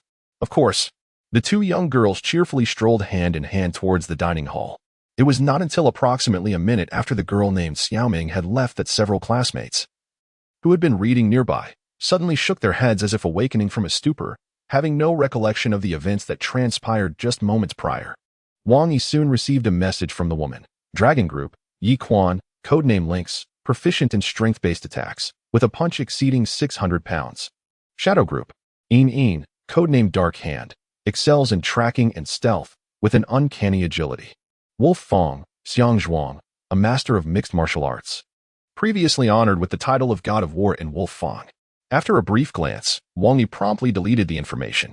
The appearance of individuals from the organization could indicate one of 2 possibilities. Either they had discovered his true identity and sought to bring him back, which Wang Yi deemed unlikely given his successful disguise over the past 6 months, or they had detected his recent actions, prompting them to consider his recruitment. The organization comprises various exceptional talents, primarily acquired through 2 methods: nurturing from a young age or sourcing individuals with outstanding abilities from military or civilian sectors. After careful analysis, Wang Yi leaned towards the latter possibility. How intriguing, he mused with a wry smile as he retreated to his room, intending to indulge in a restful slumber. If the latter scenario held true, he was confident they would inevitably seek him out again. Meanwhile, Ling Shuiyao sat in the living room of her leader, with Xie Chunwei and his secretary positioned opposite her. To Ling Shuiyao's astonishment, Xie Chunwei unexpectedly proposed to leverage Shuya International to introduce Taiwanese investment for development. He even suggested that he could facilitate connections to some extent. Ling Shuiyao tentatively disclosed some details about collaborating with the HT Group, only to find that Xie Chunwei exhibited immense interest and expressed his willingness to act as an intermediary to promote cooperation between Shuya and HT. This outcome was far beyond Ling Shuiyao's expectations. The Green Capital World Trade Center managed to garner support from several local government departments, a feat that Qin Bowie had achieved through decades of building connections and substantial financial contributions, something that Shuya International could not match. Thus, Ling Shuiyao was acutely aware that the probability of Shuya International securing this collaboration was slim. She simply did not wish to concede defeat. Unexpectedly, a leader emerged to clearly express support for her endeavors. Leader Xie, forgive my candor, but I find it perplexing that there are numerous companies in Hangzhou that are as formidable as Shuya International. Given that HT Group has identified several potential partners, why have you chosen Shuya? Ling Shuiyao inquired. Chuckling, Xie Chunwei remarked that it appeared Wang Yi had not informed Ling Shuiyao about this matter. Since Wang Yi had chosen not to divulge, Xie Chunwei naturally would refrain from revealing anything. Ling Shuiyao perceived that someone of Xie Chunwei's stature would not act without reason. His assistance at such a critical moment must be rooted in some prior connection, possibly a favor owed from when her grandfather was alive. With this realization, Ling Shuiyao understood, although she never contemplated that Xie Chunwei's support stemmed from Wang Yi's influence. Let me extend my gratitude on behalf of the entire Shuya International, she thought. Upon returning to the Ling residence, it was already 10 in the evening. Aunt Lu, feeling a bit drowsy, sat on the sofa waiting for her. Miss, you're back. Have you eaten? I can prepare something for you. Aunt Lu instantly perked up. No need, Aunt Lu. I've already eaten. Please rest early. Ling Shuiyao replied as she walked towards the staircase. After a moment's hesitation, she asked, what about him? Him? Oh, you mean your husband? He came back earlier today and stayed in his room for a while. Perhaps he left again when he saw you had tea returned, Aunt Lu explained. Would you like me to call him? There's no need. He is an adult. Does he really need to call home? If he doesn't come back, so be it. Ling Shuiyao said, feeling content, likely due to Xie Chunwei's support, and thus not perturbed by Wang Yi's absence. Ling Shuiyao entered a room at the end of the corridor, filled with various vintage toys, simplistic dolls, bamboo baskets, and dried flower wreaths, quirky yet adorable drawings. These objects were relics of her childhood, preserving her most treasured memories. On the wall hung a black and white photograph of a kind and gentle elderly man. Grandfather. It has been quite some time since I last spoke with you. My eyes are red from tears. I have married. His name is Wang Yi. He is neither a prominent official nor a wealthy man. He once sold sweet potatoes on the street and possesses little. Yet, he assures me that as long as he is by my side, no one shall harm me. Having obtained the pertinent information from Yimeng, Wang Yi departed from No. 1 Westlake, not in haste to seek out the 3 individuals, as he knew they would inevitably come to him. However, being targeted by this organization, regardless of the reason, was not a favorable circumstance for Wang Yi. Leaning against the canal, he inhaled smoke, his solitary figure appearing rather desolate in the dead of night. It is always after loss that one realizes. Suddenly, his phone rang. It was Wu Qing calling. Hey, beautiful, why are you awake at this hour? Missing me? As a man, Wang Yi had refrained from engaging with women in recent days, feeling a restless energy within him. Although he was surrounded by numerous beautiful women, including a stunning wife, the only one he could genuinely connect with was Wu Qing. Yet, he was aware that she had relatives visiting. Hence his decision to refrain from seeking her out. Indeed, what should I do if I'm missing my husband? On the other end, Wu Qing licked her lips, her voice dripping with allure. Even through the phone, Wang Yi could feel the intoxicating temptation, sending shivers down his spine. You are truly a temptress, be careful. Or I might just come over to devour you, Wang Yi responded playfully. Come and devour me if you wish. I am at your disposal, darling. I just finished my bath, smelling delightful, with skin so smooth and tender, it could practically drip with water. Alas, I am so lonely here. Wu Qing was aware that her teasing words would undoubtedly ignite Wang Yi's desires, and she found it rather amusing. Devilish temptress, when the opportunity arises. I shall show you why the flower is so red. Wang Yi inhaled deeply. Now, what is it that you wish to discuss? On the other end, Wu Qing's tone shifted to one of seriousness. Darling, the Qing gang has requested a private meeting with me at the Supreme Mansion. Previously, Wu Qing would never have shared such matters with any man, save for her adoptive father, Tang Ji. She had always believed men to be less reliable than herself. However, after becoming Wang Yi's woman, she found herself harboring a newfound hope of relying on a man, embracing the idea of being a supportive partner. She recognized that Wang Yi's capabilities far surpassed her own. With him, her safety and security were significantly heightened. Thus, she immediately reached out to him. The Qing gang wishes to meet you? Is it a man or a woman? Wang Yi inquired. Wu Qing found herself at a loss for words. Does it matter if it is a man or a woman? Of course it does. If it is a man daring to meet my wife in the dead of night, let him be from the Qing gang or the Red gang. I shall not hesitate to break his legs. Upon hearing Wang Yi refer to her as his wife, Wu Qing felt a sweet warmth blossom in her heart. And what if it is a woman? If it involves a woman, there are two types. If she is unattractive, my dear, you shall handle it yourself. But if she is beautiful, I am more than willing to assist you. After all, the more stunning a woman is, the more perilous she can be. I certainly do not wish for you to endure excessive hardship, nor do I want you to find yourself entangled in grave danger. Hee, darling, I truly admire your audacity. Interestingly, I have heard of an exquisite beauty. I shall await your arrival at the imperial entertainment. Originally idle, Wang Yi received an unyielding call and immediately sped off in his humble Wuling towards the imperial entertainment. In merely 20 minutes, he arrived at the entrance, executing a flamboyant drift amidst the disdainful gazes of onlookers. Yet, a van remains a van, no matter how stylish the maneuver. It is merely a van that cannot hold its own in the eyes of the affluent. However, Wang Yi remained unfazed. After shutting the door, he strode confidently through the entrance. A few security guards exchanged knowing smiles. This was not his first visit, thus they did not impede his passage. Inside the opulent suite, Wu Qing donned a striking crimson gown, complemented by alluring high heels and an LV limited edition handbag beside her. Few women can command the presence of such a vibrant red dress, as it demands an exceptional physique, facial features, aura, and confidence, all of which Wu Qing possessed. Ding dong. The delivery has arrived. Upon hearing the sound outside, Wu Qing smiled and opened the door, unabashedly leaping into the arms of the delivery man. Wow, in that red dress and black stockings, she exuded wildness and an imposing aura. This was not a mere meeting with the Qing gang, but rather an encounter with a lover. Wang Yi wrapped his arm around Wu Qing's slender waist, remarking, "Indeed, I am here to meet you, my little paramour. I have dressed so splendidly, it would be inconvenient to engage in any rough dealings. You must protect me, my love." Though Wu Qing had never been with a man, she understood well that one should not appear overly dominant before them. Men are prideful creatures, and it is essential to afford them opportunities to showcase their worth. Many tasks she could accomplish on her own, yet she chose to let Wang Yi take the reins. In contrast, this was a quality that Ling Xueyao sorely lacked. She believed she could handle everything independently without the need for a man. "At your service, my queen. You need only to focus on your beauty. I shall handle the rest." At the entrance of the imperial entertainment, Wu Qing gazed at the Wuling Hongguang, a reluctant smile gracing her lips. "My dear, you are not truly thinking of driving this vehicle to the supreme aristocracy, are you?" "Indeed, my esteemed queen. Only your ethereal elegance is worthy of my gallant Wuling Hongguang. Please, allow me to act as your humble chauffeur." "Very well. Henceforth, you shall be my part-time driver."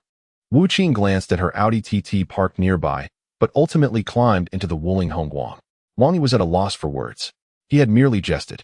Yet here he was, already serving as Ling Xueyao's driver and now taking on the role of Wu Qing's chauffeur as well. In the prestigious establishment of the Supreme Mansion, usually vibrant and bustling, an unusual silence envelopes the atmosphere today, with a conspicuous sign indicating its temporary closure. Recently, the Qing gang has suffered significant losses, having been bested in several confrontations with the Tang Palace. Chun Lu could hardly swallow this humiliation in the eyes of the Qing gang members. The source of their troubles was none other than the woman named Wu Qing.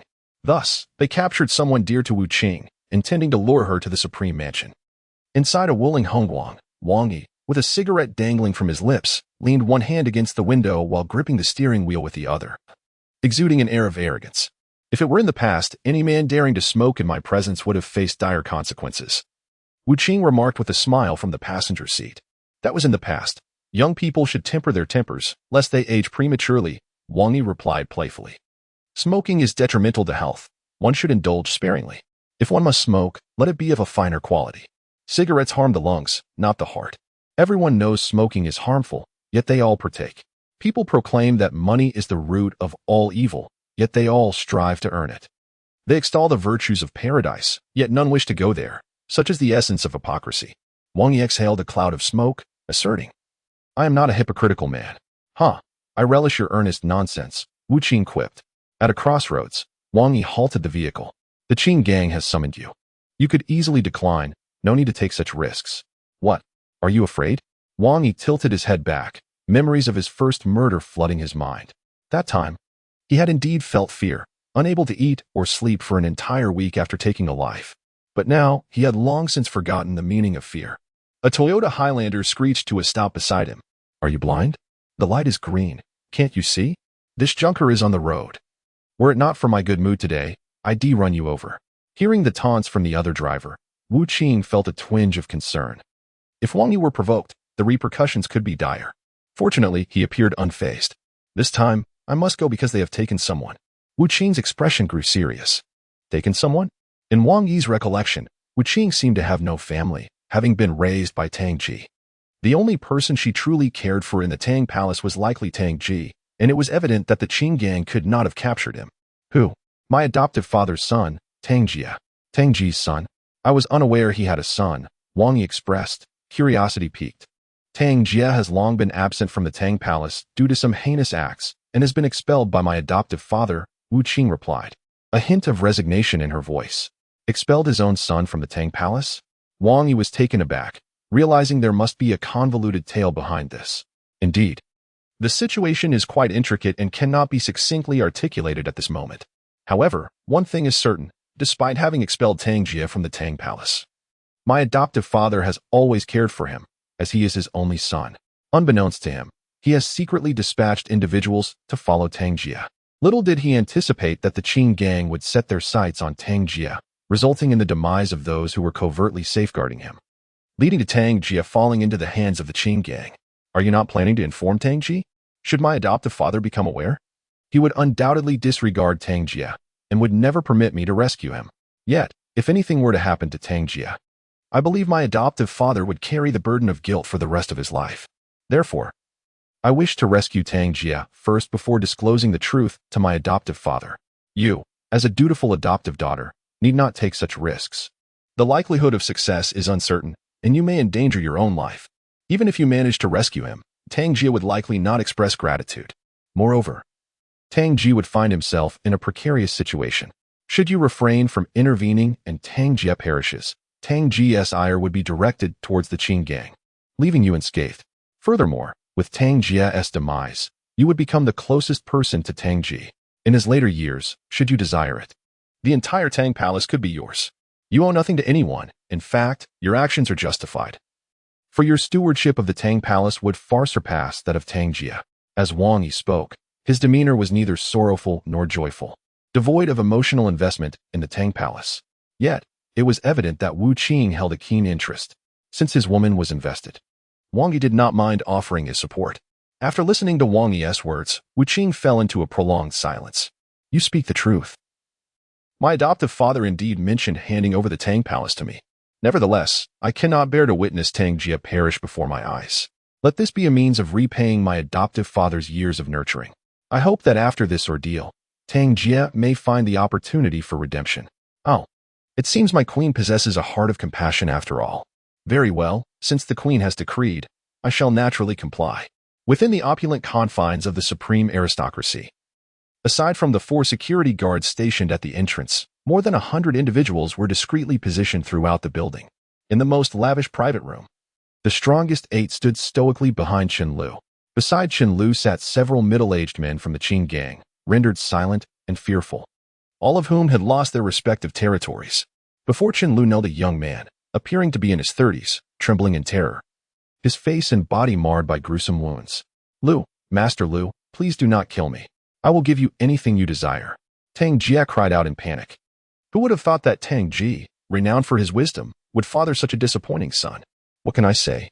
Chen Lu, somewhat exhilarated, took out a cigar, prompting a provocatively dressed woman beside him to bend down and assist him in lighting it. I am a dragon, and my son is but a worm. With such a son, how could Tang Ji ever compete with me? A son like this would be better off not existing, yet he exists. As Chen Lu spoke, he viciously pinched the chest of the woman beside him. If the bloodline is of poor quality, it should not be conceived. Take this wretch and drown him in the Qiantang River. No, please, 6th Master, have mercy on me.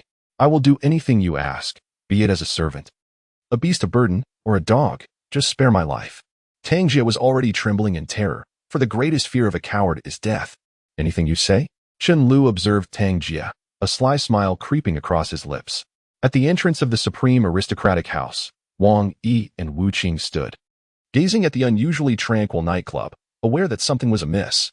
If I were Chen Lu, I would lie in wait here with dozens, if not hundreds, of skilled fighters. Then inform you that only you may enter. Given your character, you would undoubtedly come, and at that moment, capturing you would be effortless. A mere Tang Jie may not pose a threat to Tang Ji, but with you involved, Tang Ji would essentially be at Qinlu's mercy. There would be no need for grand gestures. Once you and Tang Ji are dead, the Tang Palace will crumble, and the world will belong to the Qin gang. I understand this is a trap, yet can I afford to avoid it? Wu Qing remarked helplessly. However, I do not come unarmed. Qinlu believes he holds all the cards, but he is unaware that I too possess my own trump card. Ah, it seems my queen is indeed well prepared. Very well. I shall accompany you, my queen, to see whether this is a den of dragons and tigers. Wang Yi feigned indifference. The security at the entrance of the supreme aristocratic house regarded Wang Yi and Wu Qing with a flicker of surprise followed by disdain. With over 100 personnel present, dealing with two individuals was akin to slaughtering chickens. They faced no resistance and were even escorted directly to the most opulent private room. Clap, clap, clap. Upon seeing Wu Qing and Wang Yi enter, Qinlu smiled and applauded. Ah, Tang Ji's adopted daughter indeed possesses courage, far surpassing that of my inept son. Wu Qing surveyed the surroundings and discovered Tang Jie, battered and bruised, curled up in a corner, resembling a frightened child. Qinlu, you are the head of the Qifeng Group, a prominent figure in Hangzhou. Regardless of the outcome of the rivalry between the Tang Palace and Qifeng Group, I once regarded you as a man of substance. Yet, I never imagined you would stoop so low, devoid of any moral compass, Wu Qing expressed with indignation. Moral compass? Qinlu chuckled. If I had a moral compass, would I have survived this long? 30 years ago, I was already reduced to mere pulp. Qinlu rose and approached Wu Qing. Tang Ji ascended to leadership of the Tang Palace precisely because he has no moral restraints. Do not be deceived by his seemingly cultured demeanor. When he resorts to depravity, he is more shameless than anyone. If he can abandon his own son, what do you think he wouldn't do? At least I am not as shameless as you. Shameless? Qinlu sneered. Dignity is not bestowed by others. It is earned through one's own fists, one's own blades, and the blood and lives of others. You believe you have triumphed over the Qifeng Group. That the Tang Palace has gained honor, don't you? A sinister expression crossed Qinlu's face, as if he relished in a perverse delight. However, there is one aspect in which Tang Ji can never surpass me. He has a worthless son and a principled adopted daughter. In our line of work, what are principles and boundaries? They are utterly irrelevant. Is having a boundary more important than being wealthy? Is life itself not paramount?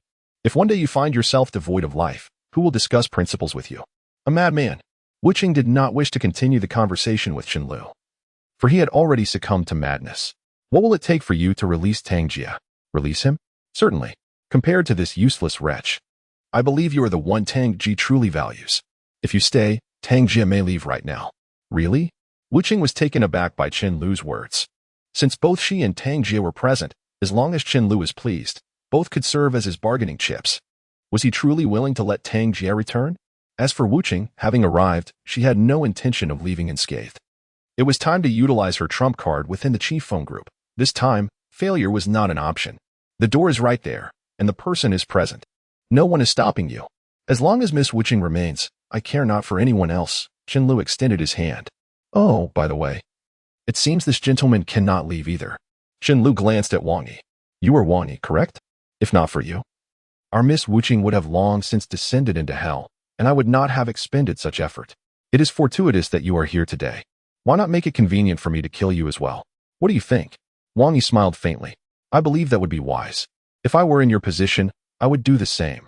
After all, it would not be so easy to summon me again. Seeing Wang Yi's calm demeanor, Qinlu was somewhat surprised. Could it be that Wang Yi possessed some hidden means? Yet, considering the hundreds of men he had stationed here, as long as Wang Yi was human and of flesh and blood, there was no way he could escape unscathed. And thus the flicker of doubt in his heart quickly dissipated. Very well, I hope Sixth Master will keep his word. I will send someone to retrieve Tang Jie. Once my Tang Gong people have received him, if any issues arise, Sixth Master may feel free to speak, even if it costs me my life. As long as Sixth Master possesses the ability, be my guest. Qinlu replied nonchalantly. Wu Qing furrowed her brow slightly, sensing something amiss, but at this juncture, there was no room for further contemplation. She stepped towards Tang Jie, who was huddled in the corner. Raising her head, Wu Qing spoke coldly. Tang Jie. Tang Jie looked up with fear. Sister Wu Qing, save me. From Tang Jie's tone, expression, and overall demeanor, Wu Qing could ascertain that he was indeed Tang Ji's biological son. At least his identity was beyond doubt. What else can you do besides causing trouble for your father? Wuching inquired. Can you blame me? If he had not expelled me from Tanggong, would I be in this predicament? If blame is to be assigned, let it fall upon that old fool. After all, I am his biological son. Can an outsider be worth more than me? Am I not where I am today because of him? Tang Jie spoke with righteous indignation, seemingly harboring more hatred for Tang Ji than Chen Lu did. Be silent. Wuching suddenly lifted her right leg and brought it down forcefully upon Tang Jie's left calf. With a sharp crack, even those nearby could hear the sound of Tang Jie's bones being mercilessly severed. What on earth was happening? Even Wang Yi appeared somewhat taken aback. Breaking your leg is meant to ensure you cease causing trouble for your adoptive father by incapacitating you. Your return to the Tang Palace will be fraught with uncertainty regarding your survival. I hope this serves as your final warning. For individuals like you are destined to perish on the streets if you persist. Damn you. You wretched fool, how dare you shatter my leg? Do you believe I want to have someone kill you? I will make sure to end your life. Tang Jie, writhing in pain, collapsed to the ground, cursing incessantly. Sixth Master, if you don't mind, could you arrange for someone to escort him back? I presume you wouldn't feel at ease if I were to personally deliver him to the Tang Palace, Wuching remarked. Disregarding Tang Jie's curses and turning to Chen Lu chuckled as he observed the scene. Of course, I shall send someone to return him. I assure you he will be delivered safely into Tang Jie's hands. Having Wuching in his grasp was far more advantageous than Tang Jie. And sending Tang Jie back to the Tang Palace was not merely about returning him to Tang Ji. The remaining minutes in the private room were stifling. Aside from Wang Yi, who reclined on the sofa, scrolling through mundane gossip on his phone as if nothing were amiss, the others, including Wuching, were poised for action. The sudden ringing of Wuching's phone broke the tension. Sixth Master, do you mind if I take this call? Wuching inquired. It seemed that Tang Ji had indeed received that foolish boy. Without hesitation, the Sixth Master snatched the phone from Wuching's hand, switching it to speaker mode. Old Tang, has your son been retrieved? Chen Lu asked. Chen Lu, if you dare harm a single hair on Wuching, I will ensure the entire Chi phone group pays the price. Came Tang Ji's furious voice from the other end. TSK, old Tang, you still have that fiery temper. However, the leverage now lies with me, not you. Perhaps you should speak a bit more courteously or offer some flattering words for my ears, Chen Lu retorted. Adoptive father. Have you received Tang Jie? Wuching inquired from her position. Wuching, you are foolish to risk so much for this wayward child, Tang Ji replied. Wuching smiled faintly. He is ultimately your son. You wouldn't mind my breaking his leg, would you? Do not concern yourself with a mere leg. Even if you were to kill him, I would not care. If you encounter any trouble within the Chi phone group, I shall have Tang Jie diced into pieces to feed the dogs, Tang Ji threatened. Rest assured, I shall remain unharmed, Wuching responded. After uttering this assurance, she delivered a powerful punch, shattering the phone. With Tang Jie safely delivered, half of the task was accomplished. The remaining challenges were to be addressed without allowing Chen Lu to exploit the situation to impose unreasonable demands upon Tang Ji. TSK, truly a touching display of paternal affection. To save Tang Ji's incompetent son, you would willingly sacrifice your life. One wonders what price Tang Ji would pay for you, Chen Lu mused with a smile. Wuching gazed at Chen Lu, the corners of her mouth curving slightly. Chen Lao Lu, do you believe you have me completely at your mercy? Observing the disdain in Wuching's eyes and the hint of cunning at her lips, Chen Lao Lu furrowed his brow, pondering whether this woman possessed some hidden strategy. I possess 100 capable subordinates. Thus, if they cannot overpower you, then I, Chen Lao Lu, will have no place left in Hangzhou. Chen Lu remarked. Are you certain they all belong to you? Wuching retorted coldly. What do you mean? Chen Lu gazed at Wuching, an ominous premonition swelling within him.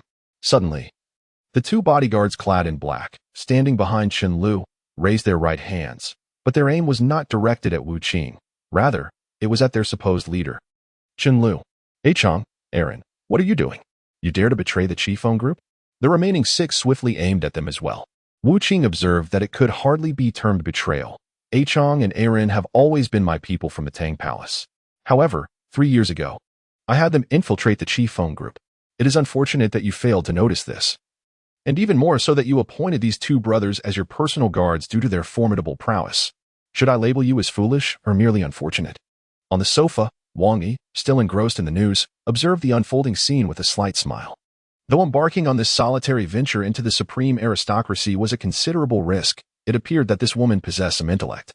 She must have foreseen the necessity to employ this trump card before her arrival. In truth, Wu Qing had originally intended to deploy A Chong and Aaron during the final showdown between the Tang and Qing factions. However, with Tang Jia's capture, she was compelled to utilize this card prematurely. 3 years prior, A Chong and Aaron had slain 6 members of the Tang Palace, thereby earning my trust.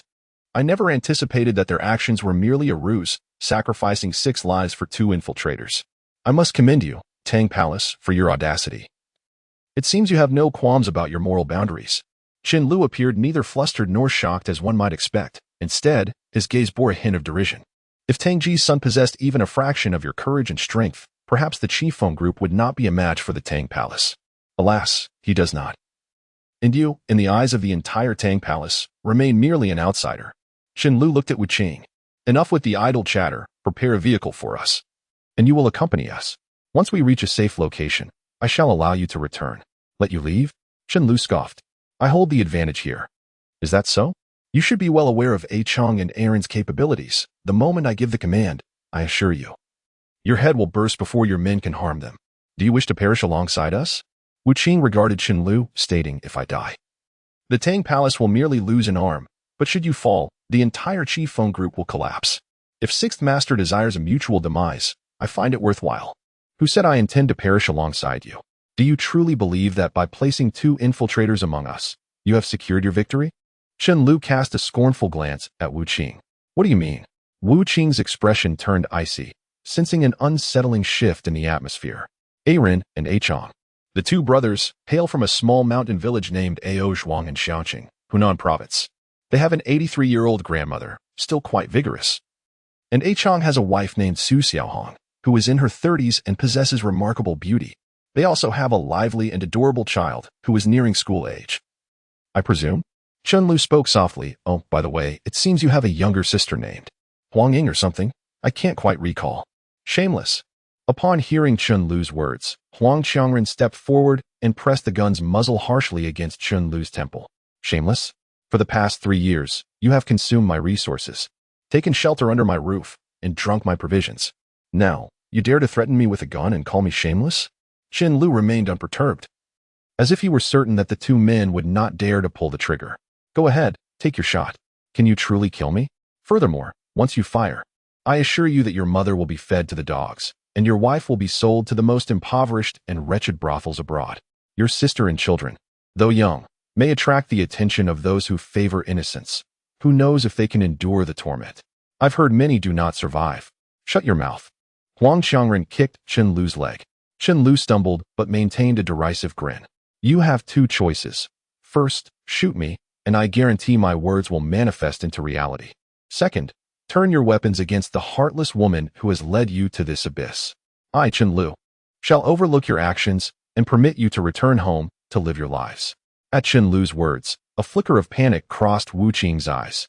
In other circumstances, she had confidence that these brothers would not betray her, but family was a vulnerability for everyone. Sister Wu Qing, I'm sorry, but I cannot abandon my family. Huang Qiangren turned to Wu Qing. Aaron, do not be swayed by Qin Lu's deceit. Even if you kill me now, he will not spare you or your family. How do you know I want tea? Qin Lu chuckled. Using family as leverage is truly despicable, Wu Qing retorted. I have already stated. Do not lecture me on your so-called principles and morals. I am indifferent to such matters. I only care about victory, and today, do you still consider yourself the victor? Qin Lu continued, then called out to a man in black behind him. Immediately contact the Huang family.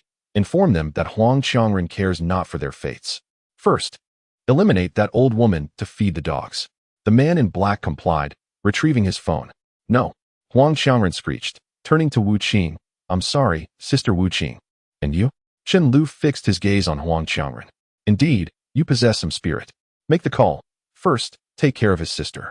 Ultimately, Huang Qiangren capitulated, trembling as he turned the gun toward Wu Qing. At that very moment, 2 gunshots rang out, and both Huang Qiangren fell into a pool of blood. Qin Lu tilted his head, grinning as he kicked Huang Qiangren's lifeless body. You think you can contend with me? You have lost. Qin Lu turned to Wu Qing. What will become of their family? Wu Qing inquired. There is a prime piece of land in Xiangqing. They will be buried alive there. Qin Lu replied with a laugh, as though discussing a trivial matter. You monster. You shall face retribution. Unfeeling felt a profound sense of despair. never anticipating that she would find herself ensnared in such a predicament. Though her own demise seemed a trivial matter, the thought of dragging Wang Yi down with her weighed heavily on her conscience. She cast a glance at Wang Yi, reclining on the sofa beside her, and a wave of guilt surged within her. Ultimately, I must express my gratitude to these two brothers. Had it not been for their intervention, you would likely not have arrived here so self-assuredly. Who claimed she had come alone? Wang Yi tucked his domestic smartphone into his pocket and, with both hands bracing against his thighs, stood up from the sofa and walked over to Wu Qing's side. Observing Wang Yi, Wu Qing felt a twinge of discomfort. Having followed Tang Ji through life and death countless times since childhood, Wu Qing had long come to terms with mortality, aware that this day would inevitably arrive. Yet now, Wu Qing realized that he had fallen in love with the man before him, and the thought of his love being so fleeting, so soon to vanish, was unbearable.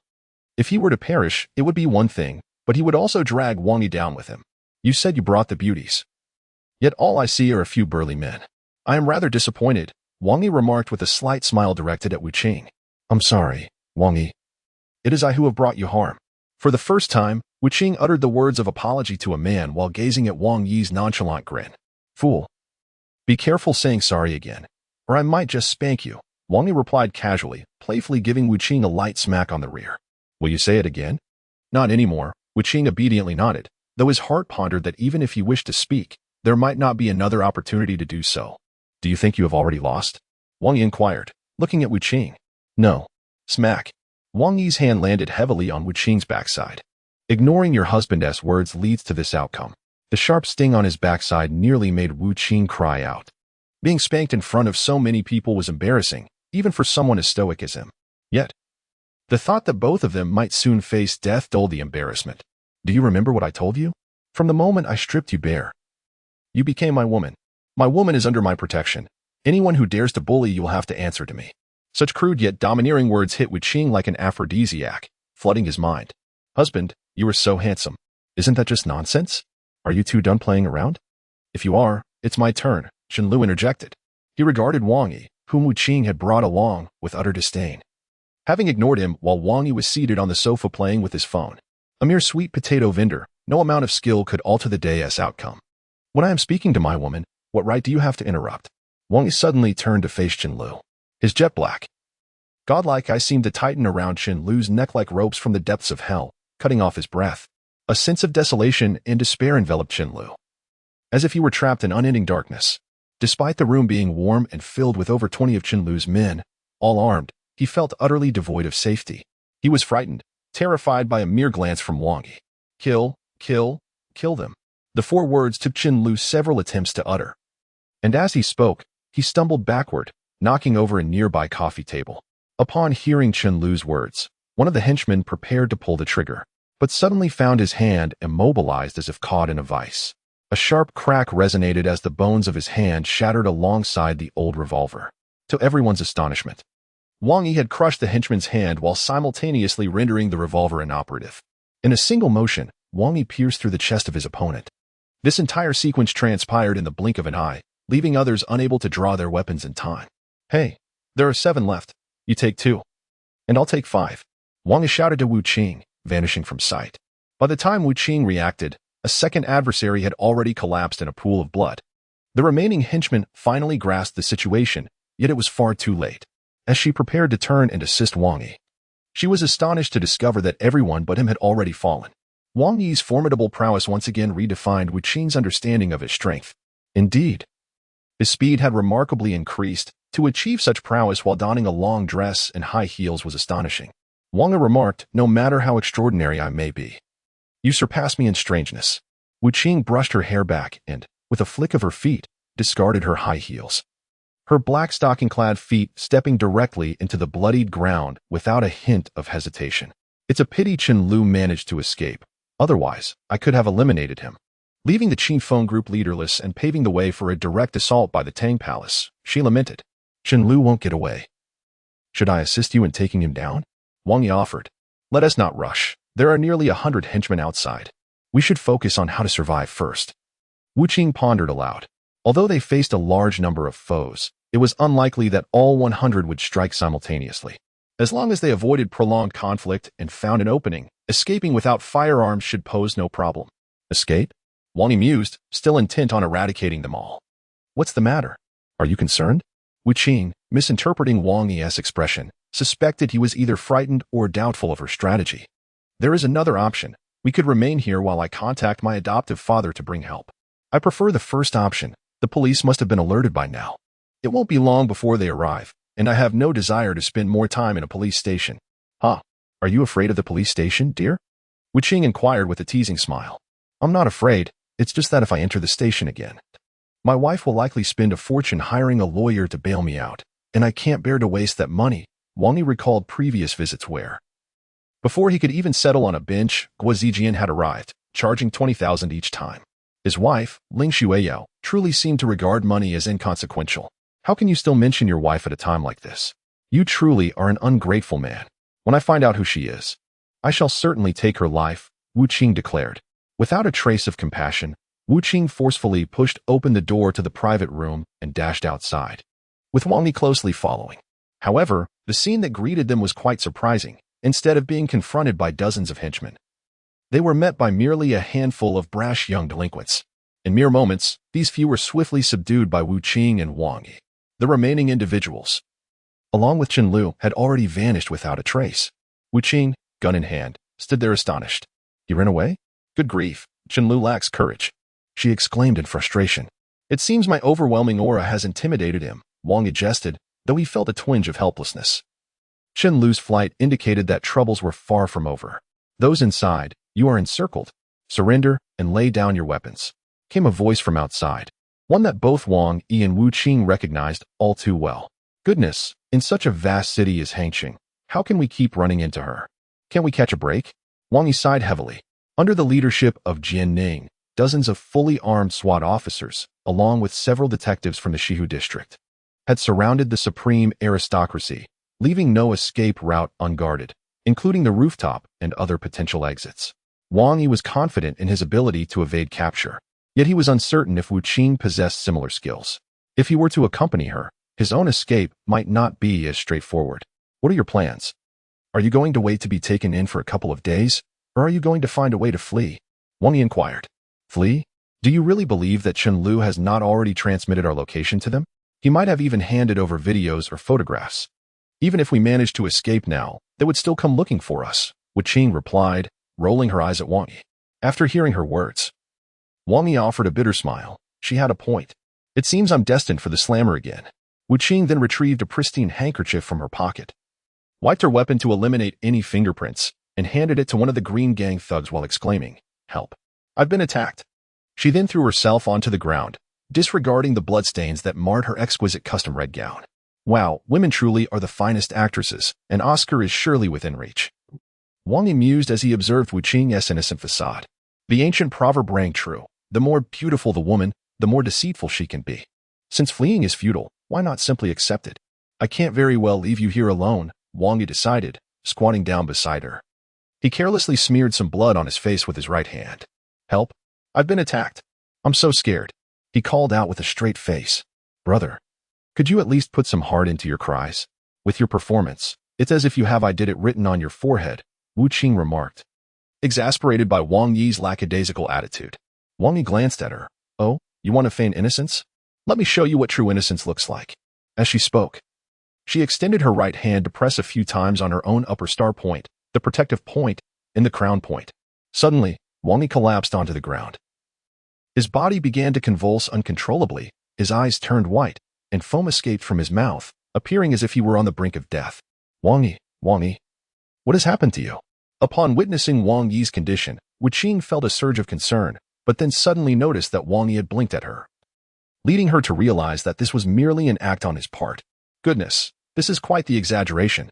Minutes later, the armed police forcefully broke open the grand doors of the Supreme Mansion and stormed inside, only to find a group of black-clad individuals lying in a pool of blood. Alongside Wu Qing, whose mouth was stuffed with a handkerchief and whose hands and feet were tightly bound, as well as Wang Yi, lying on the ground, frothing at the mouth and convulsing in a state of uncertainty. Wu Qing, upon seeing the police arrive, was overwhelmed with tears, exuding an air of poignant vulnerability. The team leader, Jian Ning, immediately recognized Wu Qing and became alarmed, shouting, "Quickly, save her." Half an hour later, Both Wang Yi and Wu Qing were lying on hospital beds at the People's Hospital. Wu Qing was relatively unharmed, suffering only from shock, and would recover with some rest. In contrast, Wang Yi was reported to have been poisoned and required immediate gastric lavage to avert life-threatening consequences. The hospital had already prepared for surgery, and Wang Yi was wheeled into the operating room. In the ward, Jian Ning looked at Wu Qing with a furrowed brow. In this incident involving the Supreme Mansion, 10 lives had been lost, and several others were severely injured and unconscious, possibly facing the fate of becoming vegetative or mentally impaired. Wang Yi was still undergoing surgery, and Wu Qing was the least injured among them. What exactly transpired? Jian Ning inquired, her tone less than amiable. Do not deceive me.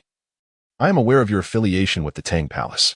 Lives are at stake, and should I find evidence, even if we are good sisters, I will personally ensure your arrest. Moreover, why were you with Wang Yi? What is your relationship?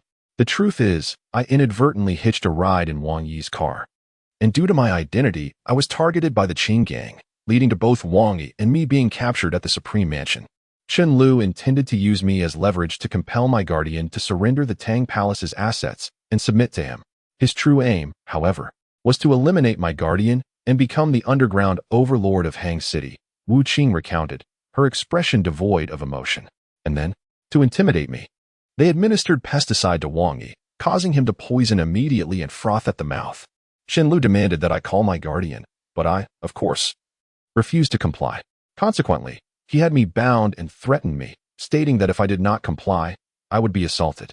In truth, the Tang Palace has long had undercover agents within the Qing gang, namely the deceased brothers Huang Renqiang and Huang Qiangren. At the crucial moment, the brothers engaged in a fierce battle with the Qing gang to save me, resulting in heavy casualties on both sides, and they too met their unfortunate demise. It is regrettable that Chen Lu managed to escape before your arrival, Wu Qing declared with righteous indignation. Her account, while lacking in certain areas, bore no contradictions. Given her background in the underground forces, her explanations were plausible. Is everything you said true? Jian Ning asked, her brow furrowed in skepticism. Indeed, you can look it up. I still have the information about the Huang brothers at Tangong. If necessary, I can have my adoptive father provide it to you. You must seek vengeance for them against Chen Lu. Wu Qingdao, I shall ascertain the truth of the matter and hope that your words carry sincerity. In the face of significant moral dilemmas, even when confronting her dearest sister, Jian Ning remains resolutely indifferent, which is one of the reasons for the moniker of the violent female officer. In the operating room, Wang Yi reclined languidly on the surgical table with his hands clasped behind his neck, while Vice President Fu Wei stood by. Upon hearing of Wang Yi's poisoning, he volunteered to perform the surgery. I pondered what kind of poison could afflict Mr. Wang. Perhaps I was overthinking it, Fu Wei remarked with a smile. Alas, how unfortunate. Wang Yi, aware of the relationship between Fu Wei and Tang Ji, chose not to conceal certain matters. It's best not to delve too deeply. I would appreciate your assistance in drafting a case of poisoning, including arrangements for gastric and intestinal lavage, to ensure the other party is convinced and to alleviate some of my troubles. This is not an issue. I shall personally make the arrangements, Fu Wei replied. However, Mr. Wang, I am quite curious about the nature of your character. The Qing gang has suffered the loss of over a dozen individuals. Is there any connection to you? Would you believe me if I said there is none? Wang Yi shot Fu Wei a sidelong glance. Fu Wei shook his head. Isn't that reassuring? We need not complicate matters further, right? Wang Yi chuckled.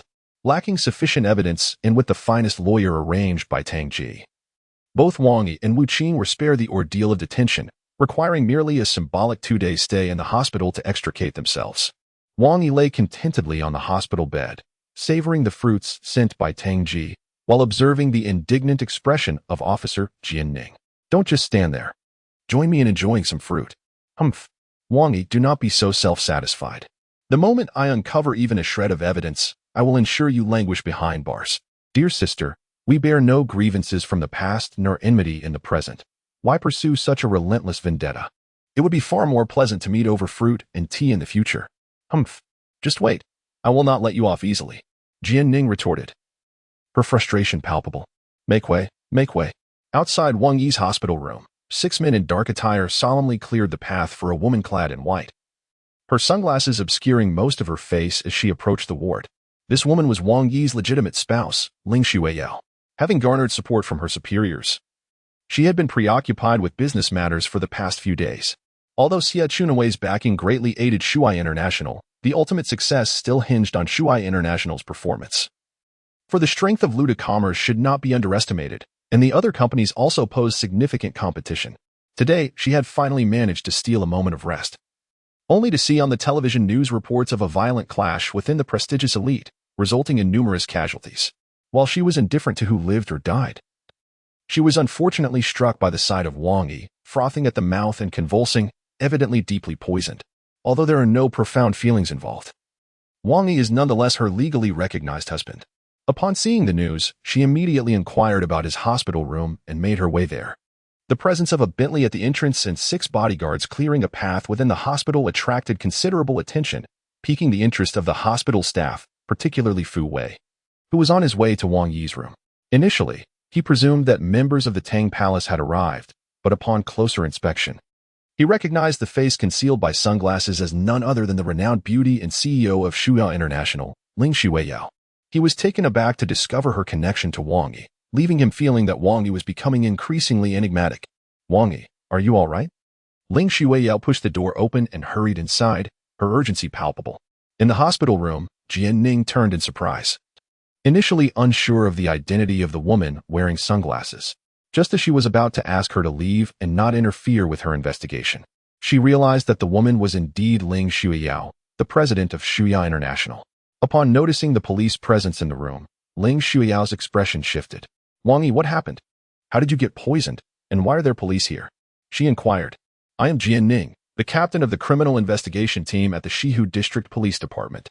The case involving the supreme aristocracy is significant, and Wang Yi was present at the scene. I have some questions for him, so I kindly ask you to step outside." Jian Ning stated firmly to Ling Shuiyao. "Absolutely not. He is currently poisoned. As for other matters, I will arrange for a lawyer. You can discuss anything with his attorney." Ling Shuiyao replied with an air of authority. However, Jian Ning felt a surge of frustration at Ling Shuiyao's obstinacy. Yet she was wary of overstepping given the latter's status.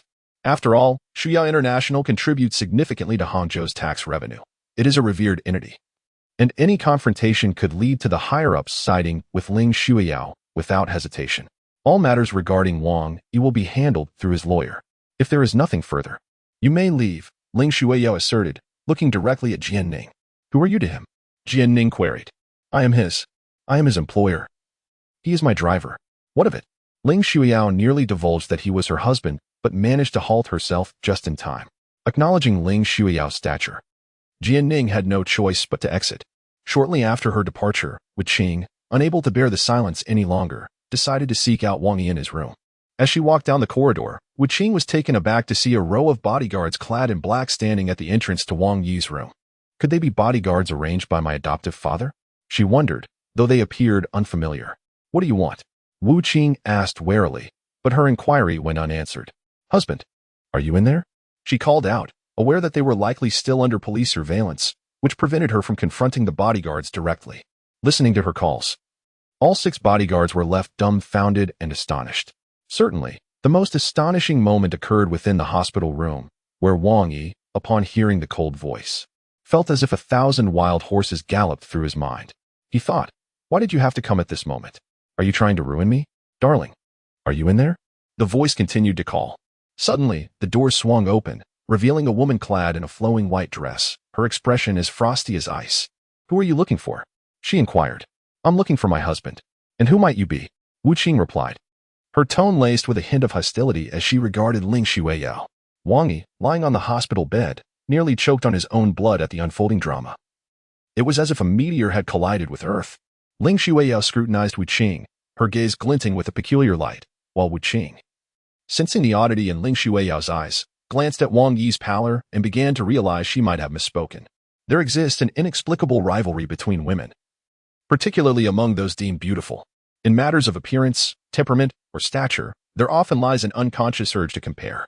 Wu Qing was undoubtedly a stunning beauty, fiery, voluptuous, with a physique honed by years of martial arts. In contrast, Ling Shuiyao embodied a different allure, cool, intellectual, exuding an extraordinary aura. Both women were unparalleled in their beauty. "Your husband?" Ling Shuiyao turned her gaze toward Wang Yi, the only other occupant in the room aside from herself. "Are you referring to him?" She pointed at Wang Yi. The moment Ling Shuiyao posed her question, even Wu Qing felt her heart race, a wave of tension washing over her as she looked toward Wang Yi. Doctor, my stomach hurts terribly. Wang Yi, grimacing in pain, called out for the doctor several times before his eyes rolled back, and he fainted. The scene was so grand that Wang Yi felt he could not possibly endure it any longer. Thus, choosing to lose consciousness seemed a wise decision. Humph, better off dead. Ling Shuiyao scoffed, striding out of the room and instructing her 6 bodyguards to return. Upon hearing of Wang Yi's injury, Ling Shuiyao had been deeply concerned, canceling an important meeting to rush to the hospital, only to encounter someone calling Wang Yi husband. Moreover, it appeared that Wang Yi had no intention of clarifying the situation, which only fueled her anger. Although they had initially agreed that Wang Yi could not enter Ling Shuiyao's room and that she would not fulfill the duties of a wife nor interfere in his private life, even if he sought out other women, witnessing this scene with her own eyes made it intolerable. After about 5 minutes, once she was certain Ling Shuiyao had departed, the feigning Wang Yi finally opened his eyes. Beside him, Wu Qing sat, somewhat embarrassed. Darling, did I say something wrong? That woman, she can't be your legitimate wife, can she? Indeed, she is my wife, Wang Yi replied with a bitter smile. Although it was anticipated, receiving confirmation from Wang Yi still left Wu Qing feeling somewhat embarrassed and flustered. Despite her upbringing within the underworld, she exhibited a nonchalant and generous demeanor that surpassed that of many women. However, addressing someone as husband in the presence of another's wife was undeniably mortifying. Her face burned with shame. What a disgrace. The ever-composed Wu Qing found herself in an awkward predicament, realizing she had encountered the legitimate wife in such an unexpected manner, and she feared future repercussions. Wang Yi could only manage a wry smile. What could he say in such a situation? Could he blame Wu Qing? Why don't you comfort her? A woman needs reassurance at such times. If you don't act now, you may find it difficult to be intimate later, Wu Qing remarked. Upon hearing her words, Wang Yi sighed. Not to mention intimacy, he hadn't even entered Ling Shuiyao's room yet. Actually, my relationship with her may differ from what you think, he replied. What difference could there be? Surely, she hasn't barred you from her bed. Wu Qing teased. Haha, how astute of you. A stunning beauty, yet out of reach. You must feel quite wronged. She laughed, covering her mouth. Fear not, come to your sister. I will take care of you. As she spoke, she playfully traced circles on Wang Yi's chest with her delicate fingers. My poor little Yi, as long as you listen to your sister, I promise you shall not be neglected. Such a temptress, Wang Yi thought with a bitter smile, realizing that the women around him were anything but ordinary. Just as the two were exchanging playful banter, a knock resonated at the hospital room door. Who could it be? Wang Yi pondered, feeling somewhat perplexed. He had few friends or relatives. Perhaps it was Pan Yue or Pan Xiaya coming to visit. Come in, he called out. Tang Ji entered, accompanied by several formidable bodyguards. Boss Tang, Wang Yi greeted with a faint smile from his hospital bed, well aware of Tang Ji's presence. Mr. Wang, how's your health? Tang Ji inquired. I can eat, drink, and relieve myself, and can even endure the teasing of beautiful women. I am not in danger of death, Wang Yi replied humorously. Mr. Wang, you truly possess a sense of humor, Tang Ji remarked, a slight smile playing at the corners of his mouth. Actually, I came specifically to thank you. If it weren't for your intervention, both my ungrateful son and Wu Qing might have fallen into the clutches of the Qing gang, and the consequences would be unimaginable. How's my adoptive father, Tang Jie? Wu Qing asked. Upon hearing Tang Jie's name, Tang Ji appeared visibly angered. I have confined him to the villa in Xishan. From this moment on, he is not permitted to step outside without my permission. This troublesome individual should have been eliminated long ago. However, if I were to do so, it would betray the two of you who risked your lives to rescue him from the Supreme Noble Clan. In the future, should anything similar arise, you must inform me. Under no circumstances should you put yourselves in danger. Even if it means the loss of 10 Tang Jies, I cannot allow harm to come to either of you. Upon hearing Tang Ji's words, the cold gaze of Wu Qing was momentarily illuminated by profound emotion. Father, please do not speak further. Although Xiao Jie has not lived up to expectations, he remains your son in every sense. I have always regarded him as my brother and believe that one day he will comprehend your benevolent intentions. Tang Ji sighed, a wave of frustration at unfulfilled potential washing over him. By the way, does Xiao Jie still harbor resentment towards me for breaking his leg? Wu Qing inquired. You acted correctly, yet your heart remains too tender. You merely fractured his growth plates, had it been me. I would have shattered both his legs entirely to ensure he could never rise again and cause further trouble. Indeed, the tiger does not consume its cubs. Tang Lao truly possesses a ruthless streak, even towards his own flesh and blood. I am in awe, Wang Yi remarked with a smile. In this world of rivers and lakes, one's existence is often dictated by circumstances. Do not I wish for a life of simplicity like an ordinary citizen? Tang Ji shook his head. This is quite simple. With Tang Lao Da's current wealth, he could effortlessly relocate with his wife and children abroad, living a life of endless luxury. Why remain here in fear? Indeed, I could do so, but what of the thousands who depend on Tang Gong for sustenance? If I were to leave, would the Qing gang allow them to thrive? Though they are merely my subordinates or employees, they have walked alongside me, and I cannot bear to abandon them. Tang Ji's words stirred deep emotions in the bodyguards trailing him, who felt fortunate to follow such a leader. Wang Yi, meanwhile, shared a knowing smile. Tang Laoda was indeed a man of loyalty. Wang Yi, I am aware of your relationship with Shaoqing. I harbor no objections, but I implore you to treat her well. Should you dare to mistreat her, I shall not show mercy. A glint of menace flashed in Tang Ji's eyes. Father, what are you saying? How could Wang Yi possibly bully me? Wu Qing replied, slightly embarrassed. Haha, I was merely jesting. Have you already turned your elbow outward so soon? Wang Yi leaned back against the hospital bed, addressing Tang Ji. Rest assured, Tang Laoda, I vow never to mistreat Wu Qing, and I guarantee that no one shall bully her. Those who dare to do so will find themselves feeding the fish in the Qian'an River. Their gazes locked. Wang Yi's eyes clashed with Tang Ji's in the air, igniting an invisible spark. With your words, I find solace. Mr. Wang, you have endured much in this matter. Should you have any requests, do not hesitate to voice them. I, Tang Ji, shall not refuse. I have no demands. Tang Laoda has entrusted me with his daughter. To ask for more would be sheer ingratitude, Wang Yi replied, seizing Wu Qing's hand, eliciting a blush from her. Ha ha ha, splendid. Tang Ji arrived swiftly and departed just as quickly. Yet, the exchange between Tang Ji and Wang Yi deeply touched Wu Qing. With a loving father and a devoted partner, she felt immense gratitude. Wang Yi, were your words just now sincere? Wu Qing inquired shyly. Which words? Wang Yi feigned innocence, disdainful and unfeeling. Wu Qing delivered a powerful punch to Wang Yi's chest, remarking on his earlier words. I grant you permission to temporarily leave this place and return home to appease your primary consort. You wish for me to soothe that living bodhisattva? Wang Yi replied, perplexed. Shouldn't women engage in rivalry and jealousy amongst themselves, employing cunning and deceit, as depicted in dramas? Why would Wu Qing encourage him to seek the company of another woman? He mused that unless the primary consort was placated, his own happiness would remain elusive. If he were to be unhappy, then so too would she, and thus, for his own comfort, he was urged to depart swiftly. Upon exiting the hospital, Ling Xueya was in a foul mood. She returned to the company with a stoic expression. And her employees, witnessing the frostiness of their president's visage, instinctively distanced themselves. They understood the need for caution today, lest they incur her wrath. A minor salary deduction was one thing, but being summarily dismissed would be catastrophic, particularly as Shuyuan International was not an establishment one could enter lightly. Half an hour after Ling Xueya's arrival at the office, Wang Yi followed suit, having taken the time to procure a bouquet of flowers along the way.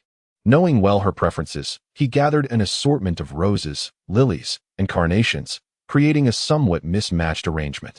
During the day, the elevator bustled with activity. Having not entered through the underground garage, Wang Yi refrained from stepping directly into the president's private elevator amidst the crowd. Instead, he chose to ascend the stairs, flowers in hand, in an effort to maintain a low profile.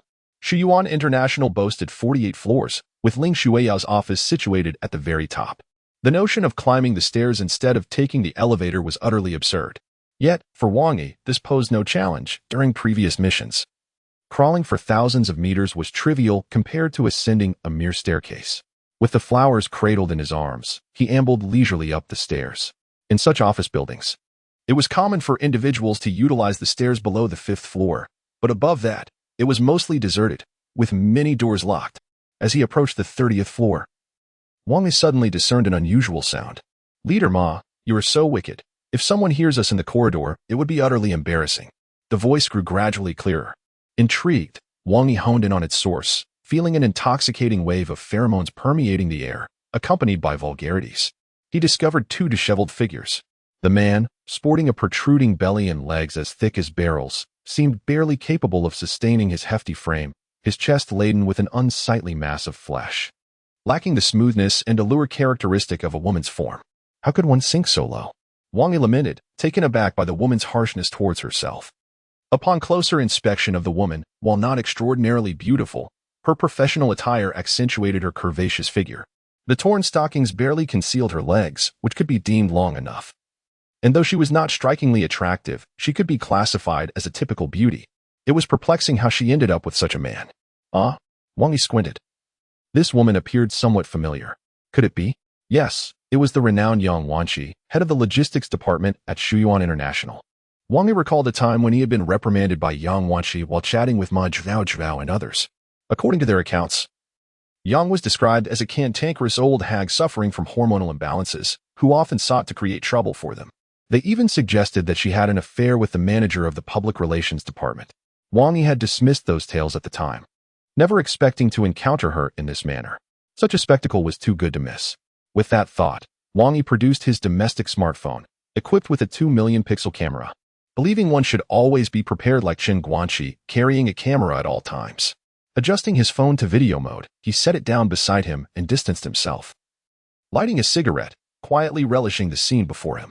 While it lacked beauty and excitement, it was undeniably a captivating drama unfolding in 4D. Oh, Manager Ma, you are incorrigible. Yang Wanqi lamented, lost in her thoughts and oblivious to the fact that they were being observed. Ha ha ha. Isn't this what you truly desire? Always presenting yourself as the innocent maiden at the office, yet this is your true nature. Go on, let your voice be heard. Let everyone know who you really are.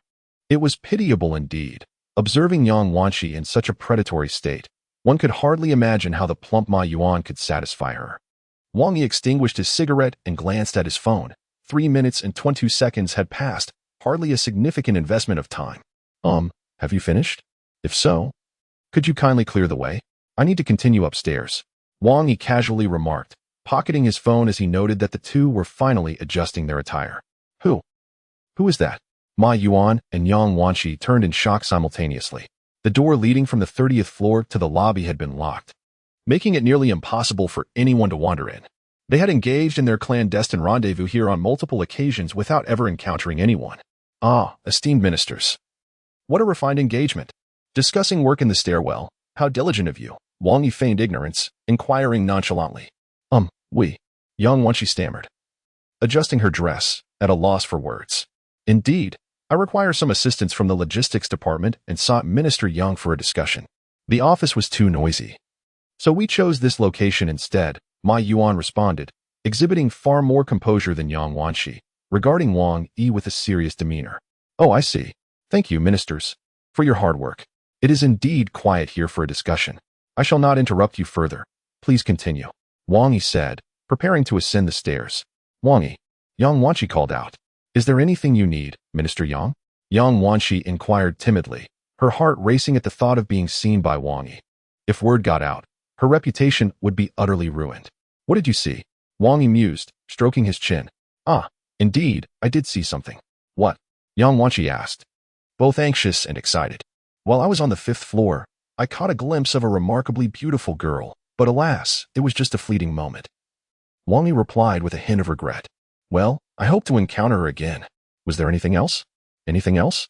Minister Yang questioned, puzzled as to what else he might have seen. No, nothing else, which is good. Yang Wanqi sighed in relief. If there's nothing further, I shall take my leave. Wang Yi flashed a charming smile at Yang Wanqi, as if to suggest he was fully aware of everything that transpired. The sight of Wang Yi's smile sent a shiver down Yang Wanqi's spine, igniting a sense of guilt within her. Wang Yi, your performance has been commendable these past few days. I shall consider awarding you extra points, which will reflect in your bonus. I hope you continue your efforts. Thank you for your recognition. I will strive to do my best, Wang Yi replied, inwardly smirking, having only worked 3 days. With the first spent flirting with the logistics department's female staff, the second merely reporting him before disappearing, and the 3rd day absent altogether. It was amusing that Yang Wanqi deemed his performance satisfactory. This minor incident did not deter Wang Yi from seeking out Ling Shuiyao. Upon reaching the top floor, he was fortunate to avoid the cold demeanor of assistant and cooer.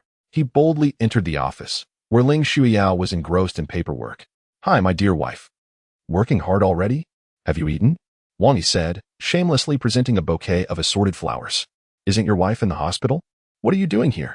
Ling Shuiyao replied without lifting her head. Darling, it's a misunderstanding. Please let me explain, Wang Yi said, though he secretly thought, I truly don't know how to explain.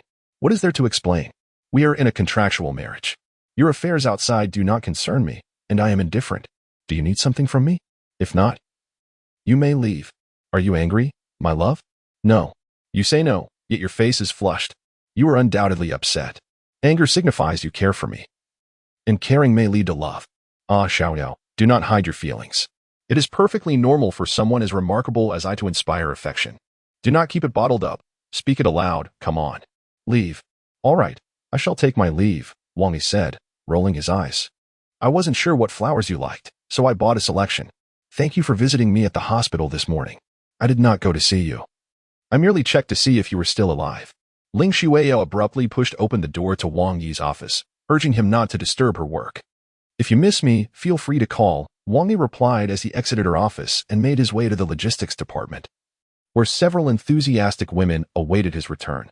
Upon Wang Yi's arrival, the women in the logistics department expressed their excitement. Wang Yi, you've been at work for 3 days, and we've hardly seen you. If our manager finds out, it won't just be a small deduction from your bonus. You might even lose your salary altogether, Zhongli remarked. Hee, I had pressing matters to attend to. I trust our manager will see the truth of the situation. Rather than a penalty, perhaps I might even receive a raise. Wang Yi chuckled. Goodness, Wang Yi, are you feeling all right? Do you really think our manager Yang would grant you a bonus? Have you been feverish these past few days? You should see a doctor, especially for delusions, Ma Jiao laughed, about to continue her teasing when she noticed manager Yang approaching with a stern expression, silencing her immediately. Be cautious, manager Yang is coming, Ma Jiao whispered, prompting her colleagues to adopt serious expressions. Only Wang Yi remained relaxed, leisurely booting up his computer to indulge in his puzzle games. What are you all doing? Have you taken my previous words as mere whispers in the wind? Chattering away in the office like this, haven't you learned your lesson from the last point deduction? Manager Yang, feeling irritable after an unpleasant encounter, was eager to vent her frustrations. And the logistics department staff were her prime targets. Even if she unjustly reprimanded them, they wouldn't dare retaliate. They would only grumble quietly. Ah, we're in for it again. It's your fault. Every time you're here, we're met with misfortune. Remember, you still owe us a meal. If we face a pay cut this time, you'll have to treat us again, Ma Jiao quietly complained to Wang Yi, looking down. Rest assured, I guarantee none of you will face a pay cut, Wang Yi replied with a calm smile, turning to face Manager Yang. Manager Yang, I was just about to share an intriguing tale about my encounter in the hallway today. I hadn't even begun when you arrived. If anyone deserves a penalty, let it be me. Please don't trouble my colleagues. The women in the logistics department were momentarily taken aback by Wang Yi's words. In their eyes, his image soared to new heights. This was the mark of a true man. However, for Manager Yang, those words carried a different connotation. As she had overheard the mention of the hallway and the intriguing tale, wondering if it pertained to her encounter with Ma Yuan. Ahem. I do not mean to imply that I intend to deduct your wages. It is quite beneficial for colleagues to engage in mutual communication, particularly for newcomers like Wang Yi. As seasoned employees of the company, you should indeed extend your support to him. I was merely jesting. Did you truly believe I would take such measures against you? Furthermore, regarding the previous incident, I spoke without intention and did not formally document it. Yang Wanqi's expression shifted dramatically. What is happening? All the colleagues in the logistics department stared at Yang Wanqi in bewilderment, contemplating whether she had taken a wrong turn today. Why are you all looking at me like that? Is there something on my face? Yang Wanqi continued. Let us not dwell on this. Focus on your work. This month, everyone has performed admirably, and I will consider a corresponding increase in bonuses. As Yang Wanqi departed, she called out to Wang Yi, come to my office later. I have some matters to discuss with you. After her exit, the logistics department fell into a stunned silence. My goodness, did I hear that correctly? The ever-penurious Yang de Ma is suggesting a bonus increase. Ma Jiao was the first to break the silence. Wang Yi, pinch me to see if I am dreaming. I believe I heard it too. It must be true, Pinchin chimed in. I also heard it. The sun must have risen in the west. The members of the logistics department could hardly believe it, even questioning if this was some sort of ploy by Yang Wanqi. Wang Yi, it seems Yang de Ma has summoned you to her office. Could it be that you are? Ma Jiao glanced at Wang Yi, hinting at something more. Come now, I am a person of integrity, unyielding to power and not easily swayed by malevolent forces. Even if you, Jiao, were to attempt to seduce me, I would still put up a symbolic resistance. After exchanging pleasantries with a few women in the logistics department, Wang Yi proceeded to Yang Wanqi's office. "Hello, Minister Yang. What brings you to seek me?" Yang Wanqi looked up, her demeanor somewhat aloof. "Have you seen what I am referring to?" "What have I seen?" Wang Yi feigned ignorance. "How much do you want?" "State your terms," Yang Wanqi asserted, acknowledging the challenges she faced in attaining the position of Minister of the Logistics Department at Shuwa International. She had endured much along the way, having shared her bed with numerous men, with Ma Yuan being just one of them. Both she and Ma Yuan were married, and should such rumors surface, it would tarnish the company's reputation. With Lin Shuyao's temperament, she knew that her tenure here would be untenable, and Ma Yuan would face the same fate. She would not allow such a calamity to unfold. "Do not feign innocence with me. Should you push me to my limit, we shall both face ruin. With my current status, it would be effortless to eliminate a mere driver like you." Yang Wanqi's eyes glinted with a fierce determination. "Minister Yang, are you threatening me?" Wang Yi observed the situation involving Yang Wanqi and Ma Yuan, which was purely coincidental.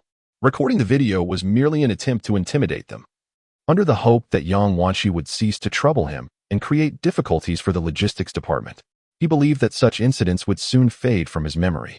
However, now that Yang Wanqi had the audacity to threaten him, it became an entirely different matter. "Indeed, you would do well to contemplate this carefully. Forget everything you have seen and heard, or if you possess any other evidence, destroy it all. I shall offer you 100,000. Otherwise, you shall face dire consequences," Yang Wanqi asserted. To Yang Wanqi, 100,000 was not a substantial sum, but she perceived it as significant for someone of Wang Yi's modest status as a mere driver. "Minister Yang is certainly generous, but regrettably, I truly did not witness anything. It seems this money is out of reach," Wang Yi replied with a smile. "If there is nothing further, I shall take my leave.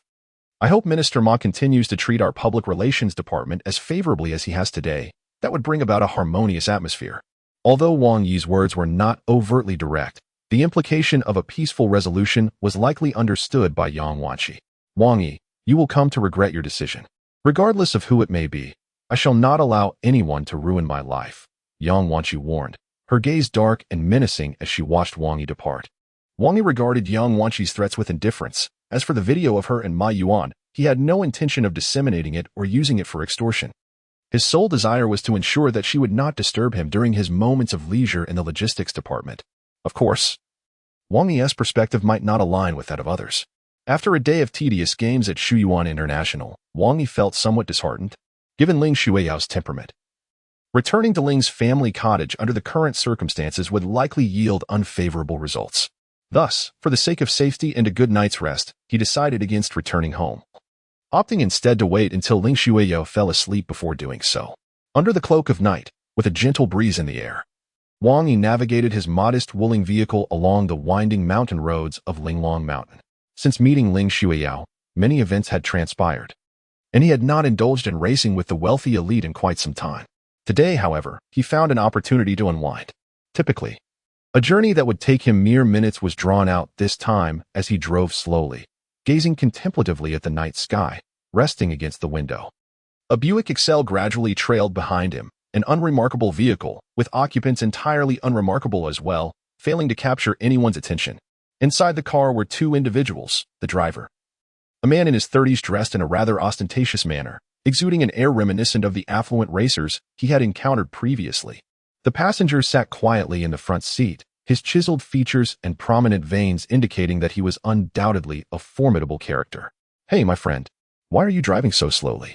Are you here to enjoy the flowers?" The man inside the Buick Excel spoke to Wang Yi with a hint of disdain. Wang Yi turned around, glanced at the car, and then responded, "I was driving too fast, fearing you might not keep up." Upon hearing Wang Yi's words, the driver of the Excel visibly paused. Could it be that Wang Yi had known they were following him all along? The man sitting expressionlessly in the driver's seat also slightly turned to look at Wang Yi, but quickly turned back, his eyes filled with contempt. "I have raced against Lamborghinis, Ferraris, Mustangs, Porsches, and BMWs, but never against an Excel. How about a race?" Wang Yi proposed, looking at the other man. "All right, what's the wager?" The driver seemed a bit excited. Driving was his forte. Although the Excel was not a race car, and its performance was not suited for racing, the winding mountain roads of Linglong Mountain would provide an interesting challenge. Besides, he was in an Excel, while Wang Yi was in a Wuling. Surely, he couldn't lose to a Wuling. Wang Yi surveyed the scene and declared, "From here to the summit beneath the neon lights, whoever arrives first wins. If I lose, You can dictate the terms. If you lose, you shall keep a distance of 100 kilometers from me. How does that sound? Hearing Wang Yi's proposed stakes, the others were somewhat surprised. What kind of wager was this? The burly man in the passenger seat of the Excel cast a glance at Wang Yi and then said to the driver, "Why bother with all this? Just take him back. I've always said this street punk is fine for petty squabbles, but to recruit him? What a joke." His voice was low, barely audible to a normal person, yet unfortunate for him. Wang Yi was not an ordinary individual. He heard every word clearly. It appears my suspicions were correct. Wang Yi thought. These individuals had not found him due to his identity, but rather sought to recruit him. Rest assured, it is just to the mountaintop. Our mission will soon conclude, the driver said with a hint of excitement, relishing the opportunity to drive. You are the guests. Allow me to give you a head start. Wang Yi replied with a friendly smile, gesturing for them to go ahead. With a roar, the Buick Excel sped away, vanishing around the bend. Leaving even its taillights out of sight, Wang Yi pressed the clutch, shifted gears, and with the thunderous growl of the engine, surged forward. Whether it was cornering, drifting, or accelerating down a straightaway, the driver of the Buick Excel had nearly mastered it all. On such twisting mountain roads, even top-tier sports cars would likely struggle against him. Yet, in comparison to the Wuling Hongguang, the Excel still lacked one crucial element, a disregard for death and disdain for danger. The two men inside the Excel were seasoned veterans, unafraid of death or sacrifice, yet they acknowledged that death remained an unsettling prospect. Not fearing it did not equate to it being any less terrifying. For those within the Wuling Hongguang, death has long ceased to hold any significance. It has become as mundane as the acts of eating and sleeping, scarcely worthy of mention. Would one truly fear the inevitability of dining or slumber? Atop the mountain, the young scions engaged in their automotive antics suddenly caught sight of two headlights racing towards them. "Hey, look! It seems a car is approaching, and at such speed," exclaimed Huaij, as the young gentleman noticed the two vehicles hurtling up the road. Fang Huahui paused his activities, directing his gaze towards the leading car, which appeared to be Mouse's Wuling. In the blink of an eye, the Wuling executed a magnificent drift, turning sharply to halt, nearly grazing its side, while the English car came to a stop just half a body length behind.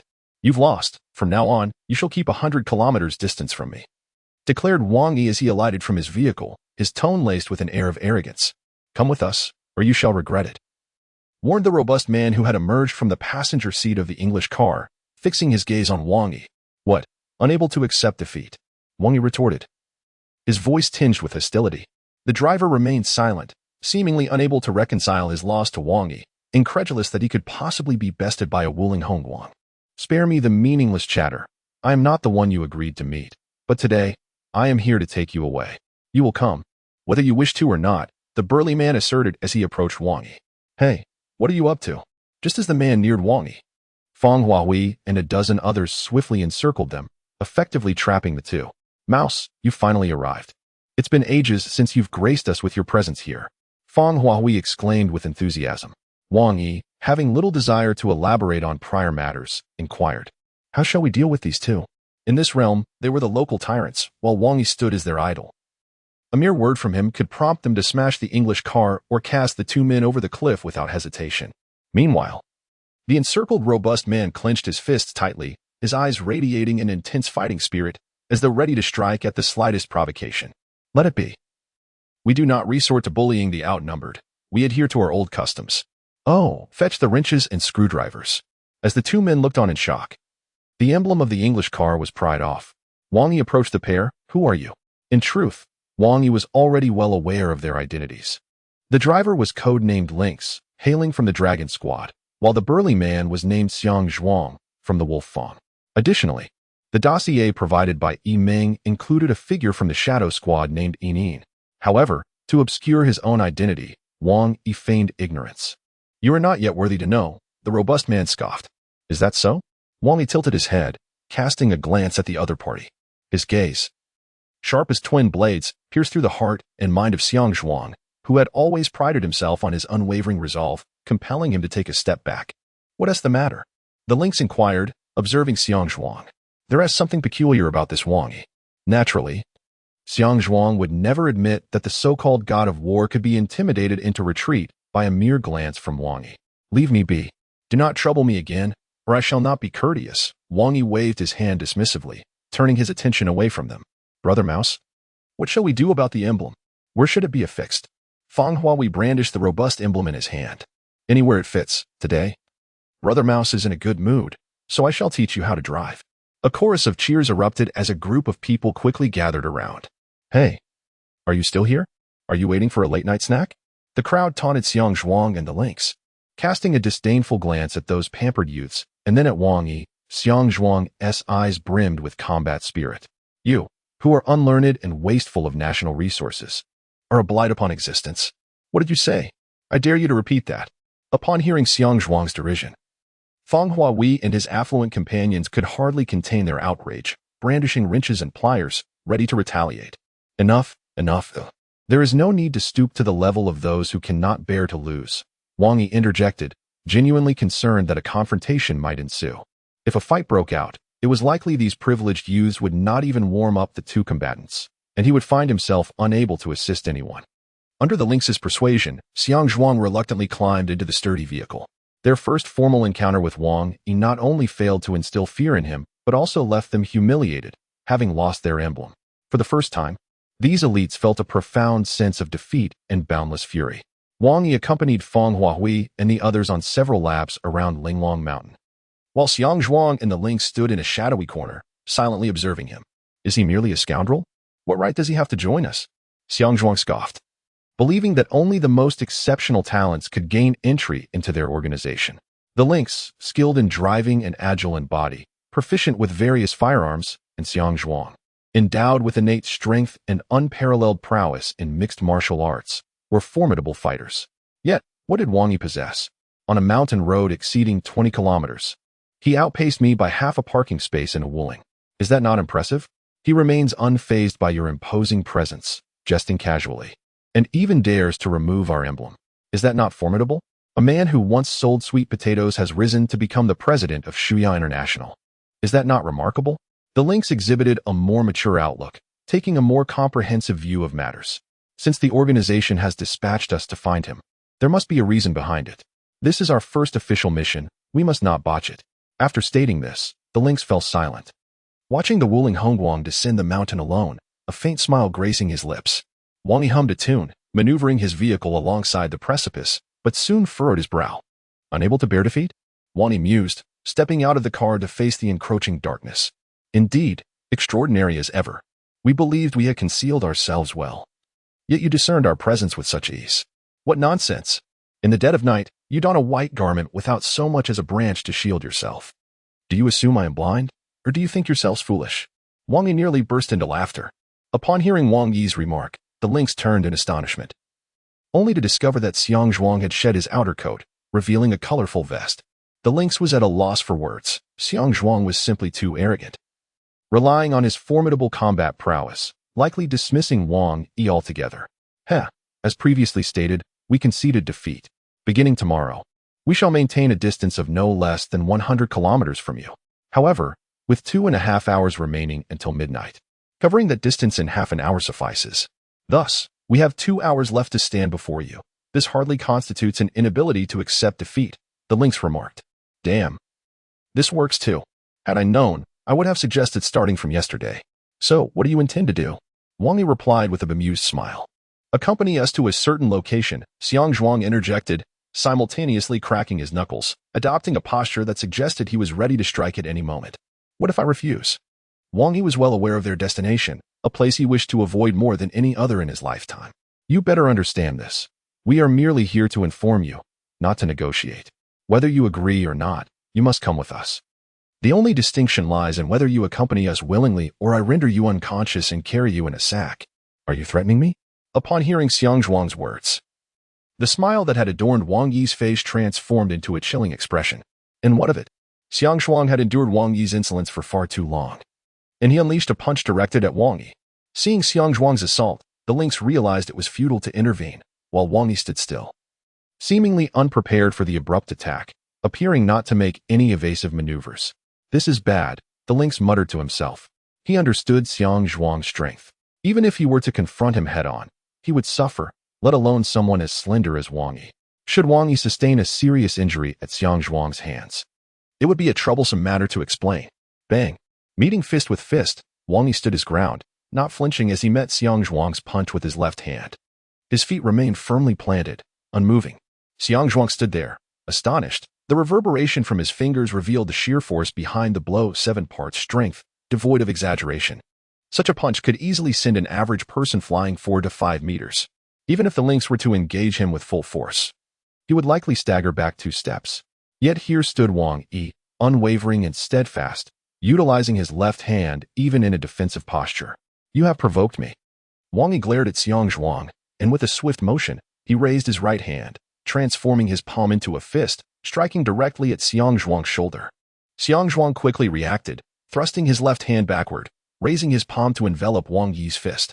With a resounding impact, Wang Yi's fist collided with Xiangzhuang's palm, continuing its relentless advance to strike the latter's shoulder. Staggering back 3 steps, Xiangzhuang finally managed to regain his balance, though physically unscathed. His spirit felt as if pierced by a dagger, deeply wounded by the realization that he had lost in strength to Wang Yi. How could this be possible? Unwilling to accept this truth, he unleashed his full might, lunging toward Wang Yi. With a swift motion, Wang Yi struck Xiangzhuang's arm, executing a series of 3 precise blows. Without allowing Xiangzhuang a moment to react, his other arm deftly slipped beneath Xiangzhuang's ribs, maneuvering behind him with astonishing agility. In the blink of an eye, he unleashed 4 consecutive strikes in seamless succession, while Xiangzhuang had yet to fully engage. Aware of his own limitations and speed, attributed to his immense size and strength, Xiangzhuang understood that his relative slowness paled in comparison to Wang Yi's swiftness. In this encounter, he found himself unable to respond at all. After those 4 strikes, Xiangzhuang's right shoulder dislocated, his arms became uncoordinated, his wrist numb, and a searing pain coursed through his lower back as if it had been shattered. He collapsed to the ground, utterly incapacitated. The mountain cat, initially intent on preventing Xiangzhuang from acting recklessly and injuring Wang Yi, thereby jeopardizing their mission, had not anticipated witnessing Xiangzhuang's sudden collapse. Assuming that Xiangzhuang had fallen victim to Wang Yi's lethal prowess, he instinctively reached for his sidearm, producing a desert eagle in his hand, while simultaneously launching a dagger toward Wang Yi. Such unprofessionalism to draw a gun at such close range, Wang Yi remarked with a hint of sarcasm, vanishing from sight.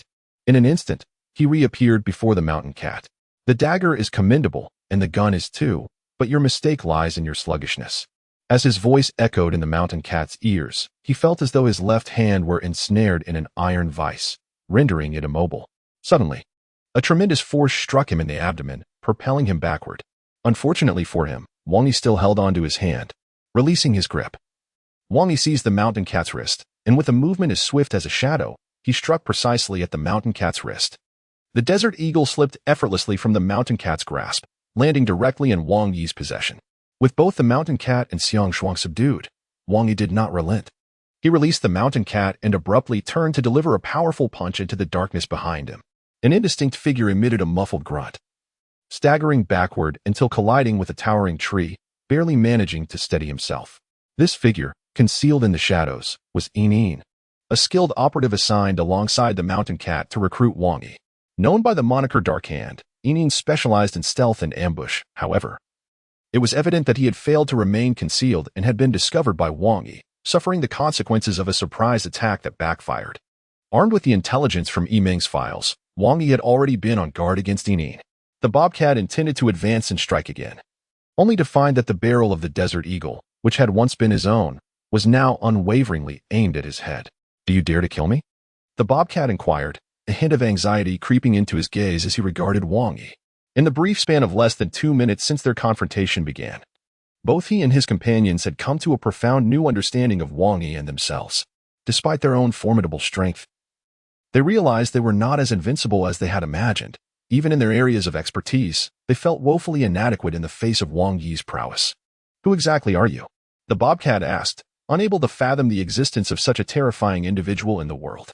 "I care not for your intentions, nor for who sent you or what you aim to achieve. I repeat, from this moment onward, vanish from my life, preferably as far away as possible. Can you comply? If you can, leave. If you cannot, I shall end your lives." Wang Yi's gaze swept over the 3 men, his eyes betraying an unmistakable aura of menace. "Do you know who we are?" Xiangzhuang, slumped on the ground, felt his right hand completely devoid of sensation, as if it had been severed. The excruciating pain in his waist rendered him unable to rise. If Wang Yi intended to kill him, he would have no opportunity to evade. I have said, I do not care, Wang Yi replied. We are silence. Xiang Zhuang nearly divulged their origins, but was halted by Yin Yin's interjection. If you kill us, we assure you that your future will be anything but peaceful, and you will meet a fate far more gruesome than ours, Yin Yin warned. Fixing his gaze on Wang Yi. At this juncture, you still threaten me? Have you lost your minds? Wang Yi retorted. Why not plead with me a little? Say something flattering. Perhaps I might soften my heart and spare you.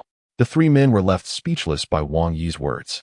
In such a tense atmosphere, his remarks seemed rather out of place. Deep down, Wang Yi understood he could never bring himself to kill them. His animosity was directed toward the organization itself, particularly those who made the decisions, not the individuals who risked their lives in the field. Once, he had been akin to them, yet their sacrifices and efforts did not always yield honor or acclaim. Oftentimes, they resulted in betrayal and indifference. Thus, he felt a twinge of sympathy for the trio. Reflecting also on his own plight, were they not reminiscent of his former self, taking pride in executing perilous missions, unafraid of hardship, toil, or even death? Just moments ago, you stood merely 2-3 meters from me. When you brandished your dagger with your left hand, you piqued my attention. At that moment, drawing your firearm with your right hand was unnecessary. If I am swift enough, I could have dispatched you before you could pull the trigger, unless you were beyond 5 meters. In that case, your tactic would be more effective, provided the distance from your opponent is appropriate. Too close renders the gun excessive, while too far renders the dagger useless. Wang Yi addressed the bobcat, who remained perplexed as to why Wang Yi would share such insights with him. Wang Yi observed that although Xiang Zhuang possessed considerable strength, his speed was lamentably sluggish. In the face of sluggishness, no amount of strength would suffice, for few would engage in a direct confrontation. A single bullet would suffice to end one's life. As he spoke, Wang Yi mimicked the action of firing a gun towards Xiang Zhuang. Turning his attention to Yin Yin, he remarked on the near perfection of his stealth techniques. Should he refrain from making a move? Even I would find it challenging to detect you from 5 meters away. Your speed is commendable, and your agility is indeed remarkable, yet strength remains your Achilles heel. Do not be misled into thinking that a successful ambush negates the necessity for substantial power. Should your attack fail to kill, what then? Will you retreat only to strike again? Do not be deceived by the allure of flamboyant techniques. In the art of killing, a single decisive strike is all that is required. Upon finishing his words, Wang Yi vanished, only to reappear before Yin Yin, his right hand gripping the latter's throat. With but a mere thought, he could extinguish Yin Yin's life. Do not follow me any longer. A failed mission may lead to punishment. Yet at least your life remains intact. Living is of utmost importance. Once dead, all is lost. What value is there in glory, in monuments erected in your honor, or in titles bestowed upon you? Wang Yi sighed in bitter amusement, seemingly recalling some absurdity. Fight if you can, flee if you cannot. If escape is impossible, feign death. Aside from being a sacrificial pawn, anything else is permissible. Wang Yi's words left Xiang Zhuang, Yin Yin, and Mountain Cat momentarily stunned. They could not fathom why he was uttering such sentiments. Yet, from his tone, they sensed a poignant sorrow, a profound helplessness. Enough of this nonsense. If you don't eliminate me today, I will undoubtedly seek vengeance upon you next time, Xiang Zhuang declared vehemently, seated on the ground. Hee. I shall await that day with bated breath. I hope you manage to survive until then, Wang Yi replied with a faint smile. Just tell me directly. Why do you seek me? What is it that you desire? He produced a cigarette from his pocket, a touch of disinterest evident as he lit it. With your caliber. Peddling sweet potatoes on the street or serving as a driver seems a gross waste of your potential. You could achieve so much more, showcasing a far greater value. Mountain Cat, having regained his composure, recalled that their intent was not to eliminate Wang Yi or to best him, but rather to recruit him. So what now? Wang Yi mused. He had long comprehended their intentions and posed the question deliberately, hoping to obscure his true identity from the organization behind them. We wish for you to accompany us, to engage in endeavors befitting your capabilities. I assure you, we will not lead you down a path of crime. I can only say it is for the nation, for the people, Mountain Cat asserted, pride seeping into his voice. Contributing to one's country should indeed be a source of great pride, should it not? Wang Yi chuckled softly, his thoughts drifting back many years to a time when he, too, believed in his own significance, fighting for the nation and its people. Yet, that heartfelt sense of honor and pride had dissipated 6 months prior. Have you ever watched American superhero films? Wang Yi countered. The trio looked at him, perplexed by his implication. Have you seen Spider-Man? Quite formidable, isn't he? Yet, his uncle perished, he could not protect him. His love was lost. And he failed to safeguard her. He protected the entire nation, becoming a hero to the people, but who protects his family, his beloved, or himself? Wang Yi posed the question. And what of Superman? Is he not powerful? Yet, his love met her demise before his very eyes. What could he do? His country only remembers his might, yearning for him to save the world. But when he is helpless one day, who will save him? No one, for in humanity's eyes, Superman is invincible, the epitome of strength. How could he possibly experience helplessness or sorrow? Even if he does, such feelings must be concealed. For his mission is to save the world. Wang Yi stepped closer, fixing his gaze on Mountain Cat. I simply wish to ask, by what right? The three were rendered speechless by Wang Yi's rhetoric, unsure of how to respond. Well, let me provide you with an example. Do not wear such a look of existential doubt. Each individual's values vary. I practice martial arts to enhance my physical well-being and to protect those around me, which is a minor affection. Unlike your grand altruism that seeks to embrace the world, I shall embrace the role of a small man, one lacking ambition and striving for progress. I am grateful to you for allowing me this path. Upon finishing his words, Wang Yi returned to his Wuling Hongguang and sped away. It wasn't until several minutes later that the Mountain Cat and others reacted. Xiangzhuang, are you all right? The Mountain Cat and Yin crouched down to examine Xiangzhuang's injuries, only to discover that he merely had a dislocated shoulder and a slight misalignment of his spine, which could easily be remedied with some manipulation. Wang Yi harbored no malice toward us. Otherwise, we might have already perished, Yin said, somewhat shaken. Indeed, he is formidable. Frighteningly so. We should be thankful we are still alive, the Mountain Cat replied with a bitter smile. They had all been selected as elite members through countless battles and efforts, excelling in their respective fields, yet today they had suffered a complete defeat. Regardless of their strengths or weaknesses, they were rendered inconsequential in Wang Yi's presence. But our mission has failed. This is our first task since joining the organization, and it has ended so abruptly, seemingly without any chance for redemption. Yin's tone was tinged with melancholy. From Wang Yi's final words, it is evident he meant us no harm. He even pointed out our shortcomings. I believe his reluctance to join us stems from a lack of understanding of our organization. Or perhaps he simply does not wish to relinquish his comfortable lifestyle, the Mountain Cat mused. How foolish. Possessing such strength yet choosing not to engage in grand endeavors. Merely driving a car and selling sweet potatoes, what a disgrace. Xiangzhuang spat disdainfully, though the pain in his back caused him to grimace. So what now? Shall we return and report, or? Yin looked to the Mountain Cat, the eldest and most capable of the trio, for direction. The organization merely tasked us with persuading Wang Yi to join our ranks, without imposing a specific deadline. Our evaluation period is 3 months. As long as we can bring Wang Yi back within that time frame, we will have succeeded, will we not? The Mountain Cat asserted. Are we to revolve around him for 3 months? Xiangzhuang retorted, clearly displeased. What do you all think? The trio fell silent for a moment. I concur. I sense that Wang Yi is far from ordinary. His words and the reason he pointed out our flaws and techniques suggest he may harbor significant secrets, possibly even related to our organization. And you? The Mountain Cat inquired, directing his gaze at Xiangzhuang. Well, if you all remain, then I shall certainly stay as well. Xiangzhuang replied, furrowing his brow. Wang Yi departed from Linglong Mountain, and today he had a face-to-face encounter with the 3 members of the Lynx. He ascertained their intentions. Although he expressed his stance, Wang Yi understood that, given the nature of those within the organization, they would not easily relinquish their pursuits, and he anticipated numerous troubles ahead. Alas, such a wretched fate. Why is it so challenging to aspire for a few years of tranquility? Shaking his head, Wang Yi endeavored to calm his emotions and prepared to return home for some rest. However, as he drove his Wuling Hongguang down a rather quiet and somewhat secluded road, he noticed a commotion by the roadside, where several individuals were pushing and shouting at each other, the altercation appearing quite intense. Wang Yi was not one to meddle in others' affairs, save for matters concerning beautiful women, and, as fortune would have it, one among them was indeed a woman of striking beauty, someone he recognized. He parked his Wuling Hongguang nearby and approached the group with his hands shoved in his pockets. How dare you? If you refuse to give me the money, what do you intend to do with it? Are you keeping a man on the side? A middle-aged man ferociously shoved a woman before him. Indeed, money is meant to be spent, is it not? We are not asking for much, just 10,000. Give us 10,000, and we shall recover our losses, and we can even repay you 20,000 later, interjected a young man standing nearby. You might as well give up on that notion. I will not provide you with any more money. You gamble every day.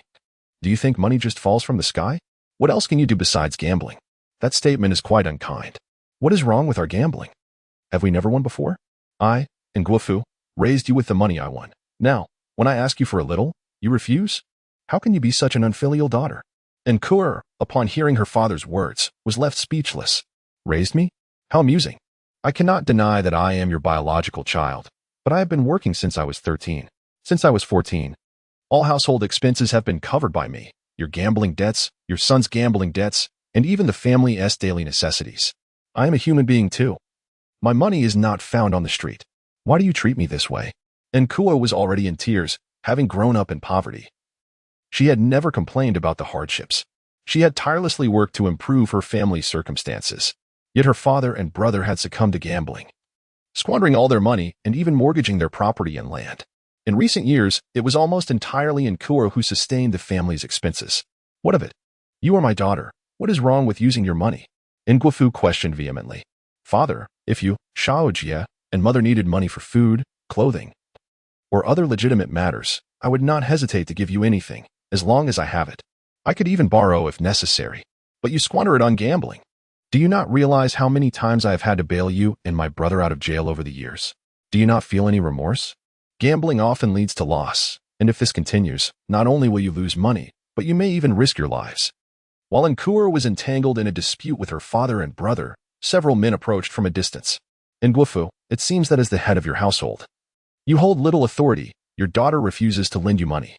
If you cannot repay today, according to the original terms of the loan, you and your son may soon face the loss of your right hands, spoke a man named Linglong, a notorious enforcer at this underground casino, tasked with collecting debts and maintaining order. He had encountered many individuals like Nguofu before. Wait a moment, Brother Long. My father and I will definitely acquire the money. And Jia, terrified at the mention of severed hands, rushed forward to grab Nkuo and snatched her handbag. Nkuo cried out in anguish, struggling futilely against the overpowering grasp. Mother, can you not intervene? She looked despairingly at her mother, Fang Xiaomei, who, with reddened eyes, appeared distressed. However, her subsequent words plunged Nkuo into utter despair. Kuo, regardless of the circumstances, they are your father and brother. They are our kin. You cannot forsake them. You earn plenty. What harm is there in giving them a little? After all, you cannot spend it all yourself. Nkuo felt as though a thunderbolt had struck her.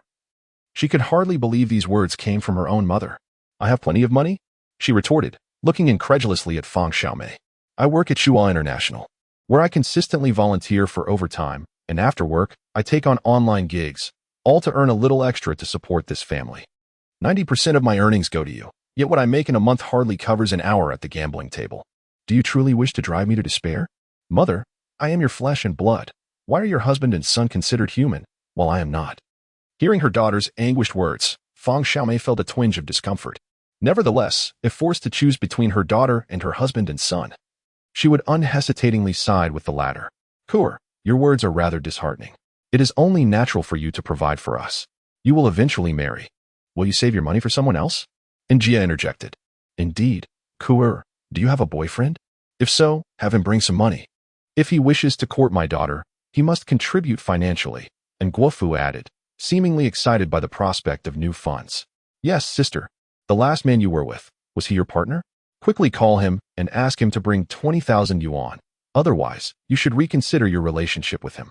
As Nkuo observed her mother, brother, and father treating her merely as a cash dispenser, devoid of any emotional connection, her heart sank completely. She collapsed onto the ground, allowing them to rummage through her wallet, feeling utterly lost. In that moment, she contemplated death, believing that such a life was more unbearable than the release of oblivion. The bystanders, including Linglong and his companions, looked at the family with mocking smiles. They had encountered many gamblers like them, desperately yearning to recover their losses, oblivious to the fact that recovering losses merely entailed throwing more money into the casino. Olden, short on cash, are we? How about this? Let your daughter accompany me for 2 nights, and I'll grant you a few more days to settle your debts, Linglong suggested. Huh? And Guofu was taken aback by these words, his eyes greedily fixating on Nkuo, his daughter. He quickly urged, tell that man of yours to bring the money. Or else what? Will you offer your daughter as collateral for your gambling debts? Nkuo sat on the ground, her voice as frigid as ice. devoid of any vitality. The struggle and anger that had once marked her face had been replaced by a despairing stillness. "Kurer, why won't you listen? Just make a call to that man." Her mother, Fang Xiaomei, urged anxiously. "Are you looking for me?" Suddenly, from the shadows, a man approached. His left hand in his pocket, while his right hand held a cheap cigarette between his fingers. "Is it him?" In that moment, when Kurer saw Wang Yi, her heart, previously as tranquil as still water, stirred as if a fire had ignited in the frozen landscape. Ngufu and Njia, upon catching sight of Wang Yi, had their eyes gleaming with hope, as if they had encountered a deity of fortune or a lifeline. "Hurry, you must be my sister's man. Bring me 20,000. Njia exclaimed excitedly as he rushed toward Wang Yi. Before he could get close, Wang Yi kicked him away, sending him crashing onto the road, skidding several meters. "How dare you strike my son?" Ngufu, enraged at witnessing Njia being sent flying, charged at Wang Yi with clenched fists. In a similar fashion, Wang Yi delivered a kick, sending Ngufu soaring through the air, colliding with his son. "You, how can you hit people?" Fang Xiaomei, seeing her husband and son both knocked down, rushed forward to confront Wang Yi. However, he abruptly turned to face her, his gaze sharp like a blade, the cold light in his eyes seeming to drag her into an abyss, rendering her unable to control herself and causing her to tremble involuntarily. The words she had intended to speak faltered and fell silent on her lips. Fang Xiaomei stood frozen, afraid to utter another syllable. Wang Yi ignored her and approached Kurer, bending down with a devilish smirk, extending his left hand toward her. "Are you all right?" Kurer did not respond, simply gazing up at Wang Yi. At that moment, he held a cigarette between his lips, presenting the image of a rogue rather than a gentleman. Yet, to Kurer, this unruly figure appeared like a prince on a white horse descending from the heavens. "Why are you staring at me? Are you captivated by my handsome appearance and profound charisma, ensnared by my allure?" Wang Yi inquired, looking at Kurer. Cautiously, Anchor found himself entranced, only to suddenly notice a wooden stick descending from above Wang Yi's head. With a swift motion, Wang Yi did not even turn his head. He extended his right hand backward and deftly grasped the wooden stick. He then pivoted and delivered a powerful kick, sending Njia, who attempted to ambush Wang Yi with the stick, flying several meters away, curled up on the ground, clutching his abdomen and unable to rise. Son, what has happened to you?" Fang Xiaomei rushed over anxiously, embracing Njia, observing her mother's distress. Anchor felt a wave of despair wash over him as he reflected on their treatment of him. "Hey, you there, which path are you on?" Linglong and his companions, who had been watching the scene unfold, were taken aback by the unexpected intervention of Qin Yaojin. This was clearly an attempt to sabotage their plans. Otherwise, it was quite possible that Ngufu's beautiful daughter would have already found herself in their clutches. Wang Yi pulled Anchor up from the ground and stepped forward, positioning her behind him. "Are you addressing me?" he asked. "Isn't that an absurd question? Are you claiming to be this girl's man?" Linglong, flanked by several of his imposing associates, advanced, effectively encircling Wang Yi. They regarded him with a condescending gaze, surprised by his sudden appearance, but believing it would not alter the outcome of the day. Money was to be taken, and women were to be enjoyed. Feeling tense at Linglong's query, Anchor realized that her connection to Wang Yi was tenuous at best. Aside from a few encounters at the office, they were barely colleagues, and her attitude towards him had never been particularly favorable. Despite Wang Yi having rescued her once, she felt no obligation for him to stay. If he chose to leave now, she would have nothing to say. Yes, and what of it? To Anchor's astonishment, Wang Yi acknowledged the claim. Ordinarily, she would have found it ludicrous and repulsive for a man like him to assert himself as her partner. However, in this moment, his admission implied a willingness to confront the situation at hand on her behalf. Suddenly, Anchor's gaze became somewhat vacant, as if lost in thought. "How much do they owe you?" "I shall pay it for them," Wang Yi declared. "Debts must be repaid. It is a matter of principle," he continued, unwilling to resort to violence simply because of his strength. The gambling operation posed no obstruction to him, and he regarded it as a good deed. "You wish to assist in repaying the debt? Very well. My father and brother owe me 100,000. Settle that, and I will let you leave." 100,000? And Ngufu and Njia turned to face him. "Weren't you just saying 20,000? How has it escalated to 100,000? Anchor inquired, visibly agitated. "You mentioned that was earlier. A considerable amount of time has passed since then. Shouldn't interest apply?" Wang Yi replied, 100,000, not a cent less, or you shall not depart. Furthermore, let me remind you, in 10 minutes, it may very well be 200,000. Of course, as I said earlier, if you are willing to accompany me for a few nights, we can negotiate the price," Linglong stated smugly. his ambitions extending beyond mere monetary gain to include Anchor herself. How much is truly owed? Wang Yi turned to face Nguofu. 20,000, Nguofu replied timidly. Wang Yi then looked at Linglong. I will offer you 20,000. The matter is clear. If you agree, I will take my people and leave. What if I refuse? Linglong countered. If you decline, I will not give you a single cent based on what you just said. I will break your legs. And I assure you, the beating will be entirely unprovoked. As Wang Yi spoke, a glint of menace flickered in his gaze towards Linglong. Oh, you think you can intimidate me? How fortunate, for I, Linglong, thrive on intimidation. Linglong exclaimed, pointing a finger at Wang Yi. However, before he could utter another word, Wang Yi seized his hand and flipped him backward, snapping two of his fingers with a swift motion. Linglong immediately buckled at the knees, collapsing to the ground in agony. You may be audacious, but you must choose your adversaries wisely, Wang Yi remarked, fixing his gaze on Linglong. If you dare to lay a finger on me, I will ensure your demise. Despite the pain from his broken fingers, Linglong maintained his bravado. If you touch me, I will have you eliminated. He turned to his subordinates. What are you waiting for? Disable him. His companions, momentarily stunned, hesitated. They had dealt with countless gamblers before, but they had never encountered someone as audacious as Wang Yi, who would resort to violence at the slightest provocation. A group of 4 or 5 rushed at Wang Yi. 1 minute later, Wang Yi leaned casually against his Wuling Hongguang, calmly lighting a cigarette as 5 figures lay sprawled at his feet, incapacitated, save for Linglong, who remained trembling before him. I understand this matter is far from over. If I leave now, you will undoubtedly seek vengeance. Here is the deal. Summon the highest-ranking person you can reach, and we will resolve this matter once and for all. Wang Yi exhaled a plume of smoke. Linglong faltered. Do not fear, whether by phone, text, or even running over to shout. I will wait for you. Fine, you have the audacity to wait. Linglong, taken aback by Wang Yi's unexpected offer, tentatively rose and began to head toward the nearby underground casino. Wang Yi did not intervene. Wang Yi, perhaps we should leave. It is said that the backing of this underground casino is formidable. It wouldn't be operating so brazenly here if it weren't unchecked, Nkua said, nervously tugging at Wang Yi's sleeve.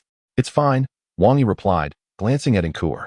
The usually composed and formidable woman now had red, tear-streaked eyes, looking utterly haggard. Let us go, we must hurry, or something terrible may happen, Nguofu insisted, grabbing his son and attempting to flee. Stop, none of you are leaving. Anyone who tries will have their legs broken, Wang Yi declared. Upon hearing Wang Yi's words, Nguofu froze. He had witnessed Wang Yi's prowess. The 4 or 5 men had been dispatched in mere moments, and he realized he would have no chance of resisting if Wang Yi turned his attention to him. Wang Yi, right? I am Kuo's father, and you are her boyfriend, correct?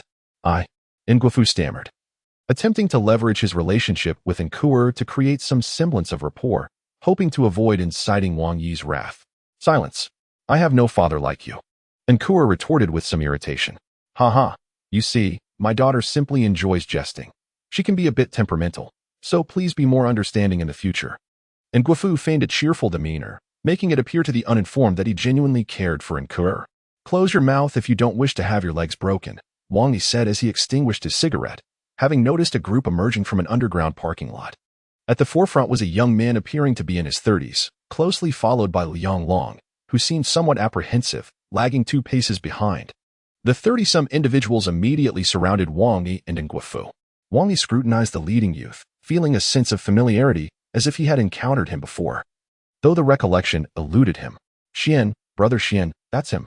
He not only helped Nguofu by breaking my finger, but also injured 5 of my brothers. Linglong glared at Wang Yi with malice, thinking that if Wang Yi had left earlier, he might have had a chance. Now, with over 30 people present, he doubted Wang Yi could leave unscathed.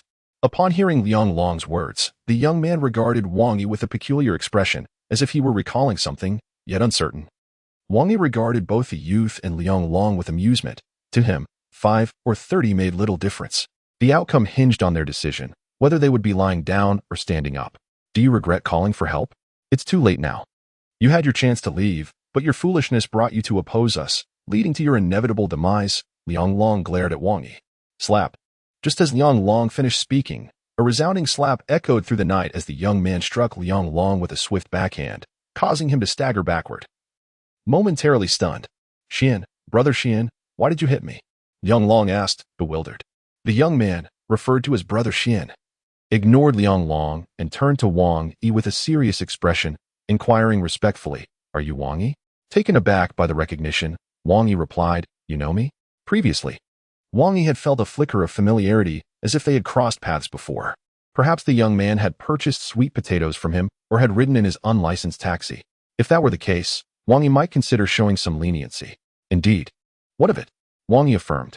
Upon hearing Wang Yi's acknowledgement, the young man's demeanor shifted dramatically. The arrogance that once adorned his face transformed into respect and trepidation. He stood at attention before Wang Yi, saying, "Brother Wang, I am Zhao Chuan, working under Sister Wuqing. I manage this casino, and I had no idea that these blind fools had offended you. Please, feel free to impose any punishment upon them." Under Wuqing? Wang Yi mused, somewhat speechless.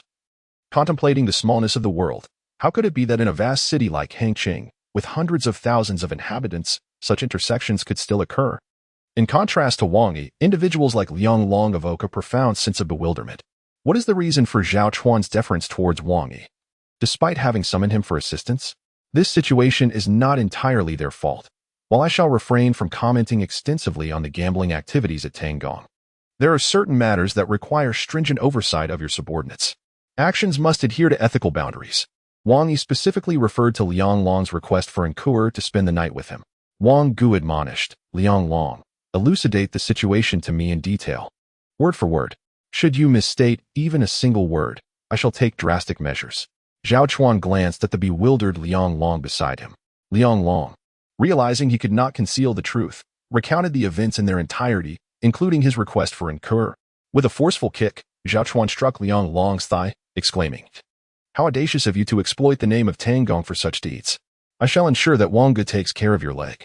After incapacitating Linglong, Zhao Chuan signaled to a few individuals who promptly seized Linglong and handed him over to Sister Wuqing for further action. Linglong, along with several others subdued by Wang Yi, was taken away, leaving Zhao Chuan awkwardly standing before Wang Yi. "Wang Gu, Ngufu has been with us for some time. He is indeed a fervent gambler. However, the money he lost was to others, and we merely lent him the funds. We were unaware of his connection to you. Therefore, I shall cover his debts this time," Zhao Chuan expressed, his concern evident. Although his salary was substantial, parting with 20,000 yuan was still a considerable loss. He understood Wang Yi's relationship with Wuqing and noted that Ngufu seemed to have ties to Wang Yi as well. Could he possibly demand repayment for this sum?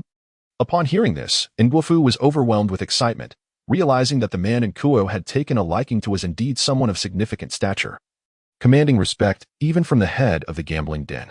Wang Yi dismissed the matter with a wave of his hand, indicating that Ngufu should repay the money himself. What? Ngufu, who had been elated moments before, stood stunned at Wang Yi's words. "Son-in-law, what do you mean? I have given my daughter to you." Ngufu approached directly, addressing Wang Yi as son-in-law, leaving Ngufu speechless and hurriedly attempting to restrain him. Wang Yi ignored Ngufu and turned to Zhao Chuan, stating that Ngufu should repay the 20,000 yuan at his own pace, with interest accruing. Furthermore, if he were to see Ngufu and his son gambling again, he should not hesitate to have their legs broken, regardless of any personal ties. What? Wang Yi's words astonished both Ngufu and his son. And even Zhao Chuan was perplexed. Wasn't Wang Yi supposed to be assisting Ngufu? Wang Yi approached Ngufu and his son, declaring, "Consider yourself fortunate this time. Out of respect for Kuer, I shall spare you. You must find a way to repay the 20,000 yuan. If you dare to solicit a single penny from Kuer, I will ensure your legs are broken. Furthermore, should you ever return, I guarantee you will regret it. If you do not believe me, feel free to test me." I understand."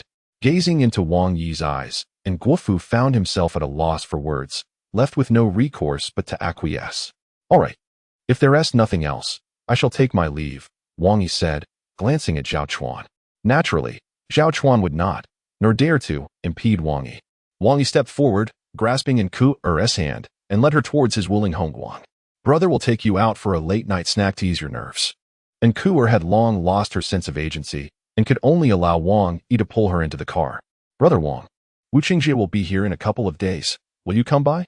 Zhao Chuan called out. "It depends. Do not mention today's events to Wuqingjie. I'm off, goodbye." With that, the Wuling Hongguang departed the scene, leaving Ngufu and Jie and Feng Xiaomei behind. Inside the car, it took Ngufu quite some time to steady her emotions. She timidly gazed at Wang Yi, who, until today, had merely been a driver in her eyes. This incident had altered her perception. Why are you looking at me like that? Are you so captivated by my imposing demeanor that you wish to marry me? Wang Yi jested. If I were to marry you, would you accept? And Kuo responded unexpectedly, catching Wang Yi off guard. He chuckled lightly. Who would dare to take a woman like me? And Kuo smiled bitterly, revealing her inner turmoil. Due to my inability to manage relationships with colleagues, they perceive me as unreasonable, a workaholic solely dedicated to my job. Many even whisper that I became the assistant to the president through unspoken rules. It seemed that Nkur harbored a wealth of sorrow, eager to express it. However, I am indifferent to all of this. For I do not go to the office to make friends, but to fulfill my duties. As long as I perform well, others' opinions matter little. But what about when I return home? Tears streamed down her face like a flood breaking through a dam. While others can seek solace at home after facing grievances at work, what do I return to? My father is never home, always at the gambling table, and my brother, aside from gambling, knows nothing else. If they win, they continue to gamble. If they lose, they come to me for money. I work 2 jobs, giving 90% of my salary to the family, yet they believe I am hoarding wealth. They have never regarded me as family. Even my mother, believing I will marry, thinks I should provide for her husband and son, feeling entitled to my earnings. Upon hearing Nkur's heartfelt confession, Wang Yi found himself at a loss for words. It was evident that her family members were rather unsavory, but ultimately, this was a matter of her personal life. And as an outsider, he felt it inappropriate to comment.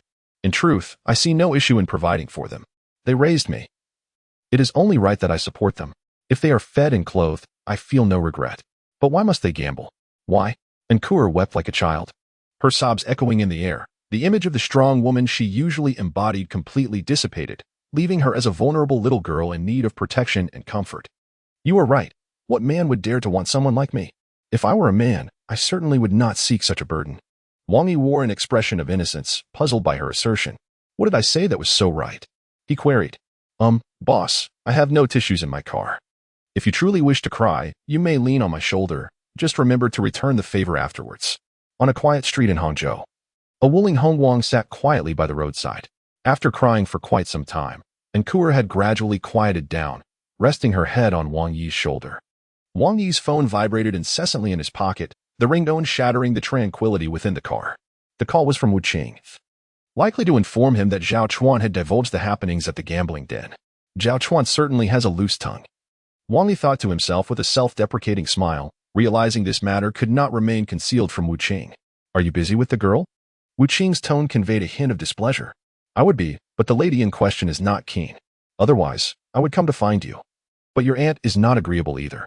Do you not think my life is rather unfortunate? Wang Yi replied. What should we do about the Nguofu family? Wuqing inquired. A few tens of thousands from Nguofu won't impact the gambling house. Whatever Wang Yi decides can be settled with a single sentence from Wuqing. Intimidate him. Just let him know that if he dares to gamble again, he will face dire consequences. Wang Yi suggested. Right, just frighten them a little. There's no need to truly harm them. What? Are you afraid of upsetting your little lover's parents? Wuqing asked as he leaned against his car, observing Nguofu. Continue to revel in your triumph. Once your relatives depart, let us see if you dare speak to me like that again. Wang Yi retorted before ending the call. Who was that? Nkur inquired. A woman, who is feeling jealous because of my association with you. It's a burden being so handsome, Wang Yi chuckled. You are still as shameless as ever, but it seems you are not as detestable as you once were, Nkur remarked, wiping her tears. Oh no. You are falling for me. Those women who once said the same eventually became hopelessly infatuated with me. Is that so? Then what number am I now? Nkur, with tear-streaked cheeks, managed a faint smile. Wang Yi feigned seriousness, counting on his fingers, and declared, perhaps over 300. Luckily, I don't interact with many women. Get lost. Where to next? Wang Yi asked. Given the circumstances, it was evidently impossible for Nkur to return to her family. Shall we go to a hotel? Nkur provocatively licked her lips as she gazed at Wang Yi, observing her pitiful appearance, disheveled hair, a shirt damp with sweat, and black stockings bearing scratches. He recalled a nearby themed hotel that seemed quite romantic. Why not go there together? He suggested. Could you take me back to the office? I will be staying there tonight, Nkur remarked. In truth, due to circumstances at home, it was not her first time spending the night at the office. All right. Hold on tight. I will let you experience the thrill of a swift ride, Wang Yi responded. Despite being a mere Wuling Hongguang worth 60,000 yuan, He managed to evoke a sense of superiority akin to that of a sports car worth 160,000 yuan. After weaving through the streets, the Wuling Hongguang executed a graceful drift, coming to a halt in the underground garage of Shuai International. Wang Yi exited the vehicle and courteously opened the door for incur. Madam, we have arrived. However, as soon as Wang Yi uttered these words, he sensed that trouble was brewing. He noticed the exclusive elevator for Ling Shuiyao illuminate at that moment, and shortly thereafter, Ling Shuiyao emerged, her expression grave. President? Incur remained seated in the car, taken aback. What is Ling Shuiyao doing at the office at this hour? Ling Shuiyao's gaze fell upon Wang Yi and Incur, darkening with displeasure and a hint of anger. What are you both doing here? She inquired, scrutinizing Incur and then Wang Yi, her demeanor decidedly unfriendly. There were some issues, and Secretarian preferred not to go home, so I offered to bring her back to the office for the night. Wang Yi replied timidly. She cannot return home, so you brought her back? What could possibly warrant such an arrangement? And why did it necessitate your assistance? Ling Shuiyao's tone had turned decidedly hostile. As Ling Shuiyao's assistant, Incur sensed her superior's rising anger, yet she could not comprehend why her decision to spend the night at the office would provoke such ire. She often stayed overnight at work, and Ling Shuiyao was surely aware of it. Well, it's just that I'm the company's driver, so... Wang Yi began to explain, but was interrupted by Ling Shuiyao, who turned her attention to Incur. I had planned to take a taxi home, but I happened to run into Wang Yi, and since he is the company's driver, I asked him for a ride, Incur confessed, feeling awkward and perplexed as to why the president would concern herself with such matters. She also did not understand why she felt compelled to fabricate a rather clumsy excuse. The situation feeling more akin to an affair than an interaction between a subordinate and her superior, leaving Incur feeling quite unsettled. Ling Shuiyao scrutinized both Incur and Wang Yi, who wore an expression of innocence, not having anticipated Ling Shuiyao's presence at the office at this hour. I understand. You may go upstairs and rest early. Wang Yi, please remain. I need to speak with you, Ling Shuiyao instructed. Understood, Wang Yi acknowledged, sensing from her expression that she was on the verge of a tempestuous outburst. Incur dared not inquire further and took the elevator to leave the underground parking lot, leaving Wang Yi and Ling Shuiyao standing face to face. Wang Yi began, glancing at Ling Shuiyao, but she interjected, get in the car. Which car? Wang Yi asked, looking at his humble Wuling before casting his gaze toward the lineup of luxury vehicles nearby. Why so much nonsense? Just drive. Ling Xiao remarked as she opened the door of the nearby Porsche and settled into the passenger seat, clearly indicating that Wang Yi should take on the role of the driver. With a sense of resignation, Wang Yi complied and climbed into the Porsche, having initially wished to drive his own Wuling.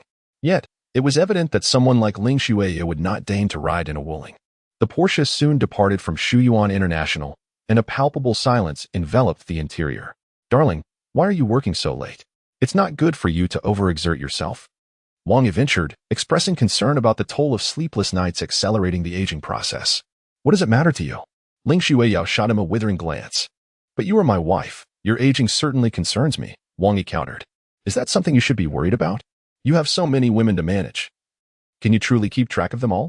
Ling Shuiyao pondered in disbelief how a man like Wang Yi, seemingly unambitious and shameless, could attract so many women. The prior detachment of Pan Xiaya and the other women from the logistics department had already left her astounded. Today, she had even witnessed her personal assistant emerging from Wang Yi's car in the dead of night. What could they possibly see in him? Why are you with Incur? Ling Shuiyao finally inquired, her tone flat and devoid of emotional nuance. What, my dear wife, are you feeling jealous? Wang Yi chuckled. Say what you will. I'll tell you the truth. I saw her arguing with her family on the street, and after that, she didn't want to go home. When she spotted me, she asked for a ride back to her office. Do you believe me? Enough of this. There's no need to concoct such a clumsy lie to deceive me. I'm not lying. It's the truth. You're just trying to fool me. Even if it were true, she asked you for a ride, and you just complied? What is she to you? Ling Shuiyao's tone took on an unusual quality, resembling more of a playful pout than an interrogation. Well, it appears I am the company's driver. And technically, she is my superior. If she requests a ride, I cannot refuse, Wang Yi replied meekly. Upon hearing this, Ling Shuiyao recalled that Wang Yi's position as a driver was something she had insisted upon, and his explanation seemed to hold some validity, though it left her feeling uncomfortable nonetheless. Even if I did ask you to take on that role, it doesn't mean I intended for you to be at the service of others, Ling Shuiyao retorted indignantly. Oh, so I am exclusively your driver then? The personal chauffeur to the beautiful CEO? Wang Yi laughed, No, wait, I am the husband, and the driver is merely a part-time role. Boring. The Porsche swiftly arrived at Shihu number 1, the Ling family residence. Aunt Lu was asleep on the living room sofa, and the dining table was set with dishes that had been reheated several times, indicating that they had been waiting for Wang Yi and Ling Xueyao for quite a while. The couple refrained from disturbing Aunt Lu and quietly ascended the stairs, entering their respective rooms. "Ah, when will we be able to share a room? That would be wonderful." Aunt Lu sighed, awakening slightly and expressing her exasperation. She was not naive and certainly did not believe Ling Xueyao's reasoning that Wang Yi preferred to sleep alone. In the stillness of the night, Wang Yi succumbed to slumber, while many remained awake.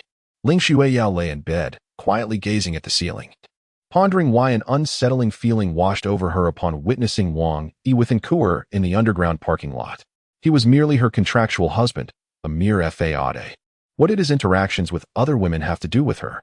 Moreover, a woman as accomplished as Enkuer could hardly be interested in a scoundrel like Wang Yi. Simultaneously, Enkuer reclined on the sofa at the office, unable to find rest, her thoughts circling back to Wang Yi. Throughout her life, no man had appeared as timely as he did, akin to a prince, resolving her dilemmas without expectation of recompense. In contrast, the affluent scions at her workplace only seemed to value her appearance, seeking little more than fleeting amusement.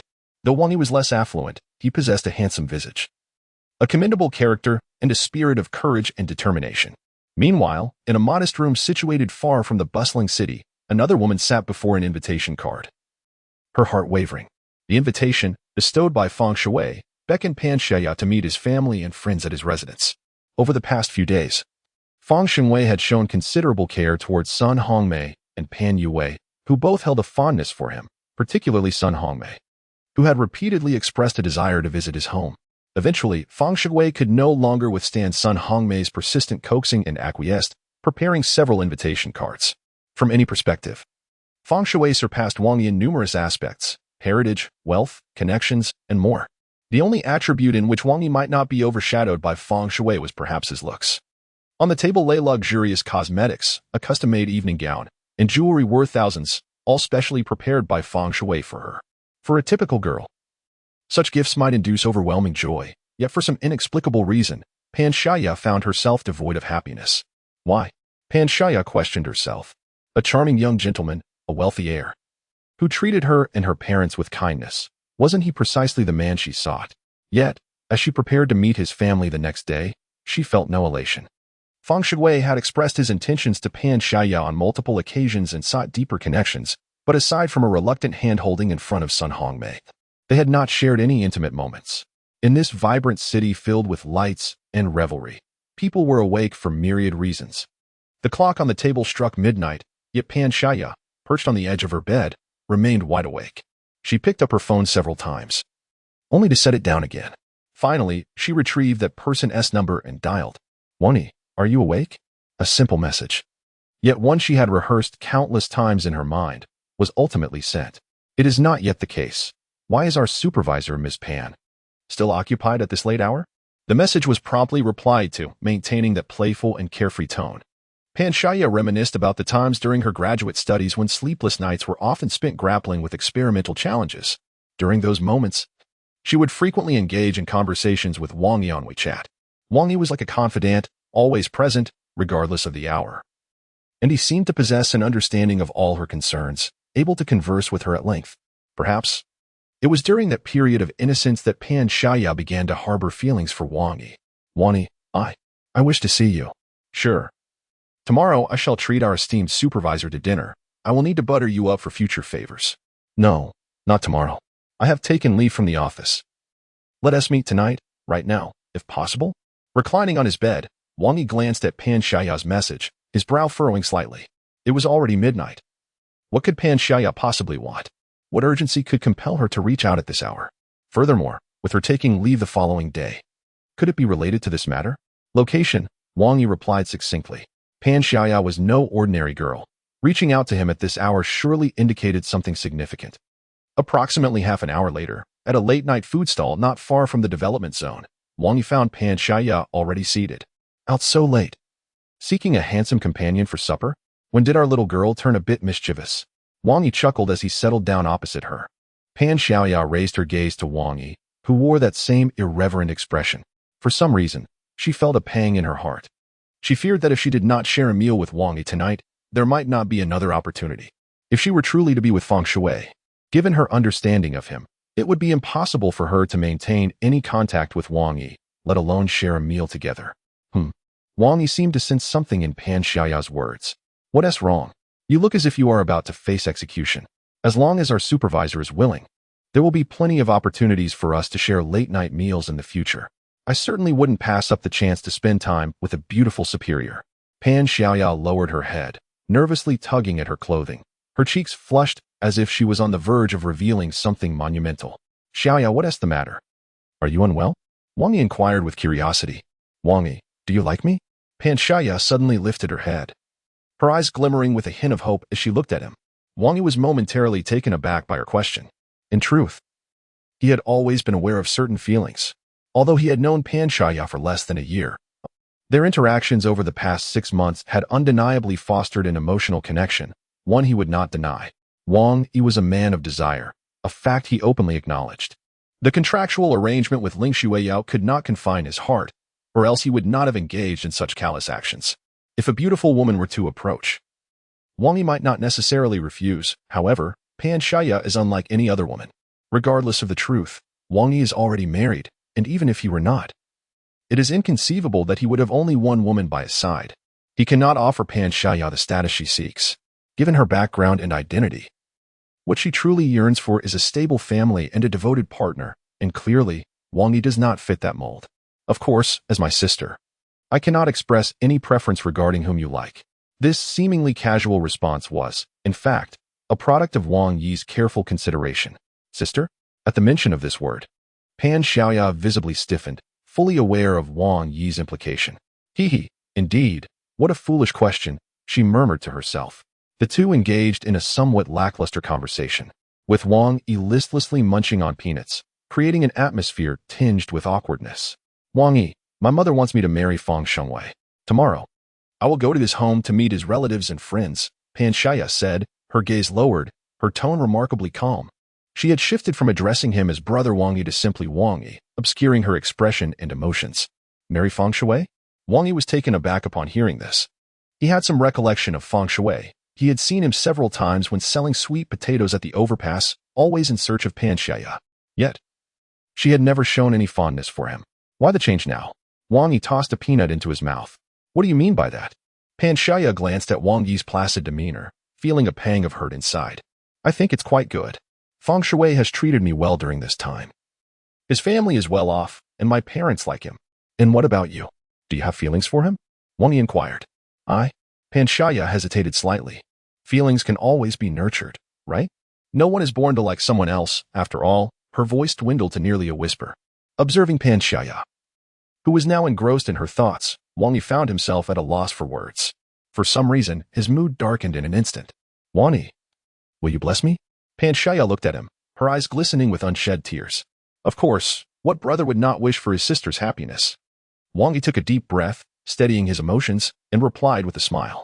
Wang Yi was not a good person, nor was he generous enough to relinquish the woman he cherished. If the situation involved someone like Wu Qing, he would unhesitatingly crush the rival, even resorting to violence if necessary. He would not let go of someone like Ling Shuiyao either.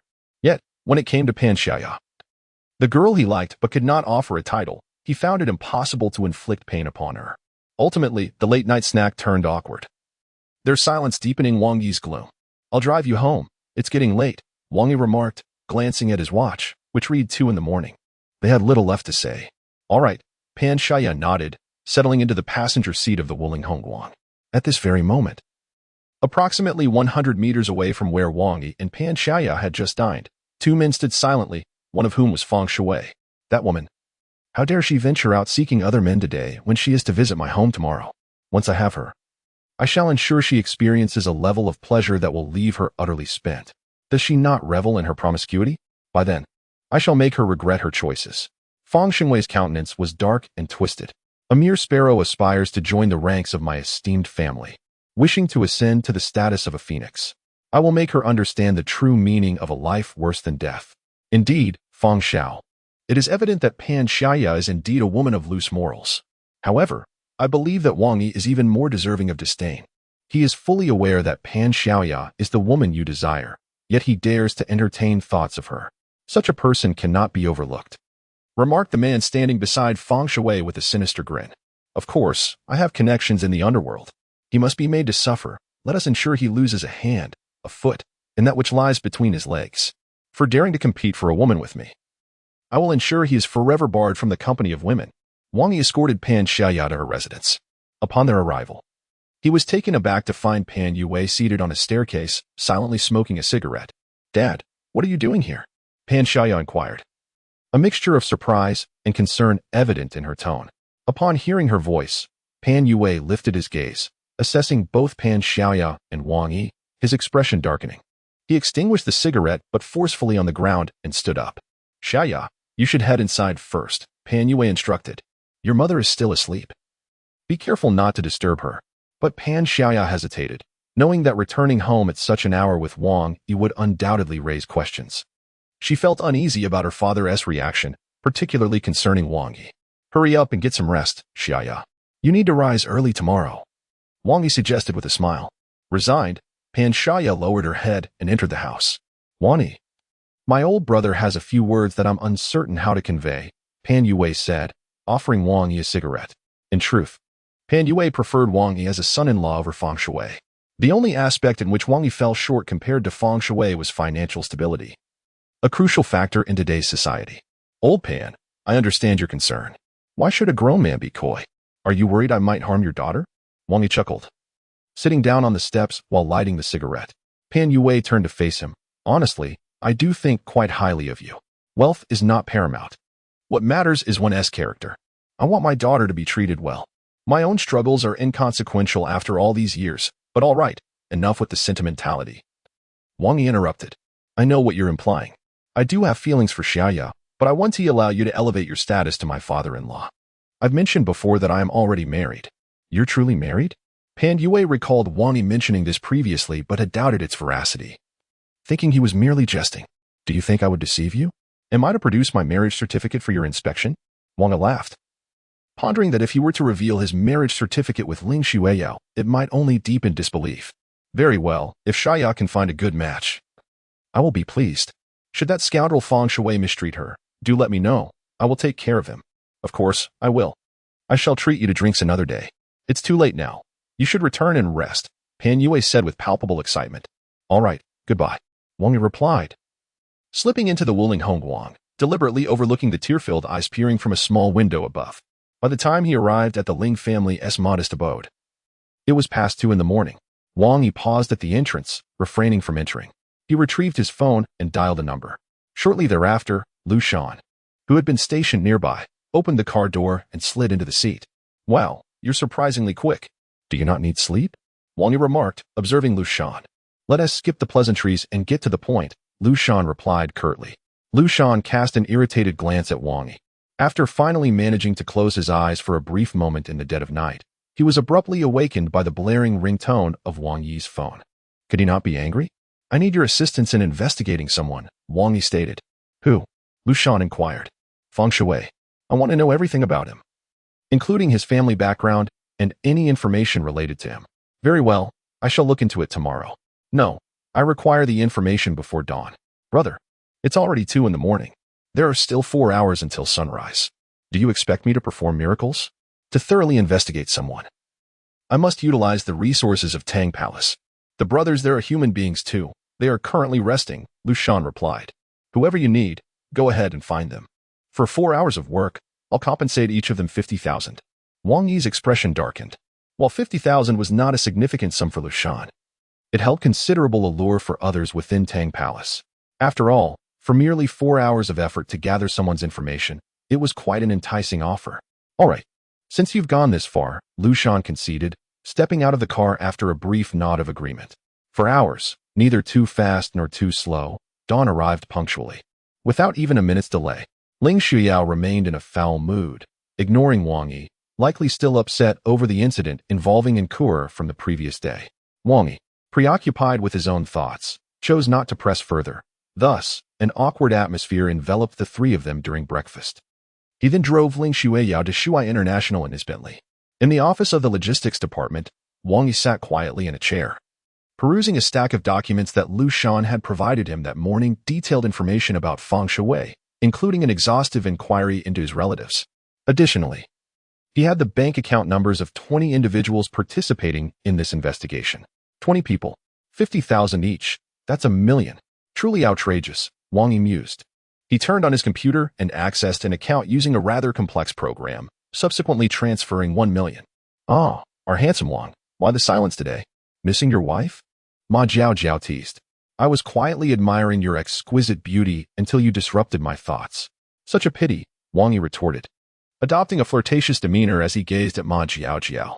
Haha, now this is the Wang we know. If you enjoy watching so much, why not join me in the restroom? I can let you indulge your eyes to your heart's content, Ma Jiao quipped, unabashed in her remarks. Sounds good. But merely watching is not enough. If you don't mind, we could engage in some other activities. I happen to be quite skilled at full-body massages, for instance.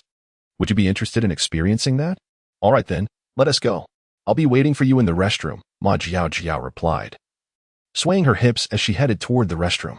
What a delightful day it was. Isn't it enjoyable to work and admire beautiful women? Why must there be violence and chaos? Wang Yi chuckled at himself, grasping the documents in his hand and rising to his feet. Wang Yi, you wouldn't truly venture to the restroom to engage in some thrilling antics with Ma Jiao, would you? Her husband is a fitness instructor, and with your slight frame, you wouldn't even withstand a mere twist from him. Exercise caution, advised Pan Shin. A fitness instructor? I'm absolutely terrified.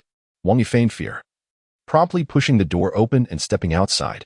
Goodness, these two can't possibly be serious, can they? How about we all head to the restroom to witness the spectacle? Pan Shin, Zhang Li, and Wang Yushuan were all in a fervor. Meanwhile, Pan Xiaoya and her family of 3 had just been dropped off at the entrance of a restaurant named Jilong, which happened to be owned by the Fang family. Today, Pan Xiaoya was set to formally meet Fang Xinwei's family. Pan Yue and son Hongmei emerged from the Audi, gazing at the row of luxury cars parked at the restaurant entrance, marveling at the lavish lifestyle of the affluent. Yue, look at all these luxury vehicles. It's truly magnificent. One day, when we become Shui as parents, we too shall enjoy such grandeur, son Hongmei exclaimed with excitement. Pan Yue, however, felt somewhat out of place. The formality of the occasion was stifling, leaving him uncomfortable. Humph, they look like country bumpkins. A few individuals nearby sneered at son Hongmei and her family. Hearing their remarks, son Hongmei felt a twinge of embarrassment, quickly adjusting her outfit before striding seriously into the restaurant. Inside, aside from Pan Yue's family, everyone else was part of the Fang clan, with each individual either a business owner or a high-ranking executive. They were well aware of Pan Xiaoya's family background and knew that Pan Yue merely sold squid, leading to condescending glances directed at them. The sparrow will always remain a sparrow. How naive to think one could ascend the branches and transform into a phoenix. Someone remarked while observing Pan Xiaoya. Indeed, look at their pitiful appearance. Their entire ensemble likely costs less than 500 yuan. Such a person aspires to marry into our Fang family. What a farce. Another chimed in.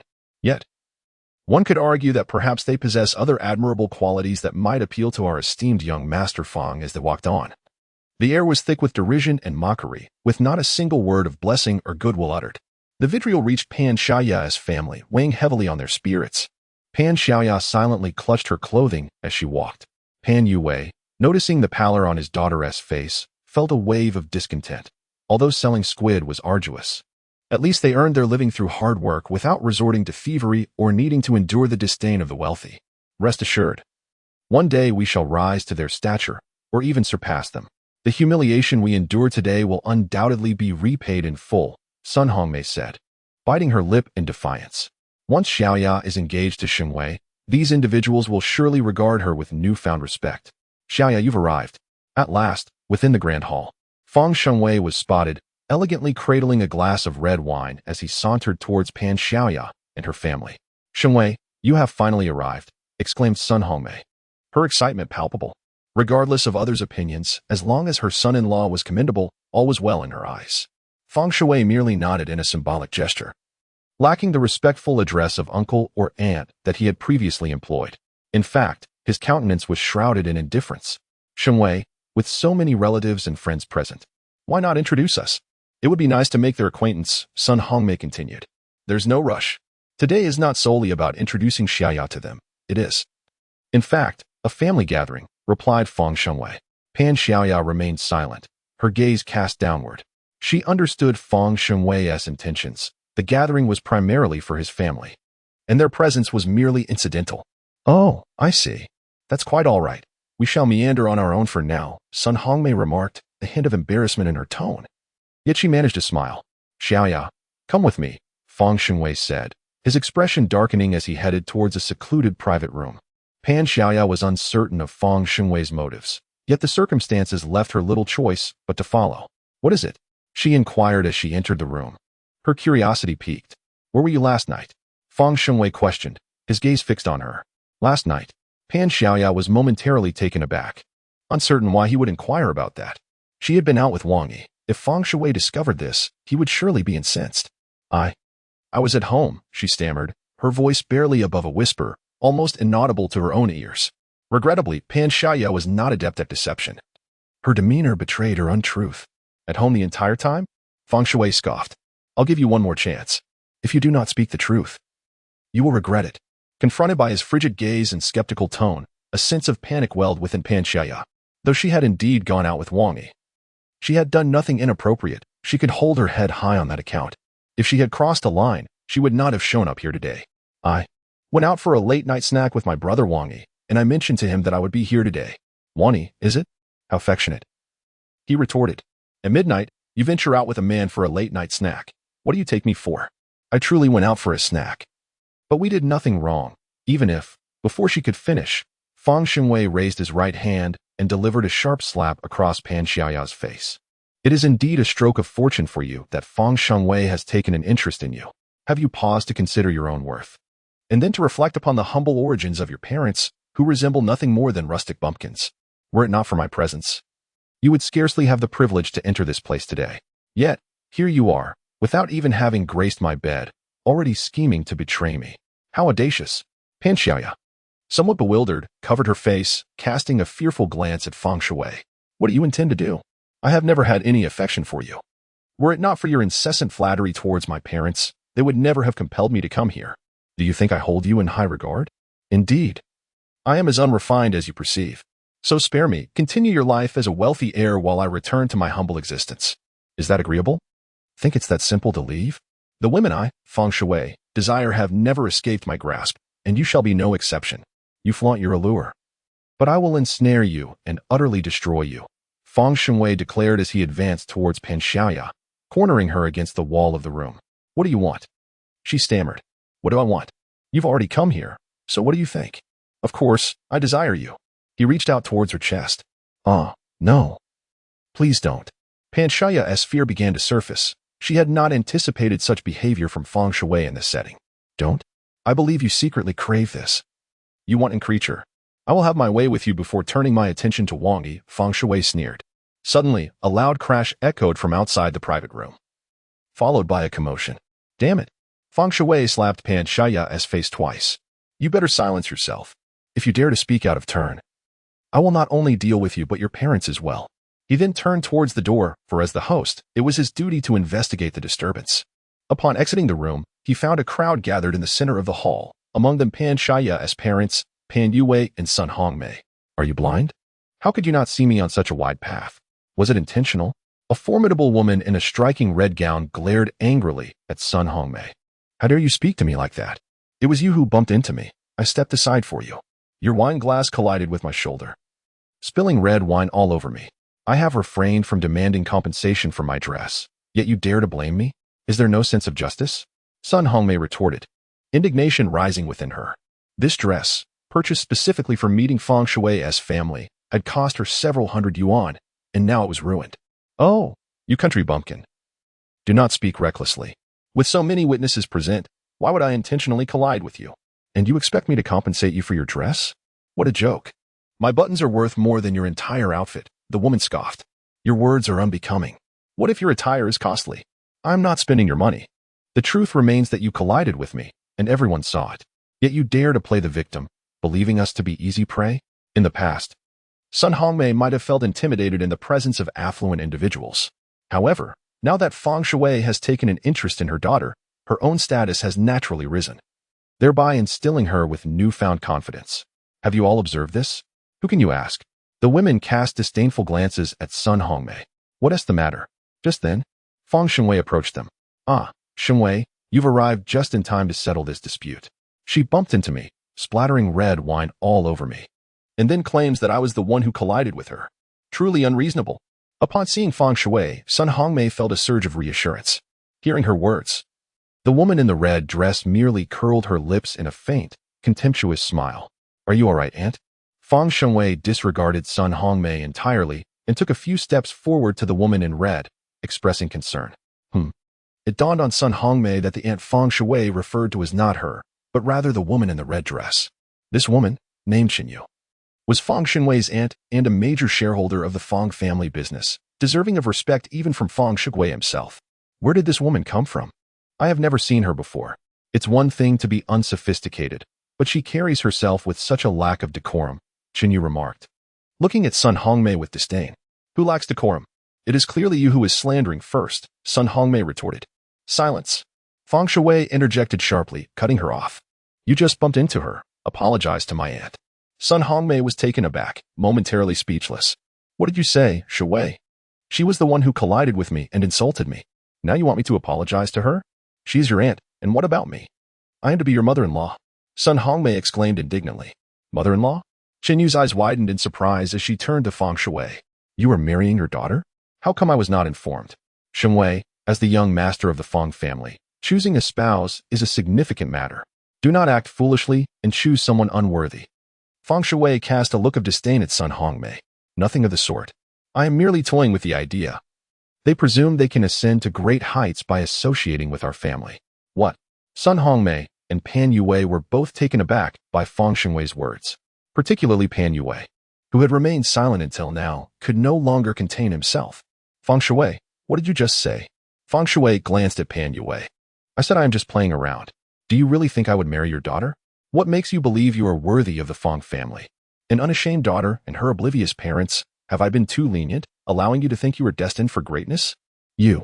Pan Yue was infuriated by Fang Shui's words. Say that again if you dare. He pointed at Fang Shui, feeling humiliated, though he could bear being looked down upon. He could not tolerate the insult directed at his woman and daughter. What, do you wish to strike me? You are merely a street vendor. I tow with your daughter out of respect for you. As he uttered these words, the simple-minded Pan Yue hurled a curse and lunged at Fang Shui. However, before he could reach him, he was restrained by two security guards. Seizing the opportunity, Fang Shui delivered a swift kick to Pan Yue's abdomen, causing him to double over in pain and kneel on the ground. Ah, Yue, are you all right? Sun Hongmei exclaimed, rushing to assist her husband upon witnessing the assault. A bunch of country bumpkins, utterly lacking in self-awareness, Fang Shui thought, his mood soured. Dad, Mom, what is happening? Pan Xiaya, who had followed closely behind, rushed over upon seeing her father assaulted. Fang Shui, how dare you strike my father? That is your father, not mine. Why should I refrain from striking him? Fang Shui retorted, agitation evident in his voice. Do you know why I summoned you here today? Did you truly believe I wish to marry you? Do you think you are worthy? Fang Shui's words dripped with disdain as he accused her of pretending to be virtuous while cavorting with other men. Today, I shall show you the consequences of provoking me. As he raised his hand to strike Pan Xiaya, the crowd of onlookers, holding their drinks, watched with amusement as if it were a mere performance. Seeing Fang Shui prepare to strike, Pan Xiaya instinctively embraced her father and shut her eyes. Just as Fang Shui's hand was about to make contact with her cheek, an unexpected hand emerged from nowhere, gripping his wrist tightly. You will pay for your actions just now, a voice familiar to Pan Xiaya echoed. Before Fang Shui could comprehend the situation, he felt a sharp blow connect with his face, the sound resonating throughout the hall. With each subsequent strike, Fang Shui was left reeling, his body on the brink of being thrown aside, yet the grip on his wrist prevented his escape, only to be met with another resounding slap. By the time the security guards reacted, Fang Shui had received 3 blows, collapsing to the floor, blood flowing freely from his wounds. Wang bent down to look at Pan Xiaya. I apologize for my tardiness. Are you all right? Pan Xiaya turned to face the familiar visage. A wave of emotion threatening to overwhelm her, yet she held back her tears, feeling unworthy of such vulnerability before him. I am fine, she said, biting her lip as she helped Pan Yue to his feet. Wangi, what brings you here? Pan Yue inquired, a frown creasing his brow in surprise. Well, I initially intended to see how my sister Xiaya as suitor measured up. It seems he is not satisfactory after all, Wang Yi replied with a wry smile. Having received information about Fang Shengwei earlier that morning, he had anticipated trouble. He knew this man was not genuine in his intentions toward Pan Xiaoya, and that she would face considerable hardship if she were to be with him. Thus, he felt compelled to intervene, only to arrive amidst this unfolding chaos. Who are you? A crowd of Fang family members, witnessing Fang Shui being assaulted, surged forward to encircle Wang Yi. Wang Yi surveyed his surroundings, a glint of menace flickering in his eyes. Do not meddle in affairs that do not concern you, or you will find yourselves regretting it. Fang Shui, supported by several security guards, bore the marks of the altercation, his face and mouth smeared with blood, rendering his features nearly unrecognizable. Anyone who dares to strike a member of the Fang family, security, seize this wretch at once, commanded Xinyu. Instantly, 7 or 8 security guards lunged at Wang Yi. However, just as Pan Xiaoya had barely called out, the first guard was sent flying by a swift kick from Wang Yi. Not a single one of the 8 guards could come within half a meter of Wang Yi, each being repelled 3 meters away. Call the police, quickly, someone shouted in panic. You're finished, kid. How dare you lay a hand on a member of the Fang family? You want to escape unscathed, threatened those nearby. Wang Yi, indifferent to their threats, grasped Pan Xiaoya's hand. Suddenly, he noticed 5 distinct handprints on Pan Xiaoya's face. Who did this? Wang Yi's expression darkened as he inquired. Wang Yi. I'm fine, just let it go, Pan Xiaoya stammered, fear evident in her voice. She felt lost as events escalated beyond her control. I demand to know who struck you. Wang Yi insisted. Wang Yi's gaze swept across the assembled crowd, causing each individual who met his eyes to instinctively retract their necks. Some even feeling a chill run down their spines, retreating a step back, although they were separated by a distance of 7 or 8 meters. A mere glance from Wang Yi was enough to instill fear, highlighting the chilling intensity of his stare at that moment. Wang Yi, perhaps we should let this go. I am fine, Pan Xiaoya said, her heart a tumult of worry and excitement as she observed Wang Yi standing up for her. The excitement stemmed from his gallant appearance in her time of need, like a knight in shining armor, even when faced with dozens of adversaries from the formidable Fang family. He did not flinch. Such a man was precisely what Pan Xiaoya had longed for. Yet, her worries lingered, for Wang Yi had just struck Fang Shengwei. And given the influence of the Fang family, they would undoubtedly retaliate. With their numbers, wealth, and power, if they were to pursue this, Wang Yi would surely suffer the consequences. Pan Xiaoya felt at a loss, believing that the best course of action was to leave the scene promptly. As for the slap she received from Fang Shui, it was not a matter of great consequence, especially considering that Fang Shui was now far more injured than she was.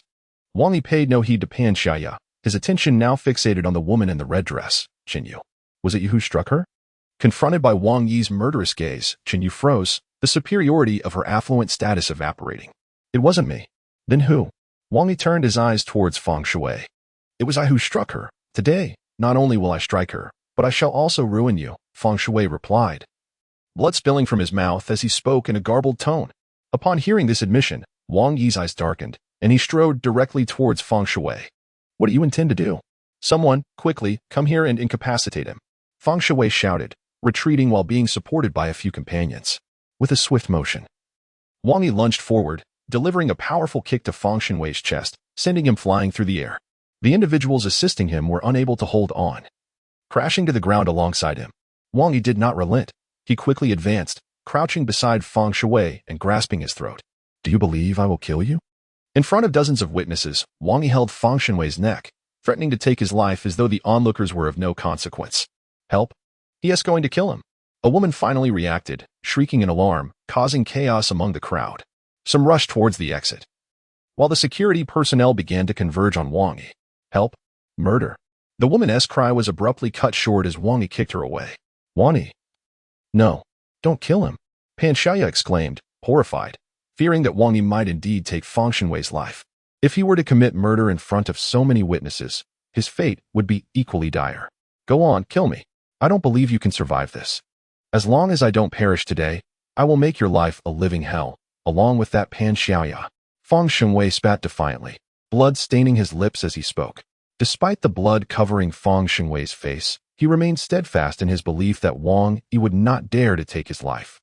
He was equally convinced that Wang Yi could not outsmart him. In a moment of madness, Wang Yi seized Fang Shui by the throat, lifting him effortlessly into the air, before swiftly applying pressure to several key acupuncture points, including the Tianhui, Baihui, Tanzhong, and Yuping. Instantly, Fang Shengwei fell silent.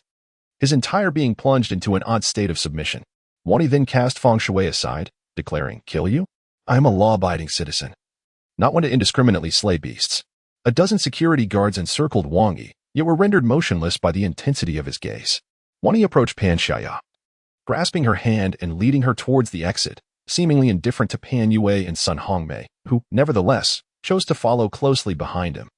As the three made their way to the door, the surrounding security guards trailed behind, hesitant to act, merely shadowing their steps. Fortunately, as they reached the entrance, the police arrived. Otherwise, they would have been at a loss for what to do next. "Officers, you have finally arrived. Please apprehend this thug." Upon seeing the police, Yu quickly regained her previous haughty demeanor. "Indeed, hurry and arrest him. We cannot allow someone who brazenly seeks to commit murder and arson in broad daylight to go free." The others chimed in. The leading officer, Jian Ning, furrowed her brow as she surveyed Wang Yi. Due to recent cases, she had been exceedingly busy and had not enjoyed a moment's rest for several weeks. She had not anticipated receiving another report today about a disturbance involving violent behavior at this hotel, compelling her to lead a team here. Already in a foul mood, Jian Ning was taken aback to find Wang Yi once more in her sights. "How is it you again?" Jian Ning glared at Wang Yi, resolute that this time he would be taken into custody, leaving no room for escape. Nearly every recent case had in some way implicated him, yet he had evaded capture each time. Jian Ning had long harbored suspicions about Wang Yi, but lacked the evidence to substantiate her claims, which frustrated her immensely. This time, with blood staining Wang Yi's hands and a throng of security guards surrounding him, she was convinced that there would be no one left to protect him. "Wang Yi." Jian Ning drew her firearm from her waist, aiming it directly at him. "Put your hands on your head and crouch down." "Officer, it's not as they say." Pan Xiaya interjected anxiously, eager to defend Wang Yi. "Silence. Everyone stay still and crouch down," Jian Ning commanded, prompting the other officers to draw their weapons as well. The sight of such force terrified the Fang family, who hastily crouched down, clutching their heads in fear. Soon, apart from the police, only Wang Yi and the Pan family remained standing. "Wang Yi, do not be a hero," Pan Yue murmured softly, pulling his wife down beside him. "Brother Wang Yi." Pan Xiaoya tugged at Wang Yi's sleeve, urging him to crouch. "Crouch down," Jian Ning shouted once more, stepping forward and pressing her gun against Wang Yi's head. Feeling the cold touch of the gun against her skin, Wang Yi's eyes glimmered with a fierce light. She turned to Jian Ning and asked, "Are you threatening me?" Suddenly locked in Wang Yi's gaze, Jian Ning felt a chill run down her spine, involuntarily shivering. "I command you to squat down. No one is allowed to move. Submit to the investigation." Wang Yi's brother, Pan Xiaya, grasped her hand and squatted down first. Wang Yi's fists were clenched tightly, a surge of rage coursing through her veins. If the person before her were anyone but Jian Ning, she might have already thrown a punch. Taking a deep breath, Wang Yi finally squatted down. "Bring everyone back to the police station. I will personally interrogate them." Inside the police station, dozens were confined in the waiting room, while the few interrogation rooms remained busy with comings and goings. The situation was uncomplicated. Fang Shui had struck Pan Xiaya, and Wang Yi had retaliated on her behalf. Naturally, most of those present were from the Fang family and would defend Fang Shengwei. Ultimately, the majority would portray Wang Yi as the instigator of the violence. Wang Yi occupied one of the interrogation rooms, casually leaning back in her chair, her hands cuffed. After nearly an hour of questioning, her expression revealed no trace of concern or fear, as if she had made the police station her home. "How many times has this been for you this month?" Jian Ning inquired, gazing at Wang Yi. "I told you, you're no good. Even if Guazijian comes to vouch for you this time, I want to let you off easily. Dear sister, why not mention how many times you've arrested me? Why is it that I always manage to get out? Because I'm innocent. You keep bringing an innocent person in. Isn't that unjust?" After a moment of reflection, Wang Yi had steadied her emotions, regaining her nonchalant demeanor. "Humph, don't think you'll always be so lucky. This time, I will conduct a thorough investigation and ensure you face the consequences you deserve." Jian Ning regarded Wang Yi with an unwavering expression of righteous indignation. "If you truly possess such a sense of justice, you should interrogate those from the Fang family."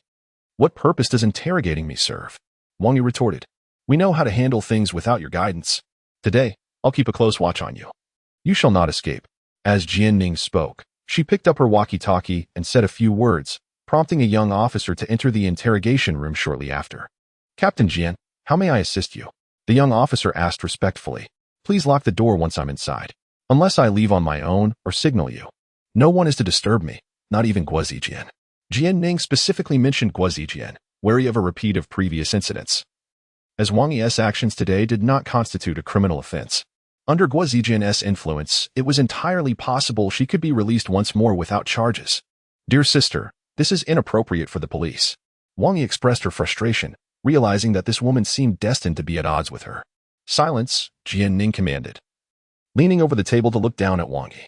In that pose, she inadvertently directed her chest towards Wang Yi's line of sight. Your audacity is truly remarkable. I find you even more brazen than a rogue. Silence yourself and honestly disclose everything you have done recently. I shall not overlook a single word. How can I provide an account if you insist on my silence? Perhaps you could demonstrate how it's done. If it were any other day, Wang Yi might not mind exchanging barbs with this ferocious female officer, but today is different. Having assaulted Feng Shui, he knows retribution is imminent. And being confined here means they cannot locate him for the time being. So, what is to be done? Naturally, his wrath will be redirected towards the Pan family.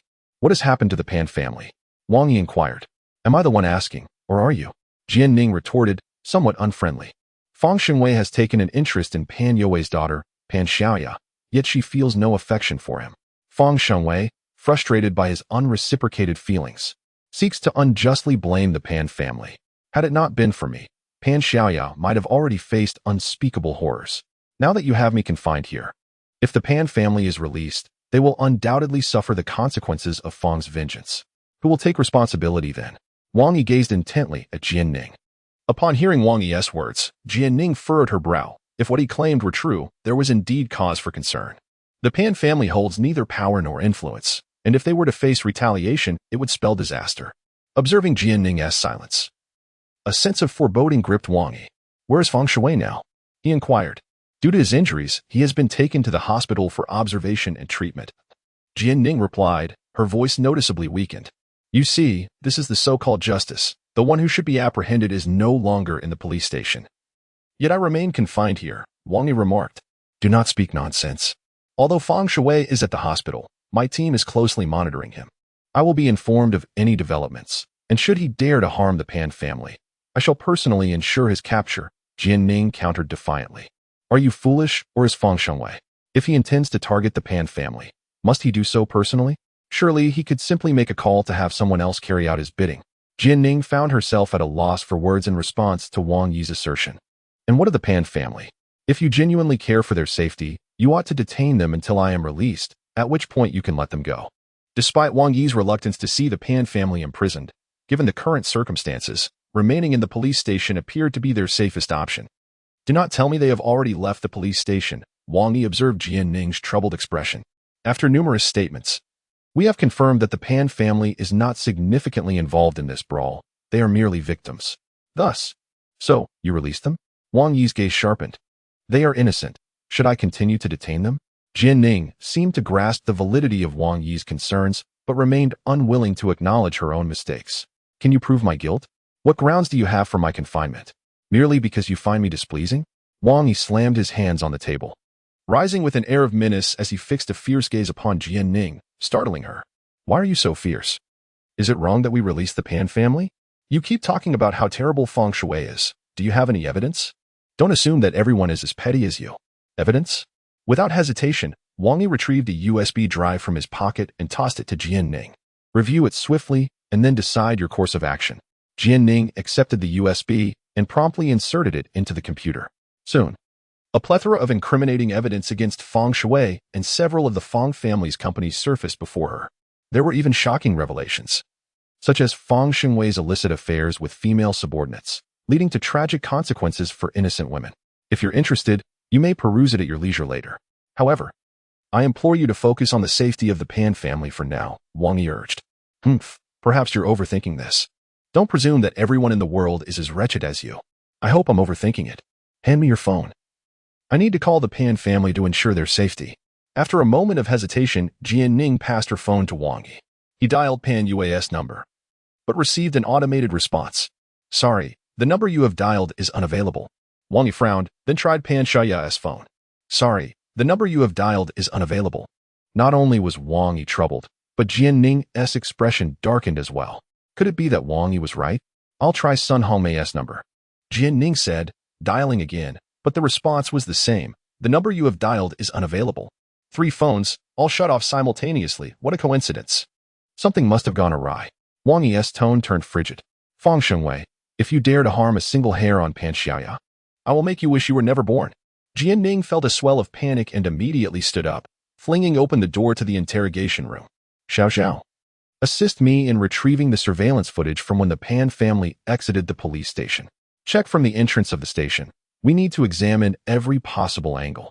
Captain Jian, we can access our police station's surveillance footage within 5 minutes, but for anything outside the station, we'll need to seek approval from higher-ups and coordinate with the traffic department. Accessing private residences or businesses may take some time. A police officer replied with a hint of exasperation. How long at the quickest?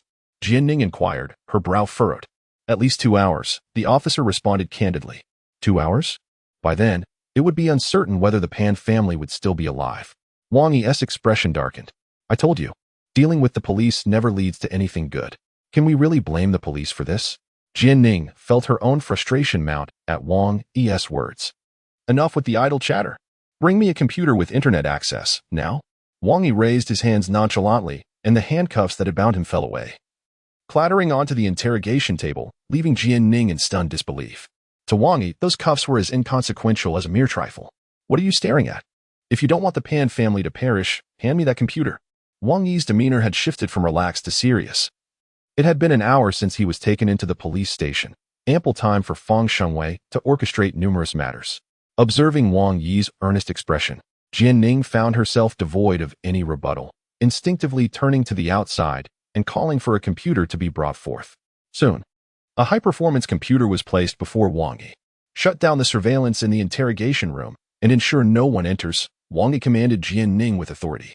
Requesting assistance from the police to check the surveillance would take too long, and time was of the essence. Thus, Wang Yi resolved to seek Yimeng's help once more. However, a significant concern loomed. The police station's network was exclusive, and contacting Yimeng through it could lead to detection by relevant organizations. A scenario Wang Yi wished to avoid. No, I must keep an eye on you. You cannot be left alone, Jianning asserted. It was inconceivable to turn off the surveillance and leave Wang Yi unattended. Recognizing that it would be futile to reason with this formidable female officer, Wang Yi conceded. I will allow you to accompany me, but I must leave here immediately. Where to? She inquired. Anywhere but the police station, he replied. 3 minutes later, under Jianning's watchful gaze, Wang Yi, with the computer in hand, arrived at a nearby KFC. Utilizing the restaurant's wireless network, he swiftly accessed a special interface and, in under a minute, made contact with Yimeng. Ah, Seventh Master, missing me again? I thought you had forgotten me. Came the sweet voice of a pure young woman on the screen, clad only in a nightgown, sucking on a lollipop, her hair damp. Witnessing this scene, Jianning, who had been closely following Wang Yi, couldn't help but furrow her brow. At such a critical time, Wang Yi still had the presence of mind to video chat with a woman? Wang Yi, you had better know what you're doing. Be quiet. Wang Yi interrupted Jianning decisively. You have another person, and she's a police officer? Yimeng's expression turned serious upon noticing Jianning. Ignore her, Meng. I need to track down these 3 individuals. They left the Hangzhou West Lake police station half an hour ago.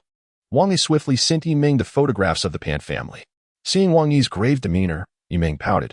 I thought you missed me. Turns out you're just looking for beautiful women again. Seventh Master, if you adore beautiful women so much, why not consider me?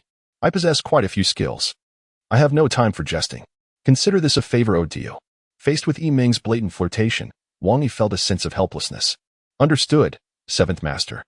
Yimeng's tone shifted to one of seriousness upon hearing Wang Yi's words. Recognizing the gravity of the situation, she quickly began typing furiously on her keyboard. Approximately 10 minutes later, Yimeng sent over several short video clips. 23 minutes prior, they exited the police station. Just 3 minutes later, they were intercepted at the second turn by a blue Toyota SUV. The SUV subsequently departed from Shihu Road, traversing along Chichun Road for 7 minutes before entering the Shishan Tunnel, which boasts approximately 11 seconds of blind spot.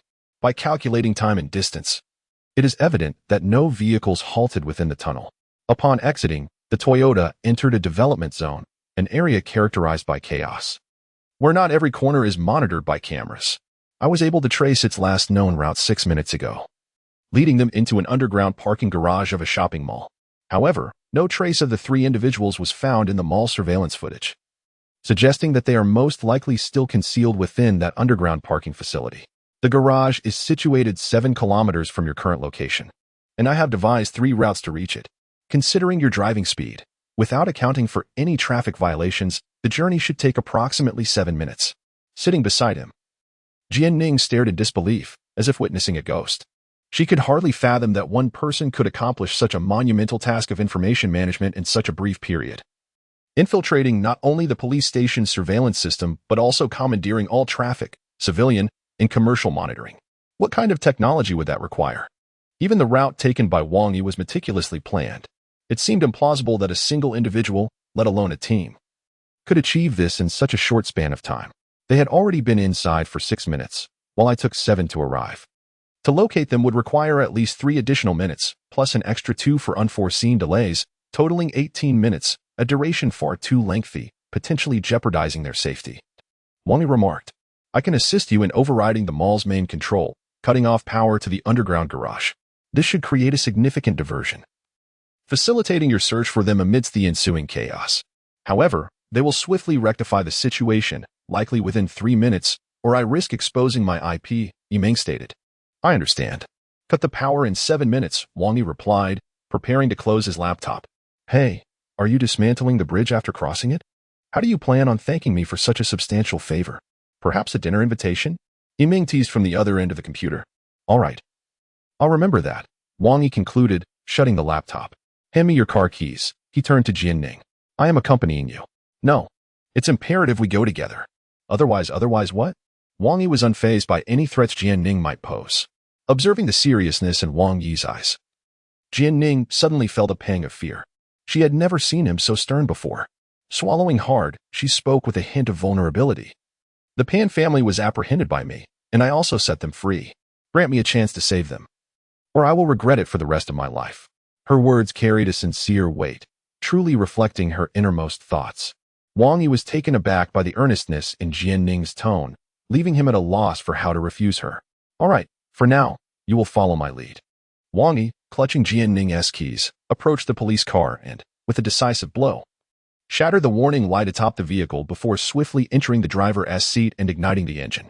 Why destroy the warning signal? Jianning felt a mix of anger and confusion. From a distance, the car blared its announcement of the police's arrival.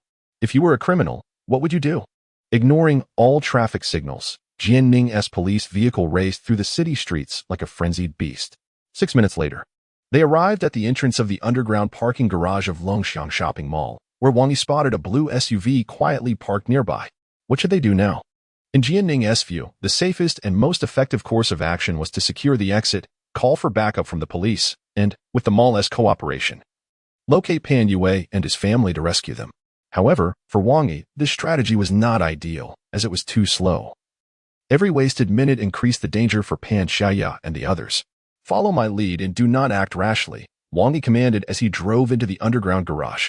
At that very moment, in a secluded corner of the vast underground parking lot, in a warehouse, Pan Yue, Sun Hongmei, and Pan Xiaya found themselves with their hands bound behind their backs, surrounded by a dozen menacing thugs. As Wang Yi had surmised, these were the henchmen dispatched by Fang Shui. Bro, what should we do now? Does Fang Xiao have any instructions? One of the underlings inquired of the leader among them. Fang Xiao has instructed that aside from Pan Xiaya, the other 2 can be dealt with as we see fit. He will send someone in 20 minutes to collect the young lady, replied the man known as Boger, whose name was Chen Haiba. He was a small-time thug in the area, too cowardly to commit murder, but not shy about other nefarious deeds. Upon seeing Pan Xiaoya's lovely visage, he was already captivated. Had it not been for Fang Shui's explicit orders, he would likely have already made a move. Deal with them as you wish. The underling glanced at Pan Yue and Sun Hongmei, considering that one was a middle-aged man and the other a menopausal woman, both seemingly of little use. If only we could have our way with the young lady. Fang Xiao has instructed you not to touch Pan Xiaoya. If you can't help yourselves, you may entertain the older woman. She may be past her prime, but she is still a woman, is she not? At least she has the same equipment. Chen Haiba's words elicited a round of laughter from those around him. What kind of people are you? What do you want?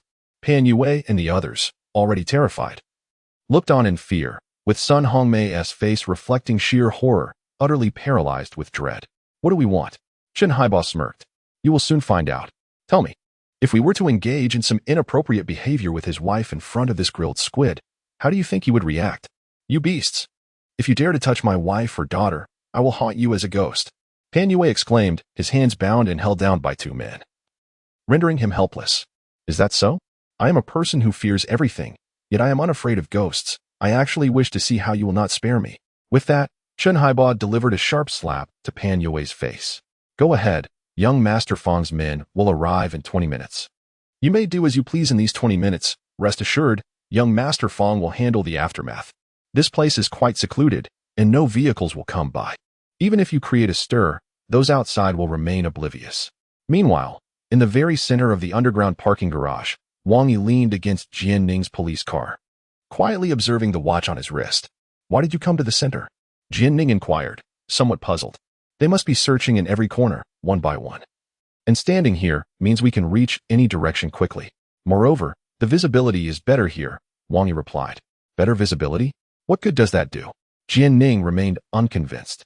Wang Yi did not elaborate further, counting down. 10, 9, 8, 3, 2, 1.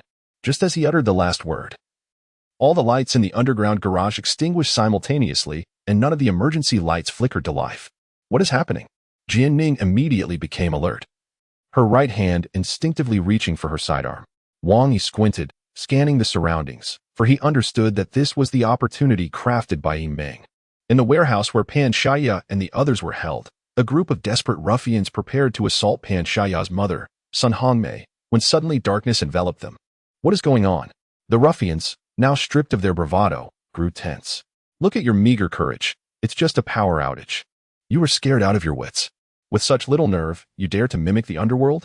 I see only a future of petty thuggery for you, Chen Haibo mocked, illuminating his phone's flashlight. Haha, indeed, how could we compare to you, Brother Bo? Who could have predicted such a sudden blackout? I nearly lost control, one of the ruffians admitted. With that kind of courage, you dare to mingle with the underworld? You have no future. Besides, how lowly of you to even consider such an old woman. I am truly amazed, Chen Haibo retorted. Hiki, we have no choice, unlike you, Brother Bo. With pockets full of money, able to summon any woman at will. As the ruffian spoke, he too switched on his phone's flashlight and continued towards Sun Hongmei. At that moment, standing resolutely in the center of the underground garage, Wang Yi suddenly noticed a glimmer of light emanating from the far west corner. Stay in the car. Wang Yi called out to Jian Ning before vanishing from sight. Wait for me, Jian Ning exclaimed, intending to follow Wang Yi, only to find he had already disappeared. However, she too noticed the faint light in the west. In this pitch darkness, clutching her gun, she dared not act rashly. Instead, she raised her weapon and cautiously advanced step by step toward the light. In the warehouse, Sun Hongmei was pinned down by several men, struggling helplessly as she faced imminent humiliation. Sun Hongmei struggled incessantly, contemplating that if she were to be subjected to such indignities by these ruffians, death would be a more merciful fate. Yet, at this moment, she found herself unable to even succumb to that. Though aging slightly, the power outage rendered the surroundings devoid of light, making little difference. Perhaps aging brought with it a deeper flavor. The thug, grinning menacingly, lunged at Sun Hongmei. Suddenly, a resounding crash echoed through the darkness, followed by a plaintive wail. The very thug who had charged at Sun Hongmei lay crumpled in a corner of the warehouse. What was happening? The others were momentarily bewildered, fumbling with their phones to illuminate the scene. In the gloom, a figure moved stealthily, leaving a trail of anguished cries in its wake, and the warehouse quickly filled with a pungent scent of blood. Pan Yue, Sun Hongmei, and the others were equally perplexed by the unfolding chaos.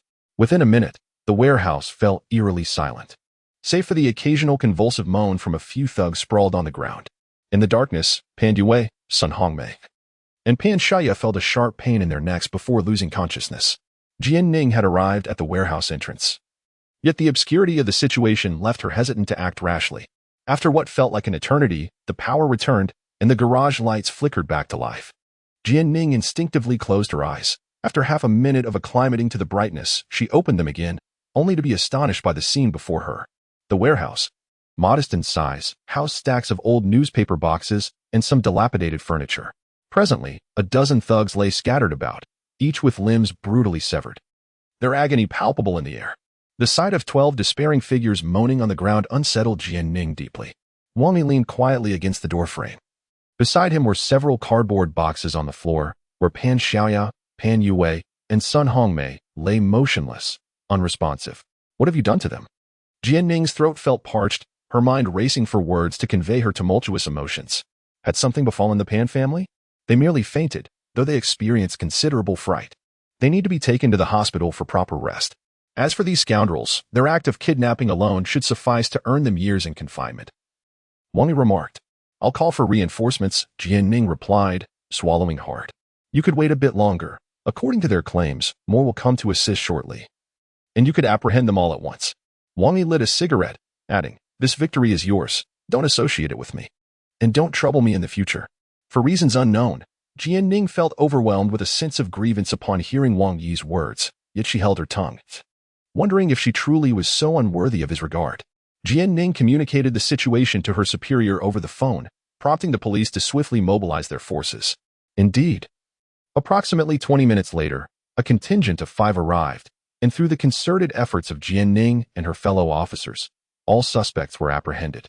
The capture of the criminals marked a significant case for the Shihu branch, necessitating numerous follow-up actions. The Pan family was transported to the hospital. Initially, Wang Yi had rendered them unconscious to spare them the gruesome sight, and aside from being startled, the 3 suffered no injuries. In a lavish hospital room at the People's Hospital, Fang Shenwei, his face swathed like a dumpling, furiously smashed his phone against the ground, sending the fruits brought by others scattering everywhere. A bunch of rubbish. They boast endlessly, yet when it comes to action, they can't even apprehend 3 ordinary people. Utterly worthless. What use is it for me to support you? Fang Shenwei shouted in despair. Nearby, several distant relatives of the Fang family watched him in fearful silence. Never anticipating that events would spiral to such an extent, they had assumed that with the power of the Fang family, a household like the Pan family would be easily subdued. Shui, calm down, don't harm your health, someone ventured to comfort him. Calm down. Fang Shenwei hurled a teacup against the wall.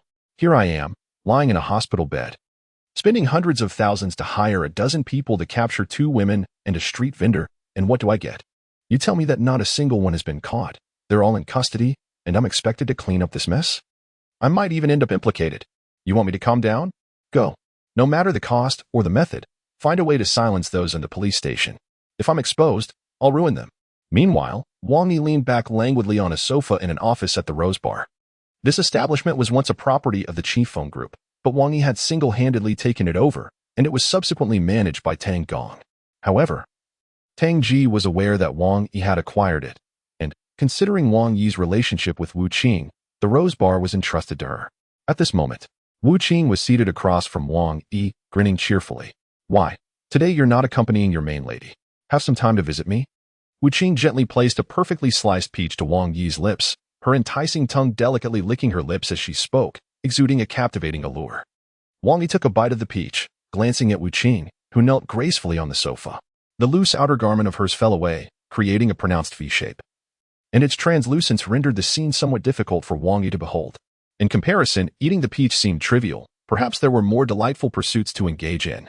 Dear lady, your actions are quite inappropriate. I've just been involved in a confrontation, and my emotions are still heightened. Your seduction is overwhelming, he remarked. Wang Yi gazed intently at Wu Qing, feigning a serious demeanor, yet beneath his calm exterior, an unsettled heart was stirring restlessly. Can't bear it? Wu Qing leaned closer, whispering in Wang Yi's ear, aren't you the virtuous gentleman Lu Xiaohui? What are you afraid of? Could we please speak properly with our clothes on? Wang Yi replied with a wry smile, feeling he might soon reach his breaking point. But dear, it's quite warm in here. I believe I've donned too many layers. Wang Yi bit into a peach with frustration, exclaiming, what a situation this is. With those 2 garments that barely qualify as clothing, you dare claim it's too much? Perhaps you should forego them altogether. The temperature in the room steadily climbed, and a gentle breeze outside caressed the leaves, reminiscent of a tender, warm hand. With a peach nestled in his mouth, Wang Yi warned Wu Qing, little girl. It's arid, don't play with fire. Is that so? What fire am I playing with? I'm already quite warm, she replied, tilting her head and speaking in a voice that could enthrall. Faced with such a charming yet exasperating Wu Qing, Wang Yi felt utterly powerless.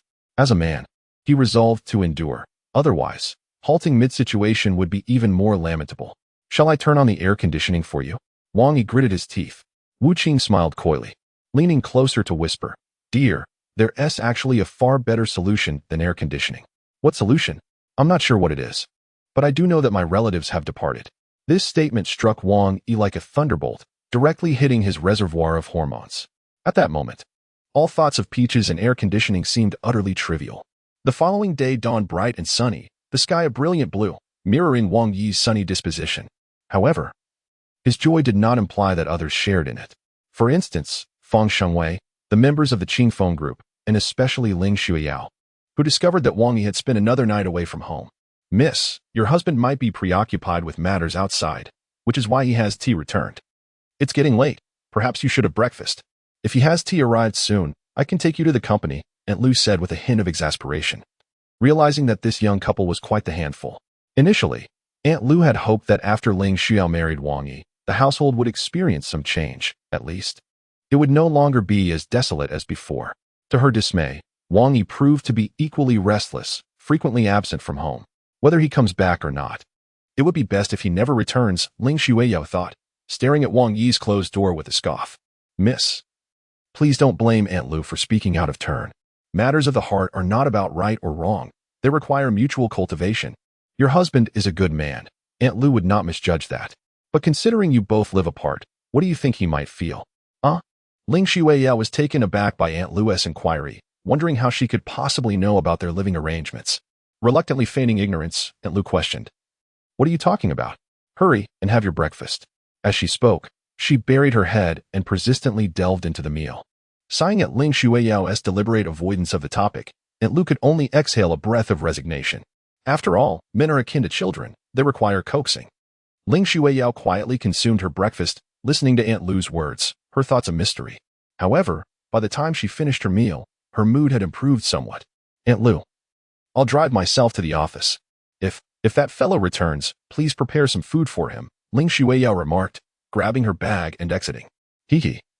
Both are peculiar individuals. They clearly care for one another, yet refuse to express it openly. Wang Yi spent a restless night at the Rose Bar. A night filled with tumultuous sounds. Fortunately, the bar's music was loud and energetic, averting complaints. Darling, I can't go to work today. It's all your fault. I have something very important to attend to, Wu Qing cooed, languishing in Wang Yi's embrace. Hey, isn't it your own fault for tempting me first? I was once so innocent, Wang Yi chuckled. Sigh, dear husband, it's best if you discuss life's intricacies with the rightful queen.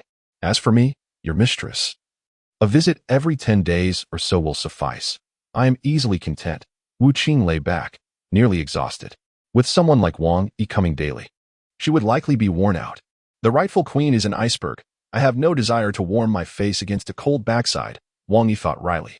If you wish to seek out other women, by all means, just spare me, he added. Let us not dwell on that. How are things with the Qifeng group? What is Chun Laolu's reaction? Wang Yi inquired. After suffering significant losses from the last incident, even Chun Lu nearly faced arrest, resulting in their newfound caution.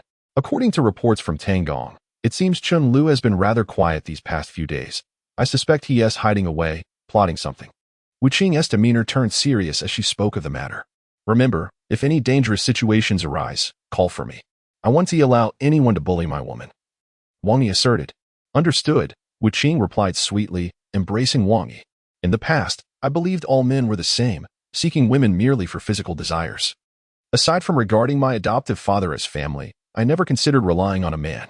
Everything I possess is earned through my own efforts. I felt I didn't need a man, nor was there one capable of subduing me. I never expected to encounter you, amidst all the vehicles in the world. I happened to hop into yours. Is this not fate? Fate decrees you to be my woman. You should accept it, Wang Yi replied with a smile. By the time they departed the Rose Bar, it was already past 9 in the morning. Wang Yi, driving his Wuling slowly, arrived at Shuai International. As an ambitious and responsible young man, he had not forgotten his professional duties. The diligent ladies in the logistics department were still working industriously, and Wang Yi's absence had certainly diminished the fun. Greetings, ladies. Have you missed me? Wang Yi, with an abundance of snacks in his arms, cheerfully entered the logistics department. Isn't that our esteemed driver, Wang? What brings you to work today? Ma Jiao laughed. I missed you all. So I brought you some treats, papaya for enhancing your curves and pig trotters for beauty. Wang Yi placed a mountain of snacks on the table. Wow, papaya. I want some. Ma Jiao Jiao was the first to rush forward. Ma Jiao Jiao, with your ample bosom, do you really need more? Be careful. Your husband might drown in there. Wang Yixin teased. What, are you envious? I don't care if my husband likes me, as long as our handsome Wang does. Ma Jiao Jiao said, casting a flirtatious glance at Wang Yi. Isn't that right? Handsome? Wang Yi chuckled. Of course, you're a great blessing. Just as Wang Yi was enjoying the lively banter with the married women in the logistics department, the office door swung open, and the sound of high heels approached. And Kur, dressed in professional attire, gracefully entered. Wang Yi, who had just turned around, was struck by Nkur's appearance, black stockings, high heels, and a business suit. Exuding an air of an icy CEO. The other members of the logistics department fell silent, knowing that Nkur was closely associated with the president and wielded considerable influence, rivaling that of the managers. It was common knowledge that Nkur, much like the president, was an aloof beauty, difficult to approach. The sight of the logistics department in such disarray, indulging in snacks, could have dire consequences. Losing money or receiving reprimands was minor compared to the risk of future retaliation. Hello, Secretariat. Pan Chen and the others greeted timidly. Nkur nodded amicably, even sporting a faint smile, which surprised the women in the logistics department. Wasn't she supposed to be unapproachable? Perhaps only Wang Yi understood the reason behind her unexpected demeanor. As anticipated, Nkur approached Wang Yi, glancing at the pile of snacks on his desk, and then at the Super Mario game on his computer screen, utterly speechless. Why are you looking at me like that? It's making me shy, Wang Yi grinned. The others were taken aback by his words, thinking to themselves that they must not provoke Nkur, lest the entire logistics department suffer. Are you free tonight? I'd like to treat you to dinner. What? The women in the logistics department gasped in disbelief, unable to comprehend their ears. The legendary Nkur, whose appearance rivaled that of the president and who was equally cold, serious, and unapproachable, had invited Wang Yi to dinner? In her hand, Ma Jiao Jiao held a papaya, her mind racing with disbelief at what she had just heard. It was well known that when Nkur first joined the company, numerous individuals endeavored to win the favor of this stunning beauty. From senior executives and their offspring to many affluent second-generation elites outside the company. Nkur had received no less than 800 flowers. Yet she had never accepted any suitor, let alone dined with one. Although rumors swirled that Nkur had ascended to the role of executive secretary through unspoken rules, the women in the logistics department knew better. Perhaps such practices existed in other positions, but in the president's domain, only genuine talent mattered. Consequently, whispers circulated that Nkur might even prefer women over men. Yet, they were now witnessing her invite a man to dinner. What are you all staring at? Nkur said, feeling a twinge of embarrassment under their gaze. We're looking because you're beautiful. Even women are drawn to you. What are we men supposed to do? Wang Yi remarked. Nkur couldn't help but chuckle at Wang Yi's comment. After all, who doesn't enjoy compliments? Previously, the weight of life's pressures had made her defensive around others, robbing her of joy and leaving her with a rarely seen smile. Recent events, however, had shifted her perspective. Wang Yi had recently confronted her father and brother, which had lightened her spirit. Moreover, it seemed that Nguofu and Jie had been relatively well-behaved lately, avoiding gambling, which had further improved her mood. Thus, her invitation to dinner with Wang Yi was primarily a gesture of gratitude. You still haven't answered me. Is it all right? Nkur smiled at Wang Yi, her beauty captivating. Of course, I believe it's the dream of every man. However, my actions may very well make me the enemy of every man at Shuai International, presenting considerable risk. Are you willing to take that risk? Nkur playfully pouted her lips. As the ancients wisely said, to die under the peony is to be a ghost of great elegance. What is there to fear? Very well. I'll find you after work, she replied. Once Nkur departed, Wang Yi instantly became the focal point of the logistics department. Wang Yi, impressive. You've quietly captured the heart of our esteemed secretarian. Do share how you managed to do it. It wasn't by force, was it? Ma Jiao Jiao, ever intrigued by such matters, inquired eagerly. If I were to force anyone, it would be you first, Wang Yi teased, casting a glance at Ma Jiao Jiao. No need to force me, I willingly approach. But I cannot compare to the enchanting Nkur. She is a budding flower, while I am merely a wilted autumn vegetable. She replied, let us not make comparisons. At the very least, Nkur cannot surpass you in one aspect, Wang Yi said with utmost seriousness. In what regard? Ma Jiao Jiao asked, her curiosity piqued. Nkur likely measures at only 36D, while you are at least an F, Wang Yi quipped. promptly leaping from his chair to evade a potential counterattack from Ma Jiao amidst a gathering of enchanting beauties. Wang Yi spent the better part of the day engrossed in games, yet he received no task from Ling Xueyao. It seemed that she was once again preoccupied with work, likely to toil until midnight. Lately, all her focus had been directed towards collaborating with the HT group, leaving Wang Yi to his own devices. In the underground parking garage, Wang Yi drove out in his Wuling Hongguang, with Enkur as his passenger. "Where shall the beautiful lady treat me to a meal?" he inquired. "You decide." "I must express my gratitude for your assistance this time," Enkur replied. "Oh, really? Then I shall indulge myself thoroughly. Don't shed any tears later," Wang Yi jested. Pressing the accelerator, the Wuling Hongguang astonishingly overtaking a nearby BMW X3. Inside the BMW, a man spat vehemently, muttering about the reckless speed in the city center, as if racing towards his demise. Approximately half an hour later, Wang Yi's vehicle halted outside a bustling food stall. "You wish to dine here?" Enkur asked, incredulity evident in her tone.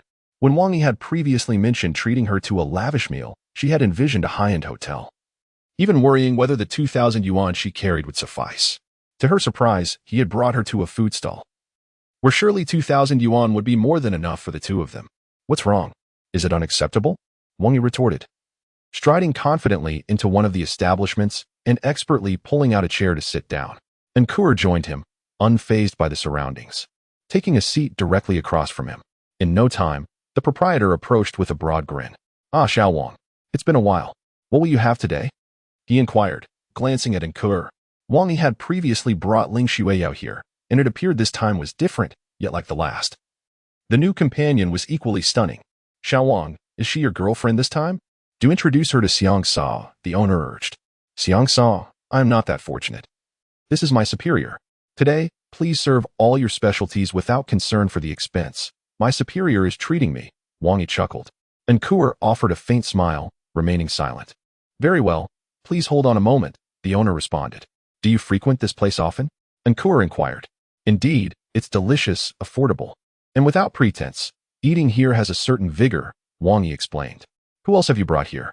Enkur probed, noting that the owner had assumed she was Wang Yi's girlfriend. The mention of other women evoked the image of Ling Xueyao in Wang Yi's mind. He wondered what she was doing at that moment. Was she still at the office working late, or had she returned to the Ling residence for dinner? If she had gone home and noticed his absence, would she be upset? Sighing, he mused to himself, our relationship is merely contractual. Whether I return or not, it hardly matters to her." A self-deprecating smile crossed his lips. "What troubles you?" Enkur asked, noticing his rueful expression. "Nothing, just a joke that crossed my mind," he replied. "You still haven't answered my question. Who was the woman you brought here before me?" "Oh, that. I once came here to dine with Ling Xueyao. But she is not quite accustomed to the ambience," Wang Yi remarked casually. "Ling Xueyao?" Enkur nearly choked on her drink upon hearing the name. "Why so excited? Are you referring to our company's president?" "Indeed, she worked late last time, so I invited her here for a meal," Wang Yi replied with utmost seriousness. Never mind. The president would only dine here if pigs could fly." Wang Yi offered a faint smile, refraining from explanation, for the truth of his words was seldom believed. Today, Enkur did not accept that he had dined here with Ling Xueyao, and if he were to later claim to have shared a meal with Enkur, no one would take him at his word. Sister Xiang presented an array of exquisite rural dishes, not expensive, yet ample in quantity. Even 4 or 5 ordinary patrons might struggle to finish. However, with Wang Yi present, such concerns were unwarranted. Enkur, cradling a disposable cup, sipped her Sprite slowly, amused by Wang Yi's voracious appetite. "Slow down, there's no one competing with you," she remarked. Just as Wang Yi was indulging himself, a commotion erupted nearby. "Have you paid the management fee? Setting up stalls here willy-nilly. Who is responsible for the pollution?" 3 or 4 men surrounded a tricycle, one man gesticulating wildly and berating them. Beside the tricycle, a small girl, her face awash with fear, hid behind a middle-aged woman, appearing no older than 5 or 6. Her cheeks streaked with tears. The woman attempted to shield the child, though she too was visibly frightened. We did not know a management fee was required." "We are leaving now," the woman said, pushing the tricycle away. "Is saying sorry sufficient? What do we need the police for then? You've been here for nearly 2 hours. How will that time be accounted for?" The man wielded a hollow water pipe, banging it menacingly against the edge of the tricycle. I do not know. How much is the management fee?" The woman, clutching the child protectively, tightened her grip on her pocket, which contained over 70 yuan earned from selling trinkets today, meant for change. Exactly. Setting up stalls occupies space and causes pollution. Isn't it reasonable to pay a management fee? The man's face revealed a smirk, relishing the ease with which he could extort money here. Alas, Lu Chang is bullying people again. This mother and daughter are merely selling handmade goods, not blocking the road. Where's the pollution? Sister Xiang, arriving to serve Wang Yi more dishes, could not help but express her dismay at the scene. Sister Xiang, does Lu Chang frequently collect protection fees here? Wang Yi set down his chopsticks, frowning. He was no stranger to Lu Chang, having previously paid him a considerable amount in protection fees while selling sweet potatoes on the overpass, though he had not cared much at the time. Lu Chang had once been reprimanded by Wang Yi for attempting to take advantage of Pan Xiaya, but as Wang Yi became involved in other matters, he had relegated such minor characters to the back of his mind. It was unexpected to encounter him again in this context. Sigh. This has been going on for several years. It is said that Lu Chang has a brother-in-law who is a prominent figure in this area, and he has been using this connection to extort money from everyone. Those of us with stalls are somewhat fortunate. Our business is decent. So even if we give him 5 or 100, we still have some change left at the end of the day. However, those who sell goods on the street are not so lucky. Sometimes they earn less in a night than what they owe him. Consequently, fewer people have been setting up stalls here recently.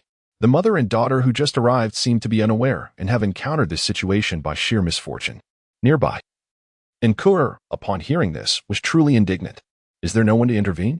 If all else fails, why not call the police? She exclaimed. Oh dear. Please lower your voice, someone cautioned.